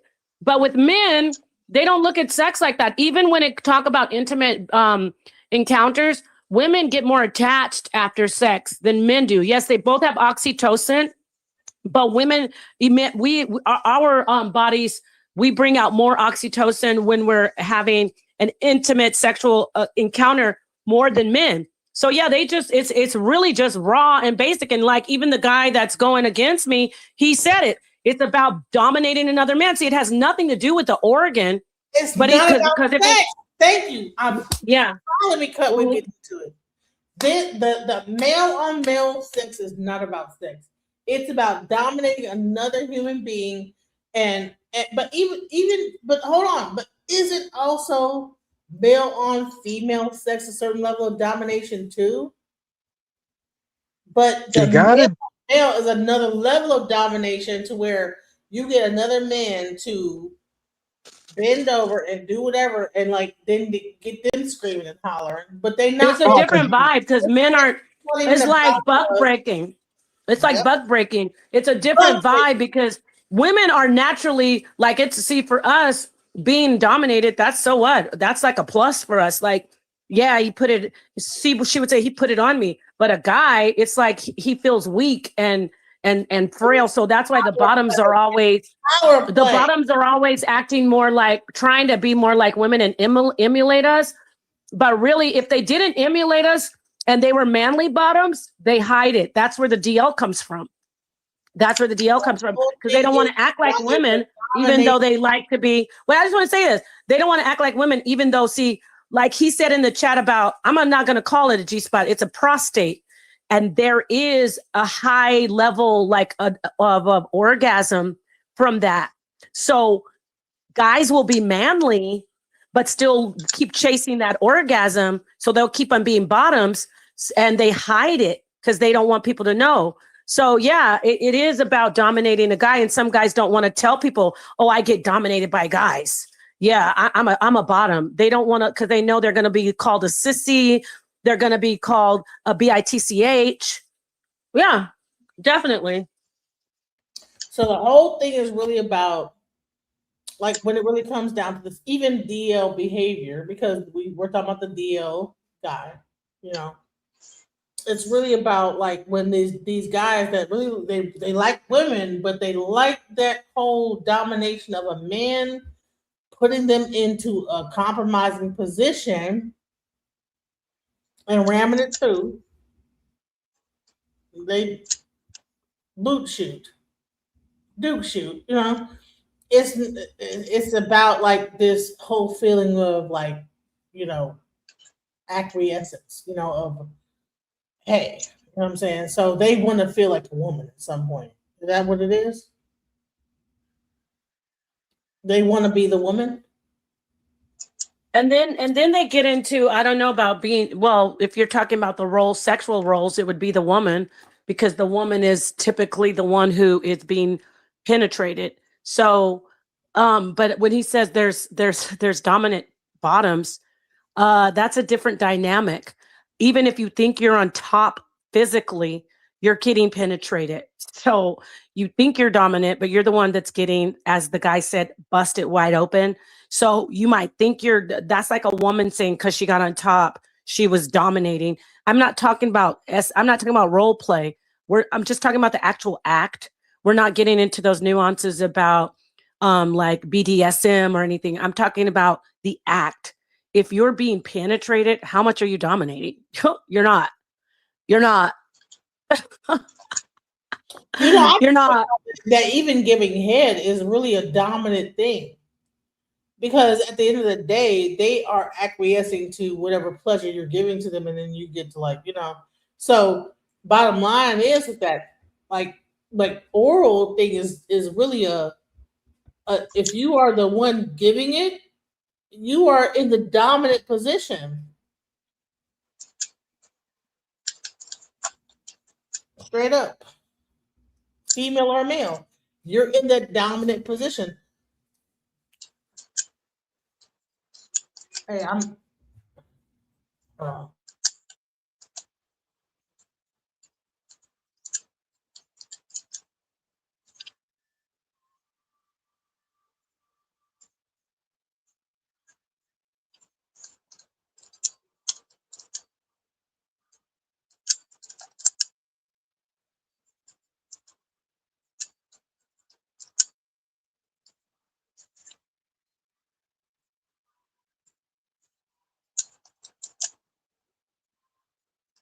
right. So what I was saying is that like when a person is in that dominant position of even allowing to make a person have an orgasm, right? That's a dominant role because you are giving that person whatever that sexual gratification is. Even to the point of like orgasm, right? But and if you're receiving that orgasm, you are in that person's dominating and you are receiving and you're in a submissive role. The other way around is that, okay, bottom line is all this stuff is really about domination and submission. whether it's male, female, female on male, all this stuff is really about domination and power and control and whatever. So whether it be two men on men, two women on women, a man on a woman, woman on a man, there is an exchange of power that happens. So you have to be very careful about, you know, when you're doing these acts about really like you're really like giving up your power. You know what I'm saying? That's why you feel drained sometimes. If you ever notice like you're having sex, you'll be drained. So you gotta be careful about this. And see, when you're talking about like this sex period, it's an sacred energy exchange. Right, Okay. right. So it's easy to like just like make it into like just like a basic thing. And I think that's what like sometimes a lot of like the gay thing makes it into is like it's just about like pleasure and that's it. But you are having a sacred energy exchange. The sacral chakras being activated. There's all type of chakras being activated. We need to like really understand what we're doing when we're having sex. We're not just only like ejaculating and this, that, the other. You're exchanging energy. Yeah. If I sleep with you and you're having bad energy and bad luck, I could like encounter your Get bad those demons. That's right. That's right. I sleep with you and you're having you're broke as fuck, whatever, you could end up being broke as fuck, right? Yep. We need to understand that this is not just an act of just ejaculation and just release. It's also an act of taking on each other's energy fields. Right. So even though we're talking about this from like this whole like DL whisperer thing, you know, that's fine and all, but we need to really understand what sex really is. It's not just something we should be taking lightly. We need to understand how to this is one of the reasons why we are probably broke as hell, because these Caucasians, in all their weirdness of it all, they understand the whole aspect of sex and the alchemizing energy of sex, but they're doing it weird and creepy, you know. But we don't even understand how we can like really make things happen through sex, manifest things, all types of stuff. We don't understand the sacred alchemy of having sex with a person and then being able to manifest things through it. Now you know why, Jennifer? So basic about sex and start to like think about sex on a deeper level and stop making it about pleasure, but also about manifestation. So what I think that, okay, let's go into Jeffrey Epstein and all this other weird ass shit they're doing, right? What they figured out was that, oh, okay, if I do some more weird ass shit with a child or whatever, and I like make them hurt and whatever, I can get all kind of crazy ass worldly things because I know I can like use that energy and like siphon that shit and then energize myself. Now, what if you do that on the positive with regular sex, right? You can do the same thing. You say, you know what?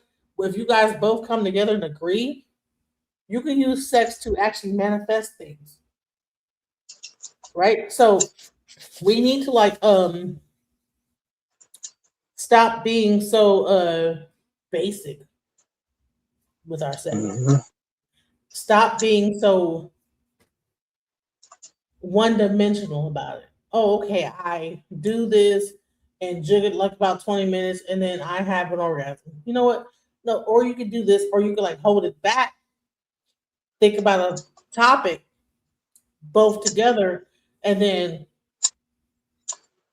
bring it up to a certain level and make that whole thing become like an actual reality. You know, that's what we need to be doing. We need to like be getting into tantra and actual like what's the other name for it, where you get into like the kundalini energy and like bringing up the energy and like, because first of all, people that are like just coming on a regular basis are really releasing their energy, and like that is bad for a man to do.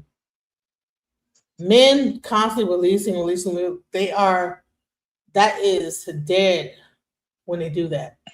You should be using it. You should not be always just letting your energy spew out like this. You should be like holding it back and then bringing it up for like a manifestation of things that happen in your life, and then at some point when it does happen, then you can like actually do that. But we need to like just like change our way of thinking about sex and not like think of it as the object of just pleasure alone, and also a tool of manifestation. So I know I sound crazy, but let me go ahead. You don't, Genesis, but that's why I say 2/3 of our people, they're gonna perish for their lack of knowledge because they're not interested in what we talking about right now. They focus on the frivolous stuff, and they're gonna always be like that. Listen, I'm going to wrap this up. I'm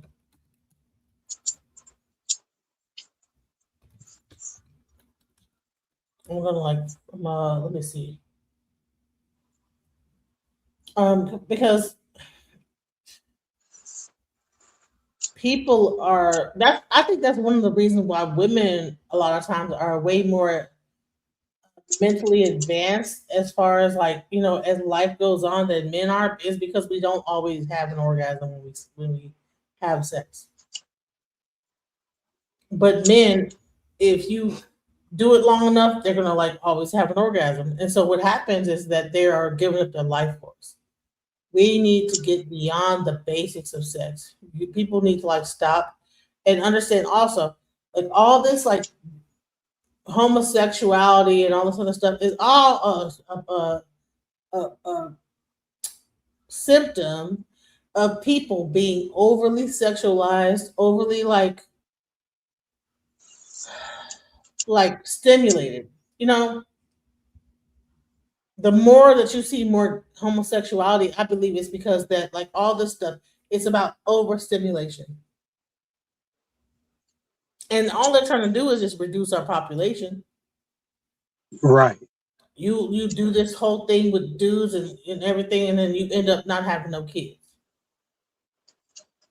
And that's the goal of everybody. That's what they want us to do. They want to just continue to keep going on and not having no kids. I'm almost done. Almost done. Right. Almost done. And we end up just being a population of just a bunch of weirdos, Caucasians, and but they want to get rid of us. They want to get rid of us, all of us people of color, and they want to have this little bland society listening to fucking Kid Rock. Right. Listen to Kid Rock all day, I'm talking about Jesus, and they don't even believe in Jesus. So listen, I have been 8 hours and 17 minutes, guys. I hope that legendary with us, but she left. So listen, legendary population. Yo, that's yo, Genesis. Yo, we've been on here longer than people work. Right, for real. So listen, let's give give me your final thoughts so I can wrap this up. Because my kid, they want to go, they want to take to their friend's house. Let's go. Give me your final thoughts. Right. My final thought is, Genesis, look, our people, please, and I ain't talking about no race, none of that. I'm talking about as people, we the people. Y'all stop worshiping these politicians, please, because just like how Genesis, just like what we just was talking about, giving up your life force, giving up your power with the sex, it's the same thing y'all doing with these politicians and these people in government.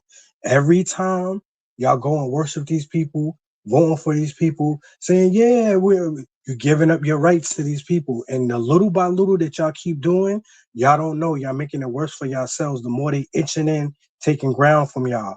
You can't be giving these people your power. You're gonna lose. That's all I gotta say, Genesis.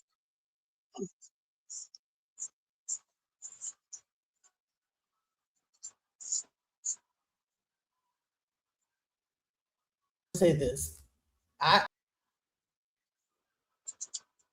What stage okay remove? All right.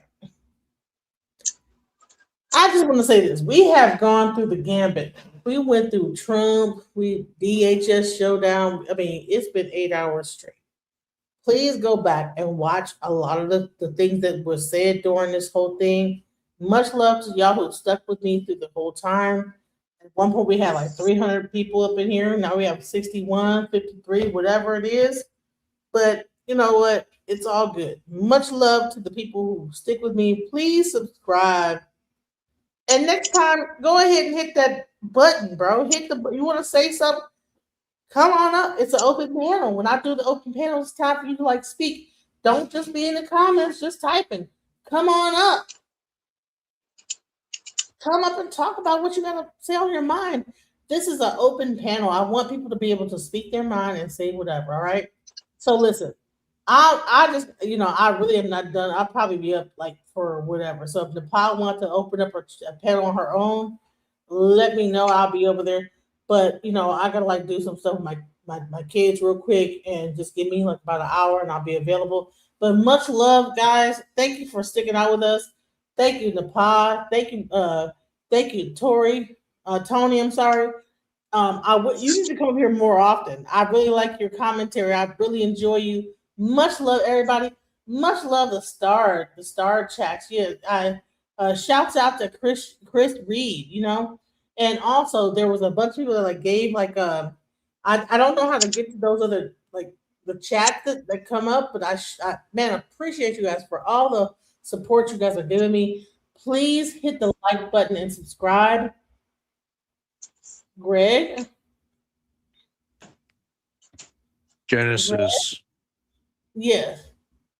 Hello. Well, honey, you came late. I'm about to wrap things up. I might rev this thing back up, but I gotta like go ahead and leave and come back, okay? Yeah, I don't know what happened earlier. I don't know what happened, but she was talking like 40 minutes straight, conspiracy theories. She was comparing humans to God. I can't start over again. I can't start. I got like some things to do. I will start. Listen, I'm not gonna like do this whole thing all over again. Maybe tomorrow we'll be able to like you better come back on. Make sure you subscribe so you get like a. I already subscribed. Okay, so tomorrow we probably like listen because this whole thing with Trump is continuous. So trust me, you'll be able to come back. Is a threat. He is bad, but Right. also the Democrats. So listen, honey. I'm wrapping my show up, babes. All right. I'm gonna let you say a last piece before I go. Okay. Anybody watching? Oh, she just left. What the heck? No, you're up here. Go ahead. Say what you gotta say so we wrap Oh, I up. thought you left. Yeah, I just want to say, God bless America. Hope you guys have a good night. Jesus Christ loves you, and we must fight the common enemy. Common enemy is I can't say because I don't want to get Genesis in trouble, but the people with the tiny hats. So yeah, but that's all I gotta say. God bless America and God bless you all. Goodbye. All right. Thank you for coming up, and hopefully you'll come back again tomorrow. Much love, everybody, and peace. Just when I thought I couldn't find my way out, yeah, I searched the God in me to find my way out. I know it can seem way out, but the Creator flows to and through me from way out. I'm talking way out, yeah. See if you believe in the God in you.